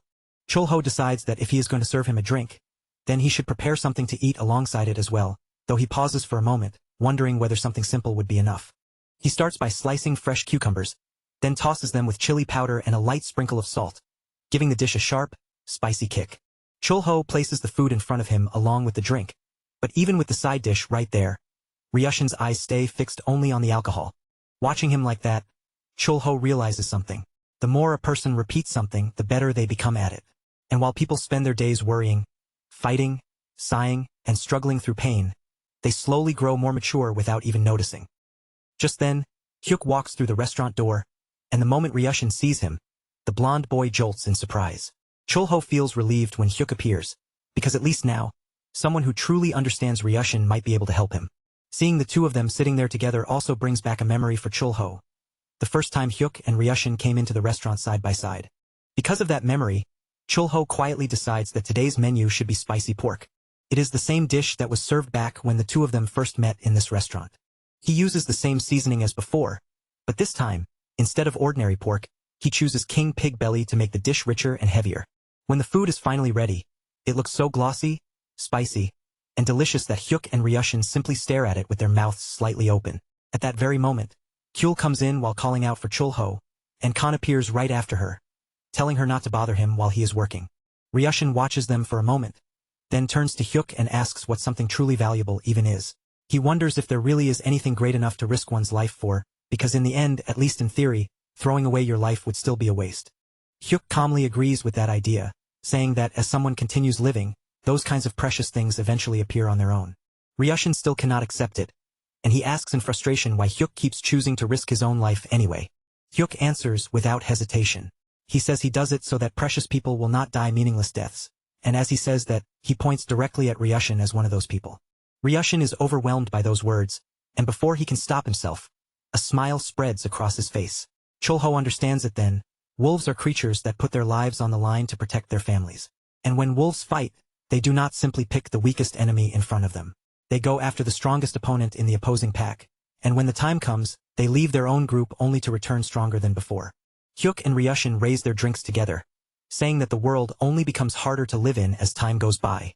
But as long as there are friends and comrades willing to share a drink beside them, they can endure those hard times whenever they come. The night slowly passes, and by the next morning, Chul-ho is already awake early, quietly cleaning up the restaurant before the day begins. While moving through his usual routine, he suddenly remembers something and turns his attention toward an appointment marked on the calendar. Chul-ho begins preparing a pot, and Khan notices him up and working so early. Curious, Khan asks if customers have already arrived at this hour. Chul-ho tells him there are no customers yet. In truth, he has somewhere he needs to go, so he tells them to take the day off, close the shop, and rest. Khan thinks it is unusual for them to suddenly have a day off, but before he can dwell on it, the smell of Chul-ho's cooking begins spreading through the restaurant, drawing everyone's attention. Chul-ho tells all three of them to sit at the table, then brings the food over and serves a meal to everyone. Echo looks down at the dish with curiosity and asks what kind of food it is, and Chul-ho answers that it is Korean pancake. He explains that some of them are made with fish fillet, and for that, the tender fish meat has to be carefully coated in flour first. For another version, he cuts mino sirloin into small bite-sized pieces and coats those pieces in flour as well. Chul-ho's goal is to shape the Korean pancake into little balls, so he mixes the ingredients half and half with pork knuckle before finally adding the egg yolk. Right after that, he fries the mixture until it is cooked through. It may be a simple pancake, but once it is finished, the flavor is more than enough to make it satisfying. After tasting it, they admit that the pancake is genuinely delicious, though they cannot help asking if Chul-ho is going on a picnic or something. Chul-ho tells them that is not the case. He simply has a certain place he needs to visit. Khan stares at him closely, trying to read his expression, but even after watching him for a while, he cannot figure out what Chul-ho is planning. After the restaurant is closed, Khan turns to Echo and asks whether he thinks he can handle the job. Echo blinks at him, clearly not understanding what Khan is talking about. Khan then declares that he has made up his mind. He is going to take down the closed shop notice and open the restaurant himself. Echo immediately asks whether Khan is joking, because the idea sounds completely absurd to him. Khan says he is not joking at all. Even without Chul-ho there, he plans to prepare wonderful dishes and serve the customers himself, insisting that it will definitely be fun. He then grabs his notes with confidence, because he had already expected this day might come, and he had written down the entire recipe in advance. Khan announces that the menu for the day will be spicy pork. Echo immediately feels that this is going to become a serious problem, because having recipe notes in your hand does not suddenly make someone a real cook. The dragon simply tells Echo to watch him, and in the very next second, he blasts an absurd amount of fire straight into the pan. Kyul appears while screaming in panic, and Echo can only think that the kitchen has suddenly transformed into a chaotic battlefield. After some time passes, Khan finally finishes the food and proudly asks the others to try it. Echo and Kyul are both surprised, because despite the disaster in the kitchen, the finished dish actually looks very good. Khan starts by asking Kyul to take the first bite. The little girl eats a piece, chews it for a moment, and then her face twists in disgust because the taste is absolutely horrible. Kyul's eyes immediately fill with tears, and she starts crying right there. Khan can hardly believe it, realizing the food must taste so terrible that it actually made his little sister cry. Echo steps in and tells Khan that if he is going to cook, he needs to learn properly. Then, with a confident look, he says he will demonstrate, since he has watched Chul-ho cook more times than he can count. But the moment Echo barely begins, everything goes wrong, and before anyone can stop him, the kitchen bursts into flames. In the end, Echo himself ends up completely charred, standing there blackened from head to toe after his failed attempt. He immediately understands how bad the situation has become. If Chul-ho finds out what they have been doing in the kitchen, they are absolutely going to be in serious trouble. Right at that moment, Choi appears at the entrance of the restaurant and politely gives his greeting from the doorway. Khan quickly greets him back, and Choi looks around before asking where Chul-ho has gone. Khan tells him that Chul-ho went somewhere, and Echo instantly realizes the problem. This damn dragon has no idea how to run a restaurant, and at this rate, the two of them are going to get beaten half to death by Chul-ho. Desperate, Echo starts racking his brain for a way out. Meanwhile, inside the dimensional space, Sofran calls everyone over to eat. But at that exact moment, the demon lord suddenly appears right beside her. Sofran immediately recognizes him and looks at him in surprise, asking what he is doing inside this dimension. Echo is sweating so badly he looks completely cornered, and instead of explaining properly, he urgently asks whether she happens to know how to cook. Sofran says she knows at least a little, and that answer is enough for Echo. He grabs her in desperation and starts pulling her away because he needs help immediately. Confused, she asks where they are going, and he tells her they are heading to the restaurant. The moment Sofran hears that, she panics, because if they leave this dimension unattended, everyone inside could end up dying. Echo tells her that there is no problem at all, especially since he himself is already practically half dead from the disaster waiting back at the restaurant. Sofran can only stare at him in confusion, completely unable to understand what kind of situation she has just been dragged into. Some time later, they arrive at the restaurant, and Echo turns to Sofran with desperate eyes, telling her that he is counting on her because she is their final hope. Those words unexpectedly touch Sofran. For the first time, she feels like a demon king is treating her kindly and relying on her instead of looking down on her. Echo announces that Sofran will be in charge of cooking from now on, and Khan accepts it without complaint. He tells her she can choose the best dish on the menu, because he will take responsibility for whatever happens. Sofran still has no real idea what is going on, and Khan quickly shows her the recipe notes he prepared beforehand. She pretends to glance over the notes as if she understands them, then says she will go into the kitchen first to see what ingredients they have available. Once she checks the kitchen, Sofran is immediately relieved to find noodles there, deciding that noodles alone will be enough for her to make something workable. She knows she needs to cook them lightly first, then season them carefully with soy sauce, sesame oil, and a bit of salt. After that, she stir-fries the noodles together with vegetables, and while everything cooks, she prepares a bento egg separately on the side. With those steps finished, Sofran finally completes a plate of fried noodles. Choi tastes the dish and thinks it is wonderful, so good that he even asks for another bowl. Only after that does he seem to realize that the girl cooking is someone new to the restaurant. Sofran does not really know how to answer him, and Khan suddenly freezes in shock. That is when Khan remembers the most important problem. Sofran was never supposed to appear in front of ordinary customers at all. To make the situation even worse, Choi begins flirting with her, saying she is truly beautiful, while Sofran stands there visibly embarrassed and unsure how to react. Meanwhile, in a destroyed part of the city, Chulho arrives at a grave and quietly places several plates of food in front of it. He gently asks if everything has been okay, then says that lately he has been doing well while managing the restaurant. After that, he stays there for a while, calmly talking as if holding an ordinary conversation. When it is time to leave, Chulho says goodbye and tells them that he will come back again soon. That night, Chulho heads back toward the restaurant, but as he approaches, he finds it strange that the lights inside are still on. When he steps through the entrance, he sees many awakened people gathered inside, talking among themselves, and then he comes face to face with the master of the spear. Sang-hoo explains that he held a small gathering with his teammates so they could have dinner together. He also admits that the young lady in charge of the cooking has extraordinary skills. Chulho has absolutely no idea what Sang-hoo is talking about, and at that very moment, Echo appears, only to go completely stiff the second he sees Chulho. Echo freezes so badly that the food slips from his hands and drops onto the floor, while deep down, he becomes certain that he is about to be killed on the spot. Chulho can only find the whole thing amusing, thinking that this restaurant truly never gets even a single peaceful day. Meanwhile, somewhere else, Gabby walks through a portal filled with machines, thinking that thanks to Eve being rescued by the beast, one of her missions has now been completed. But because of that incident, security around the foreigners has grown extremely strict, and she knows continuing the other missions will be difficult for now.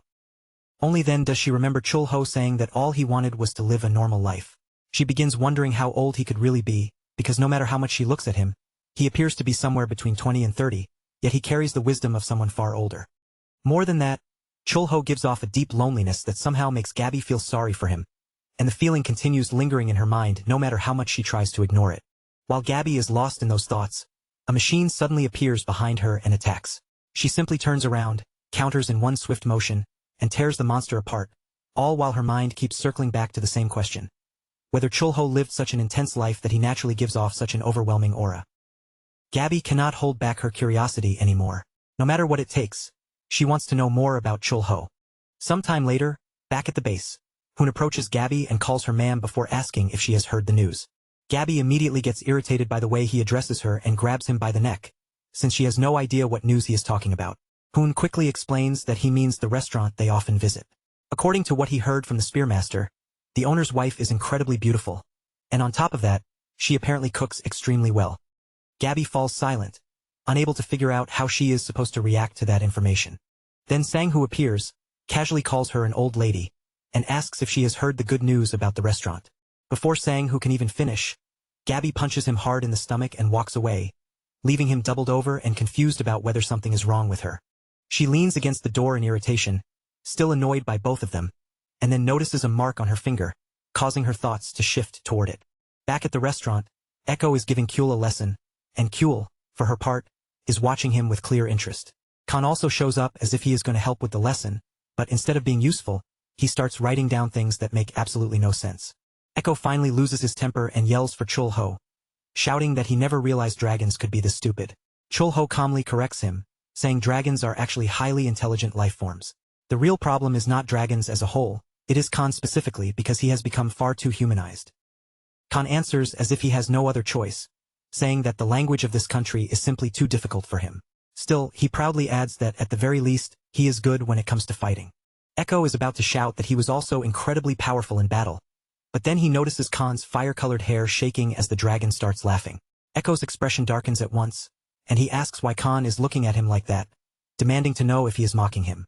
Khan just keeps laughing without holding back, and the longer that laughter continues, the more furious Echo becomes. Meanwhile, in the kitchen, Chulho is standing beside Saffron and carefully showing her how to sauté the vegetables without ruining their texture. Saffron looks at the ingredients and asks if she should not add the meat as well, but Chulho tells her he will prepare that separately, because this particular recipe is made without meat. Saffron finds that surprisingly impressive, especially because even without meat, the smell rising from the pan is already delicious. Chulho continues guiding her, explaining that she needs to mix the vegetables together with the pre-cooked noodles first. Only after that should she season everything with soy sauce, then finish it with just a little sesame oil. After some time passes, the japchae is finally finished, the glossy noodles mixed neatly with the vegetables and carrying a warm, savory fragrance. Saffron thanks Chulho for teaching her another dish, and because she helped protect the restaurant when it mattered, Chulho allows her to visit the shop whenever she wants. As for Echo and Khan, the two who nearly put the restaurant in danger, Chulho gives them a severe warning. After all, they almost ruined a customer's precious mealtime, something that only comes 3 times a day. Until recently, Chulho had thought most demons were fierce, dangerous beings. But lately, after seeing them up close like this, he has started to feel that maybe they are not quite as dangerous as he once believed. On top of that, Saffron turns out to be surprisingly good at cooking, and she even starts considering it as something she might enjoy doing in her spare time. Saffron says she finds cooking fun, and Chulho asks if she had ever cooked before coming here. The vampire explains that she had grown tired of only drinking blood, so from time to time, she cooked other things. Vampires can eat almost anything, even though blood still tastes best to them, and remains the essential source they need in order to grow stronger. Even so, Saffron keeps glancing at the pan with curiosity and asks why Chulho is not adding meat to the dish. Chulho answers that once in a while, someone comes to the restaurant who does not eat meat, so it is better to have something prepared for that kind of guest. Right then, the restaurant door opens and Gabby steps inside. Chulho greets her as usual and asks whether she would be fine with eating japchae today. Gabby says yes, but her attention soon shifts to the woman standing beside Chulho. She starts worrying that this might be the so-called wife she has heard so much about. Chulho places the dish down on the table, and Gabby suddenly calls out to him because there is something she wants to say. Chulho turns back toward her and asks what it is. But the moment his eyes land on her, Gabby becomes flustered. Her courage disappears, and she ends up saying it is nothing. Saffron watches that awkward exchange from the side and quickly gets an idea of what might be going on. Then Saffron says she will be returning to the labyrinth, and she politely thanks Chulho for everything that happened that day. Before leaving, she also calls Khan over and tells him to accompany her to the market. Khan does not understand why she wants him to come along, so Saffron explains that she wants to see the market for herself, since she has never been to one before. Khan agrees without much resistance, mainly because he finds his current studies so painful that going anywhere else sounds like a relief.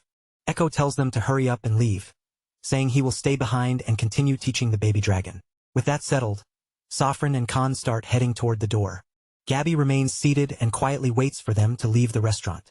Once they are gone, Gabby is still dying of embarrassment, but she forces herself to gather enough courage and finally asks Chulho whether he is married. Chulho finds the question odd at first, but then he remembers how the spearmaster had talked about his wife being a great cook. Realizing where the misunderstanding came from, he explains that there must have been some kind of mix-up. Gabby immediately brightens up, because from what she understands, that means Chulho has never been married. Chulho confirms it, saying he has not had the time to think about that sort of thing until now. Gabby becomes visibly happy after hearing that. Once she finishes eating, she says goodbye and leaves while practically singing with joy, leaving Chulho behind, trying to figure out why her mood improved so suddenly. The past then comes back into view, to the time when the monster invasion destroyed a large part of the city. Chaos had swallowed everything around them, and in the middle of that ruined world, one man said he could not take it anymore. Because of that, he was leaving. His colleague asked where he planned to go, and the man answered that he wanted to find a place where they would never have to lose comrades again, a world made only for people like them. He said that thousands of their comrades had died while protecting the city, and after all that sacrifice, there was nothing left for them. That was why he believed the only way to survive in this kind of world was through power. To him, power was the only answer that could overcome the monsters and build a new civilization. He believed the strong would survive and create even stronger talents. In his eyes, the providence of heaven and the process of evolution naturally erased the weak, because survival of the fittest was simply how the world worked. His colleague answered that if people could not learn to coexist, they would eventually destroy one another in the end. The man said that would not be a problem because he would obtain power great enough to dominate every existence. He had already made up his mind, even if gaining that power meant selling his soul to the devil. After leaving those words behind, the man turned away and walked off. The president of the association remembers that moment, and when the spearmaster sees him lost in thought, he says he will take his leave since the report has already been delivered. The old man simply says that is fine, then falls back into contemplation. He keeps trying to imagine what his old friend could possibly be planning at a time like this. But he barely has time to think before the spearmaster suddenly appears again, shouting in alarm that Eve has just seen a vision of the future. Eve sees what is going to happen and says that in the not-too-distant future, an enormous entity will descend upon Earth. The president grows intrigued by that warning because as far as he knows, something similar has already happened before during the city expansion project. Eve confirms that it is true, and without hesitation, she even calls the president her father. That is because long ago, when the city had been swallowed by destruction, he found the little girl wandering lost in the streets among the ruins. The president asks Eve for more details, and she explains that the entity is searching for something. It is filled with overwhelming rage, and worse still, it will be far stronger than the entity they encountered before. The spear master thinks back to the place Eve saw and realizes it feels familiar. To him, it looks like it might be the giant mana stone where that sword had once been stuck. He understands that the sword he investigated must be connected to this incident somehow. The problem is, he still has no idea where that sword went, and the same goes for the stone itself. Then the Undertaker appears and brings up the demon realm, saying this new information carries the same unsettling feeling as that place, especially now that the barriers between worlds are growing stronger. Sang-Hu listens and thinks over what was said, but his greatest doubt is not about the demon realm. What bothers him most is the true identity of the man called Undertaker. Meanwhile, in front of the restaurant, Hodori keeps staring at the turtle. Kyul calls out to him, saying they should not be getting along so badly, because they are supposed to be friends. She even suggests that they all go to the beach together. Kyul then summons her little wings and tries to take off into the air, but no matter how hard she tries, it is completely useless. She gets upset when she realizes she still cannot fly properly, and that is when she notices Echo passing nearby. Kyul immediately calls out to him and tells him that she wants to go to the beach. Echo refuses right away, saying the ocean is the second thing he hates most in the entire world, ranking just behind Chulho. Kyul can hardly believe he actually hates the beach, and the disappointment shows on her face as she becomes visibly upset. When Echo notices the little girl looking sad, he softens slightly and says that if she gives him 3 kisses on the cheek every day, he might consider taking her. Kyul asks if that price is really enough, and Echo confidently assures her that it is more than enough. Then Echo notices a strange glow coming from the animals' direction and asks what the hell they are doing, staring at him with such pitiful faces. After they move inside the restaurant, the animals offer him some attributes, but Echo has absolutely no idea what he is supposed to do with them. Chulho finds the whole thing strange and asks Echo when he became so close to them. Echo answers that he has no idea either, only that his entire body hurts for some reason. At that moment, Kyul appears in front of him, and Echo immediately panics as if he has been caught doing something suspicious. But instead of scolding him, Kyul gives him a small kiss on the cheek, leaving Echo completely delighted. As for Chulho, he can only stand there wondering what in the world is happening right in front of him. Just then, Khan appears in a panic, shouting that they have a problem. He tells everyone to look closely at the letter, because it is filled with strange pranks. Chulho can hardly believe it, thinking that even in this era, people are still wasting time with prank letters. Khan, however, has no idea what the letter is supposed to mean and nervously asks if it might be some kind of cursed letter. Chulho confirms that it is, then explains that for the letter to stop being cursed, it has to be copied 7 times until it becomes a lucky letter. Khan immediately understands the message and confidently promises that he will take care of it. Normally, Chulho does not believe in superstitions. On the battlefield, he saw far too many people who trusted their own little beliefs and still died meaningless deaths. Even so, every morning when he opens the restaurant, he cannot deny that he feels a small sense of anticipation. That feeling comes from what people call the first sale of the day. Right then, Luisa appears while singing cheerfully and politely asks Chulho for some meat. Chulho finds it a little strange to receive that kind of request so early in the morning, but he tells her it will take some time. Luisa says she does not mind waiting at all, because she has plenty of time. Chulho heads to the refrigerator, already deciding that he will make her a meat dish that is a little different from usual. Since he bought some bread duck meat, he decides to roast the whole duck. The bread duck is known for its large, round head that looks like a steamed bun, and people say it devours everything in its path with its enormous beak. After soaking the meat in cold water, Chulho starts seasoning it. For this dish, simple salt and pepper are enough to bring out the flavor. Then he places it in the oven to roast for 20 minutes. Since the heat is strong, he wraps it in aluminum foil so the surface will not burn too quickly. After some time passes, he takes it out, seasons it once more with salt and pepper, and puts it back into the oven for another 5 minutes. With that final roasting done, the whole roasted duck is ready to serve.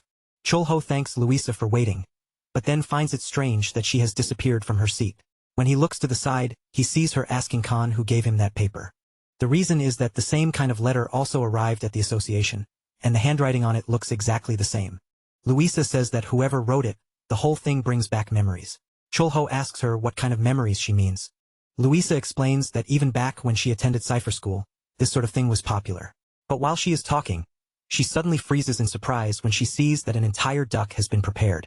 She immediately starts eating, and the moment she bites in, she notices how crispy it is. The skin crackles with every bite, while the clean flavor of the white meat and the rich fat make it taste delicious. Chulho feels pleased when he sees that Louisa likes the dish, and with that, the first sale of the day becomes a success. Now, however, his attention shifts to a different question. He wants to know who is responsible for sending that letter. Khan soon appears with all 7 copies finished, and Chulho tells him he did a good job, especially since the handwriting is actually easy to read.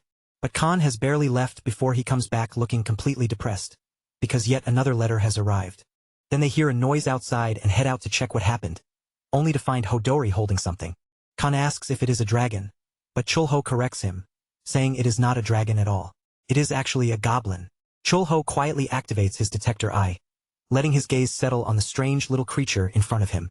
Only then does he realize she is actually a lucky goblin, and from the traces left behind, it becomes clear that all those messages were most likely written and sent out by her. The creatures do not give off the feeling of being truly wicked or malicious. If anything, their behavior is just bizarre and hard to understand. Still, behind every odd little action, Chulho can sense one consistent feeling from her, the almost stubborn obsession with spreading luck to everyone around her. Once Chulho understands that, he walks closer to her instead of treating her like a threat. In a calmer tone, he offers her a meal, saying that after working so hard, she should at least eat something properly before she leaves. Then Chulho lifts his hand and makes a small motion with his finger. A dimensional opening appears beside him, and he brings out Kasim, intending to use him as a translator so they can actually communicate. With Kasim helping them understand each other, the two begin to talk. The immortal goblin explains that the girl once lived far away in the highlands, but at some point, she was separated from the one she believed to be her destined connection. For 120 long years, the two of them had whispered words of love to each other, while they worked side by side and shared meals together. Ever since losing him, she has continued delivering letters, clinging to the hope that luck would somehow remain by his side. Not long after that conversation begins to settle, Echo suddenly appears before them. Chulho finds it annoying that yet another goblin has shown up, but then a thought crosses his mind. He turns to Echo and asks whether, by any chance, he can follow the scent of the gourmet goblin who appeared at the restaurant last time. The demon lord quickly understands that this might actually be useful. With an expression that makes it clear he considers the task beneath him, he answers that something that simple would be incredibly easy. Chulho tells him to track the gourmet goblin down, since it looks as though the two goblins may know each other. Echo, however, immediately grows irritated, unable to see any reason why he should bother chasing the scent of such a lowly creature. Chulho then changes tactics and offers him a reward. If Echo succeeds, he says, he will give him an entire roasted duck all to himself. Echo pauses and seriously considers the offer. In his mind, the breast is the finest part of a chicken, the biggest section, packed with the most meat, and the part that always makes him the happiest. And now, right in front of him, there is suddenly a chance to eat not just a piece, but an entire duck. The moment that possibility sinks in, Echo activates his power without hesitation. He locates the gourmet goblin's position somewhere in the world and instantly teleports him straight into the restaurant. As soon as the two goblins lay eyes on each other again, emotion rushes over them. They run toward one another and throw themselves into a tight embrace, overwhelmed by their unexpected reunion. Chulho watches the heartfelt reunion with visible satisfaction, clearly pleased by how things turned out. Echo, on the other hand, stares at the scene in confusion and demands to know what in the world is happening. At this rate, Khan is progressing so quickly that it feels like he might eventually master calligraphy to perfection. Sometime later, Chulho leaves the restaurant behind and heads somewhere else. When he arrives, he asks the man there whether the charcoal might be ready sometime that day. The man glances toward the work area and says that the timing is about right. Without wasting much time, he gives an order to his subordinates and has them begin the next step. The place is a paid lot located away from Saidamon Market, a workshop dedicated to making charcoal. Whenever Chulho needs charcoal, this is the place he always visits. There was once an era when charcoal could be mass-produced in proper factories, but in the present age, expecting that kind of modern machinery is no longer realistic. Chulho looks over the situation and realizes it will still take quite a while for the charcoal to cool down. Since he plans to return later that night anyway, he casually invites the man to share a drink with him while they wait. The man accepts the invitation with obvious pleasure. Meanwhile, Chulho places several pieces of meat onto the paddle and generously scatters salt over them until the surface is well covered. Inside the furnace, the temperature has climbed beyond 1,000 degrees. Chulho himself could step into such a place without being harmed, but for almost any other living creature, that heat would mean instant incineration. The flames continue burning without pause, hot enough to turn everything they touch into charcoal. Because of that overwhelming heat, Chulho can only leave the paddle inside for about 10 seconds. He pulls the meat back out, slices off a piece and tastes it. Just as he expected, it is still delicious, with the rich flavor of melted fat spreading warmly through his mouth. His friend looks at him and remarks that Chulho is a peculiar young man. Compared to most people of this era, he feels oddly childlike in some ways, yet that same quality makes him pleasant company for drinking. Then, almost casually, the man adds that he may soon stop doing this work. Chulho turns toward him and asks why, and the man begins by saying that there are many different kinds of wood in the world. Even among oaks alone, there are Canara oaks, Oriental white oaks, and daimyo oaks. As he speaks, the man seems to reflect on how long he has spent living beside those trees and working with them day after day. He says he has lived his whole life waiting for the moisture inside logs to dry after placing them in the furnaces, and even after pulling the charcoal out, waiting just a little longer before touching the result. Listening to him, Chulho imagines the old man's long life, one that must have passed through turbulent times, filled with things he gained and things he inevitably lost along the way. The old man continues, saying that no matter how patiently he waited, his wife and children still ended up leaving before he did. His master once told him that a charcoal burner never really changes. Waiting is lonely, and because loneliness makes people easy to change, he held tightly to that way of life and lived by it until now. Then he looks at Chulho and tells him that he should enjoy himself as much as he can. The world has already changed, the generations have changed with it, and now, perhaps, it is finally time for him to change as well. Chulho is not completely sure whether he has understood the old man's meaning correctly. The old man explains that he has earned all the money he needs, and one could say he has already lived long enough, so for once, he is thinking about living his own life. Chulho accepts that reasoning. To him, age is not what matters when someone finally discovers the true meaning of their own life. The man bursts into hearty laughter and says that, as the finale to his 70 years of life, he wants to create a true masterpiece. If it turns out as well as he hopes, he promises that he will definitely give it to Chulho. Chulho thinks quietly for a moment, then excuses himself from the conversation. He opens a dimensional portal and asks Kasim how many world trees they still have stored inside the subspace. Kasim reports back clearly, saying that there is 1 sapling and 7 fully grown trees, along with 13 dead ones that Chulho had recovered before. Chulho does not immediately remember that detail, so Kasim explains that those are the world trees from the elven forest. When those trees reached the end of their lives, Chulho planted their saplings in their place. As Chulho thinks it over, the memory returns to him. There had once been an incident where the world trees protecting the elven forest died under mysterious circumstances, and because he had the seeds of the world tree, he planted them there. Kasim adds that dimensional rifts had also begun appearing around that same period, and because of those rifts, young elves would occasionally vanish without warning. Chulho says he understands, then gives Kasim a direct order. He tells him to bring out the 13 dead trees from that time, because he intends to use them now. Sometime later, the charcoal is finally ready. The old man says he baked the charcoal using the wood Chulho gave him, and the result was extraordinary. His firepower was excellent, it lasted for a long time, and it even carried a pleasant fragrance. The scent turned out incredible, and although everything about it seemed perfect, he admits that he has no idea what kind of wood it actually was. Chulho knows very well that the wood is a treasure of the world, and it is probably not something he should casually reveal. So instead, he simply says that he is not entirely sure either, claiming that he only happened to find it by chance. The wood itself is sturdy and has an exceptional ability to contain magical power, which makes it an outstanding material for crafting weapons. Of course, since this is dead wood, it would be hard to expect the same full effects from it. Even so, Charcoal made from a world tree is bound to be far more incredible than any charcoal ever created before. The old man celebrates with deep satisfaction, saying that after 70 years of life, he has finally managed to create the finest charcoal he has ever made. With that achievement in his hands, he says he has no regrets left.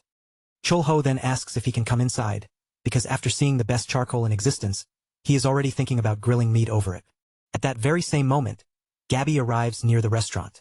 As she gets closer, she suddenly senses something strange in the air, and for some reason, the scent drifting toward her feels deeply nostalgic. The charcoal was finally ready, and as Chulho looked at it, he quietly imagined that the greatest masterpiece of the old man's long life had somehow taken on the shape of the man himself. In the end, people often begin to resemble the work they pour their entire lives into. His heart was like glowing charcoal, burned down to its absolute limit, yet the moment even the smallest flame touched it, it could blaze fiercely again in an instant. For Chulho, this dish was not just a meal.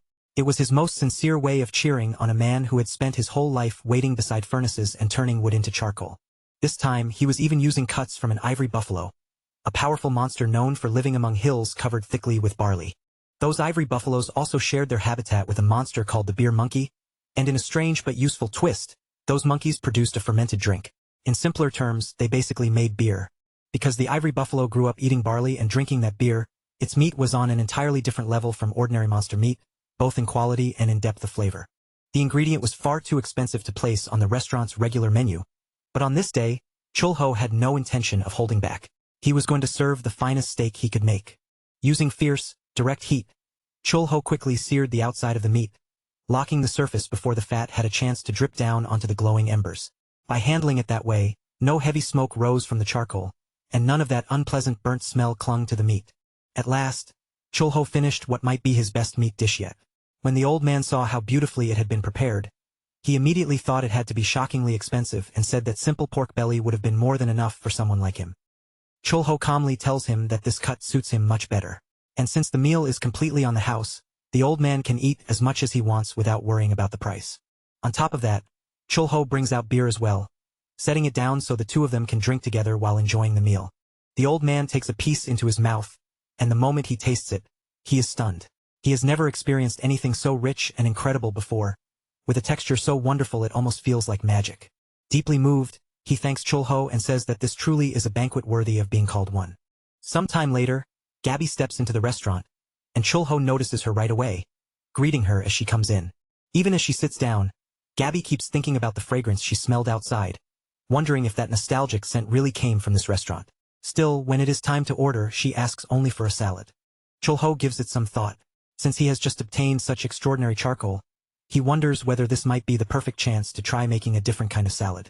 He has a small fruit about the size of a walnut, packed with the concentrated taste of apples, along with a fist-sized pineapple that can be eaten whole, peel and all. When fruits like these are heated over fire, their sweetness grows much stronger, and their flavor becomes deeper, richer, and far more intense.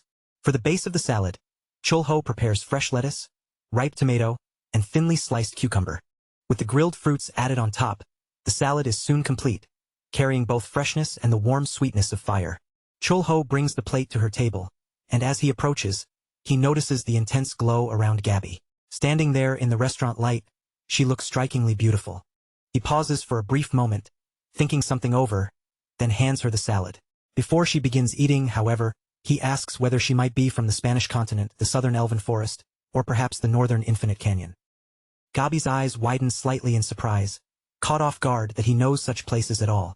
After a moment, she answers that she is from the elven forest. Chulho silently figures that Gabby probably knows nothing about Lycus Moreau, his former identity, and that she must have crossed over to Earth sometime after everything that happened back then. After Gabby takes a bite of the food, a powerful energy spreads through her senses. It feels so much like the world tree that she begins to wonder if what she is tasting is somehow connected to the forest of the elves. A gentle warmth settles inside her, comforting her in a way she cannot ignore, and beneath that warmth comes a faint but painful wave of nostalgia. Seeing her reaction, Chulho quietly hands her a small cloth and comments that she is probably remembering the world tree. Gabby takes the cloth and uses it to wipe away the tears that have already started falling. She says she is no longer even surprised by this overwhelming sense of longing, until Chulho tells her that what she is tasting is actually the world tree. Gabby can hardly believe what she has just heard. She says it is incredible because among her people, there was once a tradition of sharing a world tree after its life had come to an end, and that act was treated as a kind of sacred ritual. But despite that tradition, Gabby herself never had the chance to go through her coming-of-age ceremony. She looks ahead, trying to steady her thoughts, and realizes that she truly cannot understand Chulho. If he has enough world tree to casually cook with, then she cannot even begin to imagine what kind of life he has lived. Then, without any warning, Chulho tells her that she will be fine. He says this because she will be able to return to the elven forest on the Spanish continent. After all, Chulho himself has already managed to go back there once. Hearing those words, Gabby is overcome with emotion. She lowers her gaze, gathers herself as best she can, and sincerely thanks him for the meal. The next morning, Saffron finds herself trapped in a dilemma so serious it almost feels breathtaking. All she had done was say that she wanted to learn how to cook from Chulho. And Chulho, taking that request in his usual cheerful way, had sent a full set of kitchen utensils straight into the labyrinth. Saffron stands there wondering what she should even prepare first, when the demon lord suddenly appears, bringing Kyul along with him. He asks Saffron to watch the child for a while, then disappears almost immediately, saying only that he will be back soon. The baby dragon finishes eating her chocolate, then remembers what Chulho once told her. She should not go outside with strangers. So Kyul studies Saffron carefully in her own way. She has seen her several times before. Saffron is Echo's friend. She is a woman, and on top of that, she is beautiful. After weighing all of that, Kyul decides that Saffron must be a safe person and innocently asks her to pick her up. Saffron does as she asks, lifting Kyul into her arms, then cautiously asks whether Hodori might be nearby too, possibly ready to cause trouble. The moment she asks, Echo appears again with the cat in his arms. Then, just as quickly, he vanishes once more, wishing Saffron luck in the battle she is about to face while taking care of both of them. Saffron picks up the care manual for the two of them. The first rule says that when the little girl is hungry, she must be fed, and if she is given something bad, she will cry. The second rule says Kyul must be made to run until all her energy is spent, because if that does not happen, the one who ends up completely exhausted will be Saffron herself. In that situation, the manual says she should use chocolate to lure Kyul because when it comes to that sweet treat, it apparently solves everything. Elsewhere, the cows are hard at work when Kyul suddenly comes racing in. The moment she appears, her magic power bursts out and throws them all into the air. The workers immediately fall into panic, convinced that the demon has returned to terrorize them again. Right then, Mino appears and announces that it is time for breakfast. Hay is tossed out for the monsters to eat, and Kyul looks at it with curious eyes before asking whether it is really tasty. Mino confirms that it is indeed tasty, but the moment Kyul bites into the hay, her little face twists in disgust, clearly deciding right away that this is not food she wants to eat. Saffron immediately grows worried when she sees that reaction. After all, the warning she received was very clear. If the little girl is given something bad to eat, she will start crying. With that in mind, Saffron quickly decides to check the instructions again.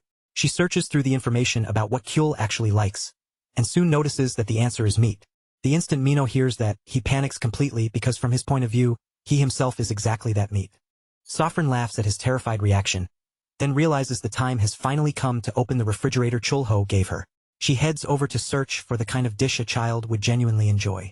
From inside, she pulls out a massive giant crab, and Kyul's eyes widen as soon as she sees it, clearly stunned by just how enormous the creature is. Saffron explains that this is called a giant crab. Chulho once grilled one for her before, and even now, she remembers it as the most delicious thing she has ever tasted in her life.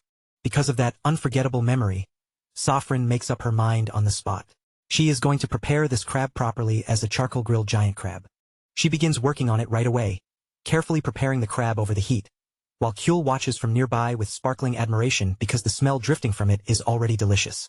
Saffron cuts off a few pieces from the cooked crab, then hands one over to the baby dragon, gently asking her to give it a try. Kyul bites into the meat without hesitation, and the moment the flavor hits her mouth, she is completely amazed by how good it tastes. Saffron finally starts to relax after seeing that the little girl likes it so much. But then, after taking another bite, Kyul casually says that 2 of her teeth have fallen out. Everyone immediately panics, because if Chulho finds out that something happened to Kyul's teeth while she was under their care, they know they are absolutely finished. Because of that, Saffron quickly moves closer to check Kyul's mouth. After looking carefully, she realizes they were only baby teeth that had naturally fallen out, so at least that part is a relief. Kyul then remembers something Chulho once told her, that when someone gives her help, she should repay them properly. So, with total innocence, she offers the 2 fallen teeth as a gift. Saffron accepts them and thanks her, unable to stop herself from thinking how strangely adorable the gesture is. After that small commotion settles down, they return to the grill, where the rest of the crab meat is almost perfectly done. Saffron knows the final step clearly. After carefully removing the crab's innards, she has to pour rice, water, and salt into the emptied shell, using it to finish a rich giant crab porridge at the end. And just like that, everyone keeps enjoying themselves, eating and laughing together until the late afternoon stretches over the labyrinth. After using up so much energy, Kyul goes to brush her teeth and then lies down to take a short nap, finally ready to rest for a while. Even as she settles down, the little girl keeps saying again and again that she likes Saffron. Hearing that, Saffron feels deeply relieved. But just when she begins to relax, a portal suddenly opens nearby, and the Demon King steps out of it.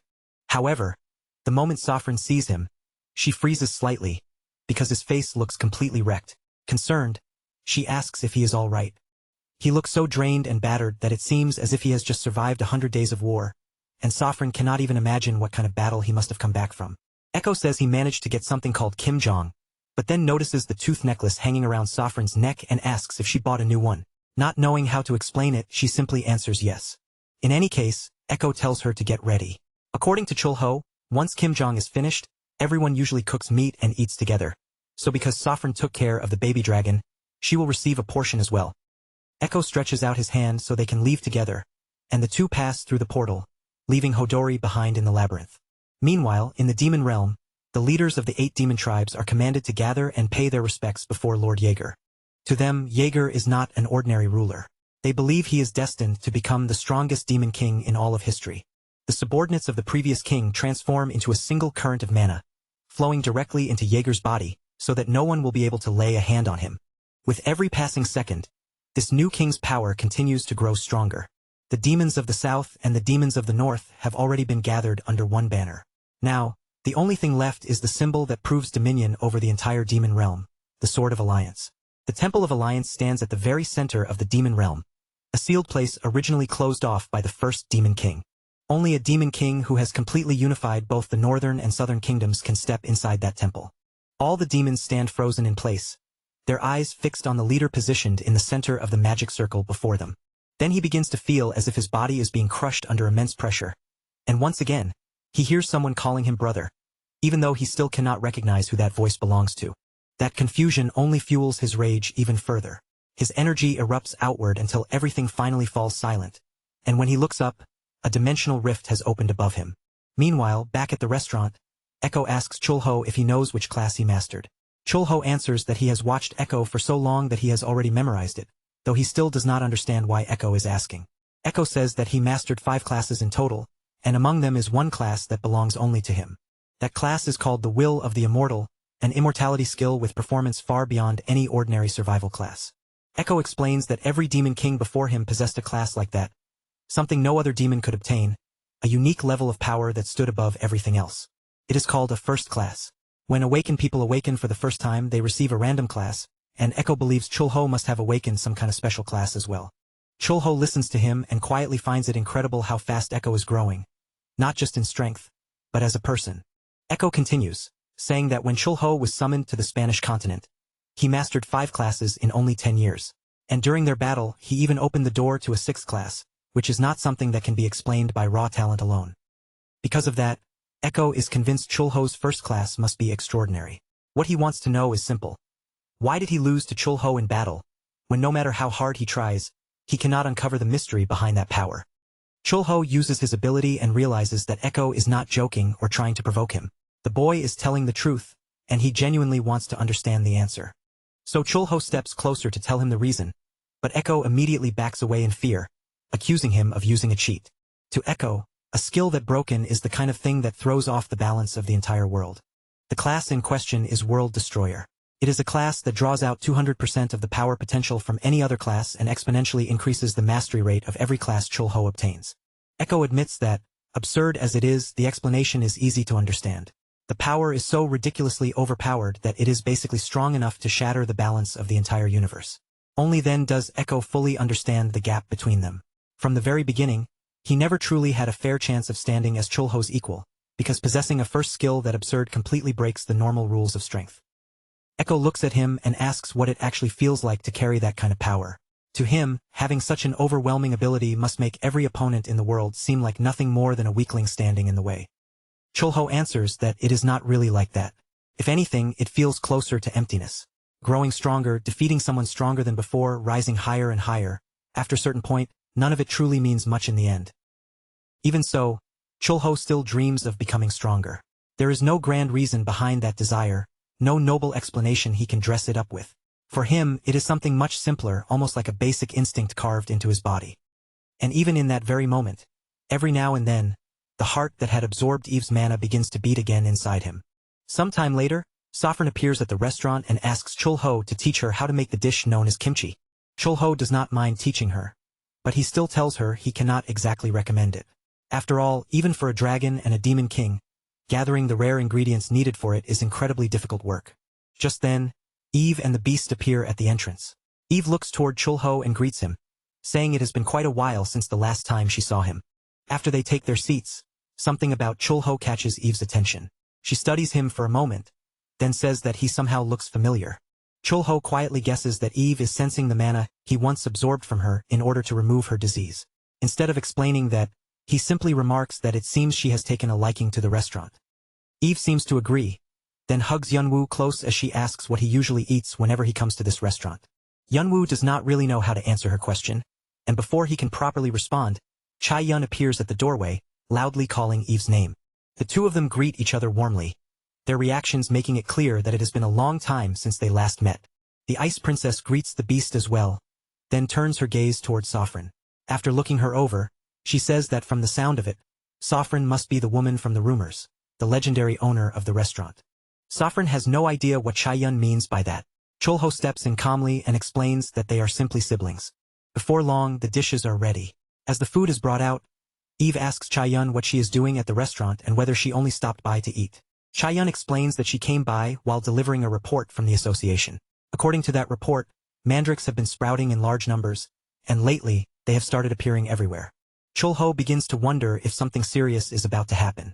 Mandrakes feed on een, and since they are plants that usually grow in large numbers in the demon realm, a sudden increase could mean the connection point to that realm is drawing closer. On the other hand, adult mandrake leaves look very similar to cabbage leaves. Thanks to that unexpected detail, Chulho realizes they probably will not have to worry about running out of kimchi ingredients that year. Eve grows thoughtful after hearing this news, because it may be connected to the future she once saw in her vision.